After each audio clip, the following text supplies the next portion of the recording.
Chapter 111 Arrival. During the jump, Ulrich really vomited. Schuhen ran the fastest, but Ulrich still vomited on him. It wasn't Ulrich's intention. After all, he didn't want to stare at anyone when he was dizzy.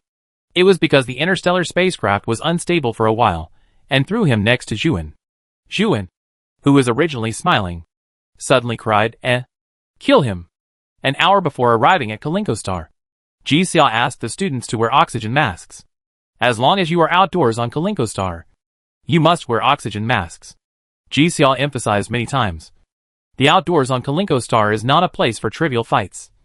Everyone remember, the gravity on Tia Star is high, but you just need to take medicine on time. The Beehive Star is desolate, but everyone can do whatever they want. Kalinko Star is different. If the oxygen mask is seriously damaged, if you accidentally inhale too much air on this planet, you may really die. Is it dangerous? Definitely. Can you not come? Negative. Because garrisoning, exploring, and living on different planets is what every military academy student will experience. There is also a special semester for military life in the senior year. This is just the beginning. The interstellar spacecraft began to slow down and was about to dock at the open-air rooftop of the living base. Click. The spacecraft stopped steadily, and the hatch opened. The students walked out of the spacecraft in an orderly manner. They all wore black oxygen masks, like criminals who came to rob a bank. Fortunately, after they entered the room, passed through the air conversion corridor, and entered the living base of Kalinko, they could finally take off the masks. About 600 students stood in the open space of the base, waiting for instructions. The Kalinko Stadium is the fourth stadium of the Tier League. From the initial more than 10,000 teams to the current 100 teams, the huge crowd has shrunk greatly. If this scene is compared with the Monte Al Stadium, the onlookers will sigh, and the survivors will find that they have transformed. They can proudly say that they are the pride of military academy students, the pride of their parents, and the pride of themselves. Welcome everyone to the Kalinko Life Base. I am the station master of the base. Catherine, a middle-aged lady, stood in front of the crowd and spoke gently. The lady's dress was quite special, like the European medieval retro style of the Blue Star era. Station Master Catherine said, "We have divided the rooms for everyone. You can find the corresponding room according to the house number on the email. If you have any questions, you can contact us at any time. I wish you all good results in the Kalinko competition." Xu Xiang came to Yanli and looked at her house number. It's connected. Xu Xiang showed Yanli her number. Let's go together later. Yanli smiled. Okay. Xu Xiang, Yanli, Yan Yechi rooms are connected. And Ulrich, Zhuan, Meichen are all separated. When the time comes, they will still have to find it by themselves. After the students had almost finished their discussion, Catherine talked about some precautions, such as wearing an oxygen mask after leaving the base, and that the plants on Kalinko would mutate randomly. So try not to touch the plants outside the base. Before coming, teachers from various schools had already told the students about the special features of Kalinko. And for the safety of the students, Catherine emphasized it again. After talking for a while, Catherine asked everyone to go back to the room to rest. Catherine was about to go to the office to work, but her assistant told her that Deputy Team Leader Lan Wu wanted to see her. Catherine knew Lan Wu, the Deputy Team Leader of the Alliance Investigation Team, a very powerful young man. Lan Wu was in the negotiation room, and Catherine found him with ease. The glass of the negotiation room was specially made, so you can see outside from the inside, but you can't see inside from the outside. Nice to meet you, Deputy Team Leader Lan. Hello. Catherine extended her hand. Hello, Station Master Catherine. Blue Mist shook his hand back. Please take a seat. I want to ask you something, she added. It's my personal curiosity. It has nothing to do with the Alliance. It's okay. Please ask. Blue Mist, I checked the entry and exit records of Kalinko. Recently, many interstellar pirates and bounty hunters have come to Kalinko. Do you know about this? These two groups are elusive, and Blue Mist was able to find this out by strength. It's just, let me ask one more question. Why are you investigating this? What does this have to do with anything? Catherine was puzzled. The Tier League is scheduled to be held on Kalinko. Logically, pirates and hunters would not come to the Alliance at this time point. But I saw several spaceships on Kalinko. They were not like those on the market, but rather like those commonly used by pirates and hunters. So I did a simple check and found that many people had smuggled to Kalinko. Blue Mist said. I'm curious. What are they doing on Kalinko? There are many interstellar pirates and bounty hunters in the Zainari system. As long as they don't do anything bad, the Alliance will turn a blind eye to them. If it were normal, Blue Mist wouldn't think this was anything unusual. It just happened now. Do they have to come to Kalinko at this critical moment? Lan Wu is a member of the investigation team. She is curious and sensitive. Sometimes, her intuition is a little more accurate than that of ordinary people. She thinks this matter is not that simple. But the group of people didn't cause any trouble. So she couldn't investigate openly. So she had to ask Catherine. Catherine is the station master of the Kalinko living base. And she must know some information. Since you asked, I tell you straight, Catherine said. I guess they are for the forbidden space. The forbidden space? Lan Wu frowned. If she remembered correctly, the forbidden space was in the middle of Kalinko. And it was also the only place on Kalinko that was not covered by plants. The forbidden space was a forbidden place where one could not return. Logically, no one was willing to go there. But some people loved adventure or looking for trouble. Interstellar pirates and bounty hunters are the two most typical groups. Bounty hunters are for money. And interstellar pirates are also to satisfy their curiosity. Your observation is correct. Recently, there are more pirates and hunters coming to Kalinko Star, said Catherine. But they have not affected the lives of residents. So I don't care. When did they start to increase? Blue Mist asked. Catherine thought for a moment and said, about half a month ago. Blue Mist thought for a moment. I know. I will investigate first. And I will bother you if I have other questions. Catherine, it's okay. If we can solve this small abnormal incident, it will be a good thing for us. Thank you for your hard work. It's my job. The two exchanged some politeness, said goodbye and left. Blue Mist turned on the optical brain and collected information. She wanted to sort out what happened half a month ago to see if there was anything related to pirate hunters or forbidden space. The living base is much larger than everyone imagined. Take the recent example. The room is one bedroom, one living room and one bathroom. And one person lives in 100 square meters. The infrastructure is complete and advanced. And even the holographic cabin is one of the latest models on the market. The 6 members of the Golden Tower team gathered in Xu Xiang's living room. Reason, Xu Xiang didn't want to move. Auric and Juan didn't want to move either. But Xu Xiang kept swiping the screen in the group. And the two of them couldn't beat her. So they came honestly. Boss, you are too much. Juan complained as soon as he sat down. It's so hateful. Auric echoed. Xu Xiang looked at them. They stopped talking. Yanoki said, Xiang, you asked us to come here. Do you have anything to say? Mei-Chen was also curious. Won't the competition system be released in 3 days? What do you want to say so early? Yanoki, wow. Everyone looked at her. Question mark. Wow what? Yanoki smiled slightly. Xiao Ming took the initiative to participate in the topic. Mei-Chen, Xuan was the most respectful and was shocked. Wow. Wow. Mei-Chen. Are you still Mei-Chen? You won't be possessed by another body. Right? Wow. It is not known whether his shock was real or fake.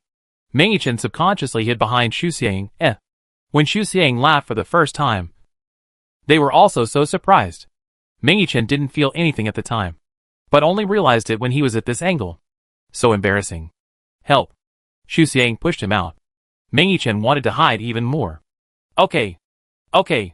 Yanli saw Mei-Chen face flushed with nervousness, and hurriedly tried to smooth things over. Let's talk about business first. Xiang, do you have anything to say? Yes. Xu Xiang said. How much do you know about the plant mutation on Kalinko? She didn't waste time on the interstellar spaceship, either reading books or searching for information related to Kalinko. First ask about the situation of teammates, and then add to avoid repetition. Yanli, there is not much information online.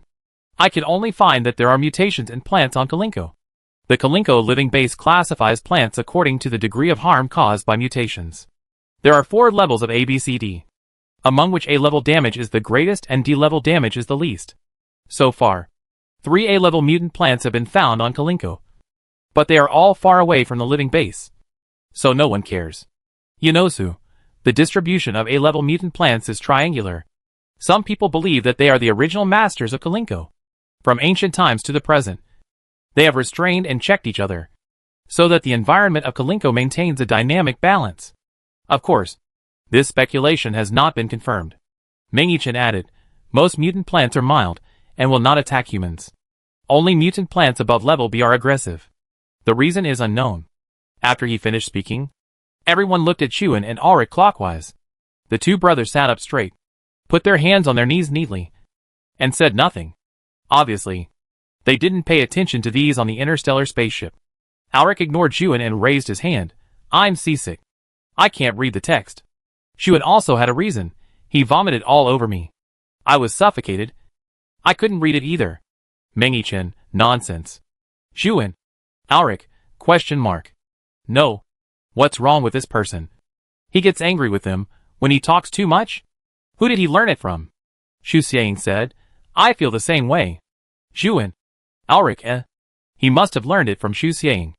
Xu Xiang got down to business. I don't have much to add. There is too little information on the internet. And the information she knows is also limited.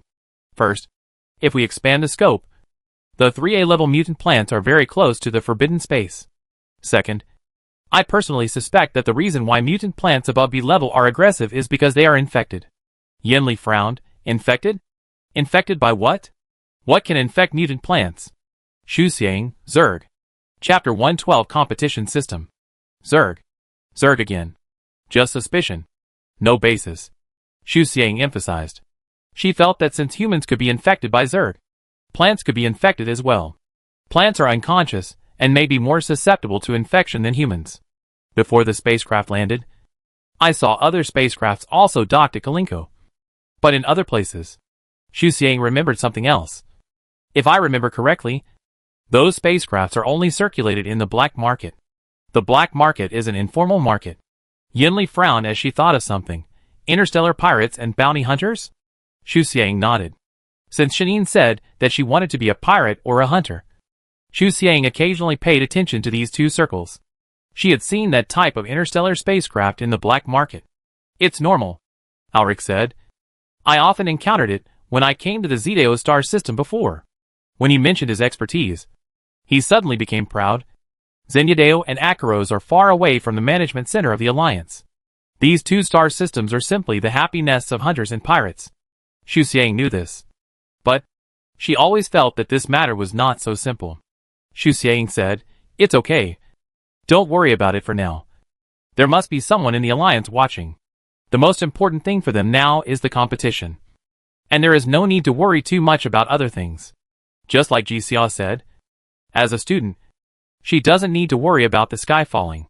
The Alliance will support her if the sky falls. She has her tasks, and the Alliance has its responsibilities. That's all I want to say. The specific precautions will be discussed after the competition system is released in 3 days. Xu Xiang walked over to open the door, and signaled that they could leave. Ulrich, you are so cruel. You want to drive us away so soon? Xu Xiang asked, Do you have anything else to say? She thought everyone was busy. So she briefly talked about business. Ulrich, nothing. The 5 people left one after another. Xu Xiang closed the door, took the laptop, and went to the bedroom to draw the design. The Kalinko living base has everything you need. But some people feel depressed after staying for a long time. Perhaps because the human body is always indoors. At this time, they will choose to go out for fresh air. Of course, they have to wear oxygen masks. If local residents look out through the glass window, they can see a group of black hoods playing in the woods, either climbing to the top of the tree to bask in natural light, or swinging around like monkeys. Military school students are the best at relieving boredom and worries. The peaceful life was broken 3 days later. At 2 o'clock in the afternoon, the Alliance announced the rules and requirements of the Kalinko competition. The excitement is about to begin. When Xu Xiang saw the competition system, he once again praised Ren Zizai for his accurate gossip and accurate guesses. Racing. Within the specified range, each team will start from the starting point one after another. The earlier they reach the finish line, the more points they will get. After reading the text, Yanli introduced the competition system to everyone.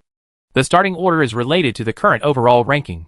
The top 10 will start first, and 9 minutes later, the 11th to 20th will enter, and so on. There are a total of 100 teams that have advanced to the Kalinko competition. There is a time difference of 81 minutes between the first and last batch of teams entering. This is a terrifying number. In terms of strength alone, the higher the ranking of the team, the higher the combat level. Now, the frontline teams not only have advantages in strength, but also in time. Some people are dissatisfied with this, believing that this way of starting one after another is unfair to the backline teams. Some people think this is normal, and the top-ranked teams should get such rewards. Otherwise, why do they fight so hard in the first 3 arenas? Many teams rely on racing competitions to turn the tide. Why do some rookies like to complain? Ulrich said while combing his hair. Let me start last. I will still get first place. Xun looked disgusted. Come on. You are just good at talking. Yanosu has learned from Yanli how to interrupt quarrels. And immediately asked a question. Are there any precautions for this game? Yanli quickly followed up, mainly in terms of supplies. Each team's supplies are very scarce, including mecha energy, food and water, etc. We must get supplies from the Alliance while we are on the road. Racing competitions are often simpler. Whoever arrives first wins. But this is the Kalinko Arena, the 4th competition venue of the Tier League, the arena for military academy elites. So, this time does not belong to the category of often. In order to increase the difficulty of the competition, the Alliance greatly reduced the initial supply of materials for the teams, so that the contestants had to think about when to grab materials, whether to cooperate with other teams, etc. while rushing on the road. Montiel Stadium eliminated more than 10,000 teams by simply finding flags. Tia Stadium used long-term outdoor survival activities to retain 500 teams. The Blue Sea Stadium borrowed the scope of an entire planet to select 100 teams. When it came to the Kalinko Star Stadium, 100 into 10, Yenli said. 1 in 10 elimination rate. Although the Jinta team is now ranked first, if other teams unite to deal with them, they will definitely be eliminated from this competition. Jinta has long been the target of public criticism. According to previous situations, Jinta would have been targeted as early as the 3rd competition venue. But this competition is special. The 3rd competition venue is in the Blue Sea Star, which is too large. If they don't meet, they can't fight at all, let alone fight and target. Now, the Jinta team is in danger. The shortage of supplies and the targeting of other teams will be the 2 biggest problems we face. Yenli concluded. Xu Xiang listened quietly. Yenli is right. Their situation is very dangerous. Other teams will certainly encounter the above 2 difficulties, but the degree of difficulty is definitely not as great as that of Jinta. This is the first place. Dazzling and dazzling.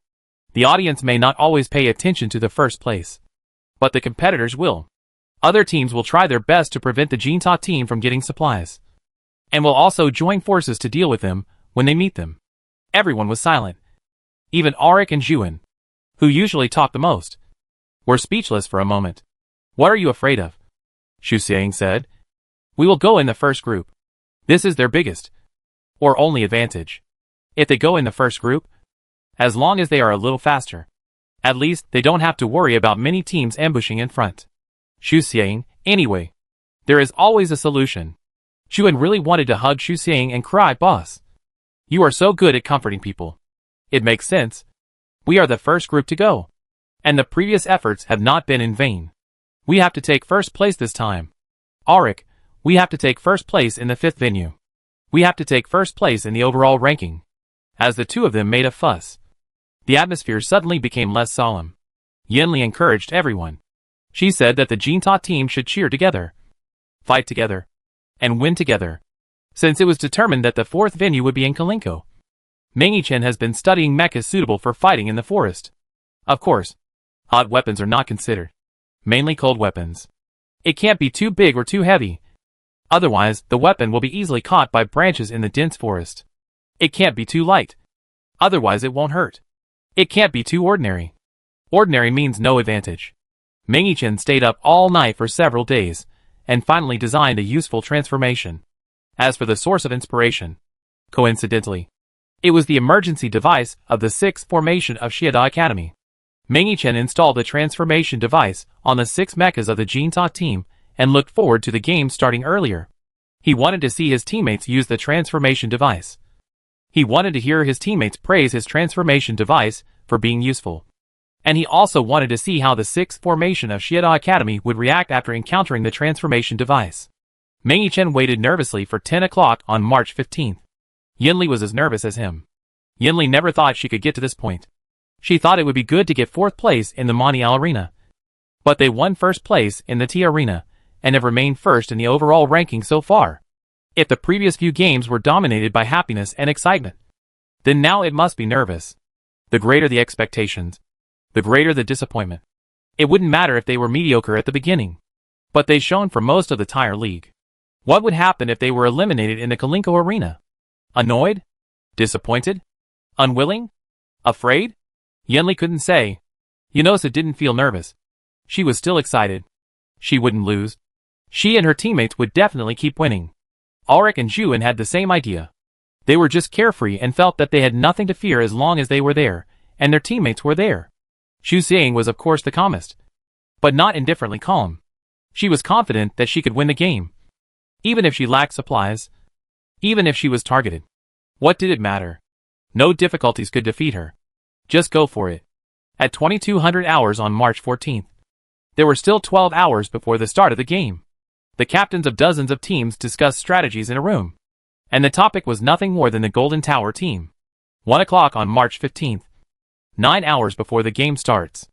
Xu Xiang told her teammates not to be nervous or excited. To calm down and have a good sleep. And then go on the field to kill all the enemies. She did not make a special strategy this time. Because it was not very useful.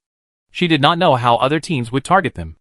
At most, she said some precautions, such as trying to avoid places with dense trees and reducing entanglement with mutant plants. For details, you have to adapt to the situation after entering the field. 5 o'clock on March 15th. 5 hours before the game starts. The Star Network is getting more and more lively, with new posts flying all over the sky. Before a post can be popular on the homepage, it is pushed down by another post. Some Interstellar residents stay up late to brush posts. Some sleep for an hour and get up to look at the light computer for a few minutes. Some even wake up suddenly while sleeping. And the first thing they do is to use the light computer to see if the game has started. 7:06. Less than 3 hours before the game starts. It was dawn on Kalinko Star. And the living base gradually became lively. In addition to the military academy students, local residents also woke up and prepared to watch the excitement. At 9 o'clock, each team dressed neatly, entered the Mecca, and prepared to enter the venue. At 10 o'clock, the general manager of the Kalinko Stadium announced that the 4th game of the Tier League, the Kalinko Stadium, officially started. The Jinta team and the other 9 teams set off on time. Chapter 113 Defeat. Every certain distance, the Alliance will drop supplies in advance. In addition, there will be airdrops dropped from time to time during the game. And this all depends on the contestants to make decisions based on the current situation. Should we continue to move forward and wait for the next batch of supplies? Or stop to fight for the existing supplies? The supplies are displayed on the electronic map. The larger the blue mark, the richer the supplies. The game has begun. The first batch of 10 teams set off from different starting points and entered the stadium at the same time. Running forward, the dense woods, the lush green kingdom, and mechas of different colors flying in it. Xu Xiang calculated that if nothing unexpected happens, the game will end in 3 days. That is, if everything goes well. The first team to reach the destination will only take 3 days. Unfortunately, accidents are inevitable. Besides, their team is called Jinta. The first 10 teams, except for the Sakurazuma team, the Starry Sky team, and the Jinta team themselves, all joined forces. The other 6 teams each sent one person to form a temporary team.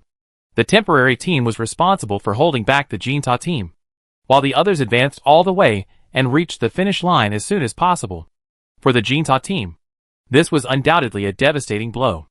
On the one hand, they were entangled by powerful opponents, and on the other hand, they had to worry about the progress of other teams. Captain, I saw the Jinta team. Xiao Niao Union Hai said. When do we start? Asked the commander. Xie de Yuan Luzhen said. He said that he would give the decision to the commander Ono Ken. So try not to interfere in such matters. Ono Ken was analyzing the map. Hearing this, he raised his head and said, Don't move yet.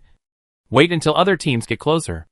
Among the top 10 teams, only the Sakuraza team had 2 or more members eliminated.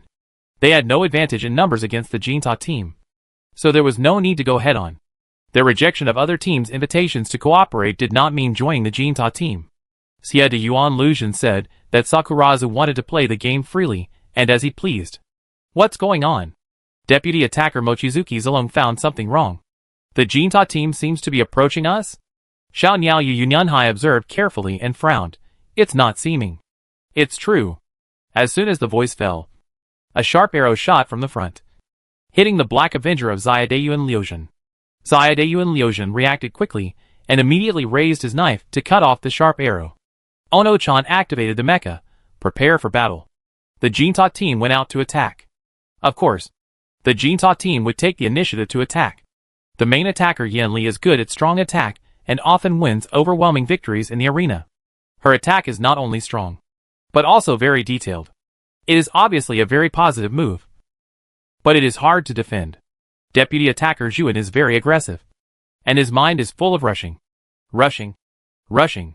Auxiliary Yano Su was called the most aggressive auxiliary in high school. And it is still the same in college. Sniper Ulrich Mesberg, a polygonal warrior, is strong and can always complete an instant sniper kill at a critical moment. Commander Xu Xiang, who has no defeat in the actual operation of Xuanqing, can even defeat the king of mutant sea worms alone. Xu Xiang's initial concept of choosing teammates is to attack. Attack and attack again. She wants to attack. And her teammates must also attack. It has been said that the Jinta team is a nest of offensive brains. Not to mention Meng Yichen, a mecha master who is fully committed to the game. He is the shield of the Jinta. The current Jinta team has spears and shields, and can attack or defend. There is only the Ingqi team nearby for the time being. They have discovered us, and should contact other teams, and release our specific location. Xu Xiang said. While there are sufficient supplies now, we should eliminate them first. Xu Xiang doesn't know whether Ingqi has cooperated with other teams, but her speculation is probably right. If there is cooperation, it is reasonable for Ingqi to report the location. If there is no cooperation, Ingqi is at a disadvantage in numbers, and asking for help is the best choice. But, so what? The map shows that there are supplies in the northeast of this place. As long as Jinta defeats the Sakura wife team within 6 minutes, they can grab the supplies before other teams arrive, and then continue on their way, and use the trail over there to shake off their tail. The premise is, within 6 minutes, 6-4, they have a great advantage. We only need one person to be eliminated, and we will win. Xu Xiang analyzed. If one more person is eliminated from the Sakura wife team, they will completely lose their advantage in the game. By then, Xu Xiang paused. Xuan, by then? Xu Xiang's smile was indeed a bit wicked this time. That's when we forced them to cooperate with us. Xu Xiang came to find the Sakura wife team specifically. Who made the Sakura wife team the least people? Xuan. Wow. Clapped excitedly. Eat and take. Boss. You are worthy of it. Jokes aside, the two quickly joined the battle. The two teams did not have a head-on confrontation because the Sakurazuma team had been hiding in the woods, stalling for time and waiting for the arrival of the temporary team. Medium and large-scale hot weapons cannot be used in the forest, so the mecha arsenal of the Jinta team is almost all cold weapons. 10 mechas are like dormant beasts, looking for the best opportunity to give their prey a fatal blow. Swish. Bang. Xuanqing shot an arrow and successfully hit Kombai, the bird traveler in Yunyanhai. Unfortunately, Kombai dodged too quickly, and the attack was not painful, and the mecha did not even lose its damage. However, this attack was not useless. Auric took the opportunity to catch up, and when the arrow passed by Kombai, Yusi shot the second sharp arrow, which went straight to Kombai's energy center. Bang! A black mecha came and hit Kombai's sharp arrow. Xiaodayuan Liujian turned on the loudspeaker. How can you only focus on one person? He controlled the Black Avenger and rushed towards Yusi, who was alone in a direction. Reciprocity? Then I'm here. The Black Avenger is one of the faster light mechas, and its attack power is not weak. It came to Yusi in 3 seconds, like a gust of black wind. Yusi did not hide, but raised his hand, aimed at the Black Avenger, and shot again. The Black Avenger used his speed advantage to not only easily dodge the sharp arrows, but also change the angle many times to confuse Auric's response ideas. Now, the Black Avenger found the right time, jumped, and soared. It raised a big knife and used gravity to increase the power of the weapon. Dang! Gotcha! Yusi knelt on one knee, holding the longbow horizontally to resist the attack of the big knife. The longbow was relatively fragile, and the big knife fell from top to bottom with a huge force bonus. The longbow broke into two halves at the moment of being chopped. Yusi rolled to escape, and the big knife fell to the ground and sank deeply into the ground. Ulrich looked at the screen and was scared. If he was hit, he would be out directly.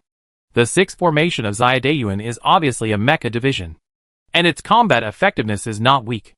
At least it is not weak for the sniper Ulrich.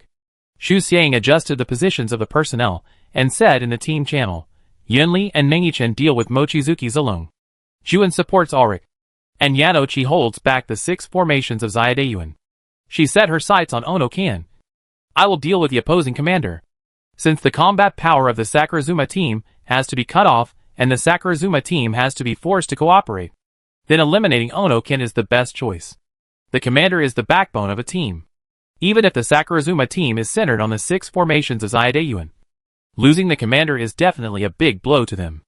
Other teams are rushing in at full speed, and there is not much time left for the Jinta team. Xu Xiang controls Xuanqing, shuttles between several mechas, and attacks from time to time, making the Sakurazuma team unclear about her purpose.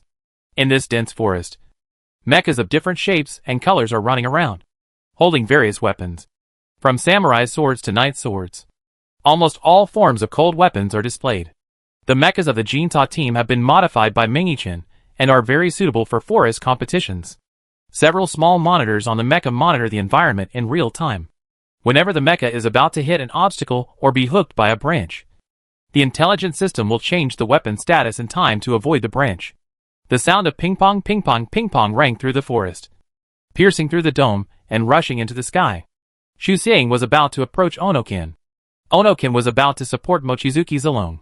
But unexpectedly a black iron mecha suddenly rushed out from the side. It was like a ghost, swinging a sickle and slashing at Qixing's waist. Xuanqing appeared from the back and side, and it came from the blind spot.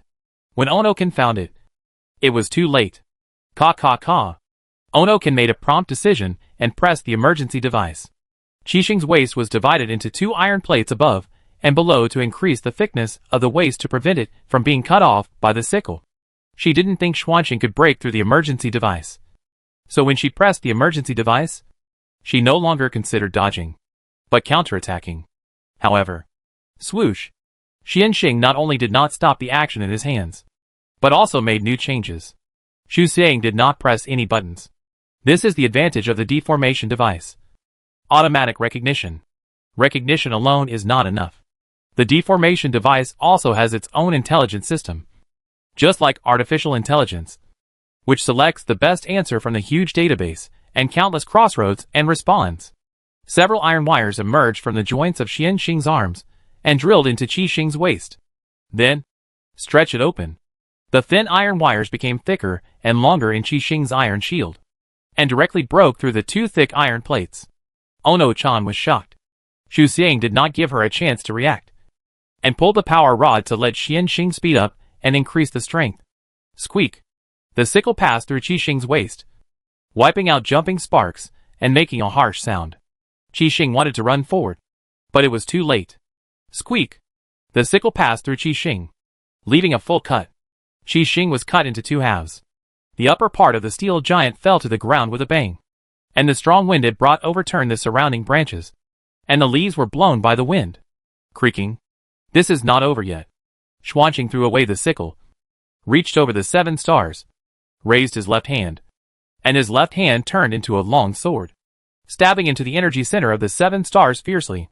This time, nothing could stop him, and no one could stop him. The energy center has been damaged, and you are out. Please stay where you are and wait for the staff to pick you up. The network is disconnected. Ono-chan sat in the cockpit, stunned. She is out? Ono-chan found it unbelievable. The captain's emergency device, a tool with a copyright fee of trillions. The latest version that many talented people can't get. Something that gives many teams a headache. A treasure that has never made a mistake so far. Was actually cracked by a device of a freshman team? And it was within 4 venues? This is impossible. This is unrealistic. Ono-chan admitted that the Golden Tower team is not an ordinary freshman team. But But that is an emergency device. And the inventor of the emergency device is Xiaodayuan Liuzhen. How could this happen? Besides, 2 members of Sakurazuma have already been eliminated. And Ono-chan has never thought that someone else in the team will be eliminated. The Sakurazuma team was ranked 21st in the last tier league. A very good ranking. In this session, they have been in the top 10. Because they have the 6th formation of Xiaodayuan and emergency devices. In theory, they will become the team of others and win a better ranking. Result? Ono-chan has a lot of points. Her elimination means that the Sakurazuma team loses more than 5,000 points. It's like a dream. Chan! The captain turned on the loudspeaker, and his voice brought her back to her thoughts. You've worked hard. Ono-chan slowly came back to his senses. Captain. The 6th formation of Xiaodayuan laughed. Go back and rest. Leave the rest to us. Ono-chan's eyes suddenly turned red. Not long after, she heard the commander on the opposite side take the initiative to speak. Xiaodayuan Liuzhen, Xu Xiang said. We can cooperate. While Xu Xiang was talking, Meng-Chen was observing the Black Avenger. He was very excited now, because Xu Xiang defeated Ono-chan, who had an emergency device, with the help of the transformation device. Did Xu Xiang praise him in his heart? Would Xiaodayuan Liuzhen be shocked? It's a very powerful transformation device. Xiaodayuan Liuzhen interrupted Xu Xiang. It seems that your mecha master has started to think. For Xiaodayuan Liuzhen, he was not surprised by Meng-Chen's excellent performance. For him, the strength of the opponent can always promote his own growth in turn. As for the emergency device, he just needs to continue to transform it. For Meng-Chen, Xiaodayuan Liuzhen is a mecha master, and a strong opponent of his mecha master. Now, this opponent praises himself. Meng-Chen is very proud. There are many new ideas in his mind. He really regrets not practicing them before. Fortunately, it's not too late. He will definitely design more powerful devices in the future. Xu Xiang had no emotion. She stared at the Black Avenger, and tried to see the 6 formations of Xiaodayuan through the mecha. 6 formations of Xiaodayuan. We won't cooperate with you. We still prefer to be with our teammates. If we cooperate with you, we won't have much autonomy. It was a simple reason. The same as when he refused to join the temporary team. He just wanted to be with his teammates. Meng-Chen looked at Xu Xiang on the screen. Chapter 114 Siege.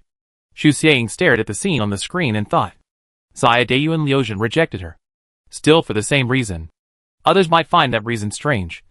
But Xu Xiang didn't think so. Playing freely with teammates is a very happy thing in itself. If you don't cooperate, you will lose. Yanoki said. Ono-chan should have more than 5,000 points. Once her points are removed, your ranking will drop a lot. And without the advantage of numbers, your chance of turning the tables in the later stage is almost 0. Yanoki didn't quite understand. Aren't the people in the Sakurazuma team afraid of losing? Cooperation is obviously their best choice now. Haha. Xiaodayuan Liuzhen didn't care. Is winning or losing important? Yanoki was puzzled and asked back, isn't the game just for winning or losing? This is definitely not her own idea. After all, for most people, winning or losing is the most important result of participating in a game. And winning is the most important purpose. Every game is like this. The contestants have put in so much effort and time. How can they easily give up? Xiaodayuan Liuzhen, no. Happiness is the most important thing. He squatted on the seat in the cockpit and took a bottle of drink and shook it. I have money and reputation. So what if I lose a game? The most important thing is to finish the game with my teammates. Money can't buy my willingness. This sentence perfectly interprets Xiaodayuan Liuzhen's mood. He just wants to play with his teammates. What he wants is the process, not the result. He is very happy to be able to play until now. But what about your teammates? Don't they care about winning or losing? Yunosa still doesn't understand. It's impossible to let the whole team give up cooperation and victory just because Xiaodayuan Liuzhen doesn't care. Right? Without waiting for Xiaodayuan Liuzhen to answer, Mochizuki Zalome spoke first. The captain is right. We just want to play together. Nothing else matters. Ono-kan and Xiaoniao Union High also agreed. Yunosu was stunned and stopped talking. Yinli did not give up. Cooperating with us can extend the time you play together. Isn't that what you want? Xiaodayuan Liuzhen, I said. We want to play freely. Ask your commander. After cooperation, can we still move freely? For them, not being able to move freely means no happiness. It's better to give up the game. Yinli didn't know how to persuade them. Juan and Auric were not convinced. But no matter what they said, the people of the Yingqi team would not give in. Refused to cooperate. Come on. Continue to play. Xie de Yuan Lucian threw away his drink, chuckled, and said, I can still accompany you. He was willing to accompany him. But Xu Xiang was not willing. 6 minutes had passed, and the Jinta team had to withdraw. Looking at the map, other teams were coming. No more fighting. Let's go, Xu Xiang said. It was a mistake. The people of the Yingqi team had no desire for victory or defeat. No matter what Xu Xiang asked, they refused to cooperate. She felt that the choice of Xiaodayu and Liuzhen was correct. Everyone has different goals and choices. If it was Xu Xiang. No. To be precise, if it was the former Xu Xiang. It didn't matter whether she won or lost, as long as she could learn knowledge and become stronger. It's different now. Xu Xiang saw her teammates' desire for victory. Over time, she also looked forward to victory, and wanted to lift the tier league trophy with her teammates. That is not only a symbol of glory, but also the result of their joint efforts. Then, Xu Xiang said at last, I wish you all a good time. Xiaodayu and Liuzhen didn't expect Xu Xiang to say such a thing, and laughed. This is really like your style. Your soul is really interesting. Okay. Then I also wish you to get the results you want, Xu Xiang said. Thank you. Called her teammates to leave. It's too late. When Xuanqing turned around, a rain of arrows came from not far away, attacking Yingqi and Jinta indiscriminately. Pay attention to protecting the energy center in joints. Xu Xiang tapped the keyboard, dodging and reminding his teammates. Oh my god. What the hell?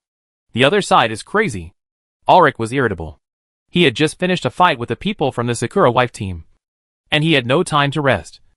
And he had to fight again. How could an elegant sniper be so embarrassed? The loudspeaker of the 6th formation of Shieda Academy was not turned off. And he said, I tell you a little bit. This is a temporary team formed by other teams. A total of 7 people. Xu Xiang understood. The top 10 teams, except Jinta, Shinkong and Sakura wife, Dream, TTA Art, R11, Suanio, L and AI Guang team, even the Sky Eagle team of the same school, all cooperated. The 7 teams each selected one person to form a new temporary team, and then hold back Jinta, or eliminate Jinta. How shameless! Juan roared. To bully the weak with the many. Is this something a human can do? Xu Xiang comforted him. Didn't the Jinta team fight against the Yingqi team with 6 against 4? Juan, It's better not to have this comfort. Xu Xiang said, energy is limited. Follow the route I said before, and get rid of as many enemies as you can. Get to the supply point in the northeast area as soon as possible.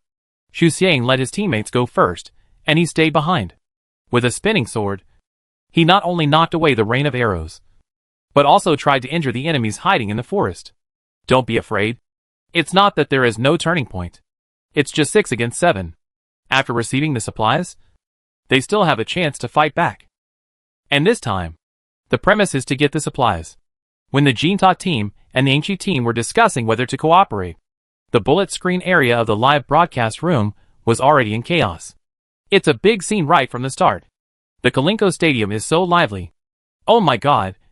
The transformation device of the Jinta team actually cracked the emergency device of the Sakurazuma team? It's so hard to imagine. That's an emergency device that sold for more than 10 trillion interstellar coins. Since Xiaodayuan started using the emergency device in the competition. Except for Renzizai's successful counterattack. No team has benefited from the emergency device. The device that gave all teams a headache was defeated by the sudden transformation device. Who would have thought of it? The Mecha Master of Jinta has always been unknown. But it has made a big wave since then. Is this making a fortune in silence? I learned it. Jinta's wave is completely countered by Sakurazuma. I said. How funny, Xu Xiang. Eating and taking. Xiao Shu. Don't worry. You will take the blame yourself. Does taking the blame mean being scolded? Xuan's sentence. Is this something a human can do? Did Xiao Shu also get confused by what he said? Ha ha ha. To be honest, the Jinta team has been able to hold on until now without anyone being eliminated, which is really strong.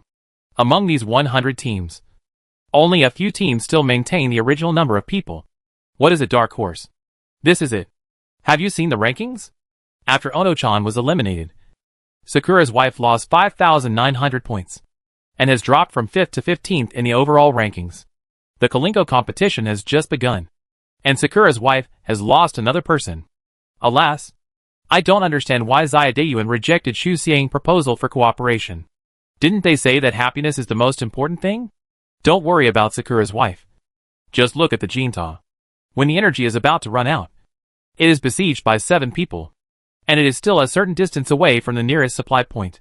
It's miserable. This is the first time Xu Xiang miscalculated. Who would have thought that Sakura's wife doesn't care about winning or losing? Not to mention the surprise of the audience in the barrage area. The 2 commentators were also surprised. Chui said, Xu Xiang's plan is good, but unfortunately, we met the Yingzi team.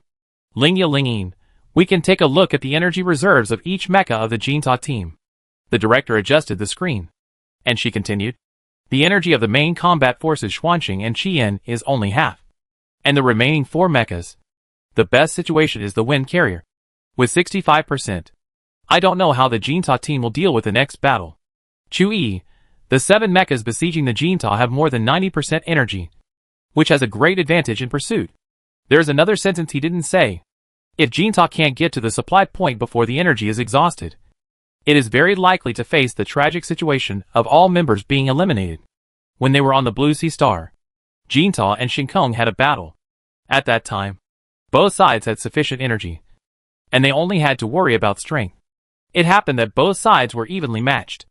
If it weren't for the vortex flow, it would be unknown who would win or lose. Now, Jinta has to worry not only about strength, but also about the gap in supplies. In Chu Yi's opinion, this must be the biggest crisis that the Jinta team has faced since they participated in the competition. The Jinta team is facing a big crisis. Everyone knows it. And Xu Xiang certainly knows it too. Is there really nothing we can do? No. It's impossible. There must be a way. Xu Xiang stared at the screen. She controlled Xuanqing to run at the end, assisting her teammates in retreating while shooting arrows in the opposite direction to slow down the enemy's pursuit.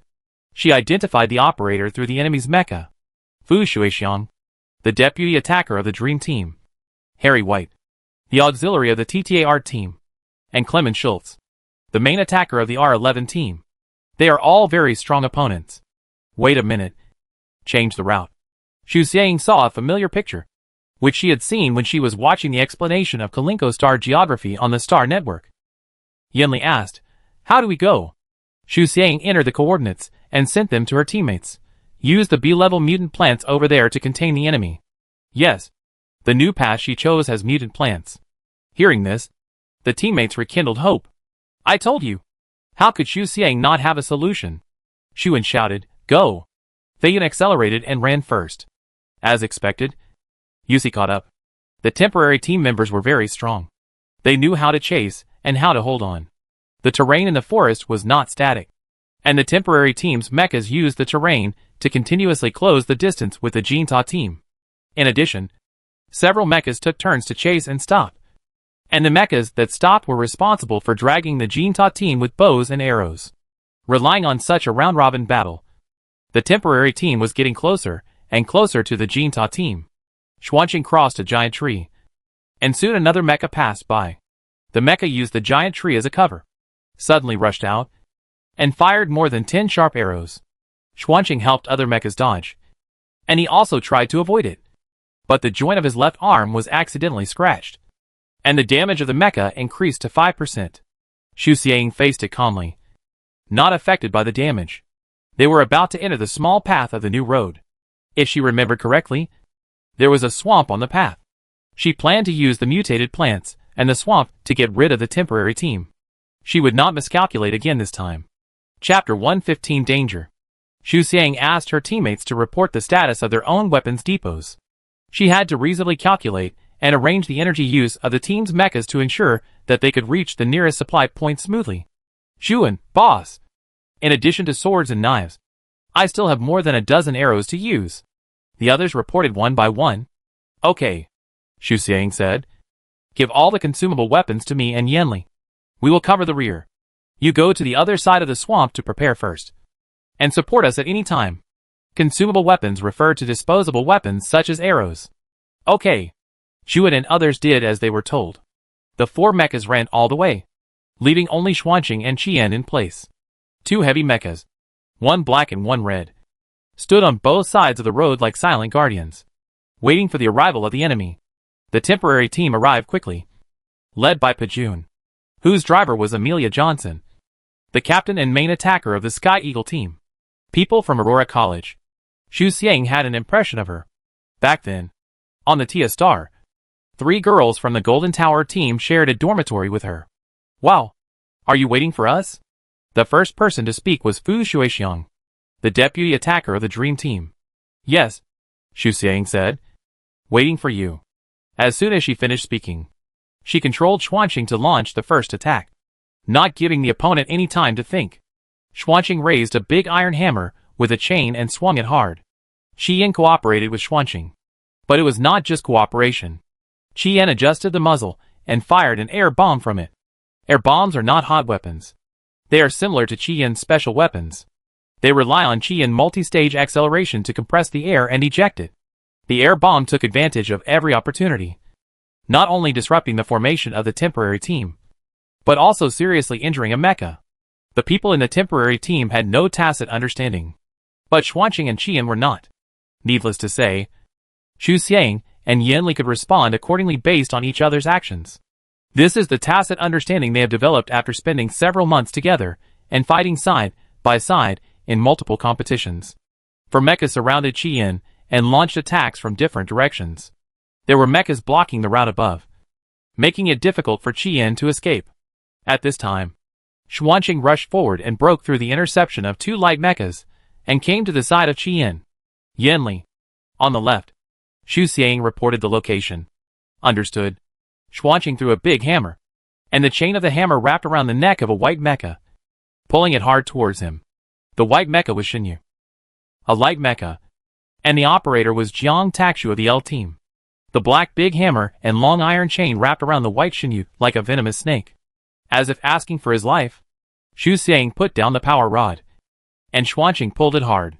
The heavy mecha of more than 450 tons easily pulled the Xinyu of less than 100 tons over. Qian found a gap, quickly escaped from the encirclement, and aimed the missile at Xinyu. Xuanqing controlled the iron hammer and iron chain, dragging Xinyu to face him. Jiang Takshu and Xinyu secretly cried out that it was not good. She probably knew what Xu Xiang was going to do. Request for support. Jiang Takshu hurriedly shouted in the temporary team's disposable channel. They are aiming at me. Xinyu was completely controlled by Xuanqing and could not move at all. The combat power of light mechas is not as good as that of heavy mechas. When facing heavy mechas, light mechas can only rely on kiting, speed and agility to win. Unfortunately, Xinyu is now strangled by Xuanqing. In a physical sense, the closest to Xinyu is Pajun, Amelia's mecha. Don't worry. It will be fine. Amelia analyzed while operating Pajun. Xuanqing and Qian have little energy left. As long as we delay them, we can win. Pajun reached out to pull Xinyu, trying to protect the energy center behind Xinyu. However, it was too late. Xuanqing's overwhelming weight subdued Xinyu and pulled Xinyu over to face him. Xinyu's energy center was exposed to Qian. Pajun had to give up surrounding Qian and instead protect Xinyu and his allies. Boom! Qian air bomb was fired instantly, not aiming at Xinyu's energy center, but at Pajun's head. The premise of protecting allies is that you are fine. When Amelia saw the air bomb rushing towards her, her first reaction was to run. Pajun ran away, and Xinyu completely lost his support.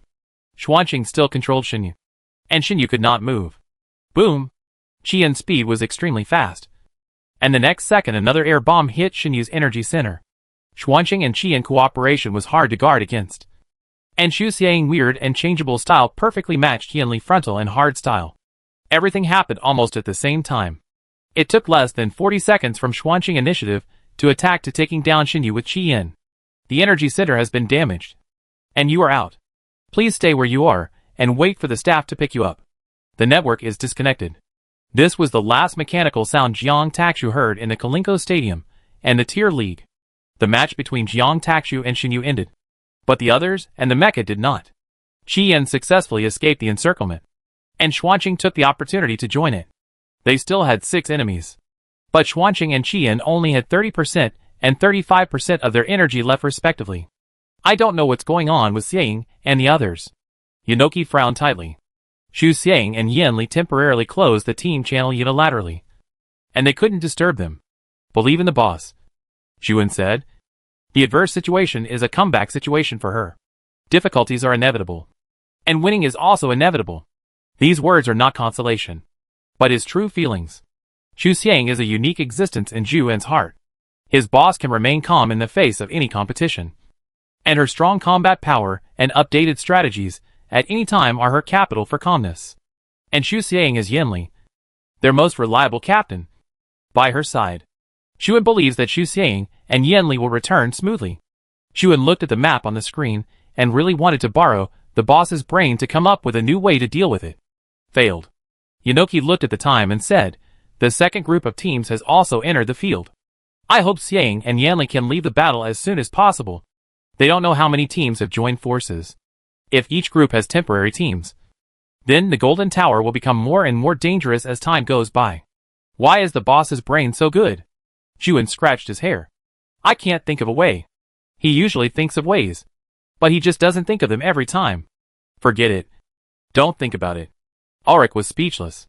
Zhuan had no brains, and it didn't matter to him whether his brain was good or not. Normally, Ulrich would definitely find a chance to counterattack. He hid in the dark and could always find a way to eliminate one or two opponents. Unfortunately, the forest on Kalinko Star was too dense, and he couldn't find a place to stay continuously. Wait. Zhuan did not give up and still tried to analyze the map. There is an A-level mutant plant nearby. I think I can lure it over. Ulrich, why are you so obsessed with using your brain? Have you been possessed by someone? Zhuan scolded him. Don't talk to me if you don't have a brain. I am a person who has been bathed in the light of the boss's wisdom. I am no longer the me who can only do things. Ulrich, He remembered that Zhuan often played games with Bei Yanbo some time ago. Wouldn't this kid be infected with the second-year syndrome? Don't act rashly. Meng Yichen disagreed. If you destroy Xu Xiang's plan, it will be difficult to fight later. They are now out of contact with Xu Xiang and Yanli. It is best to follow Xu Xiang's plan. Otherwise accidents are likely to happen. Zhuan, don't be chaotic. You guys do as the boss says. Go to the other side of the swamp and prepare. I go and attract the A-level mutant plants. Then we can use the mutant plants to hold back the temporary team. In Xu Xiang's plan, there was already a mutant plant project.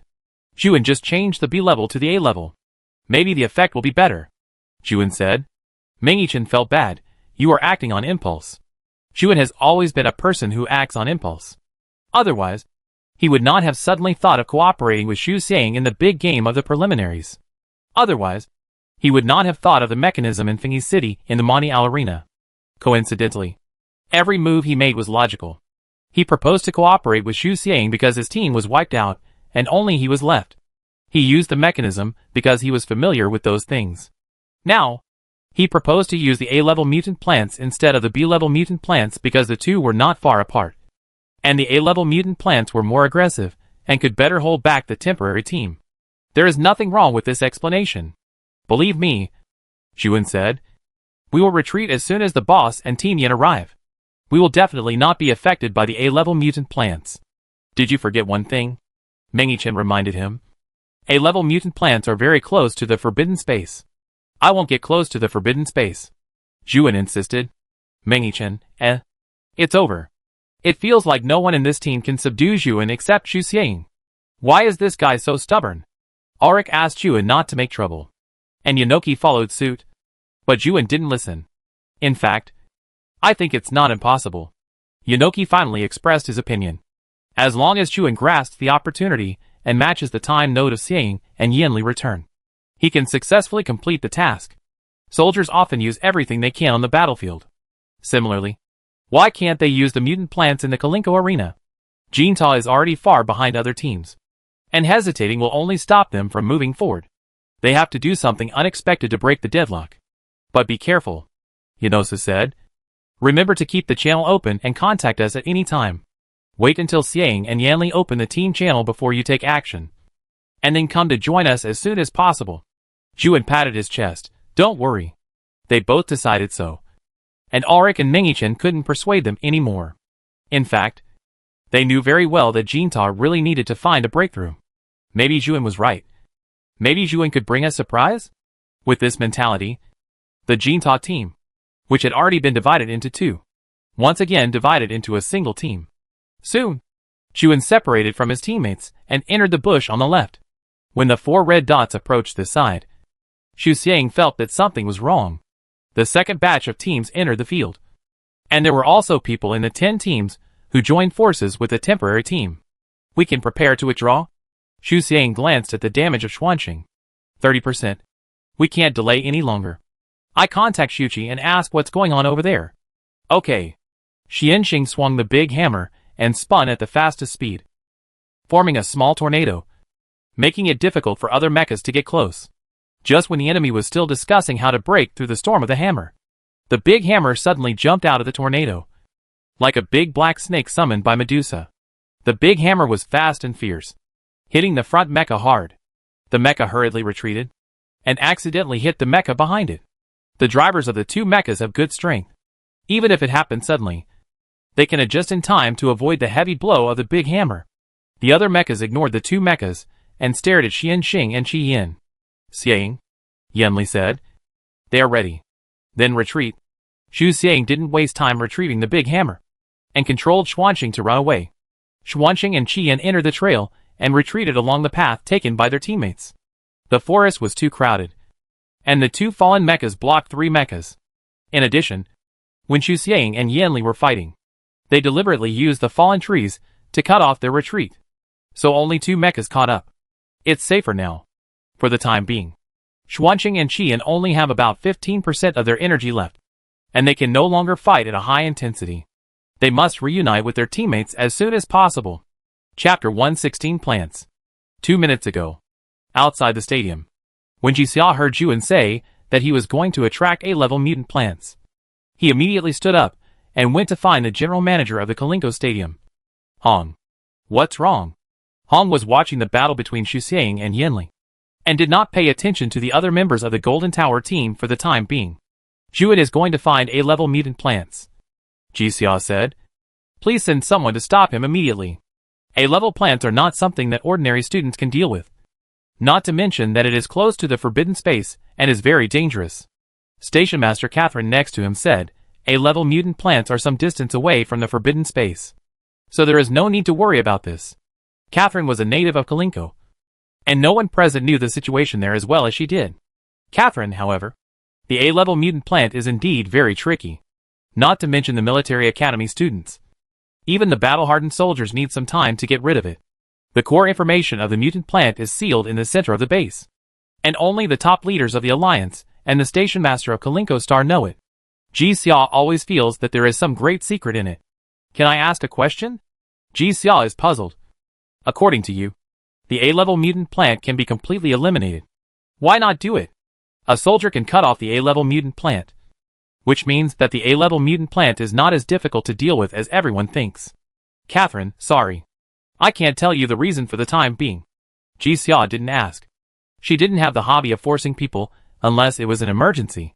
She said, anyway, please send someone to support Juin first.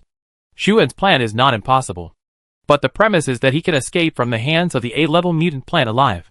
Ji Xia didn't know the power of A and mutant plants, and neither did Juin. She didn't want the students of Aurora College to take this risk. I know. I send someone right away. Yi Hong nodded and immediately contacted Bu Sui to bring people to support. Juin controlled Feiyun and quickly crossed the dense forest. On the screen of the cockpit, the green afterimage of the forest kept passing backwards. At this moment, the drone following him suddenly blocked the middle. Juin thought the drone was taking pictures of his heroic image, so he took out the pure gold badge he carried with him and shook it. The drone paused for a moment and swayed up and down and left and right. What are you doing? Are you crazy? Juin was puzzled and asked Feiyun to take the drone away. Juin moved forward all the way and kept getting closer to the target. Observing carefully, the vines under his feet became more and more numerous and thicker. There must be a big guy waiting for Juin in front. There are 3 A-level mutant plants on the Kalinko star. Juin remembered that this one was the Devil Vine, which had strong attack power. The vines and leaves on the vines were all its weapons. The Devil Vine is not the green radish of Blue Star, but a completely new plant. Dark green thick vines, bright green broad leaves, and brown long whiskers. This is what the devil vine looks like. Feiyun stopped while running. In front of it was a huge tree, twice as tall as Feiyun. Zhu had adjusted his perspective and looked at the nearly 20-meter-high devil vine tree. Is this an A-level mutant plant? Zhu had disdained it before coming. But when he stood in front of it in person, he felt a sense of fear. The dark green tree was like a canopy, covering this area. Countless brown long whiskers hung down, floating in the wind when there was wind. The leaves were too dense, and there was almost no light in this place. So Feiyun's vision was limited. Zhu suddenly regretted it. Shouldn't he have come here? Feiyun, who was nearly 10 meters tall, was actually surrounded by the shadow of a tree. Zhu! Yanosu's voice sounded. She sounded anxious. Come back quickly. Don't disturb the A-level mutant plants. What's wrong? Zhu had already retreated without Yanosu's reminder. But he still asked curiously why. Yanosu, the rescue team led by Captain Busui is here. They said not to provoke A-level mutant plants. Get out of there quickly. Zhu wanted to find A-level mutant plants. Yanosu was the first to support him. So when she learned that there was danger here, she was also the first to contact Zhu. Zhu was about to speak, and a vine suddenly moved. Zhu was horrified, and cold sweat soaked his combat uniform in an instant. There is a kind of fear that is inexplicable, and only those who have truly experienced a certain experience or seen a certain scene will feel it. Zhu didn't believe it before, but now he believes it. Not to mention that he is a 1.7 meter tall human. Feiyun, who is nearly 10 meters tall, is as weak as an ant when standing under the devil vine tree. Is this considered gigantic fear? Zhu didn't know. He only knew that it was time to run. Zhu controlled Feiyun and turned to retreat. Swish. When one vine moved, it meant that other vines were also moving. The A-level mutant plant was far more sensitive than Zhu had imagined. When he stepped into its territory, he had already become its prey. Dense vines moved on the ground, intertwined, approaching Feiyun like a swarm of snakes. Soon, the vines in the front row jumped up from the ground to the top of Feiyun's head, and the brown vines twisted and stabbed Feiyun. Zhu's heart was pounding, and he forced himself to calm down and think of ways to deal with it. He can do it. Just like when he first came up with a quick idea to find Xu Xiang for cooperation. Just like when he escaped from the encirclement in the Monty Al arena. Just like fighting with woodworms and earth furnace flies in the T arena. He can do it. Zhu took a deep breath and calmed his heartbeat. Zhu, what's wrong with you? Xu Xiang heard the movement and realized that something was wrong. A-level mutant plants have awakened. Yeah. But don't worry. Boss, I will definitely get out safely. Just wait to welcome me. The support team will pick you up. We will continue on our way and update you on our location at any time. Come as soon as possible. Xu Xiang said. Okay. Feiyun ran all the way, only pulling back at the critical moment to ensure that he would not be caught by the vines. The vines tracked very fast. If Feiyun wanted to avoid being caught, he could only speed up continuously.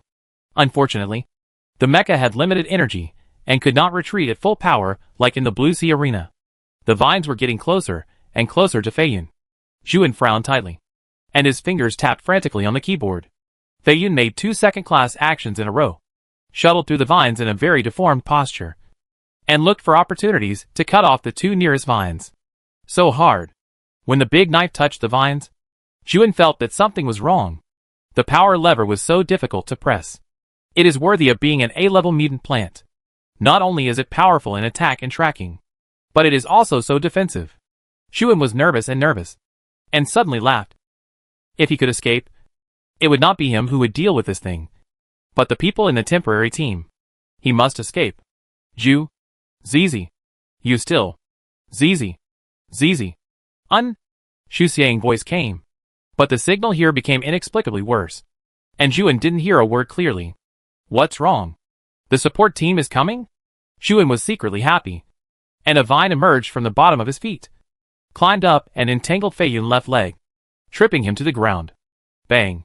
The steel giant suddenly fell to the ground, crushing the vine juice. Zhu was dizzy by this sudden action, but he didn't dare to let himself be dizzy, but entered the code to let Feiyun reach out and cut the vine at the moment of falling to the ground. Gotcha! Feiyun raised his hand and chopped the vine, and the big knife also broke.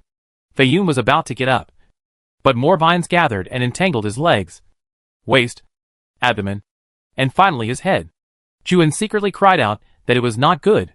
He didn't even dare to wipe the sweat off his face, and controlled Fei Yun to struggle desperately. Should I leave Fei Yun cockpit? No. Fei Yun can't outrun the vines. And he wants to outrun the vines with his human body? It's not possible not to leave. Fei Yun will be covered by the vines. And by then, Juan will have no chance to escape. Damn. The signal is cut off. And I can't even ask where the support team is. Juan listened to the Ho Chi Sila sound of electricity in the channel, and became more and more anxious. Is he really unable to escape? The next second, the vines exerted force and pulled Fei Yun, which weighed more than 200 tons, back. Red warnings kept coming out of Fei Yun cockpit, and the mecha was rubbed and the damage continued to rise. Juan had never been as scared as he was at this moment. He regretted it. He shouldn't have ignored the advice. And he shouldn't have acted alone. He didn't know where the A-level mutant plant was going to pull him to. He knew nothing about the future. And ignorance was the biggest killer that breeds and spreads fear. When the vines pulled Fei Yun, they didn't consider the humans inside. Fei Yun's screens were broken, and the glass shards scratched his face, and blood beads kept coming out. Juan stabilized his body and reached out to take out the oxygen mask under his feet. In broad daylight, the oxygen concentration outside was extremely high. If he was lucky enough to go out, at least he had to ensure that he would not be poisoned by gas. But Juan didn't know if he could go out. I can't contact him. Xu Xiang frowned. The signal is broken. The captain of the support team was still Bu Sui. She told Xu Xiang and others that the A-level mutant plant Devil Ivy Tree had the ability to shield signals. It's just a plant. Why does it have such a terrifying skill? Except for natural magnetic fields and Zerg. Humans have not yet found any non-human signal shielding. A-level mutant plants approach the forbidden space. Is the place so strange because of the magnetic field? Or is it the Zerg again? Bu Sui's answer was, it was Station Master Catherine who reminded me. I don't know the details. You can ask after the game. She was in a hurry to save people, so she took them away without saying much. Although the people of the Jinta team were on their way. Without Juan, everyone was absent-minded, and the journey was much slower. Xu Xiang and Yanli were in one direction of the swamp. They used the steel cable left by their teammates to swing through the swamp like monkeys climbing vines in the forest, and successfully joined their teammates. Before leaving, the two took the steel cable away and used the larger swamp to delay the opponent. According to Xu Xiang's plan, there were still B-level mutant plants attacking the temporary team at this time. But unfortunately, Xu Xiang was not worried about being caught up by the temporary team now. She was afraid that Juan would not be able to come back. Are we going to find Juan? Yunoki frowned, her voice trembling. He is facing A-level mutant plants alone. And that place is very close to the forbidden space. What if? She didn't dare to finish her words. Xu Xiang looked at the black device and red button at hand. This is a configuration that every contestant has. Once the red button is pressed, it means giving up the game. Do you want to give up the game? Xu Xiang raised her hand. Xiang? Yunosa noticed Xu Xiang's movements. What are you going to do? Xu Xiang said, after leaving the stadium. I can apply for energy supplies, and then go find Juan. Even if she were an ordinary person, Xu Xiang would not be able to watch him die without helping him. Not to mention that Juan was her teammate and her friend. Yunosu, but if you give up the game, our next game will be very difficult to play. The game has just started, but they are going to lose two teammates one after another.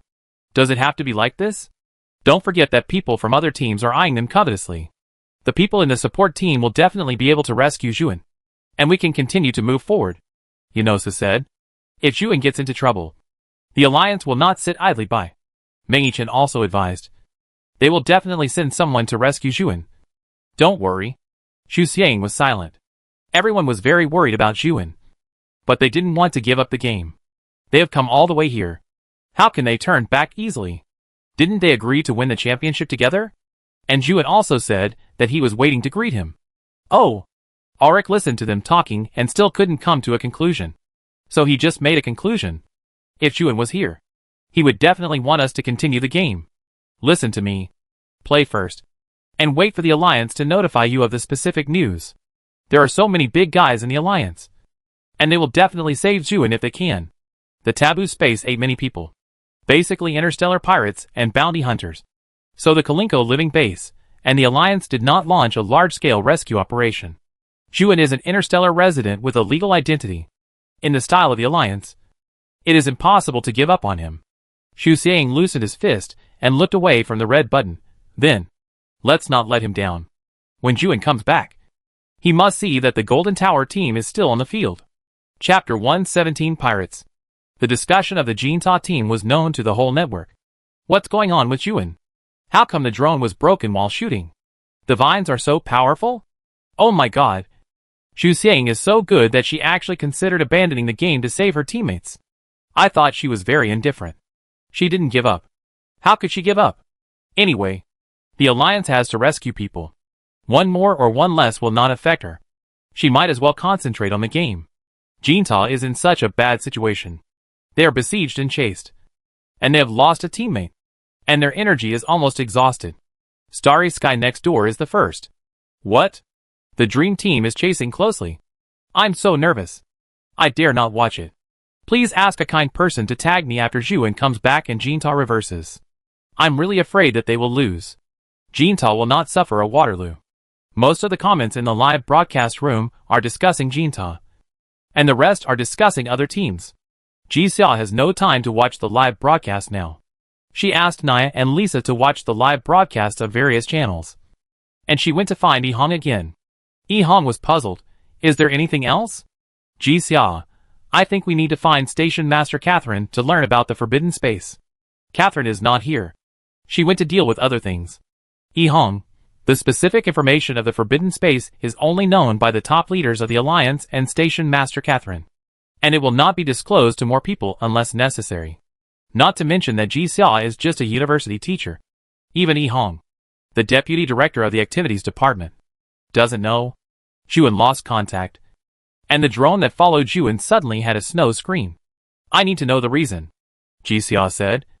Juin is close to the A-level mutant plant and the Forbidden Space. Could it be that the two are related to signal shielding? Ji Xia is the leader of Aurora College. She has the obligation to ensure the safety of every student. What's more, Ji Xia intuition tells her that this matter is not as simple as it seems on the surface. Just at this moment, someone knocked on the office door. It was Lan Wu. The investigation team was basically independent of other departments. People from each department rarely dealt with people from the investigation team unless the other party needed their cooperation. What did Lan Wu want to see Shi Hong for? It's like this. Lan Wu greeted the two and got straight to the point. On the day I first arrived at Kalinko, I found many pirates and hunters approaching the Forbidden Space. So I started an investigation. Taboo space again? Ji Xia looked at Lan Wu and waited for her to continue. Lan Wu. After a few days of investigation, I found that they were looking for something in the Forbidden Space. Treasure? Interstellar pirates love all kinds of treasures the most. It's not unreasonable for them to take risks for treasures. Not a treasure. Lan Wu guessed what Ji Xia and Shi Hong would think, and said bluntly, someone in the Alliance revealed a certain research to them, and they came for the research object. A certain research? This is Ji Xia and Shi Hong's blind spot. I didn't know about the research at first. I only found out after investigating. Lan Wu explained, and then said, I have applied to the Marshal to view the detailed information of the Forbidden Space on the Kalinko star. And I am currently waiting for news. Ji Xia was very sensitive about the Forbidden Space. When she heard Lan Wu say this, she immediately pricked up her ears. Lan Wu, I can't reveal more content for the time being. But there is one thing I am sure of, she said. Student Juin is in great danger. It is recommended to send more people to support him.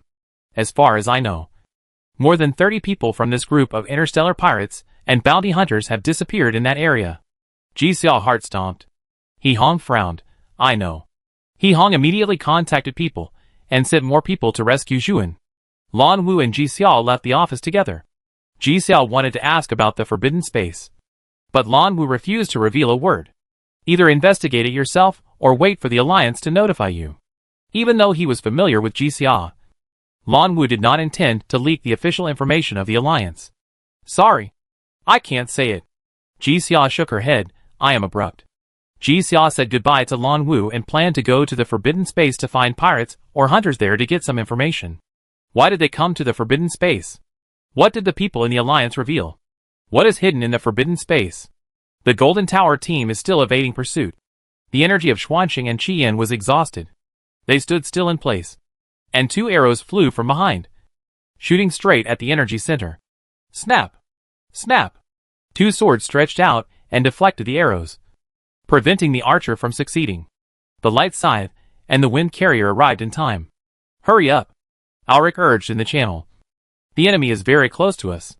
A minute ago, Xuanqing and Qian ran out of energy, and the other 3 mechas went to the nearest supply point to collect supplies as planned, and then returned to provide support. Qingjian and Yusi, one bright and one dark, guarded their teammates. Meng Yicheng controlled the wind carrier and input energy into the reservoirs of Xuanqing and Qian. Xu Xiang watched Xuanqing energy value gradually increase from 0 to 100%. Full? The battle continued. Go to the northeast. There are sufficient supplies there, which will help us replenish energy in time. Xu Xiang sent the route to her teammates while speaking. This was something she did in that minute. There are many people chasing them, and they must be ready to resist at any time. And resistance requires energy. So supplies have become the priority of this arena. Although the road to the northeast is more roundabout, there are more supplies. And there are advantages to going around. For example, use the route to get rid of the pursuers. Xu Xiang, concentrate the energy on Xuanqing and Qian, and keep the energy of other mechas at about 50%. The heavy mecha has a strong attack power. If the Golden Tower team wants to retreat smoothly, attack and resistance are indispensable. The teammates responded one after another. In the past, Alric would never give the highlight to others. After being defeated by Xu Xiang and becoming familiar with his teammates, he said the kills belong to me, but in fact, he often cooperated. The Jinta team is becoming more and more mature. Xu Xiang looked at the global map and analyzed the current situation. There are 2 teams closest to the finish line. Judging from the number of red dots, they are most likely the Starry Sky team and the Dream team. The 2 teams are very close and have fought a few small battles in the middle. But no one from both teams has been eliminated. The next 3 teams are probably R11, TTA Art, and the Sky Eagle team, followed by Suanio, AI Guang team. The Jinta team is in the middle and lower reaches. The reason is simple. The temporary team is chasing closely. As time goes by, more and more people join the temporary team, which brings great pressure to Jinta. Alric couldn't help cursing. It's so annoying. How many people have joined forces? If Juan was here, he would definitely agree with him. It's a pity that Juan is not here. Be careful. Don't be distracted. Yinli controlled Qi Yin and threw a dart in the direction of UCI, cutting off the arrow shot at UCI. Damn it! Alric was furious. Usually he was the only one who could secretly snipe others. But now it was all the opposite. The Jinta team fought and retreated at the same time, although the marching speed was slow. But several opponents were eliminated, which could add some performance points. The Kalinko arena was definitely the most conservative arena that Xu Xiang had ever played. Multiple teams jointly pursued. Energy was lacking. Hot weapons were banned. The venue was narrow, and there was a lack of people. Counting each of the current situations, it seemed that they were deliberately targeting the Jinta team to prevent them from being wild. Xu Xiang's strong attack was useless. She rarely experienced the feeling of anxiety in combat. This was a state where the whole body was wrapped in mucus. All movements were restricted by mucus. If you move a little, you will be pulled back. Cannot advance. Can't retreat. Uncomfortable. Difficult to fight. Xu Xiang scratched her hair. A little annoying. Ji Xiao wore an oxygen mask and went to a space pirate group. The leader of the pirate group was a fierce big sister. The moment she saw Ji Xiao, she could no longer hide her axe and chopped directly at the unknown person. Ji Xiao was unprepared. But fortunately she reacted quickly and tried her best to dodge the axe that was longer than herself. Yo! The big sister saw Ji Xiao dodge her attack and had a slight liking for her. You are quite skilled. What's your name? How about joining my team? Ji Xiao's back was soaked with sweat and her forehead was sweating. But she didn't dare to do it, as it would make her look nervous. This big sister obviously valued talented people, and Ji Xiao couldn't show weakness. Ji Xiao, my name is Wang Ying, and I'm a bounty hunter. Sorry to bother you. It's like this. I've been on Kalinko for more than a month, and recently I found many people coming here. Do you know what happened? It is said that when you go out, Your identity is given by yourself. And Jixia is no exception. Anyway, she was wearing an oxygen mask. And if she didn't show her face, no one would know who she was. Wang Ying. The big sister laughed. You are Jixia. Right? I often see you on TV. And I remember your voice. Jixia secretly said that it was not good. As soon as the big sister finished speaking, the pirates surrounded Jixia with weapons. Jixia. Of course they knew Jixia. One of the most famous teachers in Aurora College. She won the command MVP of the Tier League twice when she was a student, and led the team to capture the Insect King many times during the years she joined the army. The youngest deputy commander of the Alliance was her student. Such a powerful person actually appeared in front of the Interstellar pirates. If we capture her, can we threaten the Aoyuan Alliance or her family to give money? The big sister carried a big axe and stared at Jixia. Both sides wore oxygen masks, and it was unknown what the other's expression was. You can be Wang Ying if you want to. The eldest sister stepped on a tree stump and approached Jixia with an axe. Join our Huanbua pirates. If you come, I will give you the position of deputy. The other members of the group started to make a fuss, saying that the big sister was unfair, and they had been here for so long but still couldn't become assistants. Quiet. Quiet. The big sister stuck her knife deep into the soil. Don't scare our teacher Jixia. Jixia remained calm and said, why don't we make a deal? Since the other party had discovered her identity, and since the big sister was so direct, she should also get straight to the point. What's in the forbidden space? What information did you get from the inside of the Alliance? Jixia looked up and stared at the big sister. Please tell me. In return, I can help you. The pirates laughed and pointed at Jixia and talked about it. Who is this person? She actually wants to cooperate with us. It's so funny. She doesn't think she's really that great. Does she? A university teacher who has served in the army. So what? It's really hard to be a pirate. The big sister also stared at Jixia, without refuting her or stopping the members from laughing. The two sides were in a stalemate. In the dense forest, the air pressure here is particularly low. Hey! A lazy voice broke the state. What can't you agree to? It was a familiar voice. Jixia had heard this voice not long ago. Not many times, but she remembered it. Everyone looked towards the source of the sound. A girl was sitting on the top of the spaceship, bending one leg, supporting her head, looking down at the scene underground. Graykeeper, why are you here to join in the fun? Someone shouted. Jixia's ears perked up. Graykeeper? It seems that her memory is not wrong. It is indeed that person's voice. Shanine. Jixia looked up and greeted. See you again. Chapter 118 Turning Point. Jixia and Shanine talked at base number 1. And the topic revolved around Shu Xiang. The Alliance treated the Guardians preferentially, and some Guardians decided to enter the military academy. But more chose to stay away from the Alliance and live their own lives.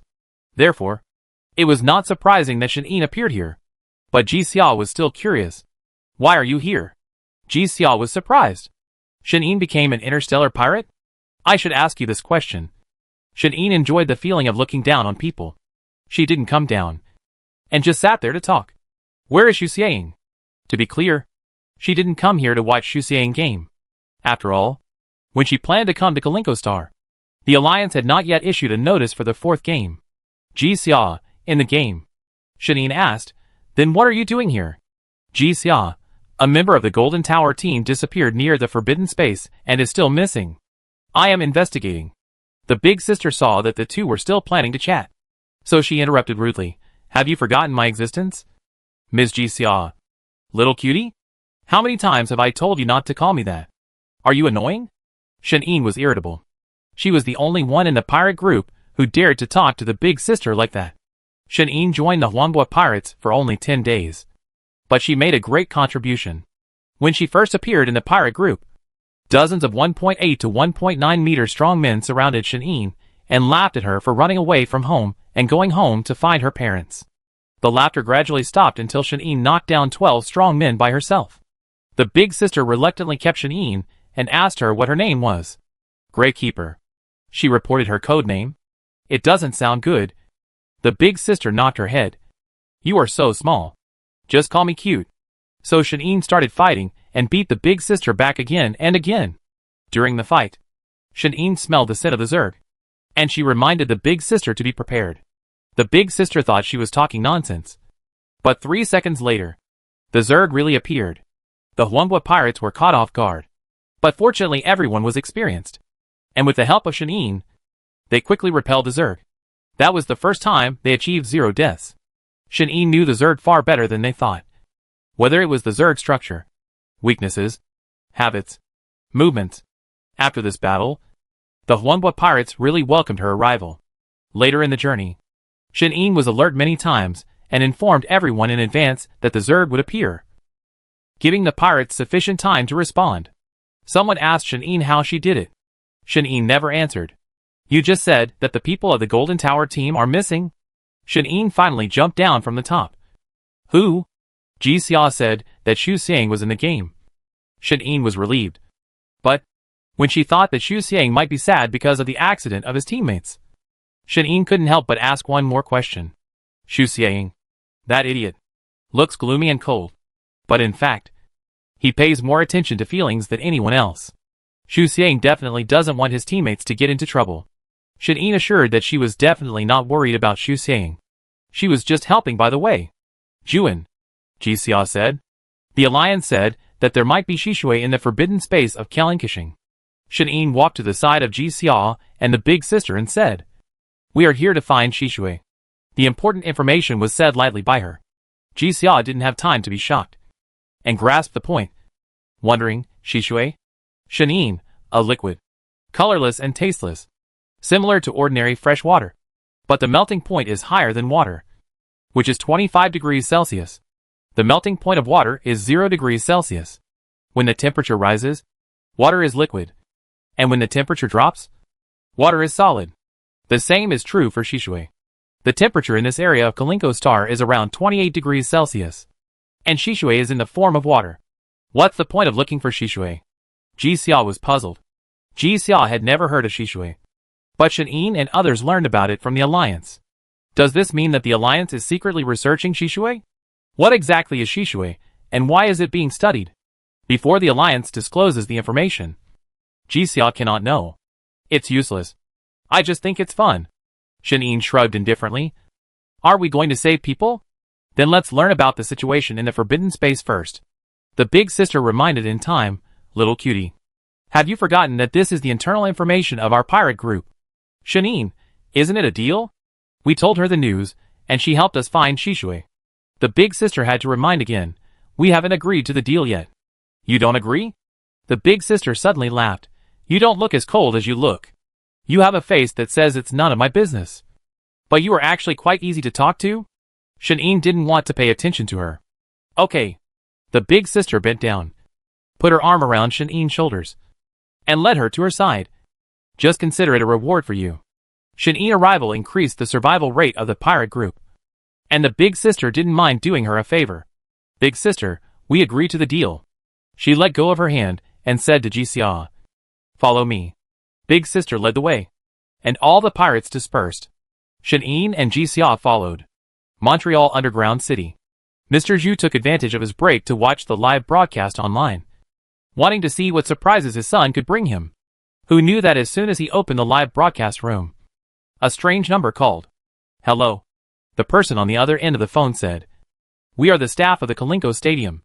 I'm sorry that your child is missing in the stadium. We are doing our best to search and rescue. Mr. Zhu's smile froze on his face, and he didn't hear the rest of the words.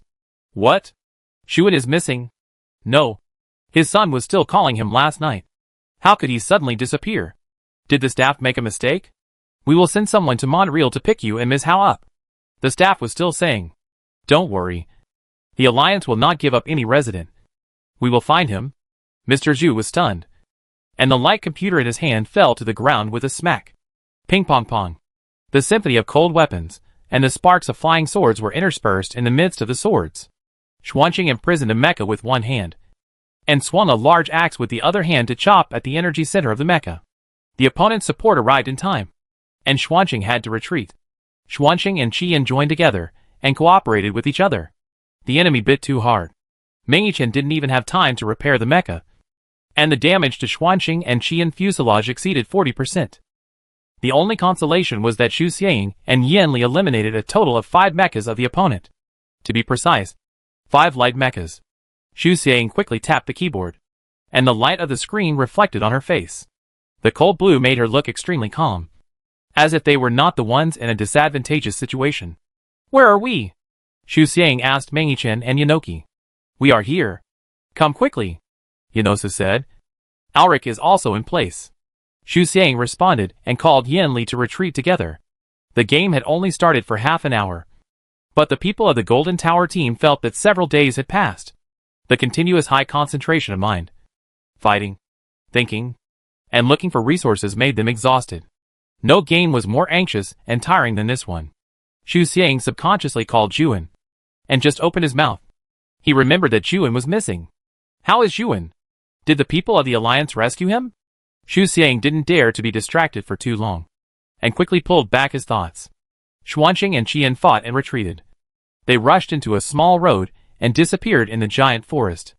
The 10 mechas of the temporary team quickly caught up, and they were bound to eliminate Xuanqing and Qian. In the dense woods, 2 mechas were running in front, and 10 mechas were chasing closely behind. Good news.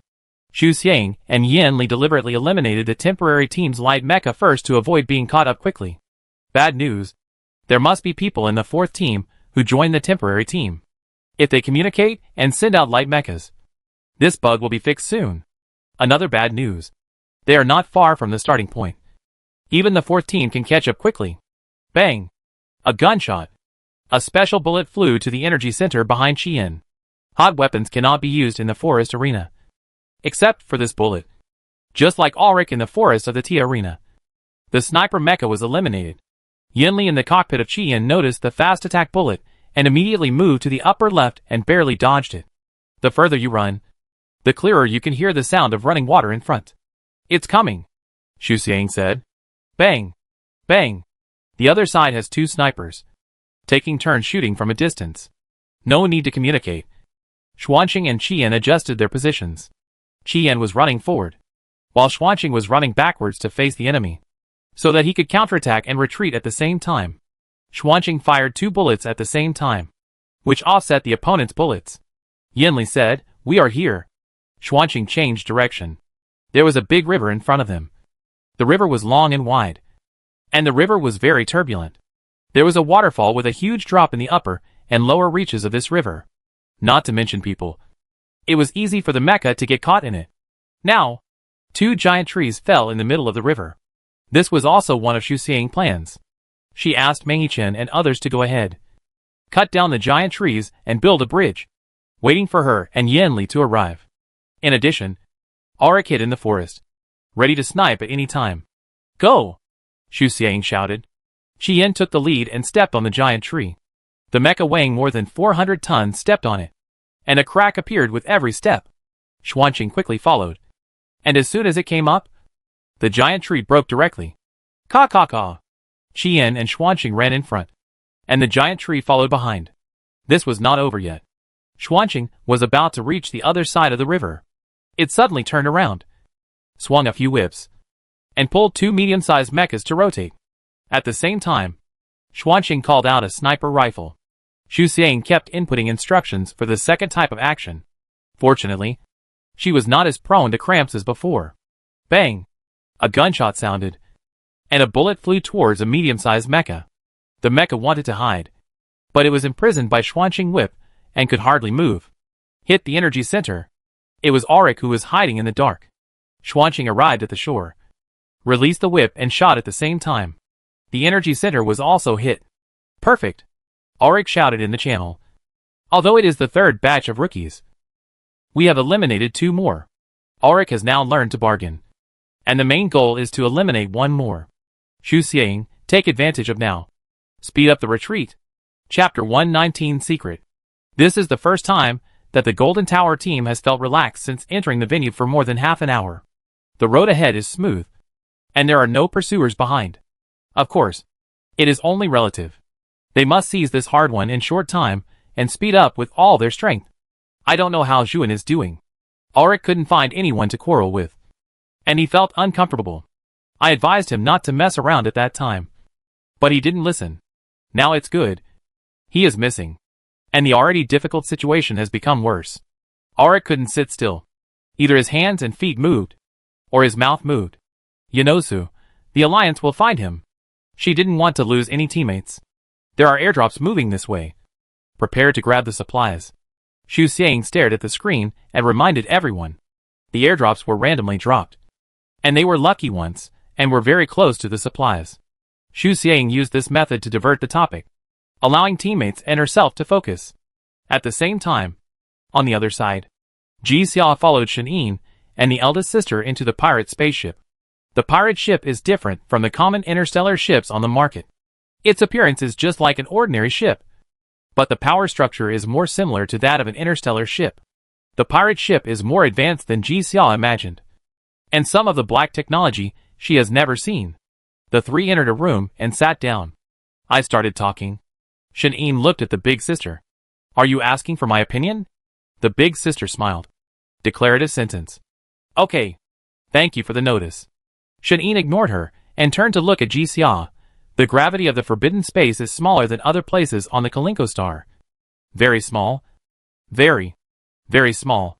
Ji Xia was amused by her description. How small is it? I don't understand the specific formula and numbers. Anyway, it's ridiculously small. To avoid Ji Xia questions, Shen said that she didn't know.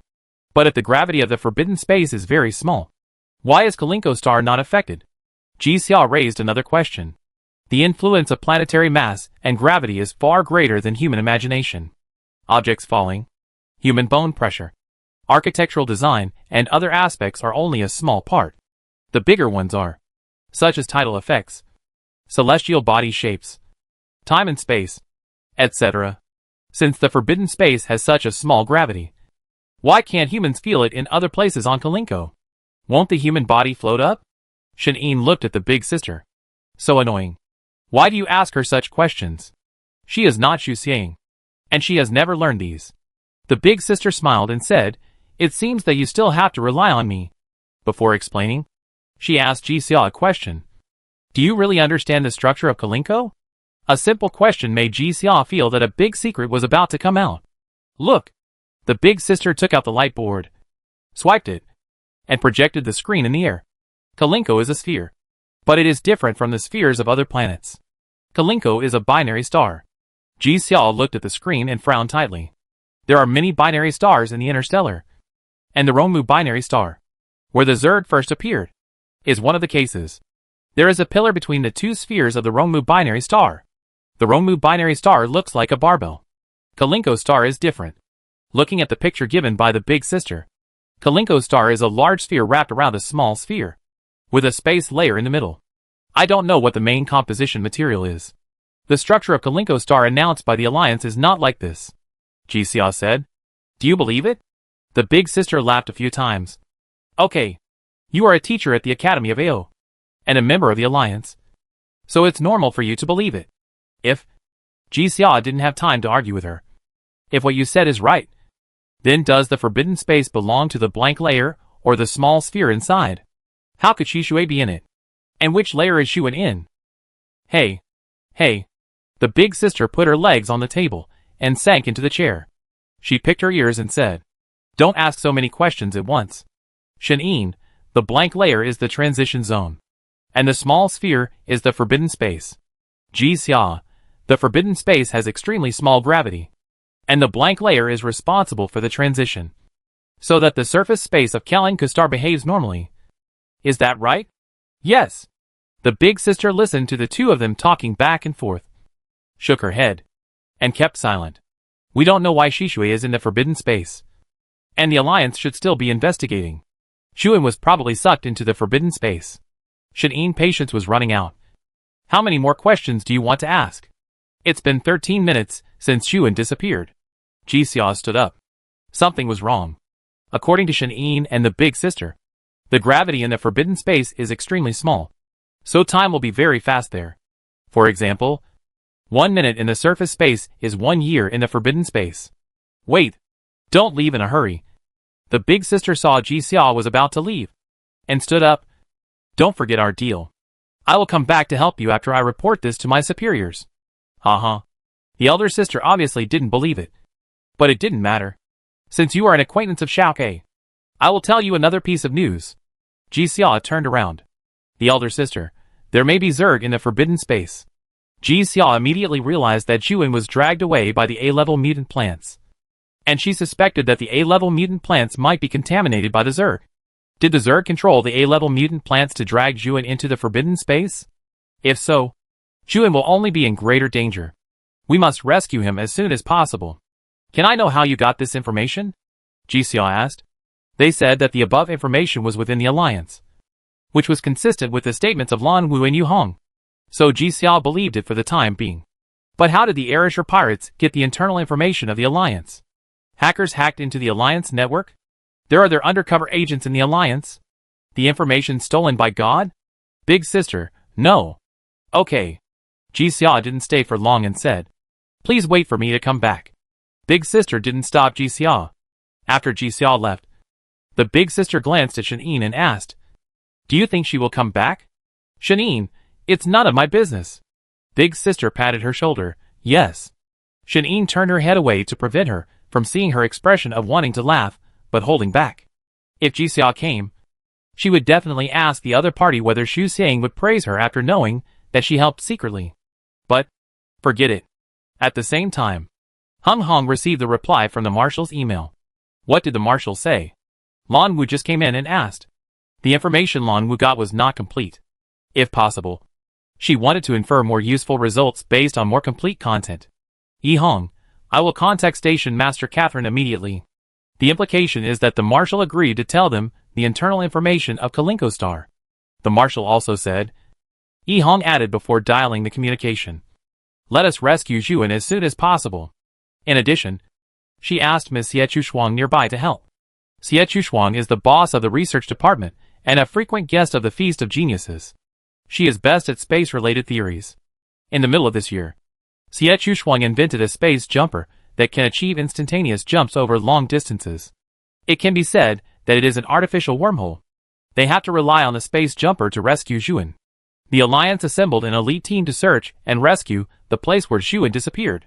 Yi Hong conveyed the secret of Kalinko Star to this team and asked them to bring Juan back as soon as possible. When Ji Xia came back, she happened to see this team setting off. She was worried, so she asked to follow. The leader is the 10th Commander-in-Chief Yolanda, and Ji Xia, Xie Shuang and others assist in the rescue mission. Yi Hong synchronized the rescue process to Zhu and's parents to ensure their right to know. In addition, they also informed the members of the Jinta team at key points to let them know the situation of their teammates. Report to the commander. We have arrived near the A-level mutant plant Devil Ivy Tree. The main attacker reported the current situation. Juan and his mecha were not found. Keep going forward. Yolanda stared at the screen. And the drone captured every picture without blind spots. Cut off the roots of the Devil Ivy Tree.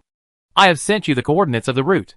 Xie Shuang is debugging the equipment according to the latest data to ensure the normal operation of the space jumper. The space jumper is very large. And Yi Hong specially sent troops to cut down trees to leave an open space of more than 300 square meters in a short time. Okay. We got it. As soon as the main attacker finished speaking, the Devil Ivy Tree responded. Countless vines attacked like octopus tentacles. They seemed to know that this group of enemies was more powerful than Juan. So they attacked in a more vicious way. A main attacker and two secondary attackers were at ease, manipulating the mecha to shuttle through the vines. Their fighting qualities were better, and the mecha energy was more sufficient. They quickly passed through the vines and found the root. The three attackers cooperated with each other and cut down the Devil Vine tree within 2 minutes. The towering tree fell straight down, and its long beards were flying with fangs and claws. The three mechas found a gap to avoid and jumped from the space that was hidden from the sky to the open air. I have sent the coordinates that are most suitable for space jumps. Please go to the coordinates according to my instructions. Yolanda said. Understood. The three attackers rushed to the coordinates according to the instructions. Commander, I've arrived. After the three attackers were all in place, Yolanda said, the space jumper is ready. And the space jump is about to begin. She glanced at the data on the screen and said, be careful. The next second, the huge and delicate space jumper emitted high-intensity energy, and white light covered the entire sky. When everyone looked at the three attackers again, they had disappeared at the origin. What happened? Xu Xiang's screen was completely white for about 2 seconds. Is the machine broken? It doesn't seem like it. The sky just turned white. Finally, Xu Xiang made a judgment. Xuanqing shows that there is a huge energy fluctuation in the outdoor space. And it is far away from us. Xu Xiang frowned. It is where Zhuan had an accident. Are the people of the Alliance rescuing Zhuan? Not long ago, the Alliance told the Jinta team that they had arrived at the place where Zhuan disappeared and launched a rescue operation. Please rest assured that the members of the Jinta team will play, and they will bring Zhuan back safely. Is Zhuan back? Xu Xiang, Alric shouted. Someone is chasing us again. Xu Xiang came back to her senses. There was no time to be distracted. They had to focus on the current game and wait as long as possible for Zhuan to return. Chapter 120 Taboo. Who? Zhuan clearly heard his heavy breathing. It was so dark that he couldn't see anything. Zhuan's consciousness gradually returned. He clenched his fists and found that he still had some strength. Zhuan groped for the light source and finally found a usable light button in the Feiyun cockpit. The light was dim white and not dazzling. But the moment it turned on, Zhuan still felt his eyes stung.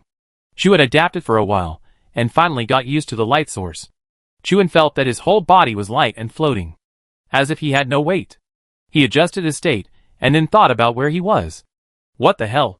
Zhuan stared at the screen. On the screen, a substance that had never been seen before was suspended in the air. Zhuan found it difficult to describe its appearance. Except for the colorful colors, he couldn't find more adjectives. If he had to use one word to describe it, it would be abstract. He could sense its existence, but he couldn't say what kind of existence it was. Zhuan scratched his head. Wait, don't focus on this. How did he come to this place? Zhuan began to recall. He remembered that he planned to use the A-level mutant plants to help his teammates break the deadlock. He remembered that he fought with the devil vine tree, but unfortunately, he was short of resources and limited ability, and was quickly beaten. He remembered that the devil vine tree dragged him away, and he was getting closer and closer to the forbidden space that was not covered by plants. He remembered that he didn't even have time to put on the oxygen mask before he fainted. Then, it's now. The memory was broken after he fainted, and he didn't know where he was at the moment.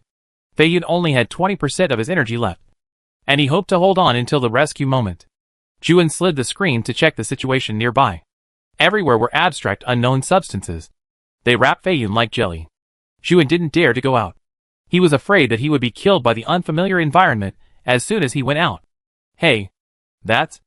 Zhuan noticed the movement in a corner and enlarged the picture. Mecha? Is there anyone else in this place? Hey. The other party also found him, turned on the loudspeaker, and shouted, You over there. Just arrived? Are you still alive? The voice sounded very hoarse, and the speaker must be very old.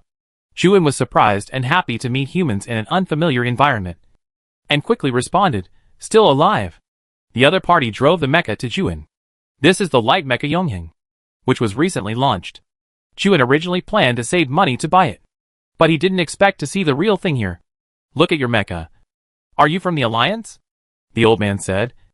My name is Su Min, the captain of the Eagle Squadron of the Philia 2nd Squadron. May I ask which team you are from? Huh? Zhuan was confused. What does it mean? Philia Squadron? I haven't heard that the Alliance has this team. Zhuan scratched his head. Senior. My name is Zhuan. I'm still a student, but I plan to join the Alliance army after graduation. Su Min was stunned for a moment. Are you a student? He thought of something and asked. A student participating in the tier league? Yes. Oh no. Su Min was shocked and coughed violently. It took him a long time to recover. You? How did you fall into the forbidden space? The Alliance should prohibit outsiders from approaching. Zhuan was still worried that the old man would cough to death in one breath. When he heard him ask this question, he immediately shrank his head. No. It was accidental. It was indeed an accident. The devil vine tree was within the scope of the game, and he was just dragged in by the vine. Su Min had a headache. Forget it. There is no time to say so much. I hope you can still be saved. Zhuan, why do I have an illusion that my brain is not enough? Listen, little guy, Su Min said. The Philia squad is one of the teams with the highest confidentiality level in the Alliance. We are mainly responsible for exploring the Shishui in the forbidden space of Kalinko Star. So far, We have sacrificed 97 people. I will soon become the 98th. I hope you are lucky enough not to become the 99th. Upon hearing this, Juin felt that something was wrong. He turned on the recording to prevent himself from forgetting important content. Su Min, since the discovery of Shishui, the Alliance has explored the existence of Shishui on other planets. Kalinko Star is one of them. In addition, there are 56 planets such as Hurricane Star. The Philia Second Squad is responsible for the search for Shishui on Kalinko Star. Kalinko Star is a binary star, with one layer outside and one layer inside. And there is a transition layer between the two layers. We are now in the inner layer, which is the forbidden space. The gravity of the forbidden space is 1/1000th of that of the surface space. And time passes very quickly. When I came in, there was still half an hour before the start of the Kalinko competition. What's going on outside now? Juin recalled the time. The competition lasted about 10 minutes. Su Min, okay. I continue. I'm 87 years old now. But when I came in, I was 27 years old. In other words, only 40 minutes passed in the surface space. But 60 years passed in the forbidden space? Juin, it's over. He won't become a white-haired old man after he goes back. And whether he can go back or not is another matter. No wonder Su Min wished him good luck. There were 3 teammates who came in with me, and they are all dead. Su Min's life was slipping away. He had no time to adjust Juin's mood and just talked about his own. Not all of Su Min's teammates died of natural causes. He remembered how each of them died. Judy Johnson committed suicide out of fear. Bian Qiuqin went crazy because he couldn't stand the loneliness, and finally bit his tongue and committed suicide when he was unconscious.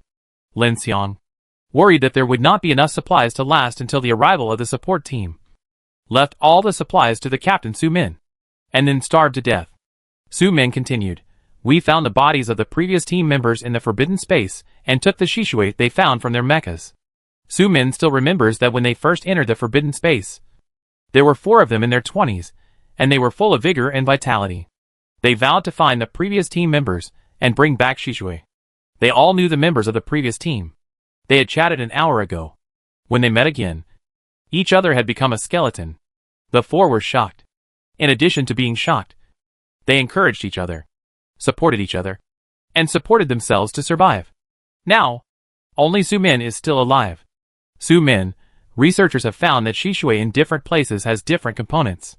If they find enough samples, they may be able to find the origin of the Zerg. Do you know the origin of the Zerg? I heard that if we find it and kill it, we can completely eliminate the Zerg.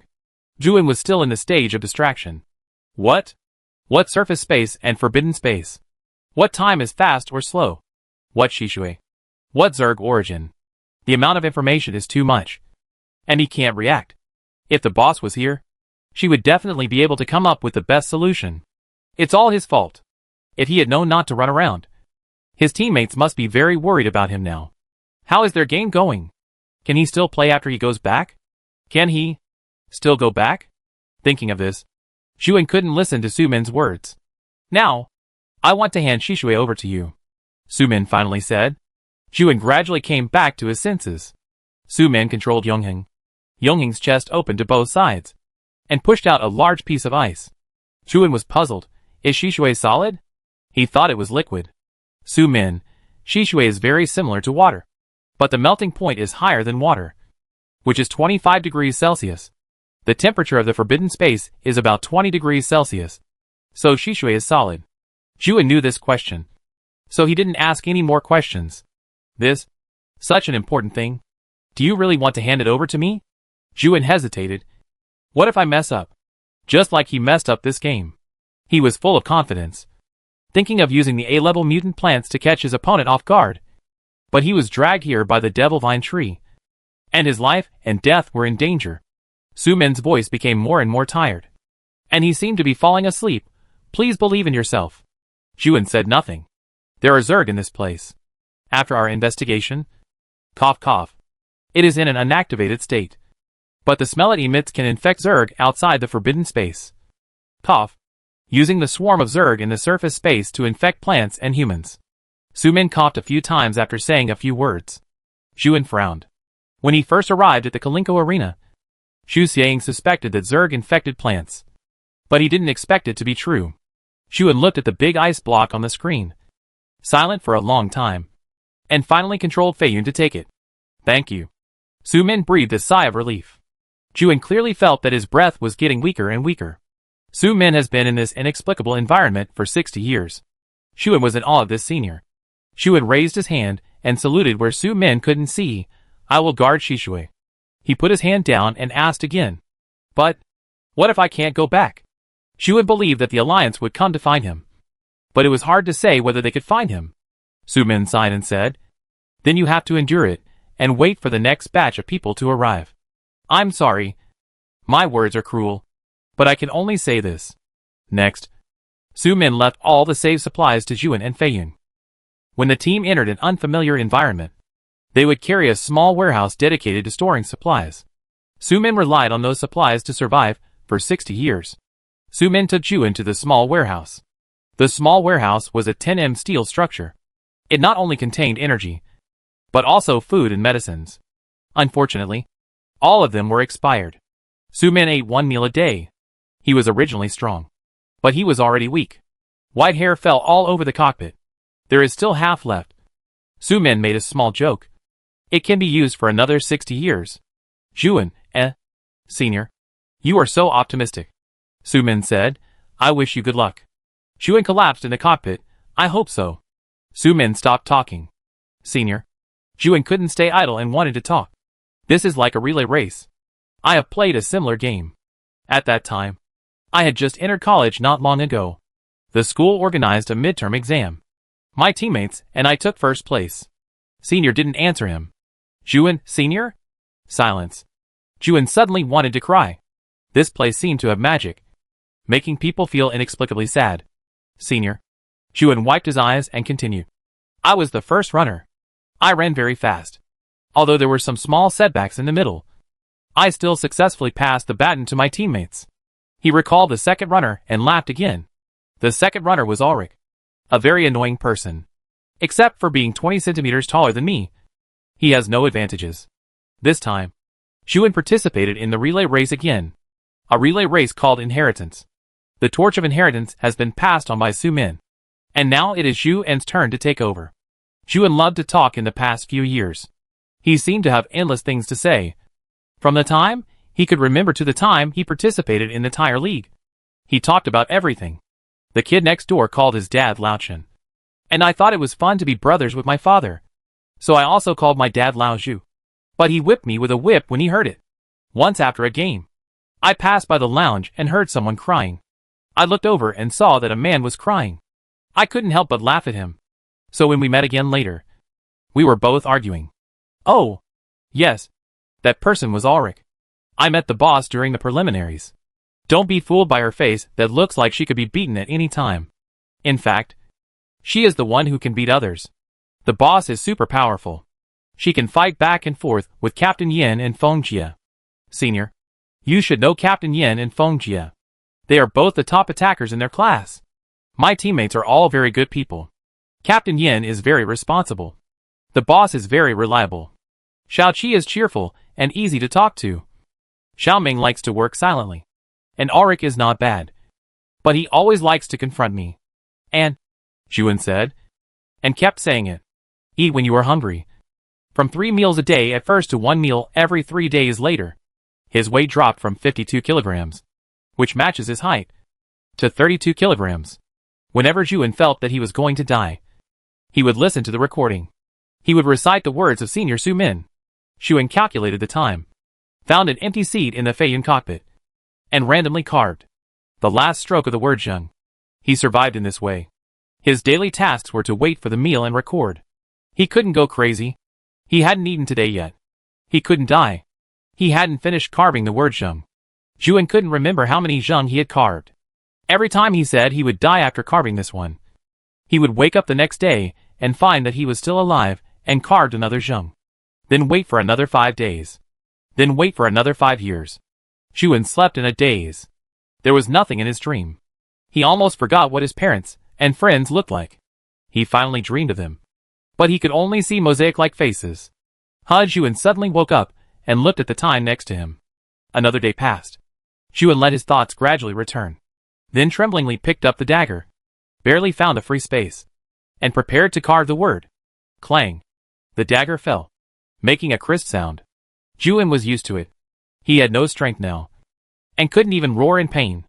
Juin paused for a long time, picked up the dagger again, and carved a horizontal line intermittently. Live another 4 days? Juin leaned against the iron wall of the cockpit. Forget it. Live a few more hours. At least eat today's meal. Juin opened his dry lips and wanted to say something. So lonely. He couldn't speak. He could only express it in his heart. Juin finished half a compressed biscuit and laid down waiting to die. He found that he still had some strength, so he planned to wait until his strength was exhausted.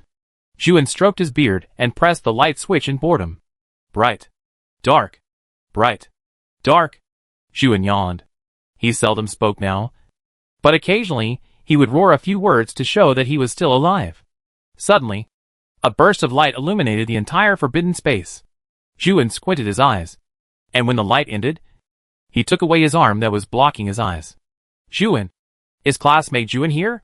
Someone shouted. We are the Alliance support team. We are here to take you home. What's going on? Juin climbed to the driver's seat, found the monitoring button based on his previous memory, and turned it on. Feiyun had not been started for a long time, and it took a while for the eyes to light up. But unfortunately, the eyes and the monitoring were covered with dust, and everything was blurry. Juin's heart was like a pool of dead water, and he calmly checked the situation nearby. Nothing. Hallucination? It is said that hallucinations in the desert mean that death is not far away. Maybe he is really dying. He suddenly understood why Senior Su died after he finished speaking. Maybe for Senior Su, he was the hallucination, a kind of illusory sustenance. Juin exhaled a foul breath. What should he say to the hallucination? Forget it. I am so tired and can't speak. Let the hallucination take away the recording records in Feiyun. Juin is not afraid of death, but his parents and friends will be sad if they can't see him. Senior Su will be disappointed if he knows that he failed to complete the task. Juin turned off the lights. I'm sorry. He really can't bear it anymore. The abyss has covered him, and he can't escape. Juin closed his eyes and waited for death to come. Juin. Is Juin here? It was that voice again. Juin didn't respond. God is really too much. He is about to die, but he still gives him hope. Aren't they afraid that he will be completely desperate? Captain! A voice is getting closer and closer. I found a mecha. It's Feiyun. It's Juin. The voice is too close. And Juin opened his eyes. Should I take another look? It doesn't matter if it's an illusion. Maybe the other person is the last person he saw before he died. He is curious about who he saw for the last time in his life.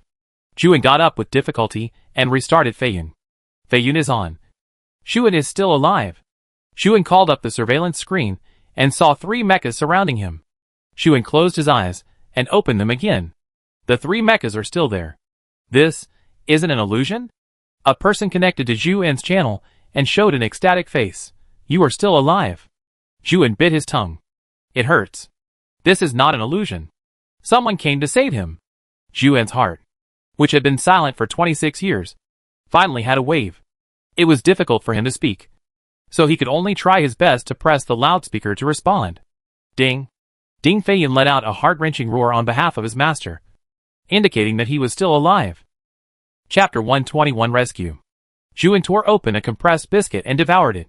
When he regained a little strength, he grabbed 2 other flavors of compressed biscuits and ate them. Before, he could eat these 3 biscuits for 6 to 8 days. Juin hadn't eaten so deliciously for a long time. He cried and ate while crying, as if he wanted to swallow all the sadness into his stomach. Be careful not to choke, the main attacker of the rescue team said. Juin opened his mouth and heard his hoarse voice. Hungry. The main attacker shook his head helplessly. Captain, a deputy attacker reminded. We have to hurry to the coordinates, the commander said. Otherwise it will be too late. Juin stopped eating, ignored the biscuit crumbs on his beard, looked up and asked, Can we really go back? The main attacker checked the communicator and responded, We are here to take you back. Juin's hand holding the biscuit suddenly trembled, and big tears fell on his beard and rough hands. He can go back. He can go back. The 2 deputy attackers hurriedly comforted this little classmate, who looked older than themselves. The commander said to go to the designated coordinates in 1 minute, and wait for the jump to restart. the main attacker said. We can prepare to go. Juin nodded, and wiped his face to make himself look less embarrassed. The main attacker asked, Can your mecha still run? Juin controlled Feiyun, and tried a few basic actions. It's okay. All the resources left by Su Min belonged to Juin, and it was no problem to save them. Main attacker, then I go. Juin's strength recovered a little. He sat in the driver's seat seriously for the first time in a long time. He raised his hands, and stroked the familiar yet unfamiliar keyboard. Juin looked at the colorful abstract material on the screen, and the endless road ahead. Let's go! Juin officially pressed the start button, and Feiyun's eyes lit up faintly. Feiyun, who had been sleeping for a long time, woke up like an old man in his twilight years. After 26 years, most of Feiyun's structures have aged. When it moves, the friction between the machines resounds throughout the area. Click, click, click. Juin turned up the volume to the maximum and listened to the movement of Feiyun. I thought it was noisy before, but now I think it's wonderful. Juin laughed and ran faster. Boom, boom. Feiyun deliberately stepped hard on the ground, like a happy child dancing. The three rescuers looked at each other and did not disturb Juin's happiness. The main attacker led the way to the coordinate point. We're here. The main attacker stopped. This place is not far from the initial position. Juin can see the original position without zooming in the screen. He saw Eternity. Su Min's mecha. The mecha named Eternity is really eternal. Eternity stays here. Be careful, be careful. The main attacker noticed something was wrong, and quickly controlled the mecha to raise its arm and block in front of Juin. The next second, the mechanical arm was cut off. Juin watched the mechanical arm being cut off, but it was too late to help. It's the Zerg. The main attacker reacted very quickly, immediately detected the situation nearby and informed everyone. The Zerg is not recorded. Maybe it is unique to the forbidden space. Juin thought of what Su Min said. There are Zergs in this place. After our investigation, ahem, it is in an inactivated state. But the smell it emits can infect Zergs outside the forbidden space. Ahem. Use the swarms of the surface space to infect plants and humans. Isn't it unactivated? How can it move? Is it because the energy fluctuation of the space jumper is too large? Awakening it. The voice of the main attacker brought Juin back to his thoughts. Don't worry. We can leave here in 20 seconds. The three attackers are all experienced soldiers. It is easy for them to withstand the attack for 20 seconds. The insects did not show up, and their slender limbs stabbed from all directions, like spider webs, falling from the sky to wrap four mechas. The main attacker protected Juin, and the two deputy attackers bombarded the insect limbs and suppressed the enemy's attack with firepower. Juin wanted to join the battle, but his fingers did not listen to the control, and they kept shaking, and he couldn't even press the keyboard. Juin was so anxious that his beard and blown hair were trembling. What happened? It's just a bug. He was the one who had helped defeat the woodworm and the furnace fly. Why can't he even move now? Don't worry. We can handle it. The main attacker noticed that something was wrong with Juin and said quickly, You just haven't moved for a long time. You will definitely recover after a period of rehabilitation training when you go back. Juin watched the three mechas protecting him, watched the mechas being broken, and watched himself being powerless. He felt depressed. What on earth had he experienced in his 26 years? Be careful.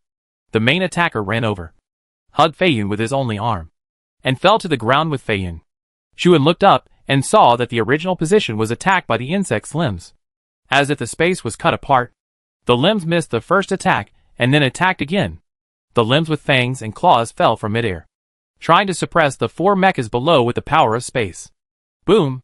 The three mechas raised their hands to hold the heavy objects. Juin hurried to catch up, but Feiyun was too old and the parts were quickly crushed. This insect was much bigger than everyone imagined, and it could suppress them with its weight alone. But they couldn't dodge because this coordinate was the return coordinate. Crack, crack, crack. The arms of the three mechas broke one after another, and the tallest one even lost its head. The cockpit kept issuing red warnings, reminding the driver to leave the danger zone quickly. The insect's limbs were still exerting pressure and looking for opportunities to pierce the key parts of the mecha. More than a dozen limbs attacked quickly, stabbing the four mechas at the same time. At this moment, a little white light appeared on the spot. The white light covered the area very quickly. In less than a second, the white light repelled the insect's limbs, wrapped around the four mechas, and illuminated the entire area. The sky was bright again. Xu Xiang was fighting with someone. She endured the discomfort brought by the dazzling white light, controlled Xuanqing to raise the big sword, swung it down heavily, cut off the right arm of the heavy mecha on the opposite side, and kicked it back with one foot. The white light quickly disappeared, and the surroundings returned to normal. Run! Xu Xiang covered her teammates and still ran at the end. I've run out of bullets. I can't snipe anyone, Alric said. Let's go to the next supply point. Xu Xiang, look at the direction of other teams. They will go there to ambush. Let's change our target and go to the supply point in the southeast corner. Or wait for the airdrop package. Try not to shoot if you don't have bullets. Xu Xiang used the terrain and mutated plants to shake off the temporary team many times. But the opponent stuck tightly like a dogskin plaster and would pop out in a few minutes. The Jinta team is now the last one. Alric ruffled his hair. Completely lost his former image. How can you four fight? Yinli, there are only 4 people in this batch of temporary teams. We can handle it. Alric, but your energy is only 20% left. With the current situation of the Jinta team, everyone is under great pressure. What Alric does less will be added to other teammates. He doesn't want to do this, but he has to do it. The Jinta team seemed to be wrapped in slime, and every move took a lot of effort. The Jinta team fought and retreated under the cover of trees. Mei-Chen transformation device played a big role. When the temporary team was still struggling to avoid the lush branches and leaves, the members of Jinta had already perfectly avoided obstacles with the transformation device. The Jinta team once again used the transformation device to get rid of the temporary team, successfully entered the trail, and crossed a smooth road. Xu Xiang stared at the screen and observed the surrounding situation. It doesn't matter. We will reach the supply point soon. Hold on a little longer. Yinli encouraged everyone. Yanoki said, I got rid of the temporary team, excluding the time for replenishing supplies. We have 10 minutes to rush at full speed. After Zhuan's accident, Yanoki was rarely active. She encouraged Zhuan to find the A-level mutant plant. Now that Zhuan is missing, she is the one with the most complicated feelings. Regret and self-blame. Pain and fear. All the negative emotions wrapped around her, making her feel pulled by the dark abyss every moment. Yanoki asked Zhuan to find the A-level mutant plant because she was afraid of losing. She admitted that she was a little selfish. Compared with Zhuan's safety, she valued the victory or defeat of the game more. But now, she wants Zhuan to come back. She wants her friend to come back. A few drops of water fell on the back of Yanoki's hand. When she noticed this, she wiped away her tears quickly to prevent her teammates from discovering her abnormality. We can be faster, Yanoki said. Wait a minute. Xu Xiang hurriedly called for a stop. Yanoki. Retreat, Xu Xiang said while controlling Xuanqing to run over. Yanoki was confused. The next second, broad leaves emerged from the soles of Qingjian's feet, like a flower bud in full bloom, wrapping Qingjian in layers. It is a B-level mutant plant. Heavy leaves. The characteristic of the double leaf is that the petals are large and numerous. It surrounds the target with its petals, and then uses the stems and leaves in the petals to absorb the target's vitality. The appearance of the double leaf is always sudden. When the target prey passes by it, it may be just a seed. Once it determines the prey, it will grow wildly at the right time and capture the prey in an instant, making it hard to defend against. In just 1 second, the double leaf has completely wrapped the light sickle. Yanosu's screen was dark, and she turned on all the lights to check the inside of the double leaf. Rustle. Hiss. What's going on? Yanosu looked carefully, and suddenly broke out in cold sweat on his back. The dense stems and leaves fell off the leaves, tangled together like roots, and climbed all over the light sickle from bottom to top.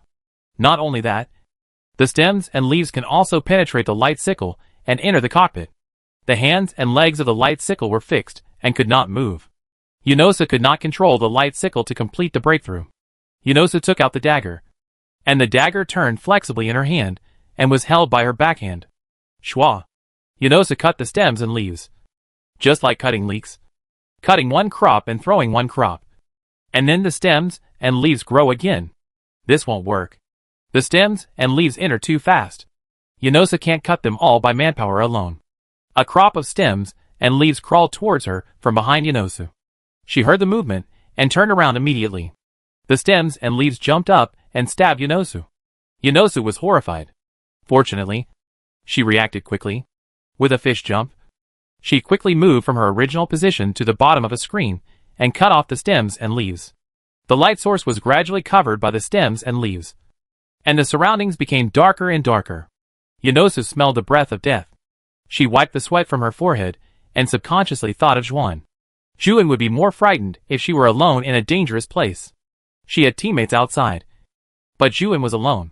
Yunosa stood up and took out the second dagger from under her trouser legs. She raised her hands and made an attacking and defensive move. The dagger in her hand reflected her stubborn and cold face. She didn't want to die, just like she didn't want to lose. Yunosa waved the dagger and cut off the stems and leaves close to her. More and more stems and leaves got into the cockpit, and the cockpit was like flooding. Yunosa couldn't open the hatch. Otherwise she would really die. But if she didn't open the hatch, the stems and leaves on the ground would sooner or later fill the entire cockpit. The two daggers shuttled through the stems and leaves, cutting off all the stems and leaves like a sharp knife cutting through the Gordian knot. However, there were fish that slipped through the net. Several stems and leaves flew quickly, brushing against Yunosa's face, leaving a few blood marks on her face. Yunosa wiped off the blood with the back of her hand. She wanted to live.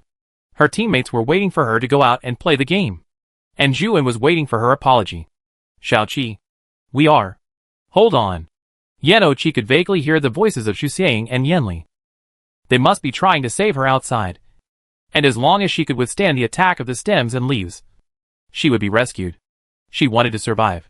Yanochi rolled over and came to the place with the most stems and leaves, trying to solve the invading stems and leaves from the root. She bit the handle of a dagger and pulled out a piece of iron plate with her free hand. The stems and leaves were faster than her, and with a whoosh, a bunch of stems and leaves passed through her abdomen. Yanochi groaned. She didn't dare to let go.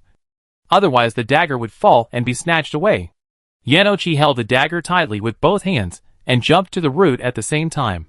She crossed the dagger on both sides of the stems and leaves and cut the stems and leaves from two directions. The wound on the abdomen was bleeding, and all the blood was absorbed by the stems and leaves. But Yanochi didn't have time to care about the blood in the abdomen. She wanted to survive. Yunoki raised his leg and kicked the iron sheet fiercely, then turned sideways to apply force to block the hole. Outside, Mei-chan and Auric kept a close eye on the surroundings to avoid being attacked. Xuxiang and Yanli were responsible for dealing with Chongya. Chongya was not only attacking Yunoki, but also dealing with the attacks of Xuxiang and Yanli. Xuxiang movements froze. Wait, what's the smell? After returning from the Bihai arena, Xuxiang made a simple modification to Xuanqing ventilation duct, increasing the air circulation inside and outside the cockpit, so that she could smell the smell outside. Now, she seemed to smell the smell of the Zerg again. Although it was not obvious, she did smell it. Unknown Zerg, the approaching pursuers, Chongya attacking teammates. All the negative elements appeared at the same time, making Xuxiang feel a little tired. Xuxiang came to his senses, cut off the leaves of Chongya, and devoted himself to the battle. No matter what the Zerg and the pursuers were like, the most urgent task was to rescue Yunoki. Xuxiang and Yanli cooperated. The former restrained Chongya, while the latter approached and tried to peel Chongya. This was just a B-level mutant plant, and it was not difficult for the two to deal with it together. Soon, they had the upper hand. Inside, Xiuqi. Yanli shouted outside. Are you okay? Her voice became clearer, and she must have peeled Chongya soon. Yunoki covered her wound and responded, I'm fine. She stood up, cut the stems and leaves like a knife cutting through the Gordian knot, and stepped on the stems and leaves hard. The severed stems and leaves occupied half of the cockpit, which greatly affected Yunoki's position. Fortunately, Yunoki was flexible enough and familiar enough with the structure of the cockpit to quickly travel through various spaces, protecting herself while attacking back. Chongya was not dangerous. If Yunoki hadn't been distracted and if this place wasn't too narrow, she wouldn't have been so passive. After getting familiar with Chongya, Yunoki's counterattack became very easy. In addition, with Yanli and Xuxiang outside, Chongya was restrained, and even the speed of separating stems and leaves became slower and slower. Yunosa combined the two daggers into one, covered the wound on his abdomen with one hand, and waved the two-way dagger with the other hand to deal with the stems and leaves. The stems and leaves gradually stopped growing. Crack! Yunosa rolled over to avoid the sneak attack of the last stem and leaf. She half-crouched and raised her hand to cut off the stem and leaf from bottom to top. Success! Yunosa did not dare to throw away the dagger. She stood up, panting, and looked up. She had cut off all the stems and leaves. The progress on both sides was relatively smooth. When Yunosa successfully cut off all the stems and leaves, Yinli also controlled Qian to peel off the leaves of Chongya. The leaves were peeled off layer by layer, and the vision of Qin Jian gradually recovered, from complete darkness to light. Voila! The sky was bright. Qian tore off the last leaf with his bare hands. Yunosa looked at the red mecha, and the dagger in his hand fell to the ground silently. She was saved. That's great. Girls protecting girls. Damn. I can't stand it. Why is the Jinta team so bumpy in the Kalinko arena? They encountered all kinds of things. I really want to cry for them. Yunosa is usually as well behaved as a cat, and she is so cool when fighting. The wound on her abdomen looks painful, and she really didn't say a word. Jinta is so miserable. I can't watch it. Fortunately, Shizu is fine. Otherwise, Jinta will be one less person. The barrage in the live broadcast room all began to sympathize with the Jinta team. Supply shortage, siege by several teams, missing secondary attackers, injured assistants. It seems that God is against the Jinta team, and all difficulties are imposed on them. Even the two commentators want to speak for the Jinta team. Everyone thought that the Jinta team would need a long time to relax. But after a few seconds, they adjusted their emotions and prepared to continue on their way. Yunosa was injured, and the medical team of the Alliance quickly came out to treat her wound. In theory, Yunosa could apply for a suspension of the game and return to the field after her wound healed. But she gave up this opportunity. In addition to not wanting to lose, she also wanted to fight with her teammates. Like Xiaodayu and Liuzhen, she fought freely and happily with her teammates. And we still have to wait for Zhuan to come back. Yunosa clenched her fists tightly and said firmly. She reached out and touched the screen lightly. Xu Xing saw this and also reached out. Then it was Yanli, Meng Yichen, and Ulrich. They couldn't get out of the mecha for the time being, so they could only convey their feelings in this way. The next second, the screen that had been dark for a long time suddenly lit up, and a familiar and unfamiliar face appeared in front of everyone. Familiar because you can vaguely see the shadow of a friend from his facial features, and unfamiliar because the face looks like a skeleton. The man raised his hand and also touched the screen lightly. Everyone was confused until they carefully looked at the scarred face and upper body. Disheveled, skinny, and dim eyes. Is it Xuan? Before anyone else could speak, Xuan smiled, as if he had said a few minutes ago, I'm back. Xuan said, he's back. Ji Xia saw the scene in the live broadcast room, and her eyes became sore. She ignored the overlapping tearful comments and locked her eyes on the 6 members of the Golden Pagoda team. So far, the members of the Golden Pagoda team have reunited. Don't look at it. Shen-Yin interrupted Ji Xia's sadness. She was so annoyed. This person made her feel uncomfortable. Big Sister said, according to the coordinates you analyzed, we successfully found a piece of solid Shishui, and our transaction is complete. The equipment of the Huanghua pirates is no worse than that of the Alliance, but the safety is almost non-existent. 50 people went in and 1 came out. As soon as the Shishui was handed over to the Big Sister, the person died. Shen-Yin said, you can go now. Ji Xia adjusted her mood and said, thank you for telling me the news. It's just a deal. I leave now. Ji Xia still had to go back to deal with Zhu An's matter. His parents needed to be comforted and his physical condition needed to be checked.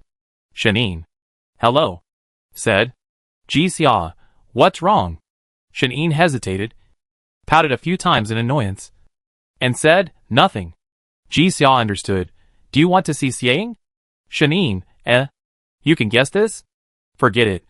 Shen-Yin had already thought about it when she was hesitant to speak. Don't tell Xu Xiang where I am. With her current reputation, she can't treat Xu Xiang to a 20% discount meal. The matter of seeing each other again will be discussed later.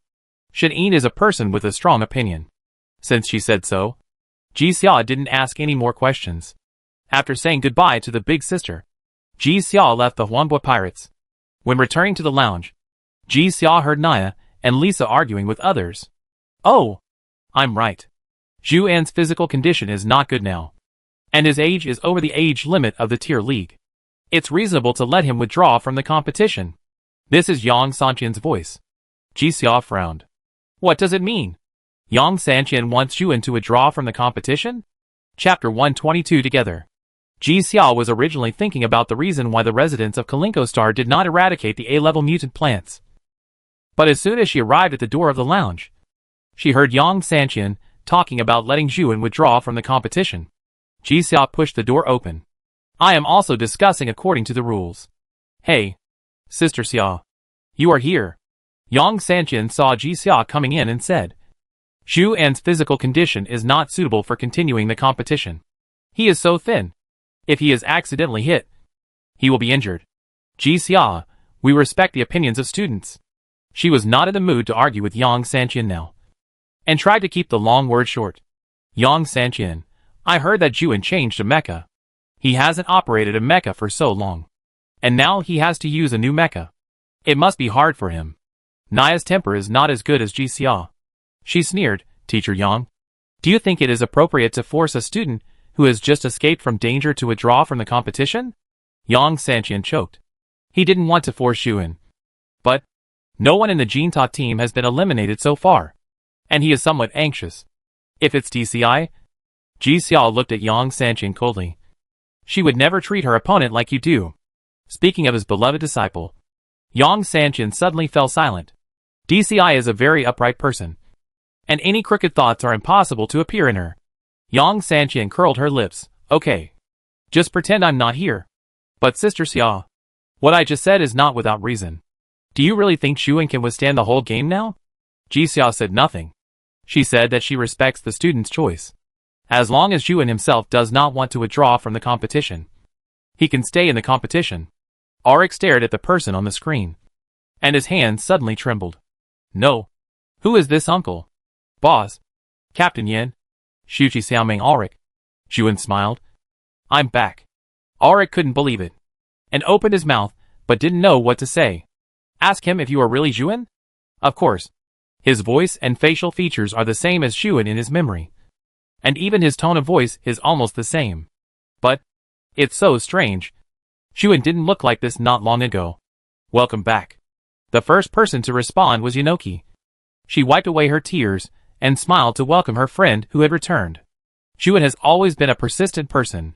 Even if Yunoki didn't encourage him at that time, he would definitely go to find the A-level mutant plant. But Yunoki just felt that Zhuan's accident had something to do with her. After learning that Zhuan was missing, Yunoki fell into self-blame and regret. She was just wrapped in heavy leaves and attacked. The fear of the unknown made her feel the same, and she was afraid that Zhuan would never come back. Fortunately, he is back. God gave her a chance to redeem herself, and her teammates returned safely. Welcome back. Yenli followed. She said, We are still here. They waited for Zhuan. So the members of the Golden Tower team gathered again. What's wrong with you? Auric looked at Zhuan. You were sloppy to begin with, and now you look like a homeless person. Look at your clothes. Ugh. They're tattered. Auric was most afraid of sentimental scenes, and he tried to break this situation with his usual quarrelsome way. Zhuan had a scruffy beard, and his straw-like hair was almost waist-length, which blocked his view. He had to use a borrowed rubber band to tie it into a low bun. Ha. Zhuan touched the back of his head and said, After all, you have been in the forbidden space for more than 20 years. You should be glad that you didn't chat with me face to face. Otherwise you would be suffocated by my stench. This sentence was not long, but he began to pant before he finished. He was very weak. Everyone obviously noticed this. Zhuan's body collapsed. Auric usually quarreled with Zhuan the most, and he felt that Zhuan was not only physically collapsed, but also mentally collapsed. Is Zhuan still the same Zhuan? He didn't even argue with him.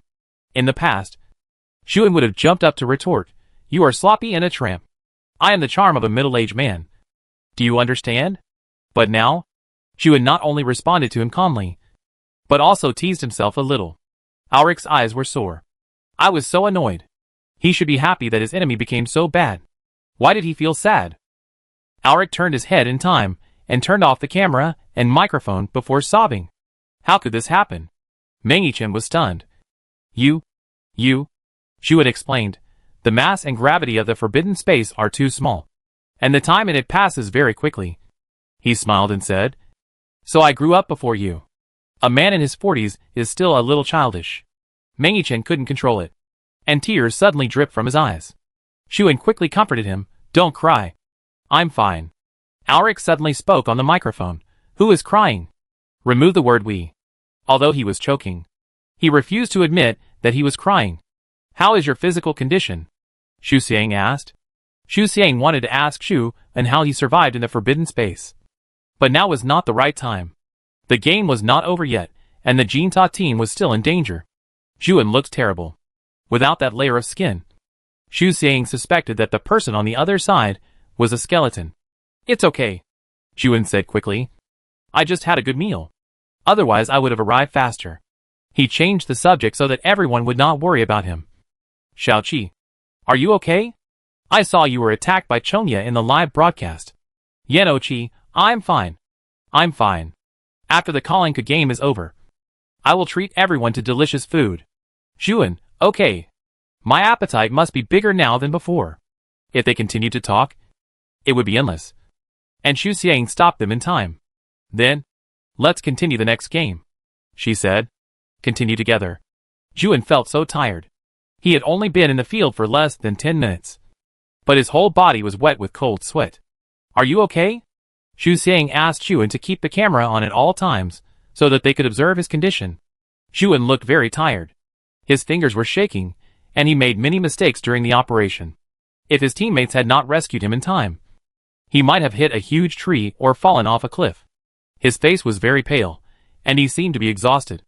Zhuan had lived alone in the forbidden space for 26 years. He ate less and slept poorly. His body gradually became thinner, and his spirit became more and more depressed. He felt powerless. He used to be the fastest runner. No matter what he did, he was very energetic, as if he had endless energy. Now, he sweated profusely after moving a few more times. "Hello," Ulrich wanted to say. "You look so weak." When he saw Zhuan trying hard to hide his fatigue, he changed his words and said, "Why don't you take a rest?" Zhuan said, "No, just treat it as a rehabilitation activity." He told Senior Su that he also wanted to be a soldier. But now it seems that this may not be possible. After Zhuan was rescued, he was injected with several nutrient supplements to help him recover as soon as possible. Unfortunately, the effect of the nutrient supplements was limited. Zhuan's brain reaction and physical strength were not as good as before. Zhuan felt scared. Was he really going to hold his teammates back? But he was reluctant to withdraw from the competition. He had already reached the 4th competition venue. He had returned again. His teammates were happy for his return. Why didn't God let him play in the competition? Zhuan's eyes were red. But he tried not to cry. His teammates were under great pressure, and he couldn't let them notice his loss of composure. He gritted his teeth and insisted, trying to keep up with his teammates. Xu Xiang glanced at Zhuan from time to time to observe his situation. When being dragged by Chongya, the temporary team was getting closer. Fortunately, Chongya was just a B-level mutant plant, and they quickly solved it. Xu Xiang was analyzing the current situation and adjusting his status all the time. The Jinta team still had a few minutes of free action time. They took the opportunity to find a lot of supplies to facilitate the next long-term battle. Xu Xiang didn't consider the speed of movement as before, but combat avoidance. She reset the route and used the terrain and shelters to avoid many enemies. Accordingly, their forward speed slowed down. No one in the team questioned it, because Zhu had believed in all of Xu Xiang's decisions, because others were worried about Zhuan's health. At night, it was completely dark. Xu Xiang saw that there were no red dots around, so she asked everyone to take the time to rest and eat. Xu Xiang connected with Zhuan alone and asked him how he was doing. "Can you still hold on?" Zhuan wanted to cry. He was obviously older than Xu Xiang, but when he saw the other party, he still wanted to call the boss, "Boss, I miss you so much. I'm so worried that I can't get out." Zhuan was in a very bad state. In order not to drag his feet, he didn't dare to be distracted after returning to the game, let alone discuss such emotional topics. At this time, he relaxed, and the most trusted boss asked him if he was okay, and his nose suddenly felt sour. He was not very well. He was afraid of dying in the forbidden space, never seeing his parents or friends again, and was even more afraid that his parents and friends would feel sad and painful for him. In the last moments, Juin was already waiting to die. He couldn't imagine how Senior Su had persisted for 60 years. Juin felt scared. If the rescuer had been a little later, a minute, an hour, would he have died? He was undoubtedly lucky. At least, he waited for the rescuer. After Juin came back, he hurriedly ate a nutritious meal and took a few doses of nutrient solution. He didn't even have time to see his parents and hurried back to the stadium. He didn't remember the taste of that nutritious meal, nor did he remember the staff's concern. He just wanted to return to the game as soon as possible with his teammates.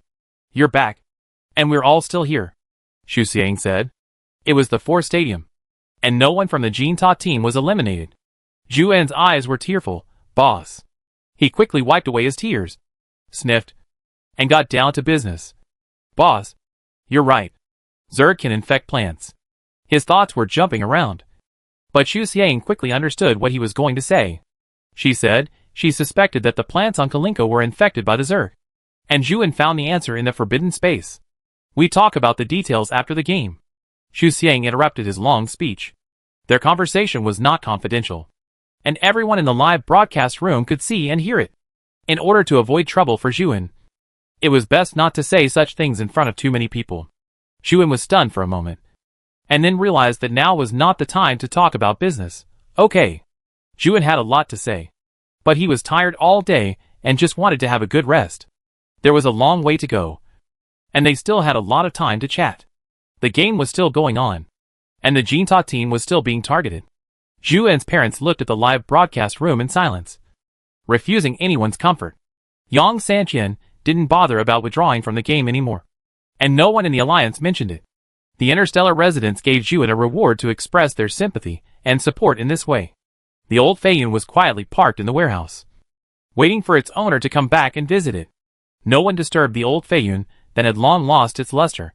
The competition continued until the afternoon of the second day, and the Jinta team was in the middle and lower reaches.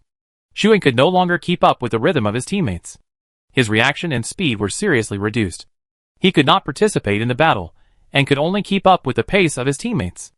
Yanli told him not to worry. She said that after the Kalinko competition was over, he would have a lot of time to rehabilitate. Rehabilitation. Juan insisted on these two words. Don't be sad. After he rehabilitates, he will not be a drag. Don't collapse. After he rehabilitates, he can still kill all around. Don't be anxious.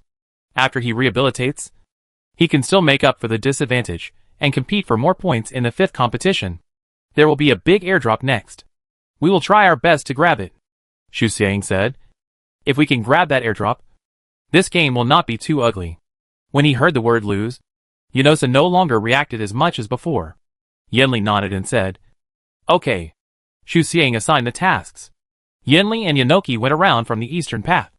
Ulrich hid in the dark to snipe the raiders. Yanoki assisted, and she and Juan attacked head-on. In the past, Xu Xiang would definitely let Juan act alone. But not this time. She had to protect her good friend. The airdrop package was still floating in the air. The Jinta team was scattered and hiding in the woods to track it. And at the same time, they were careful not to be discovered by other teams. Wait for them to attack first, and we will go last, Xu Xiang emphasized. The large airdrop package has a lot of supplies. In the middle and late stages of the game, nearby teams will come to grab it. Xu Xiang made a simple analysis. The top 50 teams are basically in the front, and 7 or 8 of the bottom 50 teams will come to compete for the airdrop package. The Jinta team is fully capable of fighting with teams at this level. This may be the last chance for the Jinta team. I hope the temporary team won't come, Ulrich said. Don't talk. Mingyi-chen was most afraid of someone setting a flag at this time. What are you doing? Are you going to fight me too? Ulrich felt wronged. Why did everyone like to target him? Ulrich's words had a counter-effect after all. The temporary team appeared. Their task was to keep a close eye on the Golden Tower team. Even if there was an internal conflict, 5 people would stay. Fu Shuixiang from the Dream Team, Harry White from the TTAR team, Clement Schultz from the R11 team, Chao Chuexia from the Blackbird team, and Amelia Johnson from the Sky Eagle team. The 5 mechas stayed nearby and did not start to grab supplies. Instead, other teams had already been fighting fiercely. The sound of ping-pong continued, and the sparks splashed like a fountain. Xu Xiang stared at Harry and said, Amelia's mecha has the highest damage. Yanli, and I will take the lead in dealing with her. The others will hold off the rest. Thanks to Xu Xiang's elimination of 2 mecha divisions from the temporary team in the early stage, the opponent didn't even have anyone to repair the mecha. Based on the previous battle situation, Amelia's Pijuan should have reached 70% of the mecha damage. Only one last heavy blow is needed. After defeating Amelia, the Jinta team has the advantage in numbers. Got it. As before, Juan responded first. Xu Xiang and Yanli were very fast. When Yanosu and others absorbed the enemy's attention, the two of them attacked Pijuan like black and red ghosts. Xianxing jumped into the air and fell down like a mountain.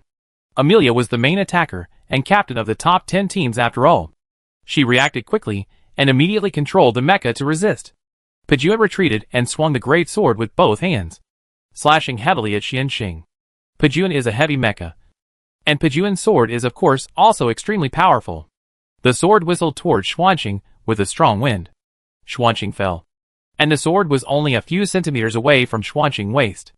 At this moment, Xuanxing made several second-class actions in succession. First lifting his feet, and then spraying gas from the soles of his feet, causing the entire mecha to rise a little. And finally, Xuanxing stepped on the sword of the sword. Amelia hurriedly asked Pijuan to retract the sword. Xian did not give Pijuan this opportunity. Half-crouched, and stretched his legs to sweep across Pijuan's lower body. Pijuan was attacked from both sides, and could not fight back for a while. Dang! Xuanxing took Pijuan's sword in turn, supported Pijuan's shoulders with one hand to push him down, and held the sword with the other hand to prepare to attack. Pijuan wanted to run, but Xian fixed his body. Crack! The sword pierced Pijuan from behind, and hit its energy center directly. The goddess of victory finally visited the Jinta team. This time, Xu Xiang and Yanli actions were very smooth. The energy center has been damaged, and you are out. Please stay where you are, and wait for the staff to pick you up. The network is disconnected. Amelia was stunned for a moment when she heard this. And then she smiled calmly. This decisive battle only lasted a few minutes. On the one hand, because Amelia's mecha was in a very poor state, it happened to face 2 powerful enemies, Xuanxing and Xian. On the other hand, don't forget that this was a tug-of-war that lasted nearly 2 days. During this period, the temporary team also went from the initial 7 people to more than 10 people in the middle, and then to 5 people and 4 people at this time. Whether it is the hunter or the prey, they will show their ultimate killer on this stage. Amelia's mission has been completed, and the next step is to look at teammates and allies. Schoolmate, Amelia turned on the loudspeaker. It's been a pleasure to confront you during this time. If there is a chance in the future, I would like to be your opponent. Xu Xiang and Yanli expressed their gratitude and then threw themselves into the next battle. Jinta's counterattack starts from now. Chapter 123 Final Battle. After Amelia was eliminated, the next battle was relatively easy. Even though Xuan was at the edge of the game, the Jinta team still successfully eliminated Clemens and Harry, and defeated Fu Shuixiang and Chao Chuexia. The final battles of other teams also came to an end. The Jinta team became the fishermen and took all the supplies in the airdrop package. This time it's a big harvest. Ulrich was refreshed. Finally, I got back the feeling of the first few games. In fact, he knew very well that the strong teams had all run ahead, and the remaining teams were relatively average. They had a great advantage, and success was almost inevitable, and failure was worth being shocked. However, he still sighed and waited for Juan to choke him. But the other party was resting and adjusting his state, and did not say anything. Ulrich suddenly felt bored and irritated. Xu Xiang finished distributing the supplies, and said to move on. The Jinta team played steadily, and improved its ranking from the lower middle to the upper middle, and is currently ranked 48th. We may need to go to extremes next. Xu Xiang looked at the map and said so. All 5 people understood. The Star Team and the Dream Team were about to reach the finish line, but they had only run 2/3 of the way. At this time, if they wanted to achieve good results, they had to take an unconventional approach. Xu Xiang hadn't closed her eyes for 2 days. Her heart was beating non-stop, and she had tinnitus from time to time. Her tired body reminded her that it was time to go to bed, but she didn't dare to sleep. She was afraid that when she woke up, the game was over, and she was still in the same place. The situation of the others was no better than hers. They all had dark circles and sleepy eyes. like a group of giant pandas. Yanoki asked, "What are you going to do?" Xu Xiang looked at the energy of each mecha. "Concentrate the energy on me and Yanli. We will hurry on the road. And you will drag people." In other words, she had to learn from the temporary team and act separately. Time was tight, and everyone hurried to do what the commander said. The team was divided into 3 teams. Mei-chan and Ulrich stayed in the first group to filter out as many enemies as possible. Yanosu and Juan stayed in the second group to deal with the fish that slipped through the net. Xu Xiang and Yanli just hurried on their way. Xu Xiang and Yanli are the strongest fighters of the Jinta team. They have to do not only extreme sprint, but also deal with strong enemies. The further they go, the stronger the enemy is, and the greater the pressure they have to face. Xu Xiang said, "If you can't beat them, run away. First make sure you won't be eliminated. At most, they can let a few more enemies go to them. Anyway, they currently have more supplies, and don't mind dealing with a few more people. Hoping that all teammates are there is one thing. And another thing. Given the current situation of the Jinta team, no one is eliminated is definitely the best strategy. At least it won't lose points." After discussing the plan, everyone continued to move forward. The competition has been going on for 3 days. It is now 16:30 on March 18th.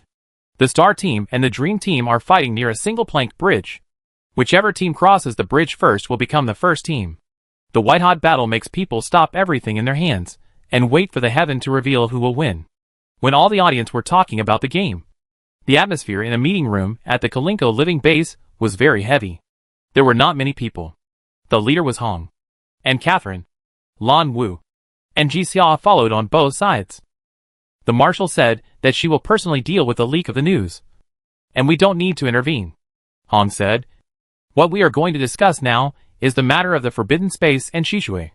Wei Xianyu agreed to disclose the secrets of Kalinko Star in a small range, and the people present belonged to the category of small range. The reason is that Hong was responsible for the handover of this work, and Lan Wu and Ji Xia learned the relevant news from different channels. Station Master Catherine explained the binary star framework of Kalinko, the concept of time in forbidden space and surface space, and the theory that plants can be infected by Zerg. After listening to it, the 3 of them felt a headache. No wonder the Alliance did not make these contents public. They are still exploring themselves. If the Interstellar residents raise questions, they can't even give a standard answer. Ji Xia's previous question was not answered, so she took the opportunity to ask again. The Zerg can infect plants. Is this related to the fact that the A-level mutant plants have not been eradicated? She asked Catherine. A veteran soldier can defeat the A-level mutant plants. Why Kalinko allowed the 3 A-level mutant plants to exist? At that time, Catherine said she couldn't say it. Now, can you? Yes, it's related, Catherine said. No matter how we eliminate the A-level mutant plants, new ones can always be produced in that position. After a long period of observation, we found that the 3 plants can check and balance each other and are harmless to human survival. So we stopped attacking them. Of course, harmlessness has a premise. Humans do not actively attack it. For example, the Devil's Vine will only attack when humans approach it. Catherine, there are Zerg in the forbidden space, but they are not awakened. Even if they are not awakened, the bug can still infect plants and keep infecting plants. Keep infecting. This is why A-level mutant plants exist forever. No matter how they are eliminated, there will always be plants infected into A-level mutant plants. When rescuing Juan, Ms. Yechuchuang's space jumper sent out a strong energy fluctuation. According to the 3 attackers who came back, the bugs inside have awakened, Catherine said. The 3 frowned tightly when they heard it. Being able to infect plants and give them powerful attack power. The bugs in the forbidden space must be very dangerous, Catherine said. We don't have any information about the bug for the time being. If it passes through the forbidden space and the transition layer, the surface space will suffer a catastrophic blow. Blue Mist asked, is it possible to pass through? Catherine, of course. Since the smell of the bug can be transmitted, the body can naturally be transmitted. It's just a matter of time. As if to verify Catherine's words, the cup on the table suddenly shook, and the still water rippled in circles. But soon, the movement stopped. Catherine said, don't worry. I have sent the army of Kalinko Star out. They will guard near the forbidden space, at least not affecting the students' competition, so that the Kalinko competition will end perfectly. Catherine also participated in the Tier League when she was a student. She knew very well that the students valued the competition and their efforts behind it. She wanted to do her best to make sure that their efforts would not be in vain. Yu Hong thanked her and saluted her with respect. "There is one more thing," Catherine said. "The Alliance's Philia 2nd Division has been stationed on Kalinko Star for a while, with the purpose of finding Shishui in the forbidden space. According to the captain, they have sacrificed 98 people and have not yet gained anything. Each team went to different planets to find Shishui. If the statistics are counted, the number of casualties of the Philia 2nd Division is definitely in the front row." Lan Wu heard this and looked at Ji Xia. "Didn't your student just get rescued? You can ask him for some information." Hong and Catherine also looked over. "Yes, Shuat is the only one who returned from the forbidden space. What if he knows something?" Just at this moment, the door of the conference room was knocked, and a voice came from outside. "I am Long Dong, the captain of the 2nd team of Philia. Excuse me. I want to know something." The people in the conference room looked at each other. And finally, Hong agreed to let him in. Long Zhong was wearing a military uniform and looked very energetic. He didn't sit down, but stood by the door and said straight to the point, "Excuse me. Can I talk to Guan?" "Ji Xia, sorry. He's still in the game now. I can ask after the game." "Ji Xia, if he wants to." "Of course." Long Zhong said, "Sorry. Even if he doesn't want to, I have to talk to him." His expression and tone were very serious. "I think you all know about Shishui. After verification by the energy fluctuation instrument, I think Su Min and our team found Shishui. And Zhuan may have met Su Min. Every once in a while, a few people enter the forbidden space. The Philia 2nd Division continues the will of their predecessors in this way. They have sacrificed 98 teammates and don't want any more sacrifices." "How is the game going?" Su Hong asked. "The Starry Sky team and the Dream team have arrived at the finish line one after another. But the Golden Tower team..." Catherine projected the live broadcast. "It may take another 3 hours. Xu Xiang and Yin Li are rushing on their way. The Jinta team is like a rocket. Mei Chen and Ulrich are the first stage thrusters. Yanosu and Zhuan are the second stage thrusters. And Xu Xiang and Yin Li are the launch parts. Even if they are separated temporarily, they are still one." Xuanqing and Qian ran all the way, and when they met the unavoidable enemies, they fought directly without saying any nonsense. The two heavy mechas cooperated with each other, like the autumn wind sweeping the fallen leaves. And no complete mecha was left wherever they went. The first 10 teams that entered the field, except the Jinta team, have all finished the game. The Jinta team is currently ranked 36th. When Xu Xiang and Yin Li were about to reach the single plank bridge, 4 mechas suddenly rushed out and blocked their way. A light mecha Xinyu, a medium mecha Qixing, and 2 heavy mechas Heavy Hammer and Tian Wei. The drivers of Heavy Hammer and Tian Wei are Chao Chuexia and Fu Shuixiang respectively. The temporary team is entangled with them again. The team Chao Chuexia and Fu Shuixiang were in had already finished the race, and the two would rather stay than leave, which showed how hostile the temporary team was to Jinta. Do they want to completely defeat Jinta in the Kalinko arena? Xu Xiang clenched her fists. "Don't even think about it. We can't delay. Yanosu and the others' energy should be running out soon," Xu Xiang said. "We must cross the bridge as soon as possible and plant the team flag of the Golden Pagoda. Otherwise our teammates will be eliminated." "Understood," Yen Li said, and launched the attack first. There are cliffs on both sides of the single plank bridge. Although they are not high, it is basically impossible to climb up by yourself if you fall down. There are still staff members trying to rescue people. There are 35 team flags planted on the opposite side of the single plank bridge, colorful and blown by the wind. "Xu Xiang," said TSK. "It's really dazzling." Qi Yin took the initiative to rush to Xinyu, swung the big sword, and chopped straight at Xinyu. Xinyu was faster, so he dodged immediately. However, behind him was Xian Xing, who arrived in time. Xian Xing was about to smash Xinyu's energy center with a big iron hammer, but unexpectedly, Zhongji Hammer and Tian Wei ran to the left and right, and Tian Wei also shot an arrow. Xian Xing's attack failed, so he had to dodge. After missing the first attack, Qian and Xuanqing did not give the other side a chance to counterattack, and launched another attack in a short time.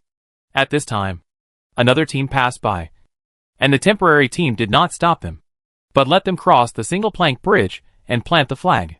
Xu Xiang, okay. Anyway, just target their Jinta.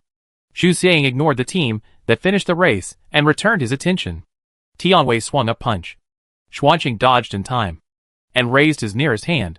An uppercut, breaking Tianwei's chin. Oh my god! Fu Shuixiang and Tianwei couldn't help but touch his chin and shouted on the loudspeaker. It's a bit too much. Xu Xiang didn't have time to pay attention to him. The temporary team was fighting a round-robin battle. Tianwei had just dodged, and Shen Yu and Qixing behind him appeared one after another, holding their weapons and charging. Xuanqing took back the big iron hammer, put his hands together, raised it high, and hit the back of the heavy hammer hard. But unfortunately, the opponent dodged too quickly and was not hit hard. Tianwei, whose jaw was shattered, suddenly rushed out from behind and strangled Xuanqing's neck. Fortunately, Qian was nearby and kicked Tianwei from the side. Xu Xiang's sweat fell on the table. She didn't have time to care.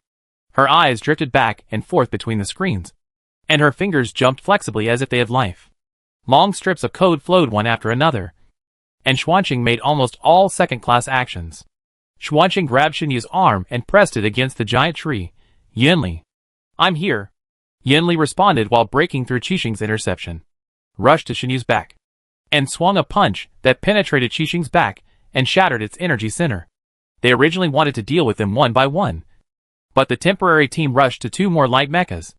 The temporary team had 3 light mechas, changed their strategy, and prepared to fly a kite. Whenever Xuanqing and Qian were about to hit the energy center of the light mecha, the 3 mechas began to accelerate fully, leaving the attack range while cooperating with other mechas to counterattack. Xuanqing and Qian fell into a passive position again. We can't keep wasting time. Xu Xiang stopped chasing and controlled Xuanqing to retreat. You go to plant the flag. Leave this to me. Got it.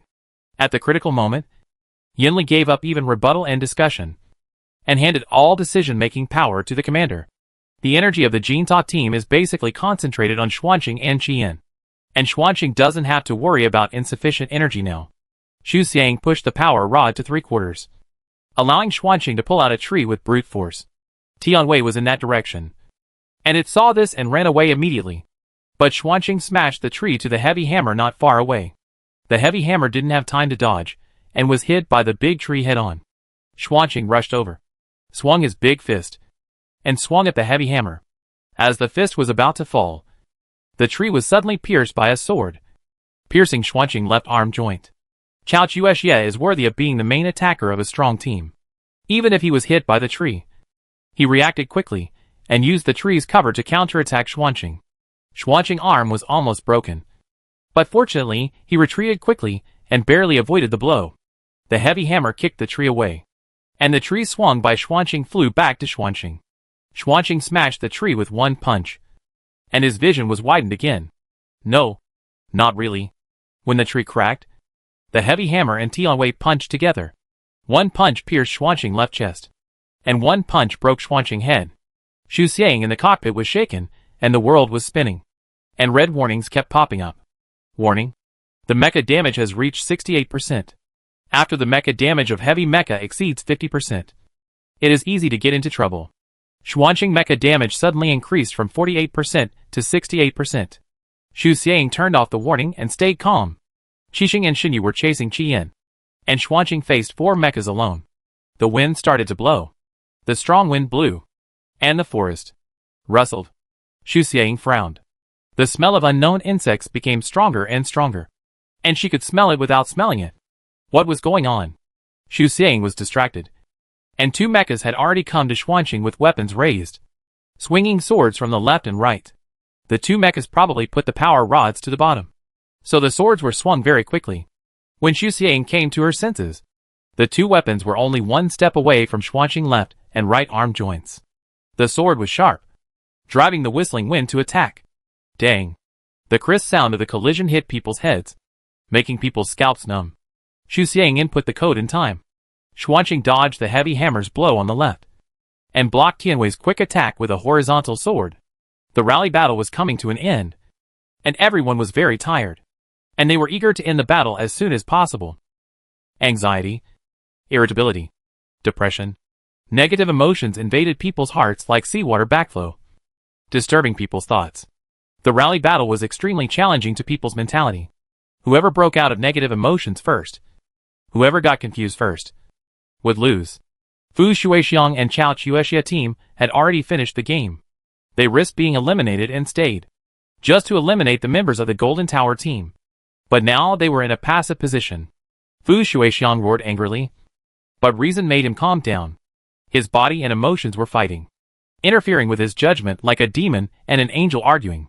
Chao Chuexia was not as good as Fu Shui. He couldn't help thinking that it would be better if he didn't stay and left the stadium with the team. I'm really impressed. Fu Shui was so angry that he laughed and couldn't help complaining. You are also amazing. You don't give up even now? He didn't know the specific value of Xuanqing mecha damage, but looking at Xuanqing's surface, he guessed that the value was about 75%. It must be said that Xu Xiang's psychological endurance is really strong. Jinta has reached this point, but she is still so stable. Fu Shui is the deputy attacker of the strong team Dream Team. He has seen many excellent commanders, and none of them is more difficult than Xu Xiang. Xu Xiang has a very high level of combat, and as a commander, she is very good at analyzing the battle situation, which has greatly improved her overall quality. Fu Shui was sweating and holding the power rod tightly, fearing that if he let go, Tianwei would be defeated by Xuanqing. The two cold weapons were in a stalemate, making an unpleasant and harsh friction sound. Xu Xiang ignored Fu Shuixiang's thoughts and stared at the screen carefully, observing the details. It was just the beginning. How could she give up? The arm of the heavy hammer was still stuck in Xuanqing's chest. It used that hand to imprison Xuanqing, and used the other hand to hold the big knife and stab Xuanqing. Xu Xiang calmly came to a conclusion. Chao Chuexia was anxious. Xu Xiang seized the tiny flaw, aimed at the key part of the heavy hammer, controlled Xuanqing to raise his hand, and at the same time called out the big sword to cut off the arm of the heavy hammer from bottom to top. Crack. The weapon of the heavy hammer had not yet touched Xuanqing, but its arm was cut off by Xuanqing first. Chao Chuexia was horrified and widened his eyes. Xu Xiang took the opportunity to escape from the encirclement of the two mechas. Xuanqing took out the arm of the heavy hammer and threw it aside. Its empty chest, Zila, emitted an unstable current, and the precision parts inside rotated one by one. Xu Xiang stared at the two mechas on the screen expressionlessly. Come on. Continue. Chapter 124 Finally. Auric complained while fighting, making Mengqichen even more dizzy. Mengqichen couldn't stand it anymore and asked him to be quiet. How can I be quiet? Auric shot a few arrows, and the target of his complaints changed from opponents to teammates. You too. You have been fighting for so long without saying a word. Are you a ninja so patient? Mengqichen, Auric said. What's going on with Xu Xiang and Yinli? If it doesn't end, we will be gone. Mengqichen, don't set a flag again. Last time, Auric set a flag and prayed that the temporary team would not come. But they came soon. I hope nothing will happen again this time. I didn't, Auric retorted. My current ability is to say what I mean, and do the opposite of what I say. Mengqichen, Will everyone who has played games with Bei Yanbo become a middle school student? The two of them squatted on the road they had to pass through.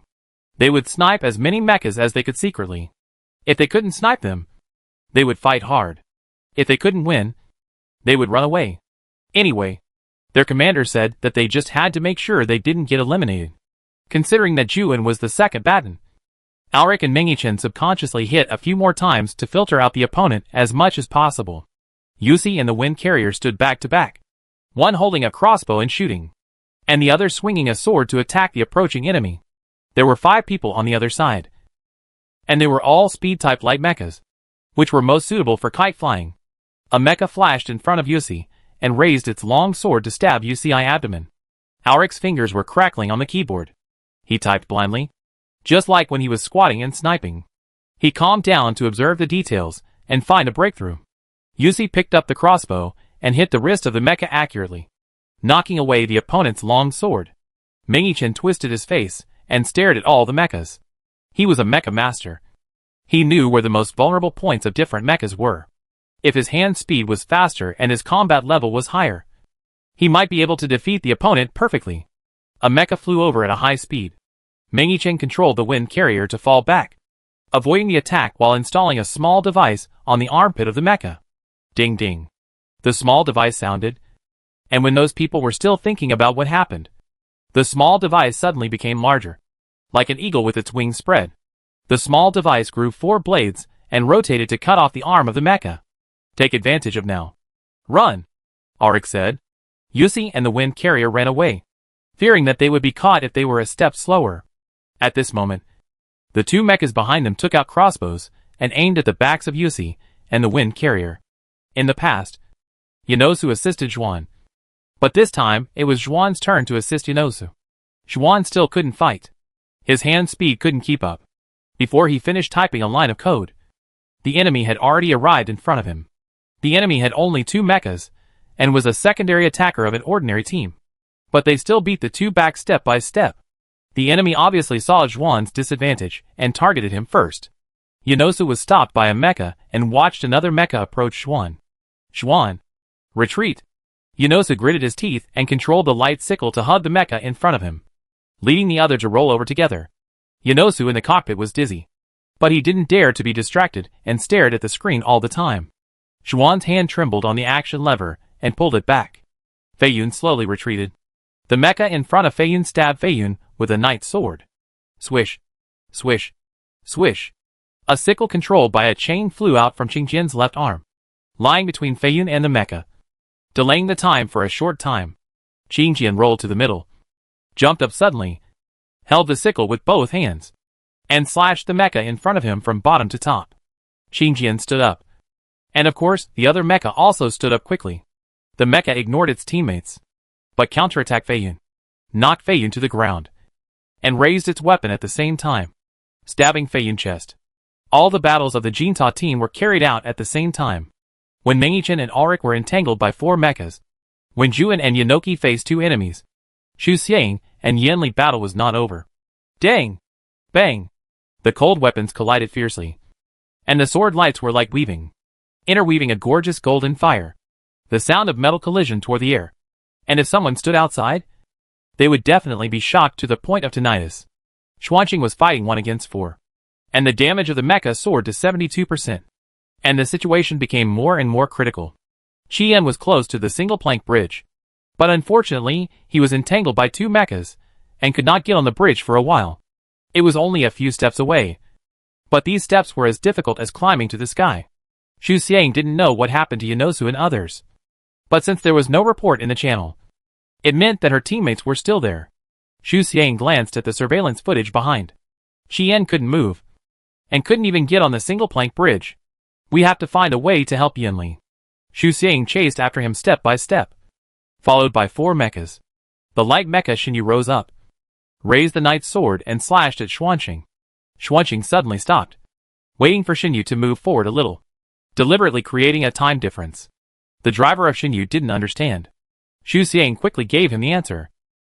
Xuanqing raised his hand, grabbed Xinyu's feet, dragged it down, and smashed it hard on the ground. Xuanqing stepped on Xinyu's back and broke Xinyu's legs with his hands. Oh my god! Xu Xiang, you are too cruel. How can you treat your opponent like this? Fu Shuixian was shocked. Xu Xiang was silent for a while, and suddenly chuckled. She has something even more cruel. Huh. I almost forgot that she studied mecha design and was familiar with mecha structure. Xu Xiang put away her smile. Her fingers stayed on the keyboard for half a second, and after resting, her fingers jumped quickly, leaving after images on the keyboard. Xuanqing, like practicing Tai Chi, used softness to overcome hardness, went upstream and hugged Qixing's arm, then threw him over the shoulder, and dismantled his arm before he landed. Are you crazy? Fu Shui thought with a shudder, and hurriedly took 2 steps back to prevent the iron plate on Tianwei's chest from being dismantled. These second-class actions are all details. Chao Chuexia was terrified. He hadn't played such a tense battle for a long time. Even Feng Jia, who had played against the star team, didn't do this. It doesn't matter that Xuanqing performed all second-class actions. The key is that there are many details. The normal action is to directly cut off the structure of the mecha, but Xuanqing climbed up secretly, seemingly without attack power. But his fingers suddenly became tools, knocking and drilling, and dismantling key parts. It's outrageous. It's as inexplicable as a ghost. And it's hard to guard against. Chao Chuexia couldn't help but sigh. Only Xuanqing can do this kind of action. Most of Xuanqing parts are recognized by everyone, At least his heavy hammer can't transform into those weird tools. And he doesn't have such flexible fingers. No, that's not right. Cao Chuexia changed his words. Only Xu Xiang can do it. Xuanqing raised his left arm, and the black iron arm clicked and deformed, doubling its length and thickness, emitting a unique cold breath of metal. Xu Xiang turned on the speaker. Thank you for the compliment. Cao Chuexia then realized that his speaker was not turned off. Fu Shui thought, what are you thanking me for? Go ahead. Tianwei surpassed Xuanqing and rushed to Qian on the edge of the cliff, intending to change the target and cooperate with the other two mechas to push Qian down. The heavy hammer cooperated with Tianwei, but was just a step slower. Xuanqing intercepted Tianwei and used his left arm to restrain Tianwei's hands. Then, Xuanqing tilted his body and kicked Tianwei in the abdomen with his right leg. Tianwei stretched out his hand and tried to use the same method to cripple Xuanqing's feet. But Xuanqing was faster. While stretching his legs back to stabilize his center of gravity, he threw Tianwei over his shoulder and smashed him onto the heavy hammer that came. Cao Chuexia was hit and had a headache. He controlled the heavy hammer to push Tianwei away. Tianwei hadn't stood firm yet and was pushed out by Xuanqing. Xuanqing pulled the power rod to the bottom and pushed Tianwei with the fastest speed and the greatest force. There was a cliff behind Tianwei. Oh my god! What do you want to do? Fu Shuixiang finally realized that something was wrong. No! Tianwei was pushed by Xuanqing, and the two mechas passed by the three mechas including Qian that were in a stalemate. Yanli was completely confused. Xuanqing accelerated. And Yanli didn't care. There was only 2% of energy left. But it didn't matter. She was about to reach the finish line. Xuanqing and Tianwei were pulling, and pulled the other two mechas into the water, while Qian took the opportunity to overtake. Zhang Zichui regained his balance and hurried to chase. Qian stepped onto the single-plank bridge. Zhang Zichui knew he couldn't catch up, so he simply stopped chasing.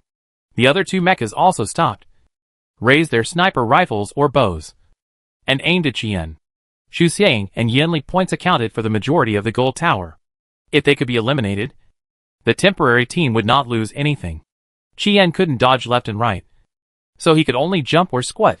He couldn't avoid all weapons, so he could only find a way to protect the energy center. Qian mecha damage reached 75%. Xuanqing was no better than Qian, with a damage of 78% hovering at the limit of 80%. The single-plank bridge was made of wood, and it was heavy and limited. It was damaged by Qian jumping up and down, and began to break from the middle. Zhang Zichui raised his crossbow. It still had one last arrow. Tianwei and the other two mechas tried their best and finally stopped Xuanqing. Several mechas surrounded Xuanqing. No matter what, let Yanli take the lead. As long as they get rid of Xu Xiang before then, it will be a win. Xuanqing mecha damage has reached 79%. And at this moment, he still has to face the confinement and siege of three mechas. Only one last blow is left, and Xuanqing will be eliminated because the mecha damage reaches 80%. Fu Shuixiang had been annoyed with Xu Xiang for a long time, so he controlled Tianwei to swing a punch and hit Xuanqing head fiercely. Swoosh! The arrow of the heavy hammer was shot out like a meteor, sliding in the air, leaving slightly fluctuating air. The single-plank bridge was slowly collapsing. If Qian jumped again, the single-plank bridge would completely crack and it would fall off the cliff. The arrow was getting closer and closer to Qian. Qian didn't dare to move and could only rush forward step by step. The arrow was very powerful. Once it was allowed to attack Qian, Qian's back would be pierced and the energy center would be shattered. Yanli frowned tightly and gritted his teeth to stay calm. Don't worry. There's still a little more. Yanli stared at the front. Don't be afraid. Keep running. Xu Xiang's voice rang in his ears. The next second, Yanli turned his head and saw the tattered Xuanqing break through the siege and leap into the air next to him. Xu Xiang stared at the arrow, unable to use the intelligence system, and directly calculated and modeled the trajectory of the object in her brain. Her fingers were still tapping on the keyboard, and at the same time, Xuanqing also raised his crossbow and shot its last arrow. Ulrich noticed the attack from behind and immediately shot backhand. Bang bang. 2 shots, destroying 2 sharp arrows. On the other side, the light sickle sent out multiple sickles with chains, entangled the mecha attacking Zhuan. Yanosa controlled 6 sickles at the same time, and his hand speed soared to the limit. Finally, it was the single-plank bridge. The arrow shot by Xuanqing accurately hit the arrow of the heavy hammer from the side, breaking it in half. Qian jumped up, jumped to the front, and called out the team flag of the Golden Pagoda. Crack! After 81 hours, more than 3 days and 9 hours, the team flag of the Golden Pagoda team was finally successfully planted on the ground. A gust of wind blew away the golden flag. Jinta team completed the game. Chapter 125 Suddenly. Ah! Everyone stand up. Congratulations to Jinta for completing the game. You worked hard. Jinta is awesome. They climbed from the last place to the 37th place in a disadvantageous game. And all the members were there. Wow! I really cried. Xiaoshu and Sister Yan played well together. I really like this feeling of mutual trust. I wonder how Zhuan became like that. It's so miserable. It made me laugh to death. Sister Yan successfully planted the flag, and Xiaoshu also successfully fell off the cliff. Fortunately, he was quickly rescued. Otherwise, he wouldn't be able to get up. I cried. Jinta team had a hard time this time. I didn't think they were amazing when they won the first place in the submatch twice. But I thought they were amazing when they ranked more than 30th in Kalinko. I declare that I will be a fan of Jinta from now on. The barrage of comments floated by, even more densely than when the Star team won the first place. The members of Jinta team were scattered in every corner of the Kalinko stadium. Xuanqing was being salvaged. Xu Xiang relaxed in a chair, staring at the damage value of the mecha. 79%. It was really dangerous. She almost got eliminated.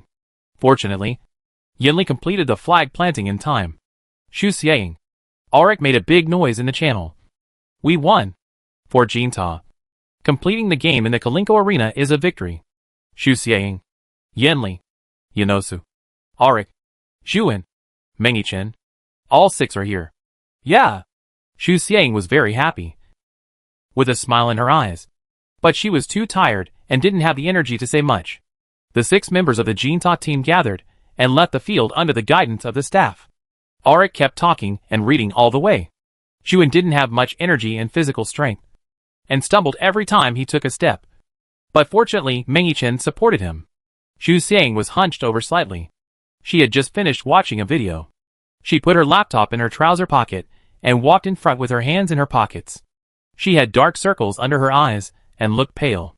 She looked like she might faint at any time. She sniffed. The smell of the bug became stronger. Xu Xiang's brain was already chaotic, and the smell made her want to vomit. How big of a bug could produce such a strong smell? It seemed necessary to remind the people in the alliance. Xu Xiang covered her nose and walked, and saw Renzizai. Renzizai crossed his arms and leaned against the pillar calmly. When he didn't smile, he looked like a flower from the high mountains. The first time Xu Xiang met Renzizai, he also had this temperament. He looked very serious, but in fact, he was similar to the Samoyed of Blue Star. Renzizai turned his head when he saw someone coming out of the corner of his eye. Renzizai stood up straight instantly, walked over, and said seriously, "Dear classmate Xu, it's your turn to attend my celebration banquet this time." Xu Xiang felt that the flower of jailing was broken, and an emoticon of a dog holding a red rose appeared in front of her. Xu Xiang raised her eyes and stared at Renzizai. Damn. It feels like he is pretending. Are you going? Renzizai asked expectantly. I want to sleep. Wait until you wake up. You set the time. Xu Xiang, Can she say she wants to beat him up? Xu Xiang suddenly realized that classmate Ren was really generous. He lost to her, but he always happily attended the celebration banquet of Jinta. It would be unreasonable for her not to go. Then let's go in 2 days. Xu Xiang was too tired after not sleeping for 3 days. She didn't know how long she would sleep this time, and she might not want to go out even after waking up. Renzizai was very excited. Okay. It's settled. Xu Xiang was about to move forward, but Renzizai suddenly poked her arm and asked her to turn around. Xu Xiang turned around. It was Miss Hao and Mr. Zhu. Zhuan had just finished a game and was laughing with his teammates. When he saw his parents, his nose was sore, and he couldn't laugh anymore. His parents are both 45 years old this year. He is the same now. Zhuan is not doing well in the forbidden space. His age looks several years older than his actual age, as if he is his parents' brother. Miss Hao ran over, hugged Zhuan and cried, talking incoherently. Zhuan is not very good at comforting people, but he still patted his mother's back and comforted her clumsily. I'm fine. I'm fine. Mom, don't cry. Miss Hao cried even louder. Juan suddenly fell silent. He was afraid that the more he talked, the more uncomfortable his mother would feel. Juan looked up, intending to ask his father for help with his eyes. But when he looked up, he found that his father was crying too. During the competition, Juan thought he had recovered, but he didn't expect that when he came out and saw his parents. His heart became fragile again. Juan deliberately teased in a relaxed tone, "Old Ju, I'm back." He wanted to use this method to relieve the depressing atmosphere. Juan used to call Mr. Zhu Old Ju, but he was beaten every time and scolded for being disrespectful. Now he can call him openly. If Mr. Zhu hits him, he will retort, "I am the same age as you." But Mr. Zhu didn't hit him this time. Mr. Zhu just said, "Well, you're back." Juan's eyes turned red instantly. He couldn't bear it anymore. This time it was his turn to cry. Nothing. Mr. Zhu choked up, his eyes red, and stopped himself from crying. "Isn't it just growing up? We can save you 20 years of support. We are happy and comfortable." He and Ms. Hao had heard the explanation from the person in charge that their son went to a mysterious place where time flows very fast, and maybe he will be about the same age as them when he comes back. Juan listened to his father's words, bit his trembling lips, and forced himself not to cry. Juan protested, "You always say I'm useless, but I'm obviously very good." He is the first deputy attacker of Montiel. Juan habitually waited for his father to refute him. Mr. Zhu didn't say anything, but reached out to touch his son's shoulder. "The last time I used a belt to beat this kid. He ran very fast. His broad shoulders were very strong and could withstand any beating. But now, his shoulders were so thin that only bones were left, and his combat uniform was loose on his body." Mr. Zhu wiped his eyes and said, "Well, you are very promising. You are very powerful." How could he say that his son was not promising before? Juan did not agree with the saying that people in Montiel could not grow tall. Since he made up his mind to go to military school, he changed his irregular work and rest schedule in the past few years.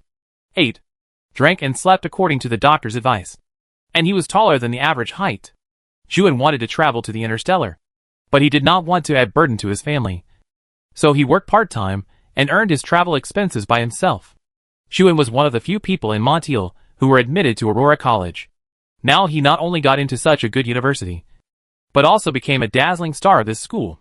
Juan and his teammates won the 4th place in the Montiel competition, making Jinta the only freshman team to enter the top 10 and remained in the 1st place until the Kalinko competition.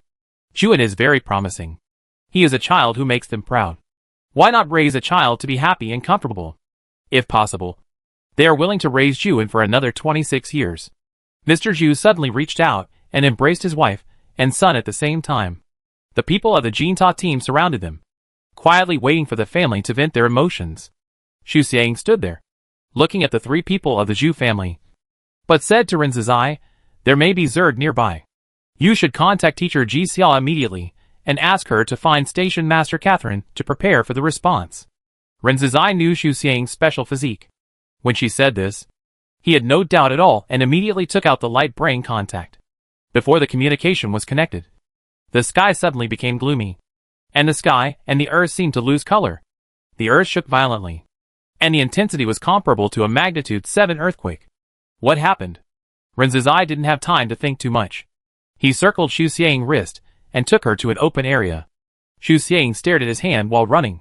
Ren Zizai's fingers are beautiful, white, slender and powerful. Ren Zizai's main attention is on the optical computer and the environment, and pulling her to run is just a subconscious action. Since arriving at Rokala's star, Ren Zizai has always taken good care of her. At first, it was out of the care of a senior for a junior. Then it was a help between friends. And then, Xu Xiang raised an eyebrow. Did he find that he had done too much? Strange. Why can't I get through to teacher Ji Xia communication? Ren Zizai muttered. It seems that there is an earthquake. Let's go to shelter first. It's not an earthquake. Xu Xiang pulled back her hand and grabbed him instead, stopping him from going any further. It's the Zerg. Ren Zizai turned around. What? Zerg? Yeah, Xu Xiang said. But I don't know what kind of insect it is. The smell is completely unfamiliar. She dares to guarantee that she has never seen it before. As soon as Xu Xiang finished speaking, A series of dull and powerful roars came from under the earth's crust, like the roar of an ancient giant beast, shaking every inch of land. The invisible hand tore the earth apart, and the cracks spread from far to near, swallowing up the humans on the ground. The wind blew, shaking the trees wildly, and broken branches fell from the sky, hitting the people under the trees. Ji-Xia communication was finally dialed, and before Ren Zizai could speak, Ji-Xia spoke first. Zerg appeared in the forbidden space. Catherine led the team to fight, and soon there were soldiers evacuating the crowd. You follow the instructions and return. Ji-Xia spoke quickly and hurriedly instructed. Ah? Ren Zizai was confused. Zerg appeared in the forbidden space? We talk about the details later. Let's go to shelter first. Ji-Xia finished speaking and hung up the communication first. Ren Zizai conveyed Ji-Xia words to Xu Xiang. Yanli asked Yanoki and others to take the 3 people from the Zhu family to shelter, and then ran to remind Xu Xiang. Yanli, Xiang. Senior Ren? It's time to go. She had no idea what was going on. She just knew she had to retreat now. The trucks of Kalankishing drove over, and soldiers came out in an orderly manner, leading the innocent people to leave quickly. You go first. Xu Xiang stared ahead. I go help. Zergs running wild in front of humans is one of the things Xu Xiang can't tolerate the most. She wants to stand up. Xu Xiang didn't wait for Yanli and Ren Zizai to persuade her. Pushed through the crowd and went upstream. The passing soldiers asked Xu Xiang to take refuge with the main force, but unfortunately she ignored them. Xu Xiang rushed out of the crowd, stepped onto the driver's seat of the truck, got in, closed the door, and fastened her seat belt. The action was done in one go, and she was just about to step on the accelerator and drive away. As a result, someone got into the co-pilot's seat. Xu Xiang stared at him fastening his seat belt and frowned. Why are you following me? Ren Zizai looked up and blinked. Help! Help her! Xu Xiang didn't speak yet, but heard Yanli shouting outside. Xiang? Yanli waited for Xu Xiang to lower the window and asked. Be careful. If you can't persuade her, then let her go. Yanli originally wanted to follow, but Ren Zizai caught up first. She thought for a moment and decided not to disturb him. Xu Xiang raised her head and said, Don't worry. Wait for me to come back. The car windows were closed. The lights were on. Xu Xiang stepped on the accelerator, and the truck sped away. Hey! Our car! The soldier in charge of driving was originally evacuating the crowd. When he turned around and saw that the car was gone, he was anxious to catch up. But unfortunately, he could only watch the truck bypass the trees and move forward. Fortunately, Catherine predicted that the insects would appear and made arrangements in advance. All kinds of work were in place and did their work in an orderly manner. The vibration brought by the insects was very strong, and the earth shook so much that people fell down one by one. Countless signal towers were shaking in the vibration and could collapse at any time. The insects' leg hairs flew in the air. The sky and the earth were dark. The originally green forest lost its color, and the environment was so depressing that people could not breathe. The footsteps and shouts intertwined, and the Kalinko living base fell into chaos. A group of 7 or 8-year-old children were playing in the forest, and the sudden change in the environment caught them off guard. Mom! I want my mom! A boy fell to the ground while running, crying loudly. Hot air came out of his mouth, coating the entire oxygen mask white. The rest of the children fled in all directions, and the unfortunate fell into the crack. The air was filled with fear, pinching people's hearts and making them dare not breathe. There are a few children over there. Go and support 2 people. The soldier found the survivors and hurriedly called his comrades for help. The leg hair of the dead insect is flying over. Don't get stained. Another soldier screamed. It's poisonous. Several pieces of insect leg hair floated towards the group of children. They looked so light, but they were actually sharp and poisonous. The soldier couldn't care so much. His running speed was not as fast as the leg hair, so he had to jump up and pounce on the 2 children to protect them in his arms. The leg hair hung on the soldier's body, suddenly becoming sharp and piercing into his body, like a sharp blade cutting his internal organs. Ah! He screamed heartbreakingly, but did not loosen his hands. Soon, his skin turned black and purple. The whites of his eyes were entangled by black silk threads. His whole body was stiff, and he kept that posture until his death. Chapter 126: The Lord of Flies. This is a huge bug, bigger than any bug Xu Xiang had ever seen. Its entire body is surrounded by a hard shell, which greatly improves its defense. Its eyes are made up of several hexagonal structures, each of which is a small eye, and the small eyes are grouped together to form a compound eye. Fly! Ren's eye used the telescope in the car to observe the bug. When he saw the densely packed small eyes, he felt like he was being stared at, and his back went cold. This bug is very similar to the flies on Blue Star, but its mouth parts do not look like they are used for eating, but for injecting venom. It was only a little after 7 o'clock. Normally, it would be daytime at this time, but it was night now. The truck had its headlights on, but the road ahead was still blurry. Xu Xiang was a good driver. She didn't care about the visibility or the terrain. She stepped on the accelerator to the bottom, avoiding trees and flying leg hair, and drove all the way. Ren's eye had to close the window to prevent the strong wind from blowing his face out of shape. Xu Xiang, find a way to contact the army in the forbidden space and help prepare one. She changed her words. 2 mechas. She didn't know what Qingye condition was. Anyway, her Xuanqing couldn't be used for a while, so she could only use other mechas. Renzi smiled when he heard the word 2. Hee. Okay. Renzi was efficient. Soon, he contacted Station Master Catherine and asked her to prepare 2 mechas, preferably Xuanqing and Qingye. Catherine didn't refuse.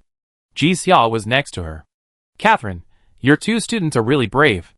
By the way, is it really okay to let them come? Ji Xia, at least they won't make things worse. Just treat it as an experience. Okay, Catherine said. I have someone arrange the mecha. Thank you for your trouble. Ji Xia looked up and looked at the behemoth not far away. Ji Xia and others had been stationed here for a long time. They saw with their own eyes that the land not covered by plants suddenly cracked and the Fly King rushed out of it. They temporarily called this insect the Fly King because its appearance was very similar to the flies of Blue Star. But it was much larger, and its surface structure was more complex. The Fly King was too big. One of its compound eyes was almost the same size as a heavy mecha. Not to mention other parts. The Fly King spread its opaque black wings, like the sails on a large ship blown up by the wind, completely covering this area. The army was ready, and when the Fly King appeared, 24 mechas went into battle together and fought calmly under the command of Commander Yolanda. Everyone encountered the Fly King for the first time and knew nothing about it. The soldiers sent data back to the commander while fighting. Yolanda stared at the values, her brain working quickly and analyzing. The Fly King had a lot of hair on its legs. After the hair fell off, new hair grew in the original position. The leg hair is very tricky. After testing, they found that its leg hair will become hard when it touches an object, and then poke into the object and inject toxins. The Fly King's compound eyes can observe details without blind spots in 360 degrees, and may also have a magnification function. The Fly King's mouthparts are poisonous, and the venom sprayed out will corrode the mecha. Ji Xia, what do you think? Yolanda looked at Ji Xia. The two had worked together before, and Ji Xia was her deputy commander. Let's not talk about how to deal with the Fly King. I suggest that people cut down all the nearby trees. Catherine said that the Fly King can infect plants. It is difficult for them to deal with the Fly King. They can't let the Fly King use mutated plants to cause a greater crisis. Yolanda, well, I just asked someone to do it. Let's observe it again. There is too little data, and Ji Xia can't see any important information. If you really can't find a weakness, I'm afraid you have to hit its heart directly like you do with other insects. The Zerg have a common fatal point. The heart. As long as their hearts are broken, they can die. Yolanda remained silent and continued to analyze the data. Ji Xia looked up at the dark sky. The wings of the Fly King were too thin to take off, but when they were spread out, they covered the sky and made people feel depressed, and even their breathing became sluggish. More than 20 mechas surrounded the Fly King, firing artillery fire and blasting orange-red mushroom clouds on its body. The Fly King's defense was very strong, and ordinary artillery fire was ineffective against it. The mechas could only increase their firepower and use the highest explosive equivalent to deal with it. In the darkness, groups of flames emerged, but unfortunately they soon went out. Ji Xia, your 2 students are here. Someone told Ji Xia. Please bring them here. Xu Xiang and Ren's eye came together and asked Ji Xia about the Fly King. Both of them had injuries on their faces. Ji Xia asked them what happened, and Ren's eye silently glanced at Xu Xiang. Xu Xiang, I drove too fast and hit a few trees. Ji Xia, question mark. Ji Xia wanted to ask if you have a driver's license. But the situation was urgent. So she didn't ask. But got down to business. The Lord of the Flies has a high defense. And bombs with an explosive equivalent of less than 100 tons of TNT are ineffective against it. Its main attacking weapons are the venom in its mouthparts and the leg hair on its limbs. Xu Xiang asked, what about its weaknesses? Ji Xia, I haven't found a suitable one yet. Rin's eye? Then just attack the heart? Ji Xia shook her head. It's very difficult. The Fly King won't let anyone get close to his fatal spot. Under normal circumstances, attackers will use the weaknesses of the Zerg to contain them, and then smash their hearts, which will be a little easier. Obviously, this is not a normal situation. The thick smell of gunpowder filled the air. If it weren't for the oxygen mask, the nasal cavity would definitely be full of soot. Can I see the specific data? Xu Xiang asked. Ji Xia was about to speak, and Yolanda next to him replied, yes. Yolanda had seen Xu Xiang compete, and she liked this student very much. Besides, Xu Xiang passed the assessment of the investigation team and received an invitation from the Alliance. After she graduated, she might work with Yolanda. Yolanda didn't mind knowing Xu Xiang's command style in advance. Xu Xiang and Ren Zizai walked to the command platform together and looked at the complex data on the screen. Several mechas were pierced by the Fly King, and Yolanda asked people to take over. The battle over there became more and more intense. Shaking the ground here, Ren Zizai held a pillar next to him with one hand, holding Xu Xiang steady with one hand. Xu Xiang analyzed the data attentively, with strings of numbers and images reflected in his eyes. The data was constantly updated, all of which were exchanged for the lives of frontline soldiers. I was thinking, Xu Xiang said thoughtfully, can we try to destroy the King of Flies' compound eyes? The King of Flies' compound eyes provide it with a full range of vision, allowing it to counterattack in time according to the enemy's actions. If it is blind, or lacks a certain range of vision, then human attacks will be more effective. Yolanda, it's not impossible. You see the data feedback just now. The success rate of attacking the King of Flies' compound eyes is 0. And the probability of a mecha being hit hard when it approaches the compound eyes is 100%. The King of Flies pays so much attention to his compound eyes, which means that compound eyes are really important to him. Once he is attacked, his survival will be greatly threatened. However, it is just a pair of eyes after all. Even if all the small eyes are blinded, the King of Flies can still survive. It is extremely difficult to attack compound eyes, but the reward is not great. Therefore, Yolanda did not put the main attack power here for the time being, but looked for more valuable weaknesses. Xu Xiang, I want to try it. Ji Xia immediately rejected, no. She wanted Xu Xiang and Ren Zizai to experience it, but not this kind of experience. So many experienced soldiers can't do anything to the King of Flies for the time being. Wouldn't it be more dangerous for Xu Xiang to go, even if she has a lot of actual combat experience? Teacher, Xu Xiang said, you forgot my advantage. She is an experimental subject. Ji Xia talked to Sun Yin. She should know that experimental subjects are not just something as simple as being able to smell the smell of Zerg. Ji Xia frowned. This is not a reason for you to take risks. Yolanda didn't understand. Just sat in command without interrupting. If you don't let me try, I won't be willing. Teacher, you should understand this feeling. Ji Xia was stunned. Xu Xiang is a very stubborn person. She said she wanted to use the super 5-star difficulty Xuanqing, so she must use it. She said she wanted to become a full-time commander, so she would definitely stick to it. Ji Xia saw her own shadow in Xu Xiang, and the words of persuasion choked in her throat. If you have an idea, how can you not try it?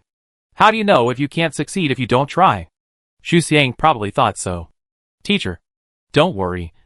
I will follow Xiang and I will protect her. Ren Zizai was eager to try. Ji Xia was speechless. She wanted to wait for Ren Zizai to persuade Xu Xiang, but he also wanted to join in the fun. Forget it. Xu Xiang was right. If you don't try, you will be unwilling. Ji Xia finally let go. Be careful. She turned to Yolanda. If you add these two, will it affect your plan? Yolanda said simply, go ahead. Xu Xiang and Ren Zizai are both good at fighting. It's rare to find a commander who can fight. It's good for Yolanda to have people like them who can fight and do real-time analysis and modeling. After getting the promise, Xu Xiang and Ren Zizai followed Catherine to Xuanqing and Qingye. Ji Xia repeatedly told the two to pay attention to safety until they entered the Mecca. Qingye is Ren Zizai's own machine, and Xuanqing is a brand new configuration. This Xuanqing is very different from Xu Xiang's machine. Fortunately, Xu Xiang has practiced the initial Xuanqing for a long time. Xu Xiang tried a button on the spot to confirm that there was no problem with Xuanqing. Duh. Xu Xiang buckled the buckle, put on the oxygen mask, and turned on the filter system. On the one hand, he made sure that the air he inhaled was normal, and on the other hand, he smelled the smell of the Fly King. The soldiers on the front line were still fighting the Fly King. They used complex systems to slow down the Fly King as much as possible. The explosion brought a strong tremor, and the artillery fire burned fiercely, illuminating the soldiers' faces and the entire night. The temperature around continued to rise, and the smell of gunpowder became stronger and stronger. "Let's go!" Xu Xiang connected to Qingye channel and said to Ren Zizai. "Okay." Ren Zizai was very excited. He and Xu Xiang had been opponents in 4 competitions, and now they finally had the opportunity to fight side by side. Be a teammate for once. Chapter 127 Side by Side. Xuanqing and Qingye joined the battlefield. Yolanda merged the channels of the 2 mechas into the central channel to facilitate communication among everyone. Xu Xiang heard noisy communication as soon as she entered. "Dachin, use the laser light to cover me. I will go to hold the left forelimb of the Fly King. Pay attention to its leg hair. The mecha will be corroded after being stained with its leg hair. Find a way to cut off the Fly King's legs. And don't let it get close to the living base. Commander, request support. The energy center of my mecha has been hit, and I can't move now." Xu Xiang stared at the monster in front of him through the screen. The khaki compound eyes of the Fly King glowed with a bright yellow light, and the mouthparts kept wriggling, secreting disgusting and smelly venom. Countless laser cannons shot out from the muzzles of each mecha, winding forward like a fire dragon, and directly hit the body of the Fly King. It's a pity that the Fly King's shell is too thick, and that little injury is not painful for it. At this time, Yolanda's voice came. Xuanqing and Qingye come to support. The 3 gun goddesses are responsible for assisting, and jointly attack the compound eyes of the Fly King. The 3 people replied in unison, "Received." Yolanda did not say that the 2 students were driving Xuanqing and Qingye, which might affect the soldiers' trust in the newcomers. Xu Xiang controlled Xuanqing and shuttled between the limbs of the Fly King, like a cheetah galloping on the grassland, chasing the most important prey. The Fly King has many more limbs than ordinary flies. Xuanqing seemed to have strayed into the hair of a giant. In front of him, on both sides, and behind him, there were hairy limbs everywhere. Be careful of its leg hair. Ren Zizai reminded Xu Xiang in a single line. "I know." Xu Xiang's eyes wandered back and forth on each screen, not missing any details. She played 3 days of high-intensity and tense games. When she left the court, she was so sleepy that she could take a nap anywhere. Who knew that when she saw the Zerg, her brain suddenly became clear. Xu Xiang's expression was very focused. She only had the Fly King in her eyes now, and her goal was to defeat the Fly King. Xuanqing automatically records the combat situation and returns the data to Yolanda. When the Fly King sensed Xuanqing approach, his thin legs, which had been motionless, suddenly changed, and the ugly leg hair fell off his legs and fluttered towards Xuanqing. Xuanqing opened fire at full power, and the ion cannon he fired burned all the leg hair in front of him. The leg hair was endless, and the Fly King only needed to easily shed those disgusting things to cause great trouble to the mecha below. "Ren Zizai," Xu Xiang called him. "Use your power vortex to help me clear the way. This is a battlefield, and the weapon specifications and energy storage capacity of the mecha have all been changed to battlefield specifications. Qingye is not an offensive mecha. Even on the battlefield, its model can only bear an explosion equivalent of 100 tons at most. This little damage is just a tickle to the Fly King, but it has other uses."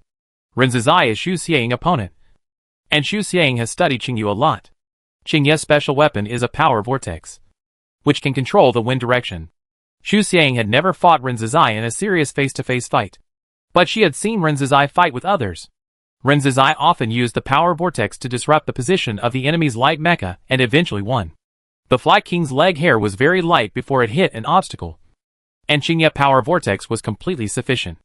"Received." Ren Zizai stared at the screen, pressed the start button of the power vortex, and then frantically typed on the keyboard with both hands, inputting the code to control the wind direction and intensity of the power vortex. In addition to Qingye, the other 3 gun goddesses were also helping. Hey, Xuanqing. Senior number 1 was shocked. Don't rush so fast. His cockpit was full of beverage bottles. But they were all from the past. This battle was too difficult. And he didn't even drink a sip of water. Damn. Qingye. Are you crazy? Be careful. Don't blow your leg hair to other places. Some people haven't retreated to the base yet. Senior number 2 was shocked. There was a family photo on his desk. In the photo, he was holding his wife with one hand and his daughter with the other. All 3 of them were laughing. Who are you two? How can you be so brave? Take it easy. Senior number 3 was shocked. His cockpit was pink. I heard that his son secretly painted it for him. Xu Xiang shouted in the big channel. Please use laser light to cover me and interfere with the sight of the Fly King. I will send you the latest suitable route in real time. Xu Xiang was going deep into the body group of the Fly King. She was multitasking. But fortunately her high-intensity concentration allowed her to do everything to the best. Damn. Sister. You have great potential for command. Senior number 2 looked at the route and coordinates set by Xu Xiang, and his eyes widened on the spot. Is this what a frontline attacker can do? The other 2 seniors were so surprised that they didn't know what to say. Senior number 1 even asked Yolanda for help and asked if she should do it. Yolanda responded quickly, absolutely. So the 3 seniors were relieved and moved forward according to the route given by Xu Xiang. The 3 gun goddesses were moving and emitting laser light. If you look down from above, you will find that the laser light is interwoven into a huge net, and Xuanqing and Qingye are looming in the net. The laser light emits a dazzling light, which affects the side of the Fly King to a certain extent. The 3 seniors are in the net, and they don't know that Xu Xiang's arrangement will have such an effect. Xu Xiang is getting closer and closer to the compound eyes of the Fly King, and she smells a more unpleasant smell. Ordinary experimental bodies can smell the smell of Zerg, and trained experimental bodies can smell the smell of different parts of the Zerg and judge the situation of that part. The most important thing is to infer the emotions of the Zerg by smelling. Angry? Fear? The current emotion of the Fly King is disdain. Xu Xiang has not received special training. She discovered and excavated it later. Shen should be able to use this ability to the extreme. But it's a pity that Shen is not here. The area occupied by the Fly King is larger than 2 combined football fields. Humans are tiny insects to it, so it disdains. As Xuanqing kept approaching the King of Flies' compound eyes, the King of Flies began to get anxious again, which made Xu Xiang firm in his idea that the compound eyes were its weakness. Smashing its eyes, even if it was just a small area, would be enough. Xu Xiang stared at the target, his brain working rapidly. Crack! Crack! The King of Flies' legs kept falling like a hammer in whack-a-mole, stabbing at the panicked humans under it. Xuanqing's power lever was halfway down, and both the power and speed were increasing. Perhaps realizing that this attack was ineffective against humans, the King of Flies began to look for other ways to attack.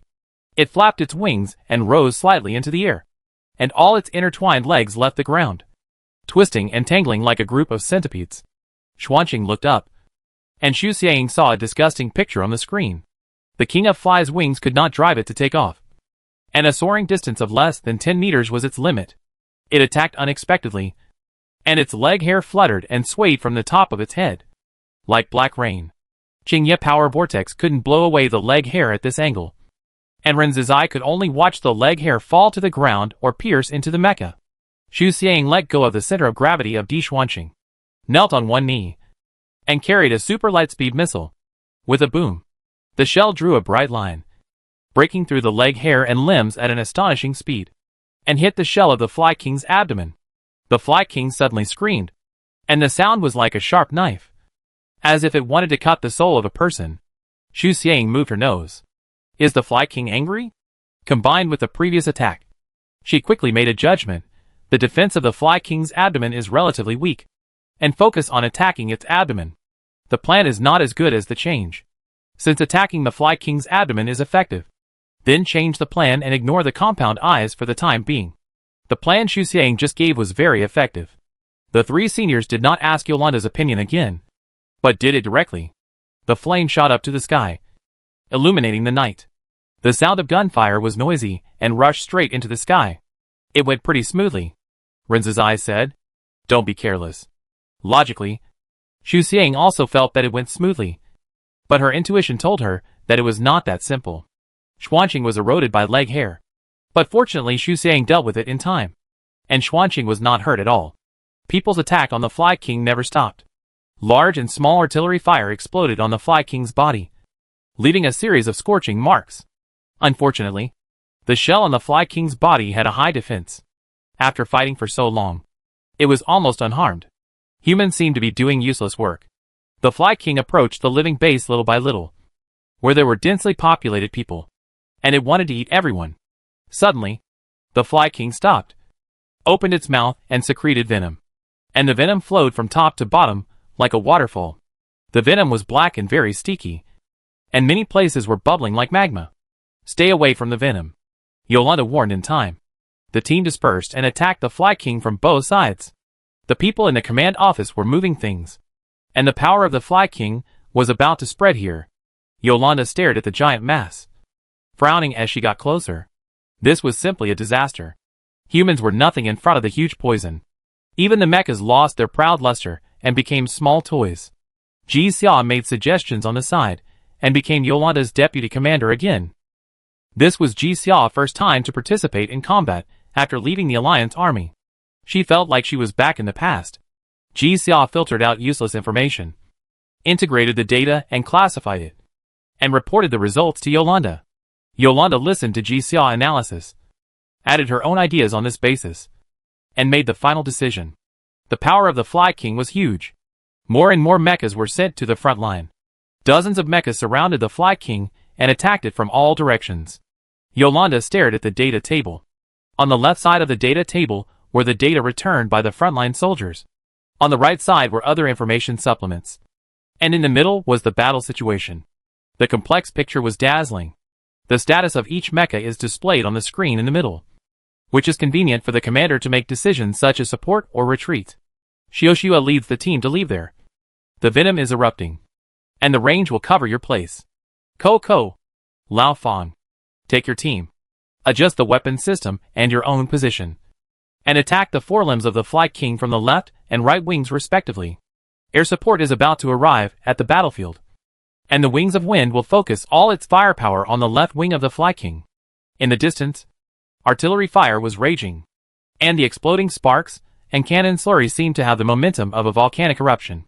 The commander's voice was clearly and firmly transmitted to the ears of the soldiers, allowing them to maintain order in the chaotic scene and not be afraid of danger. Yolanda glanced at the status of Xuanqing and Qingye, frowned. Xu Xiang and Ren Zizai rushed too hard, and the driver of the gun goddess could not protect himself and could not keep up with them. Ji Xia was helpless.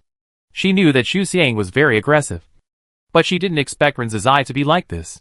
Yolanda sent out 20 heavy mechas, 15 medium mechas and 10 light mechas, trying to suppress the Fly King with numbers and firepower.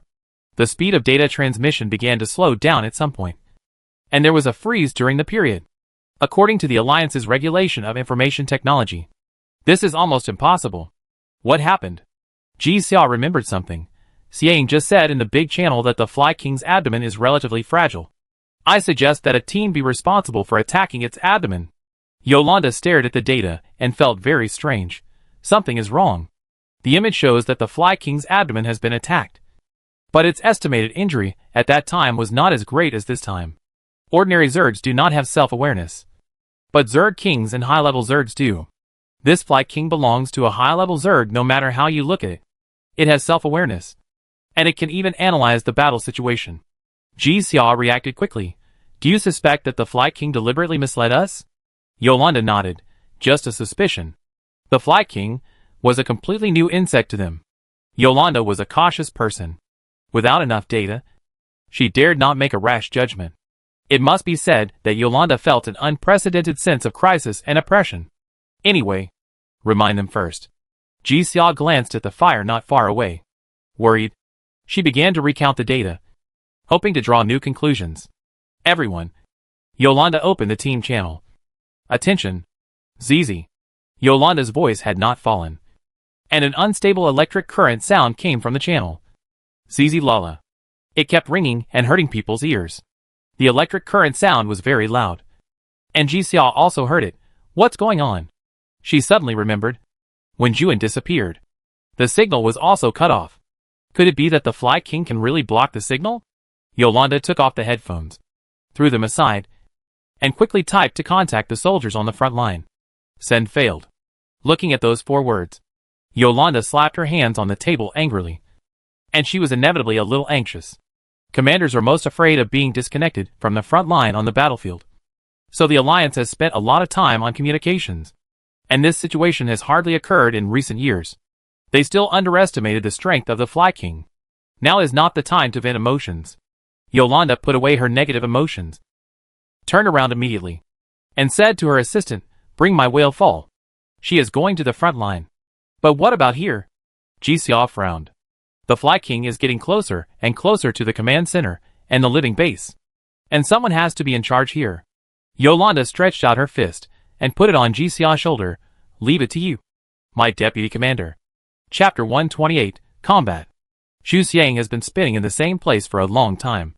The limbs of the Fly King are entangled around Xuanqing, making it difficult for Xuanqing to move. 3 gun goddesses successfully approached the Fly King's abdomen and launched attacks at the same position in unison to ensure that they could cause enough damage to the Fly King. Boom, boom, boom. A series of shells exploded in the same part of the Fly King, and the sound was deafening. The heat wave of the artillery fire rolled, and the temperature around was still rising. Gun smoke blocked the Fly King's abdomen, and I don't know what the situation is. Several mechas are under the Fly King's abdomen, and its hairy slender legs form a black cage, imprisoning the people below. Did it succeed? Senior number 1 turned on the speaker and asked. "I don't know. It should be possible."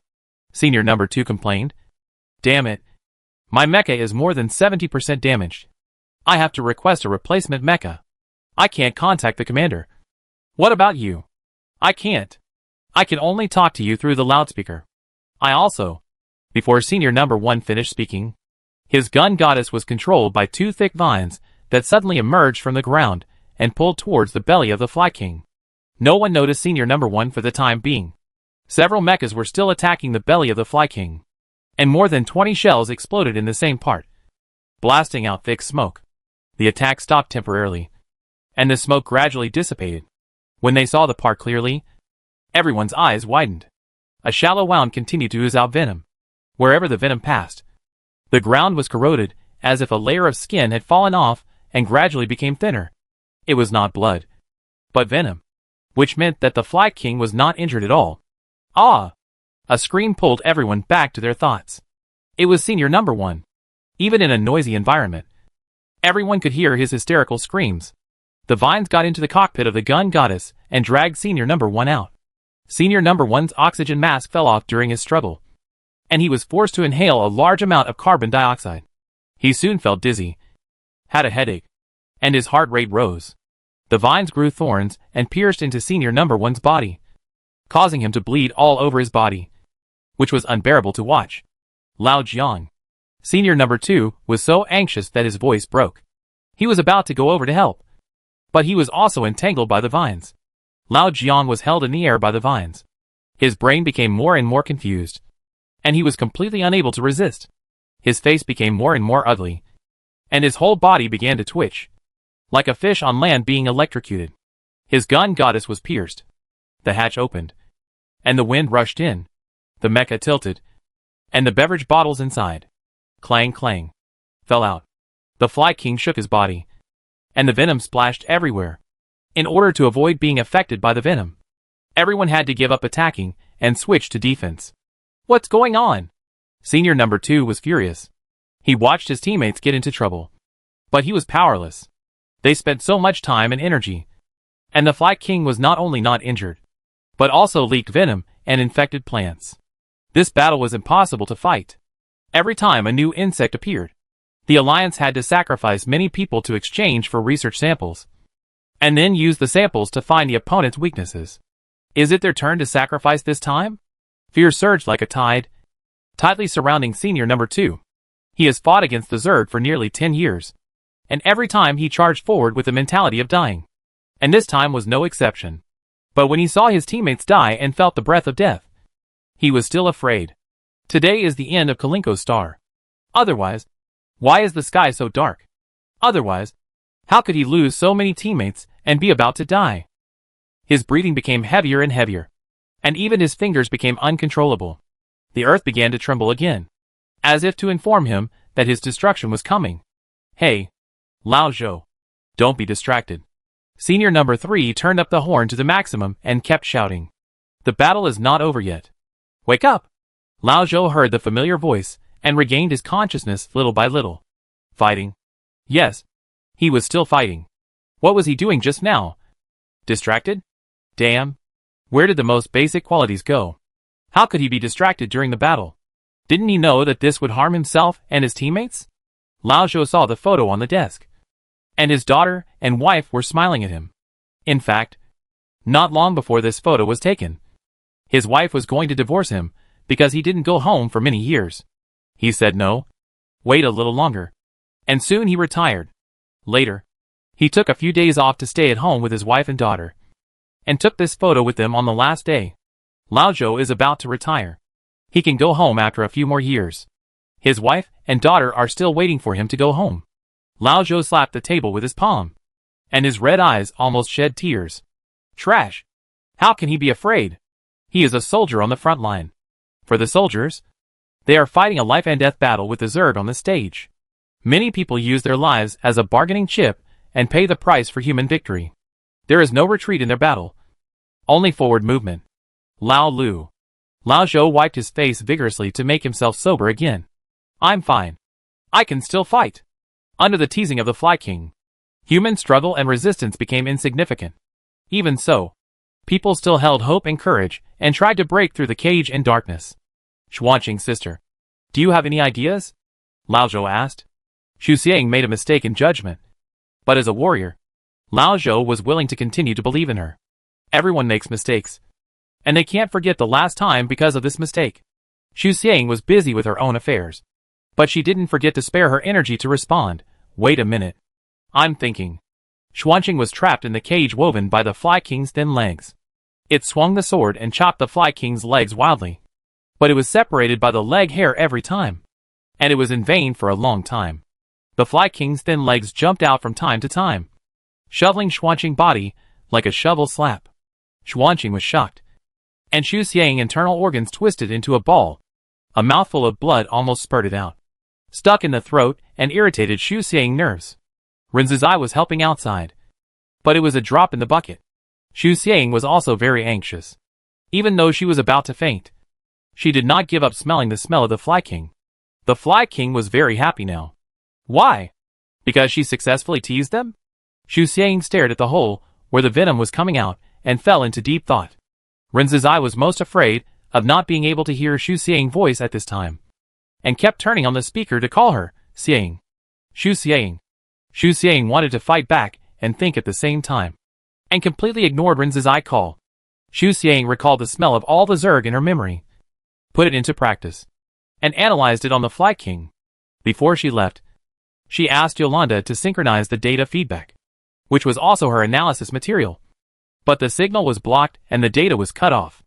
At this moment, Xu Xiang turned into a database and mobilized all the information that could be mobilized. The shell of the Fly King has extremely high defense. The Fly King's abdomen was attacked before, but it was ineffective that time. This time, he was blasted out of the pit. Conclusion: the Fly King can switch to a defensive state autonomously. The Fly King's emotions changed from disdain to anger, and then to pleasure. Venom came out of the Fly King's abdomen, which was extremely harmful to humans and mechas. Conclusion: the Fly King has consciousness, and it will mislead humans to attack it.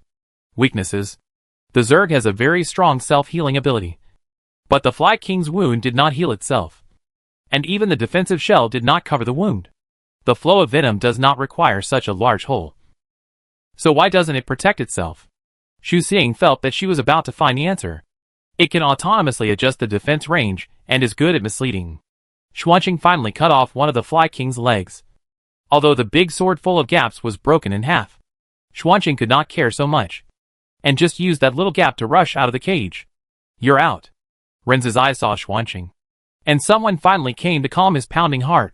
Xu Xiang stared at the screen and responded casually, yeah. The world outside is similar to the cage. Xuanqing entered the big cage from the small cage. As long as the Fly King is not dead, this cage will always exist. The wings of death cover half of the sky, shrouding this area in darkness and despair. The sky has been dark. If you don't look at the time, you don't know that it is 2 o'clock in the morning, and the battle has lasted for several hours. Xu Xiang's brain is very tired, and his hands are almost at their limit. Everyone, listen to me. Xu Xiang mobilized the arsenal. Xuanqing held 2 big swords in his hands and carried 4 cannons on his shoulders. Cover me. I will attack that hole.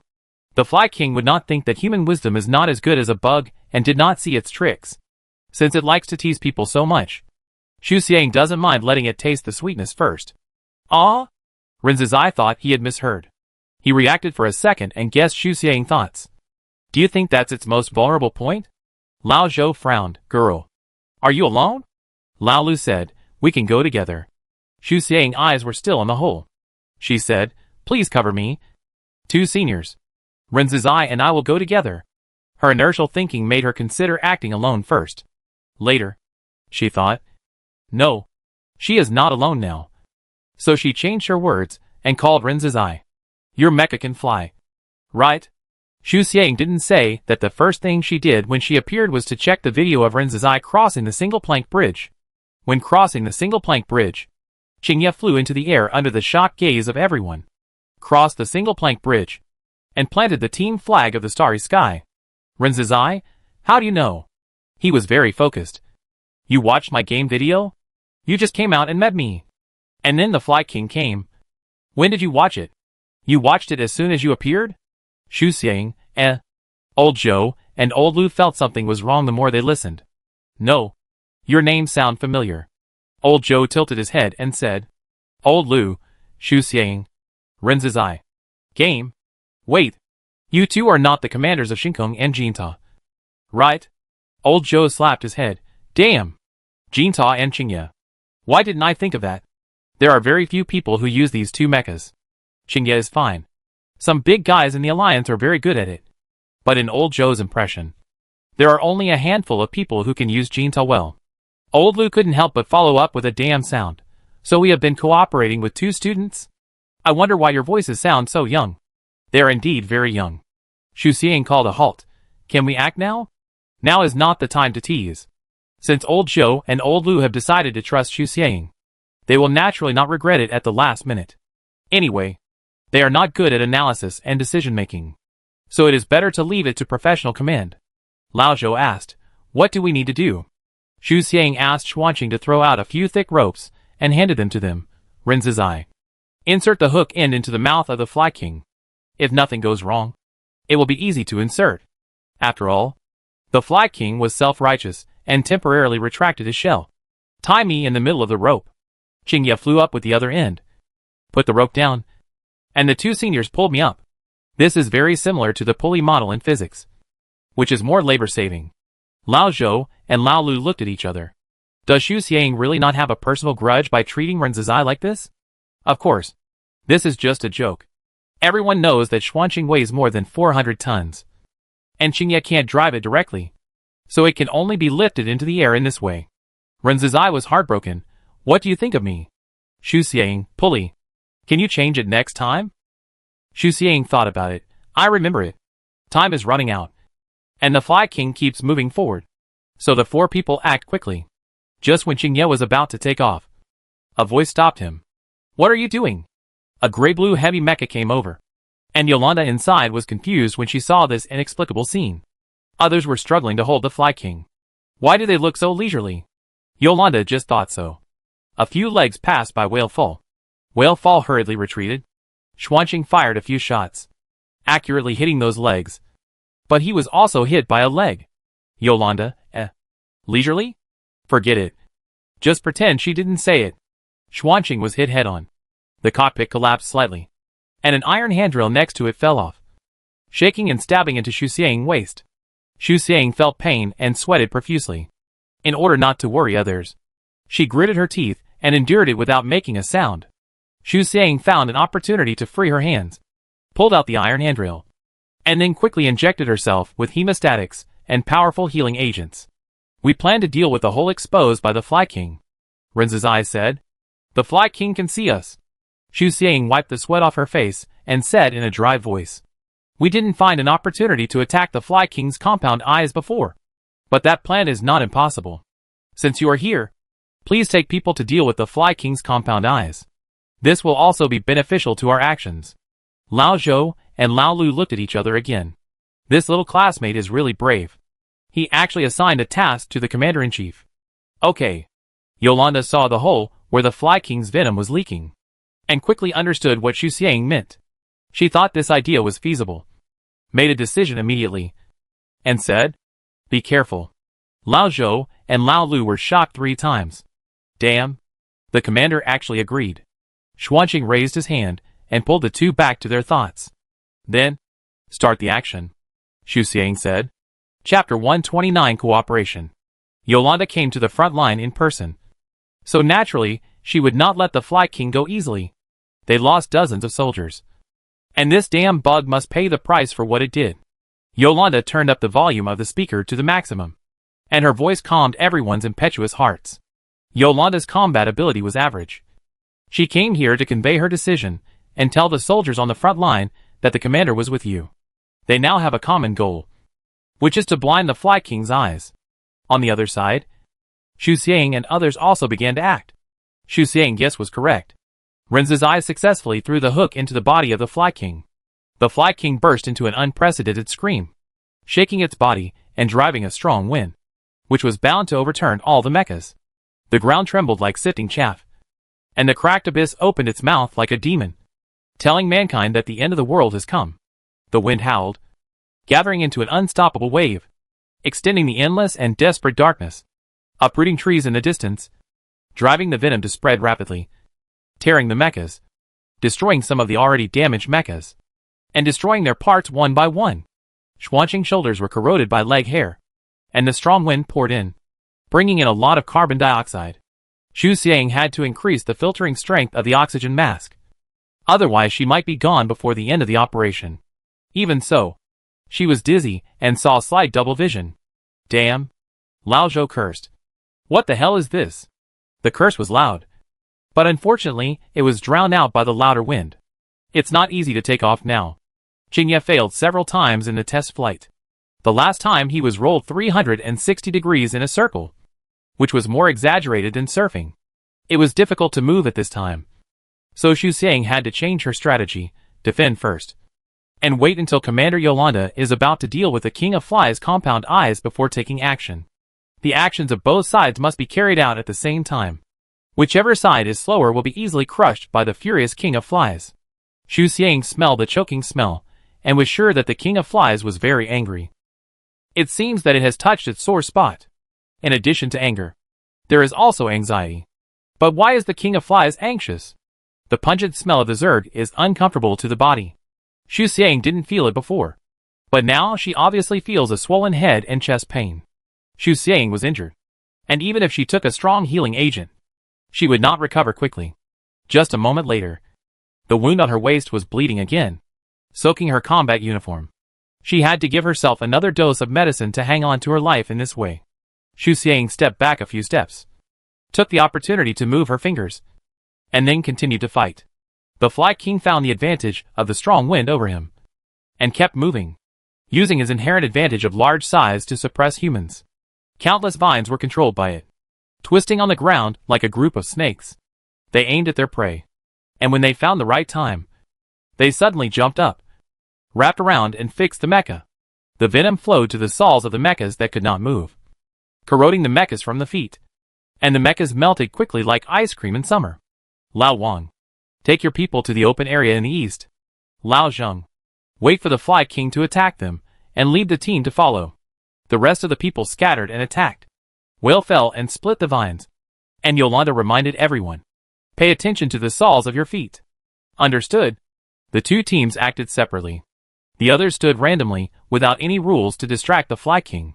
Yolanda originally thought that more than 20 people were enough to deal with the Fly King, but later she kept asking people to join the battlefield. And now there are more than 150 mechas working together, and fighting together. It is hard to imagine how many years this huge monster has existed in the forbidden space to develop such a terrifying strength. Yolanda checked the image and preliminarily determined that the speed of the Fly King was slowing down. What happened? Was he held back by them? Or? Yolanda put several images together for comparison. It was not difficult to find that whenever the Fly King had any large-scale actions, his speed would slow down more or less, flapping his wings to fly into the air, letting his leg hair fly all over the sky, releasing venom. The more the Fly King moved, the slower he moved. This is not difficult to explain. Even the largest creatures need energy, and the larger the creatures, the more energy they consume. In contrast, humans have sufficient supplies, and there is almost no need to worry about insufficient energy. In addition, according to Catherine, the Fly King had just woken up and was relatively weak. It consumed so much energy today, so it must be running out of energy. If this is the case, even if the Fly King has no weaknesses, they can drag it down. Commander, we are already in place, said the old king. Yolanda came back to her senses. You two teams should try to delay the main attack force of the Fly King. Kuko, you are responsible for leading the team to attack the small eye at the lower left corner of the Fly King's left eye. Xu Xiang and others are closest to that place, and blinding the small eye at the lower left corner of the Fly King will be most beneficial to them. Got it. Koyu responded and called his teammates to go to the destination together. The Fly King only had one brain after all, and his attention was limited. When Yolanda chose the human wave tactic, he finally fell into a passive position. The Fly King's khaki compound eyes emitted a bright orange light. In his eyes, these humans were ants. The Fly King was very happy to see many people running in one direction. He wanted to catch them all in one fell swoop. Even though he was very tired, he controlled all the infected vines and attacked in that direction. Unexpectedly, the second group of humans soon caught up, and he had to fight a war of attrition with them. Several mechas approached the Fly King's eyes, and he hurriedly used his leg hair to interfere with them. The Fly King moved his limbs and attacked the people in the lower left corner, who tried to continue to hurt his wounds. Unfortunately, they were more flexible, and he only destroyed the arms of 3 mechas after fighting for a long time. Xuanqing was one of the mechas whose arms were destroyed.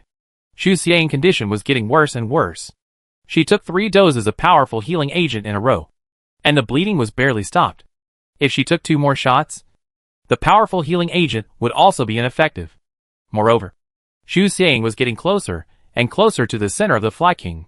The unpleasant smell kept irritating her, making her nerves numb and her limbs a little stiff. But Xu Xiang couldn't turn off the vent. Otherwise she would lose the right to actively recognize the Fly King. Objective data feedback and subjective cognitive judgment gave Xu Xiang the latest idea. She thought she guessed why the Fly King was anxious. Because the Fly King thought he was dying. Why? Xu Xiang noticed that the Fly King's speed was getting slower and slower, and even the frequency of its wings flapping was gradually decreasing. Not to mention the strong wind that was slowly stopping around. They dragged it for more than 10 hours. It had just woken up, and had not eaten on a large scale. It must be hungry. Xu Xiang was also hungry. If possible, she really wanted to have a big meal, and then fall to the ground and sleep. But no. She had to finish this battle, and then eat and sleep. Xu Xiang bit her tongue, and the tip of her tongue was broken. The bloody smell and pain kept her brain awake. Prepare to pull me up. Xu Xiang saw a group of people approaching the compound eyes of the King of Flies, and shouted loudly. She had never spoken so loudly before. She was not only reminding Lao Zhou and Lao Lu, but also reminding herself to stay awake. Understood. The 2 gun goddesses only had 1 arm left. Lao Zhou and Lao Lu cooperated, each pulling half of the rope, and worked together to help Xuanqing take off. Qingye fell several times in the air. After all, it was only more than 170 tons. But at this moment, it was used as a pulley to pull more than 400 tons of Xuanqing. Fortunately, Renzizai pulled Qingye power rod to the bottom, and all systems were turned to the maximum, barely stabilizing it. Xu Xiang kept Xuanqing motionless, and did not put pressure on the other 3. Yolanda sent 2 mechas to help ensure that the operation here went smoothly. Xuanqing slowly took off, getting closer and closer to the hole where the venom flowed. Xu Xiang took the opportunity to observe, and sure enough, the speed of the venom flow was also slowing down. Her guess was right. The King of Flies is about to reach its limit, fighting several groups of people at the same time. The Fly King, whose energy was gradually exhausted, began to feel weak. It was still dark, but Xu Xiang believed that when they defeated this disgusting bug, they would be able to see natural light and blue sky and white clouds again. Xu Xiang was not careful for a moment and almost fell asleep. Her head fell down and she woke up suddenly. She was sweating coldly and was glad that she was not killed at that moment. Xu Xiang bit her lips and stimulated the paralyzed nerves with pain. Are we there yet? Lao Lu asked. Damn. My gun goddess was broken into another piece of iron sheet. After this battle, I must ask the Alliance to replace me with a more powerful mecha, and then sell that mecha to repair my gun goddess. I will use the extra money to take my wife and daughter on a trip. Lao Zhou began to imagine the future, relying on this method to keep himself going. Come on. Finish the fight first. Lao Lu was sweating profusely, and did not forget to laugh and scold his comrades. Lao Lu, when we go back, let's paint Lao Zhang's mecha pink. 2. Didn't he praise your son for his good taste before? I think that makes sense. No. I'm running out of energy. Student Xu. Student Ren. How are things going over there? Ren's eyes saw Xu Xiang on the screen getting closer and closer to him. It's almost there. Xu Xiang's fingers stopped on the keyboard. When Xuanqing was facing the hole in the King of Flies, she suddenly put down her hands and typed again at the fastest speed. I'm there. Xu Xiang shouted. Ren's eye. Help me. At the same time, Kouyu also led people to the King of Flies' compound eyes, suppressed them with firepower, and bombarded its eyes. Here it comes. Ren's eye adjusted Qingye direction and position. Xuanqing swung his sword and cut the rope. Qingye flew to its side while it was falling and kicked Xuanqing with all his strength. With the help of this force, Xuanqing rushed into the hole. Damn! Old Zhou couldn't help but say, do all of you military school students like to take revenge? One treated the other as a pulley, and the other kicked the other ruthlessly. Old Lu focused on the battle and shouted casually, why do I remember that Xuanqing kicked Qingye in the tea arena? Ren's eye hurriedly explained, I didn't. I just sent Xiang in. Don't spread rumors. Xiang. Don't listen to their nonsense. Xu Xiang didn't listen to their ridicule. She stabbed the Fly King's body with a sword, dug its mouth, and dug out the real wound for it. The Fly King screamed sharply, and the body shook more and more strongly. It shook. Xuanqing's hand slipped, and suddenly fell down. Fortunately, Xu Xiang reacted quickly and controlled Xuanqing to use the sword to get into the Fly King's body in time. The sticky blood spurted out from the Fly King's wound, almost dirtying Xuanqing's surveillance camera. Xuanqing stabilized the fuselage and climbed up step by step. When it reached a relatively stable position, it stepped on the body of the Fly King with both feet. With its only arm, it cut the rotten flesh of the Fly King with a sword and picked it out. The Fly King had limited energy, and its ability to control the defensive shell was greatly reduced. In addition, it had teased humans before, so it gave this hole away for nothing. Xuanqing directly opened a hole in the Fly King. Kouyu led people to blow up some of the Fly King's small eyes. Everything was synchronized. The Fly King's abdomen and eyes were catastrophically attacked. It screamed and rolled in pain. Yolanda ordered the entire army to retreat to avoid being affected by the air wave. The experienced warriors all had a very high combat level. As soon as Yolanda's order was issued, they retreated one after another and quickly left the Fly King's attack circle. Finally, Yolanda stopped her eyes at the position where Xuanqing was. She saw Xuanqing enter the Fly King's body, and soon, Qingye also flew in. What does Xu Xiang plan to do? Chapter 130 End. Xu Xiang intends to crush the heart of the Fly King from the inside.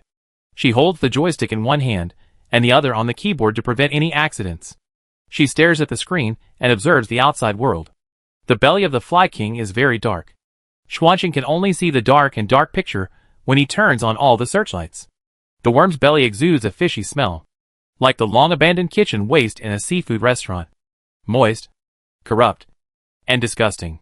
The sticky intestines are crawling with twisted white maggots, which seem to be absorbing nutrients from the intestines. The double impact of vision and smell almost made Xu Xiang faint. Xuanqing's sensors automatically scan the surrounding environment and analyze feasible paths. The sound of the instrument running beep rang. And in addition, there was the obvious heartbeat of Xu Xiang. She hadn't rested well for 4 days and now needed sleep. But she knew that she couldn't relax now. The corrosiveness of the insect abdomen is very strong, and the mecha cannot stay in it for too long. The most important thing is that the battle outside has not stopped yet. Everyone is trying to buy her time. She has to find the heart of the Fly King as soon as possible and smash it. Xu Xiang forced herself to be alert and looked at the data and images sent back by the sensor device. Xiang, there is a way this way, Ren Zizai shouted. When Xu Xiang heard this voice, she thought it was an illusion at first, until she saw Qingye clearly and realized that it was really Ren Zizai. She was probably confused and just realized that he followed her. He is really a follower. Not only did he follow her into the truck, but he also followed her into the insect abdomen. Xu Xiang did not ask why he followed her, but looked in the direction he pointed. Wherever the searchlight beam reached, there were all intricate intestinal structures. They were winding and circling, more complicated than a maze and more disgusting than a garbage dump. There is a small hole in the northeast direction. Going there should lead to the heart of the Fly King. Yes, they want to smash the heart of the Fly King from the inside. This is why Xu Xiang entered the Fly King's body, and why Ren Zizai followed. The hole was too small for Xuanqing to get through, so Xu Xiang did not hesitate and fired a shot. The Fly King felt pain and shook more violently, not to mention the outside. The inside was spinning and he couldn't stand. The insect abdomen was blown bloody, and the twisted insect stuck to the mecha, accelerating the corrosion rate. Qingye used a knife to scrape off most of the insects for Xuanqing. Xuanqing just kept moving forward. The two mechas passed through the hole and entered a place like a tunnel. In here, time seemed to be stretched, and every second was filled with unknown dangers. Xuanqing detector kept ringing, reminding Xu Xiang that he was about to find the target. The wrinkled intestinal wall was covered with dense white insects, which squirmed and gradually gathered toward Xuanqing and Qingye. These bugs are not right. The brain told Ren Zizai that it would be very dangerous next. Xiang, go find the heart of the Fly King. Leave this to me. Before Xu Xiang could respond, the white bugs sped up their movement, gathered at the bottom of the two mechas, and then climbed up. Xuanqing stepped down, crushed a piece of bugs, and squeezed out yellow mucus. Please, don't step on it. It's disgusting. Ren Zizai thought he had a good psychological endurance, but when he saw these pictures, his brain gradually crashed. Xu Xiang stopped stepping. Satisfy you. Ren Zizai smiled. Go forward first. Don't stop here, Xu Xiang said. Speed up. Hearing her talking about business, Ren Zizai recovered. Let's go. They both put down the power levers and accelerated forward. The two mechas crossed forward like a DNA double helix structure, and the speed was getting faster and faster, and they got rid of the attachment of the white bugs to a large extent. But soon, the speed of the mecha slowed down. The legs of the mech are corroding. Ren Zizai noticed this and said, you have to go on the road from now on. Qingye stopped. Xu Xiang knew what he was going to do, so she didn't say anything and just told him, be careful. Ren Zizai gave her a thumbs up and said, I pick you up later. Yes. Xuanqing continued to run forward, and Qingye stopped where he was. Qingye turned on the power vortex and blew away most of the white bugs. There were too many white bugs, all over the intestinal wall. After one fell off, another came, and it was impossible to blow them all away. Qingye brought out the cannon and blasted balls of fire on the intestinal wall. On the other side, Xuanqing felt the violent vibration of the intestinal wall. Fortunately, it was a heavy mech with a stable center of gravity, so the vibration had a relatively small impact on it. Xu Xiang wiped the cold sweat that blurred her vision. Even though her hands were sore and stiff, she didn't dare to slow down the operation. Xuanqing's only remaining arm turned into a cannon barrel, and then turned back into a handheld sword. The cannon barrel fired shells to clear the way, and the sword dealt with the nearby insects. The white insects had already crawled to Xuanqing's waist. If they didn't get out from here, they would find the gap in Xuanqing's back, get into the cockpit, and crawl all over Xu Xiang's body. Xu Xiang didn't have time to care about these disgusting things. She just kept running forward. She roughly calculated based on Xuanqing's speed and the size of the Fly King that she was almost at her destination. A few white bugs really found a gap and got into the cockpit. Xu Xiang glanced at the screen and threw the dagger back without looking back to cut off the bugs. However, it was in vain. More and more bugs got in and slowly approached her driving position. Run. Keep running. Xu Xiang stared at the road ahead. The shells blew away the obstacles that got in the way. Xuanqing passed through the barrier and jumped onto the pile of intestines without stopping. The sound of the detector changed from dense beep to continuous beep. Xuanqing ran, moved forward, and turned in a relatively slippery passage. There was a beam of red light in front. Xu Xiang slapped the white bug that crawled onto her hand and increased Xuanqing's speed to the maximum. Unfortunately, Xuanqing's soles were corroded, and the structure of the mecha began to collapse. So his speed was less than half of the usual speed. The red light became brighter and brighter. Finally, when Xuanqing turned the last corner, a huge, beating dark red substance appeared on the screen. Under normal circumstances, humans will not pay attention to whether insects have hearts, unless the insects' hearts are larger than humans. The dark red heart is entangled by blood vessels, and the heart beats violently, transporting blood to various parts of the Fly King through blood vessels. This is the source of life for the Fly King. As long as it is smashed, the Fly King will die immediately, and everyone can be saved. Bang, bang, bang. Xu Xiang's heart was beating wildly, and her heart burned her blood, telling her through her boiling body to act quickly. Act quickly. Act quickly. Xu Xiang's brain was extremely calm. She forced herself not to get excited and not to make mistakes, and then calmly and quickly tapped the keyboard. Xuanqing's 12 cannon barrels were all aimed at the heart of the Fly King.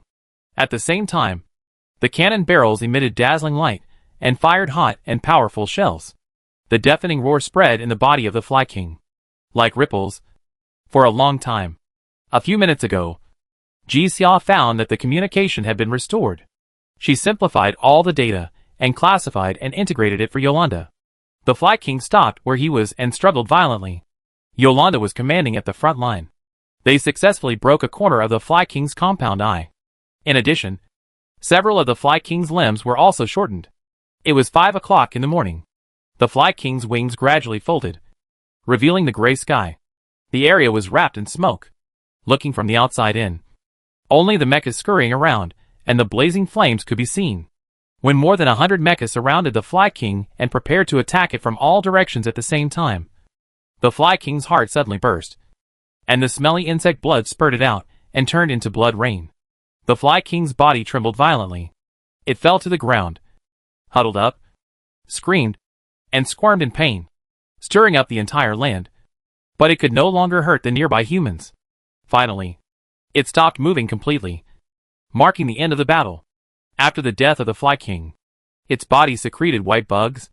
The white bugs came into direct contact with carbon dioxide and quickly lost their activity and adhesion ability. The wings of the Fly King fell with a bang, raising dust and sand, blowing some lighter light mechas. When the wings landed, natural light slowly appeared. At first there was only a ray of light, followed by a dazzling light.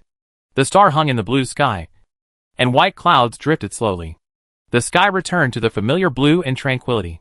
This was the daytime of the second day. The next second, 2 tall shadows rushed out of the body of the Fly King, and they lost several parts with each step. When they came to the safe area, they became the scrap metal that the mecha master least wanted to see. It was Xuanqing and Qingye. Student Xu, Student Ren. Lao Jiang was the first to react. He wanted to show off to his comrades that from now on, he was the one who had fought with the commanders of Jinta and Shinkong, the 2 most popular commanders in the tier league. The big iron plate on Xuanqing's chest, clang, falling to the ground. It was a response to Lao Jiang. A lot of people were watching her. She couldn't fall down. After Xu Xiang took the last shot of the powerful healing agent, she jumped out of the cockpit directly and rolled to the ground. Ren's eye saw it, followed her movements, walked to her side, and accepted everyone's attention. Xu Xiang didn't like being stared at. She took a step back and habitually stood behind people. Ren's eye raised the corner of his mouth and smiled brightly. He raised his hand, clenched his palm into a fist in the air, and poked Xu Xiang with the other hand, indicating that she should also respond. Xu Xiang thought he was so childish, sighed, raised her hand weakly, and spread her 5 fingers slightly like cloth. More than 100 mechas stood quietly, and the people in the cockpits looked at each other in bewilderment. They recognized these 2 people, Xu Xiang and Ren's eye, the commanders of the Tiran League Jinta and Shinkong, 2 military academy students. Wait a minute. They came out of the body of the Lord of the Flies? Did they blow up the heart of the Lord of the Flies from the inside? Did they? Lead everyone to defeat the Lord of the Flies? Welcome back. Yolanda turned up the loudspeaker to the maximum, and her friendly voice reached everyone's ears, pulling everyone back to their thoughts. Yolanda salutes you. Everyone in the mecha looked at the screen, where their commander solemnly saluted the two students. Xu Xiang completed the task, and the numbness and pain all over her body hit her chaotic brain. Her brain was shutting down, and she couldn't hear what the people in the distance were saying, let alone respond. Soon, Xu Xiang lost all her strength and fell to Rin's eye. She relied on the last bit of willpower to not fall asleep, and leaned on Rin's eye back to prevent herself from falling. Rin's eye retracted his hand, supported Xu Xiang, and didn't know whether to laugh or cry. What do you think of me this time? Bed. The last bit of willpower was not strong at all, and she fell asleep while she was talking. Rin's eye quickly turned around and grabbed her, preventing her from falling directly to the ground. The Lord of the Flies was defeated, and people contacted their families as soon as possible, since Catherine and Yolanda had made arrangements in advance. The casualties of the residents this time were not bad, and most of them reunited with their families and cried together. The sky today was the same as yesterday. Blue, calm and beautiful. There has never been a major disaster on Kalinko Star. When people survived a major crisis, they all had complicated feelings of surviving the disaster. They were glad that they and their families survived, seeing others crying because of the loss of their families. They felt the impermanence of life and the fragility of life. Some buildings in the Kalinko living base were destroyed, and high concentrations of oxygen were poured into the base. Fortunately, the staff cut off the air connection in time and did not let oxygen enter more places. The residents who lost their houses gathered together, and the children sat on the ground, listening to the crying of strangers, watching the adults' frivolous feet stepping on broken glass and porcelain pieces, running around in a hurry, busy with the things in their hands. The leading teachers of major military academies were busy taking roll calls to ensure that the students in their schools were safe. When the people of the Golden Tower team learned that Xu Xiang was temporarily safe, they breathed a sigh of relief. They learned from Yin Li that Xu Xiang had gone to the front line. Auric cursed at first, and then he was so scared that he couldn't even eat. Fortunately, Xu Xiang was fine, so they were relieved for the time being. Yin Li and others took the initiative to sign up for the volunteer activity. Auric was reluctant, but still wrote his name. Xuan started rehabilitation training, and several professional teachers were responsible for leading him. Xuan thought it was a simple thing. After all, he used to run very fast and had great strength. However, when he really moved, he felt so painful that he wanted to cry. The severe pain kept challenging his limits, and his legs that had finally stood up suddenly knelt down in the next step. Xuan stood up with difficulty, holding the horizontal bar. His legs kept shaking. Sweat soaked his whole body, and it was unknown whether the marks on his face were tears or hot sweat. Xuan stood up. He slowly let go of his hands and tried to walk. Boom! With a dull sound, Xuan fell to the ground. The pain in his chest made him scream. He punched the ground to vent his unwillingness. The teacher at the door was talking to Long Zhong. Hearing this, he ran in and saw Xuan standing up again with the help of the horizontal bar. Long Zhong originally planned to ask Xuan about Shishui, but seeing this, he softened his heart and quietly left. Lao Zhou and Lao Lu found and brought back Lao Zhong's body. They folded his combat uniform neatly and placed it next to his urn. The two bought a few buckets of paint and painted Lao Zhong's mecha pink. They had never done this before. After painting the mecha, they were covered with pink paint. Lao Zhou and Lao Lu admired the graffiti mecha without any aesthetic sense. They laughed heartily, and then cried again. Yolanda's command mission was over. She did not return to her usual station star immediately, but continued to stay here. Rin's eye woke up early. She talked to him, and said she was looking forward to Rin's eye performance in the future. Xu Xiang's condition was worse than everyone imagined. The savior of Kalinko was still sleeping. After a physical examination, they found signs of infection in her body. A more detailed examination would have to wait until she woke up. Yolanda wanted to wait for Xu Xiang to wake up. Chapter 131 Waking Up. Xu Xiang didn't know how long she had slept. When she woke up, it was bright outside. The room was clean and stable, without any chaos and fear dominated by the King of Flies. Xu Xiang picked up the laptop and looked at the time. March 20th, 1534. She slept for a day and a night. Xu Xiang couldn't fall asleep easily after waking up. She closed her eyes and tried to sleep for a while, but found that she was indeed awake. Xu Xiang had injuries on her body, external injuries on her waist, and internal injuries on her internal organs. In short, she felt uncomfortable all over her body. She didn't want to get up so quickly, so she collapsed on the bed and stared at the ceiling blankly. The appearance of the King of Flies must be real, because Xu Xiang saw cracks in the ceiling, most likely shaken open by the power of the King of Flies. When she thought of the King of Flies, Xu Xiang thought of the smell of the King of Flies. Her nasal cavity and stomach were very uncomfortable, and she wanted to vomit when she recalled the smell. After lying down for 26 minutes, Xu Xiang got up at exactly 4 o'clock and changed clothes.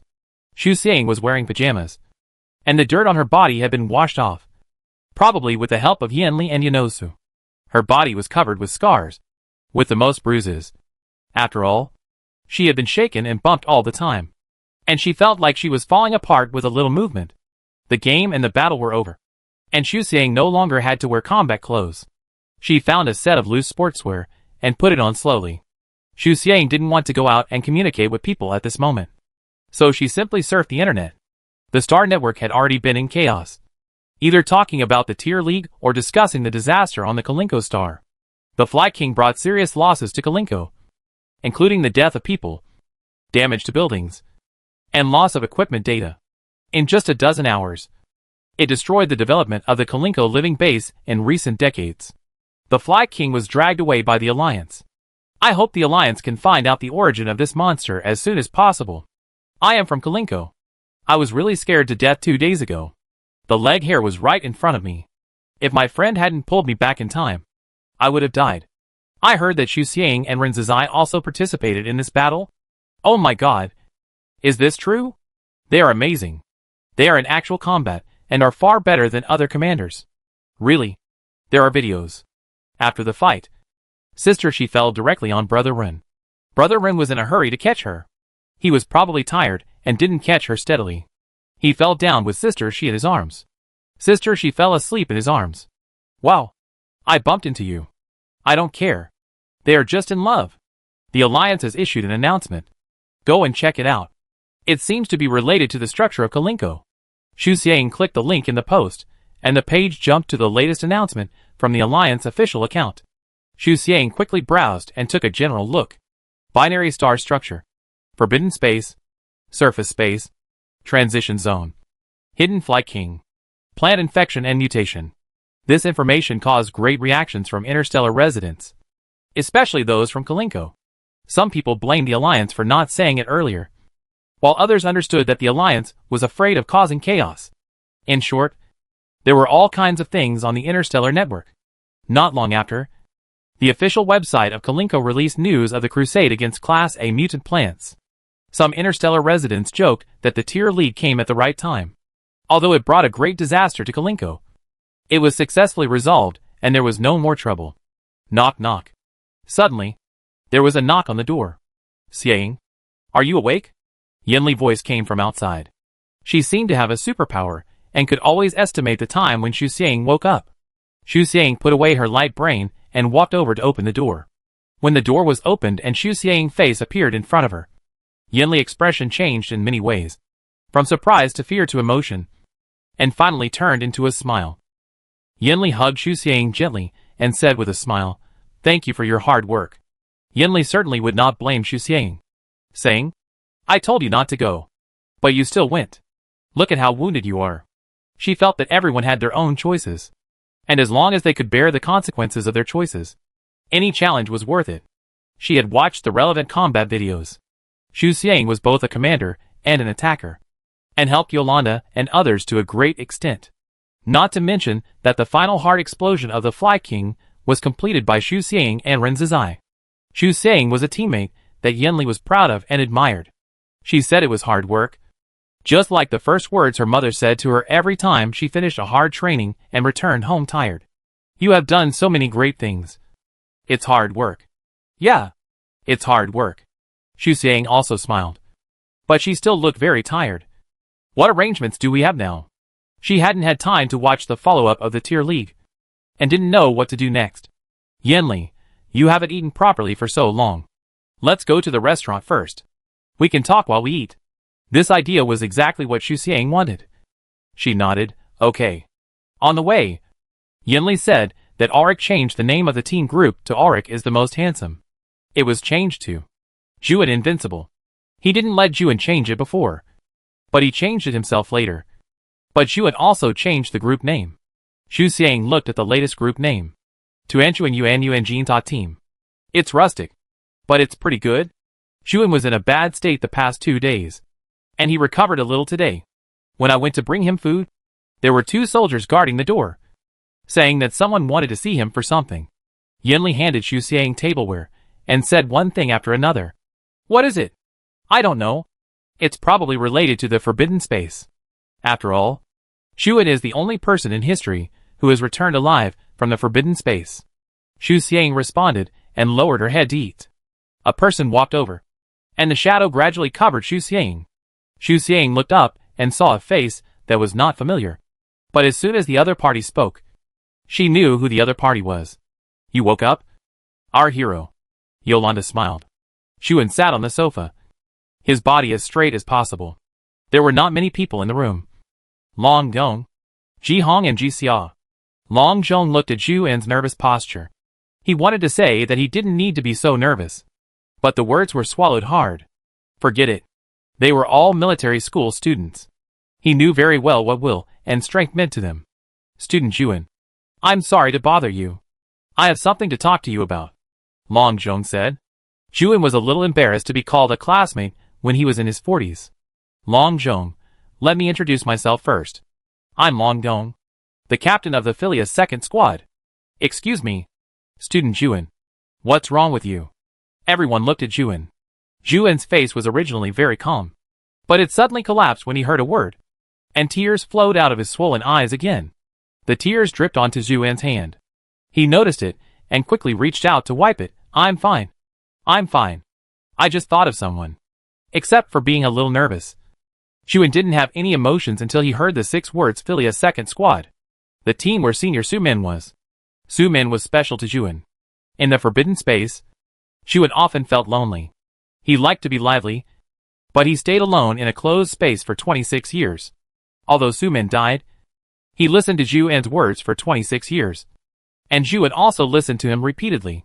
Listen, little guy. I hope you are lucky enough not to be the 99th. The gravity of the forbidden space is 1/1000th of the surface space. And time passes very quickly. We may be able to find the origin of the Zerg. Do you know the origin of the Zerg? I heard that if we find it and kill it, we can completely eliminate the Zerg. Now, I want to hand Shishui over to you. Then you have to endure it, and wait for the next batch of people to arrive. I'm sorry. My words are cruel. But I can only say this. When Juan was about to go crazy, he listened to these voices, as if there was someone accompanying him. Philia's second squadron. Juan probably knew what Long Zhong wanted to ask him. Who is it? Long Zhong asked. Juan raised his head. Senior Su. What did he say? Long Zhong asked. Long Zhong stared at Juan seriously and anxiously, and really wanted to turn into gas and drill into his brain, knowing everything in an instant. He said. Juan had memorized the words in the recording. He had read the notice issued by the Alliance not long ago, and knew that there was no need to talk nonsense now. So he told Long Zhong the key point directly. Captain Long, I brought Shishui back. The Alliance has not yet disclosed Shishui's information, but Juan knows. Boom. It seemed that something exploded in his head, and Long Zhong suddenly stood up, his eyes full of disbelief and joy. Long Zhong walked in front of Juan and put his hands on his shoulders. Excuse me. Where is it? 98 people were sacrificed in the second team of Philia. Long Zhong was unwilling, and could not let his teammates die in vain. He had to give everyone an explanation. Juan was scared by him. And Ji Xia frowned, and reminded Long Zhong to calm down. Long Zhong realized that he was impulsive. He controlled his emotions, and took his hand back. Sorry. Juan pinched his aching shoulder, and shook his head. It's okay. I understand. He said. Shishui is in my mecha. I take you there? He hadn't taken care of this matter for the past few days. One reason was that he forgot about it for a while. But the most important thing was that he didn't have the energy. He was too tired. He just wanted to rehabilitate all day long and just wanted to become the high-spirited military school student at the beginning as soon as possible, so that his life was only boring eating, sleeping and rehabilitation training. Of course, Juan knew the importance of Shishui very well. That was something that Su Min and others had tried their best to bring out. Upon learning that Long Zhong was looking for Shishui, Juan quickly went straight to the point. Long Zhong walked out. Please lead the way. Juan couldn't walk fast. Long Zhong was anxious but helpless. If it wasn't inappropriate, he really wanted to carry Juan and let him show the way. And he would walk for him. 20 minutes later, the group arrived at the warehouse near Zhu An's dormitory. An old Feiyun, which had lost its metallic luster, stood there quietly, waiting for its owner to return. Zhu An entered the command, and the storage compartment of Feiyun opened, automatically pushing out the original box, which contained a box of water. The melting point of Shishui is 25 degrees Celsius, and the current temperature of this area is 29 degrees Celsius. So Shishui is liquid. Long Zhong walked over, stretched out his slightly trembling hand, and hesitated to touch it. This is Shishui? Is this what they are desperately looking for? Long Zhong suddenly felt so dreamy. The second team of Philia sacrificed nearly 100 people, and finally found Shishui. Their efforts were not in vain. Su Min. How was he at the time? Long Zhong asked with his back to the others. Zhu An opened his mouth. What should I say at this time? Senior Su Min is very good. You don't have to worry. It's too fake. Su Min can't come back. How can he be good? Senior Su Min died miserably. Not even able to eat a few bites of food? It's too cruel. The captain looks very uncomfortable. Zhu An hesitated for a long time and decided to tell the truth. He said that he met Su Min not long after he entered the forbidden space. He said that Senior Su Min lived alone until he was over 80 years old. And he was really a strong man.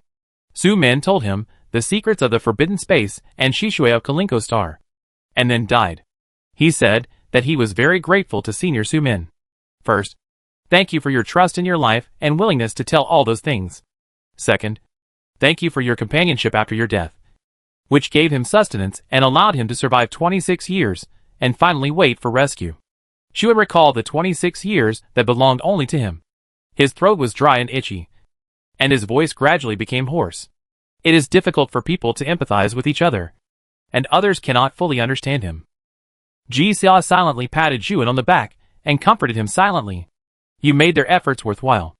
I believe Su Min will thank you, Long Zhong said, retracting his hand. In the end, he did not touch Shishui, who made him lose his comrades. He turned around, looked at Zhu An, and saluted solemnly. We will hand Shishui over to the Alliance Research Group. Zhu An, thank you for your efforts. Zhu An was an outsider. He was willing to help bring Shishui back. It was the greatest kindness as a stranger and the greatest responsibility as an interstellar resident. No matter what his mentality was, he deserved Long Zhong's gratitude and respect for him.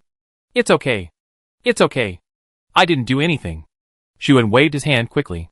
In his opinion, he just brought back a material by the way. The most worthy of gratitude and respect were Su Min and others. Long Zhong was very serious. You brought back not only Shishui, but also the will of our teammates. Zhu An, thank you. This is a relay race, starting from the first person who entered the forbidden space, to Su Min, to Zhu An, to Long Zhong, to the research group, who will be handed over to the last baton. Perhaps it has not yet been determined, but someone must take over the last baton. Shishui's matter came to an end for the time being. Ji Xia sent Zhu An back to rest, and then went to do other things. Zhu An had no mood to rest. He was busy with rehabilitation. Returned to the room, and asked a professional teacher to help him. Chapter 132 Growth. Xu Xiang looked up and looked at Yolanda. Great hero? Are you calling her? She is not a great hero. She just rushed to the battlefield and defeated the Lord of the Flies according to her own will. She really wants to protect innocent people, but she doesn't have the energy to comfort the residents after defeating the monsters like a real hero, or accept the residents' admiration and worship. She just wants to stay quietly and do her own thing. Yolanda sat next to Xu Xiang and said, very powerful. Classmate Xu. Xu Xiang nodded, not bad. She is not modest. If someone praises her to a certain point, she will definitely be the first to admit it. She is very powerful. She defeated the Lord of the Flies and came back alive. Yolanda said, "Wait until the tier league is over. If there is a chance to come to my army for a trial?" Yolanda has her own permanent troops. It is not difficult for her to ask people to go there for a visit. Besides, Xu Xiang has already received an invitation to take office from the league. Okay. Xu Xiang agreed happily. She has not reached the end yet. She can continue to become stronger. Now it is the tier league. And in the future it will be the Alliance army. It is also good to go to the army in advance. Yolanda has a lot of military affairs. So she did not talk for a long time. After a few minutes, she was ready to say goodbye. Before leaving, Yolanda asked Xu Xiang if she needed any help. Xu Xiang said no. Just asked not to publicize what she did. Yolanda respected Xu Xiang's wishes. Since the other party wanted to keep a low profile, she could help reduce the relevant heat. At least to reduce the trouble caused to Xu Xiang. Yolanda stood up. And Xu Xiang and Yanli followed. I forgot to say. Yolanda laughed a few times, patted Xu Xiang on the shoulder, and said, "You have the style of a commander. This is the recognition from the 10th commander of the Alliance." When other students were still in command, Xu Xiang had been sincerely praised by this young boss. "Well, you have the style of a commander." Xu Xiang smiled, "Thank you." Yolanda left first, and Xu Xiang and Yanli sat down again, eating and chatting. The topic ranged from the Lord of the Flies to the reactions of the Interstellar residents, and then to the tier league. By the way, the results of the league are out, Yanli said. Yeah, I've seen it. The Jinta team ranked 37th in the Kalinko arena, and the overall ranking dropped from 1st to 4th. The first place Starry Sky team now has a total score of 66,000, while the 4th place Jinta team has a total score of 39,000. In the Monte Al arena, the Starry Sky team and the Jinta team ranked 1st and 4th. But the Jinta team surpassed the Starry Sky in the 2nd tier arena and rose to 1st. At the Kalinko arena, the Starry Sky team won 30,000 points, while the Jinta team only had 3,000 points. A tenfold difference, which once again reversed the rankings of the two teams. Observing the scores of the 4 venues, it is not difficult to find that the later the venue, the higher the score. At the beginning of the Monte Al Stadium, the first place star team only had 7,400 points. But in the Kalinko Stadium, the first place star team directly won 30,000 points.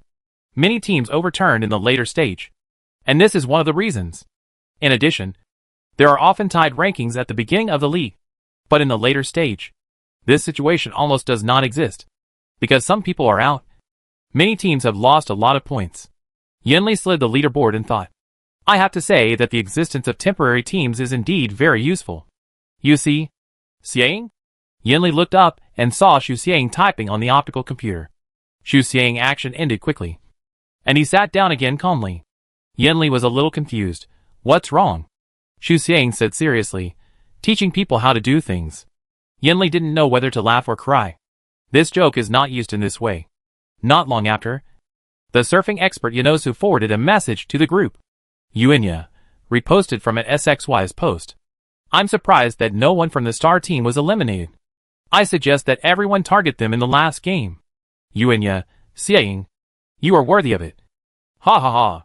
Soul of Mezaberg, why didn't I think of it? I'm going to repost it. Meng, thumbs up. Montiel's first deputy attacker, thumbs up. Yuenya, many people left messages in Xiang comment area, and everyone was tagging the seniors from the star team. Ha ha ha. Results are coming out at this time. So they all woke up. Yanli looked up after reading the message and smiled helplessly. So you were posting? Yeah. Yanli couldn't help but sigh. 4th place. It feels like I'm back in the Montiel arena. At that time, they were very happy to get 4th place. After all, they were a freshman team, and squeezing into the top 10 was a godsend. Now the mentality is different. People who have won 1st place can't want to drop to 4th place. Xu Xiang said, it doesn't matter. Just start from the beginning. When we first participated in the competition, everyone's compatibility was not very high. But it is different now. Yanli is more determined about her goal than before. Juan is more stable. Yanosu no longer cares only about winning or losing. Xu Xiang has truly integrated into society and regained her emotions. Ulrich can play cooperatively. Mingchen has fallen in love with mechas. This is the growth of the Golden Tower team. It's no big deal to start over. Not to mention that their ranking is not low. As long as they put in more effort, it is not impossible to overtake. Just like overtaking the Starry Sky team in the T Arena. They will overtake the Starry Sky again in the 5th arena. It's okay now. Do you want to see Yuan? He should have finished talking to someone. Yinli became sad as she spoke. It feels like Yuan has changed a lot. The cheerful, noisy, active and noisy Yuan has become calm. Xu Xiang was eating happily. Hearing this, he raised his head and thought for a moment. And said, "You have grown up. There is definitely sadness. But since Yuan is back, Xu Xiang doesn't want to be sad all the time. People always have to return to reality from the past. And living well in the present is the most important thing." Yinli didn't know whether to laugh or cry. You are worthy of being his boss. There was a feeling of watching his younger brother grow up. Xu Xiang reminded her, he was older than me. Xu Xiang just turned 19 this year. And Yuan was already 19 when he went to college. However, Xu Xiang really had that feeling. During the preliminaries, Yuan proposed to Xu Xiang to cooperate. So Xu Xiang took him to the basement where he hid his supplies. When he saw the full supplies on the table, Yuan said something. From now on, you are my boss. Then he called Xu Xiang the boss for nearly half a year. Even though he was 45 years old. Even though he had a thin and mature face of a middle-aged man. He still smiled foolishly and called boss. Yuan's psychological age did not increase with his physical age. Age was just a number to him. Xu Xiang felt that Yuan's personality had not changed much. When he got used to his current life, he would definitely return to his original state. Definitely. Let's go. Xu Xiang was full. Put down her bowl and chopsticks and stood up. Let's go find him. Ren's hand holding the laptop trembled slightly. What's wrong? Captain Ren? Are you hurt? Sun Che laughed. It's okay. The junior sister didn't target you alone. She was talking about our entire team.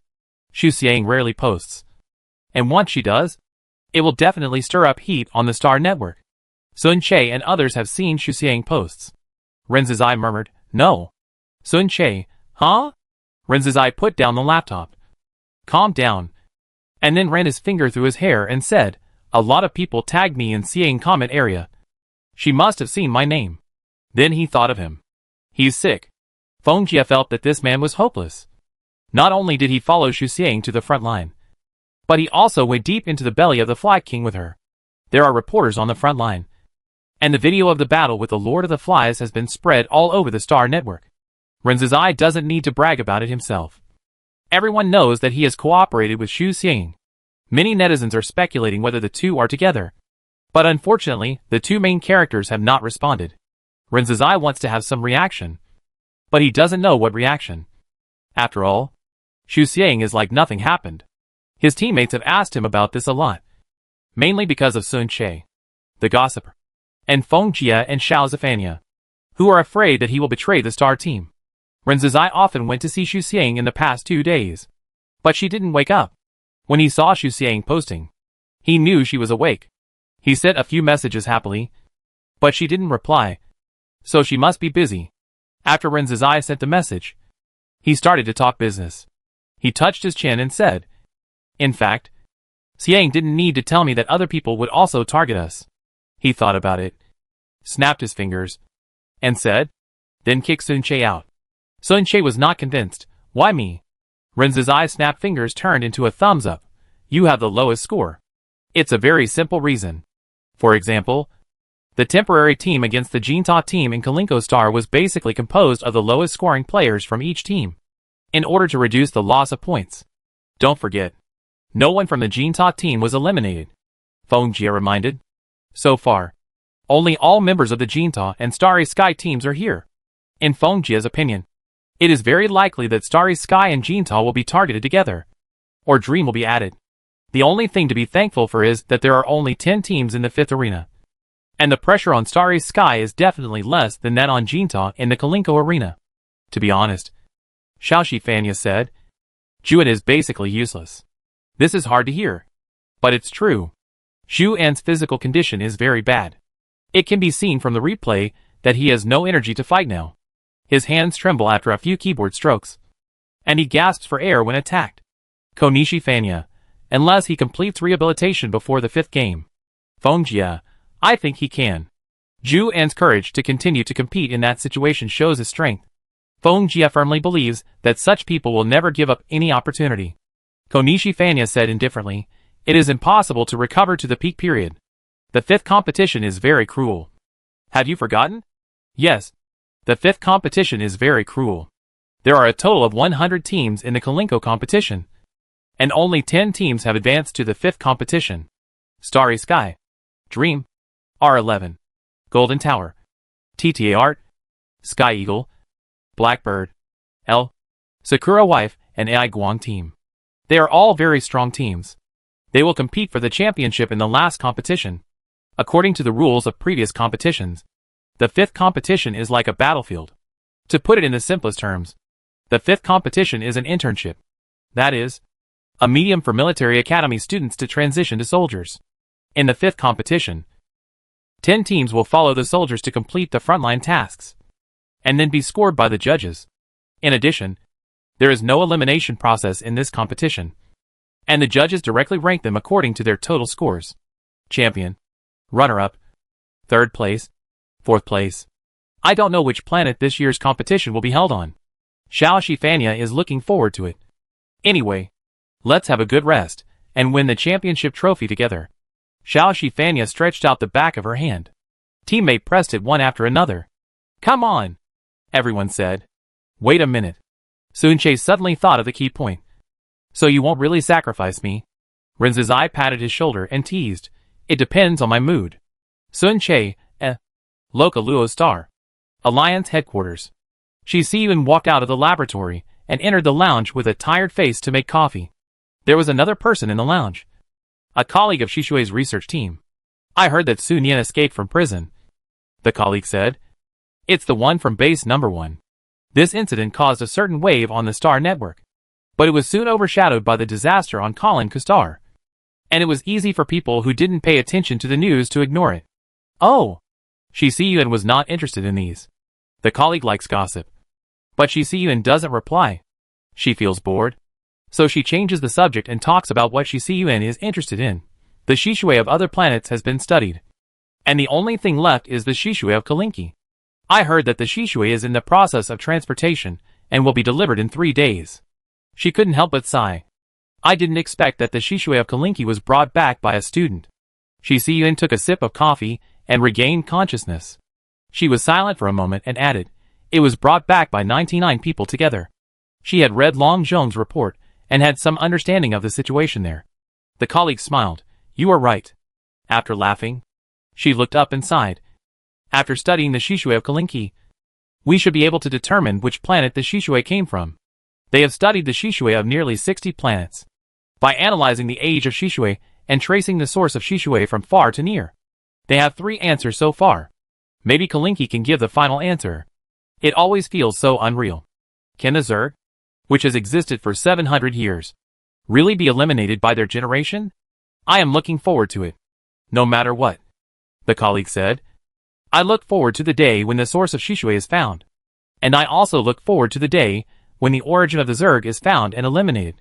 Shizuyuan finished his coffee, put the cup into the machine, stood up, walked to the laboratory, and prepared to continue his research.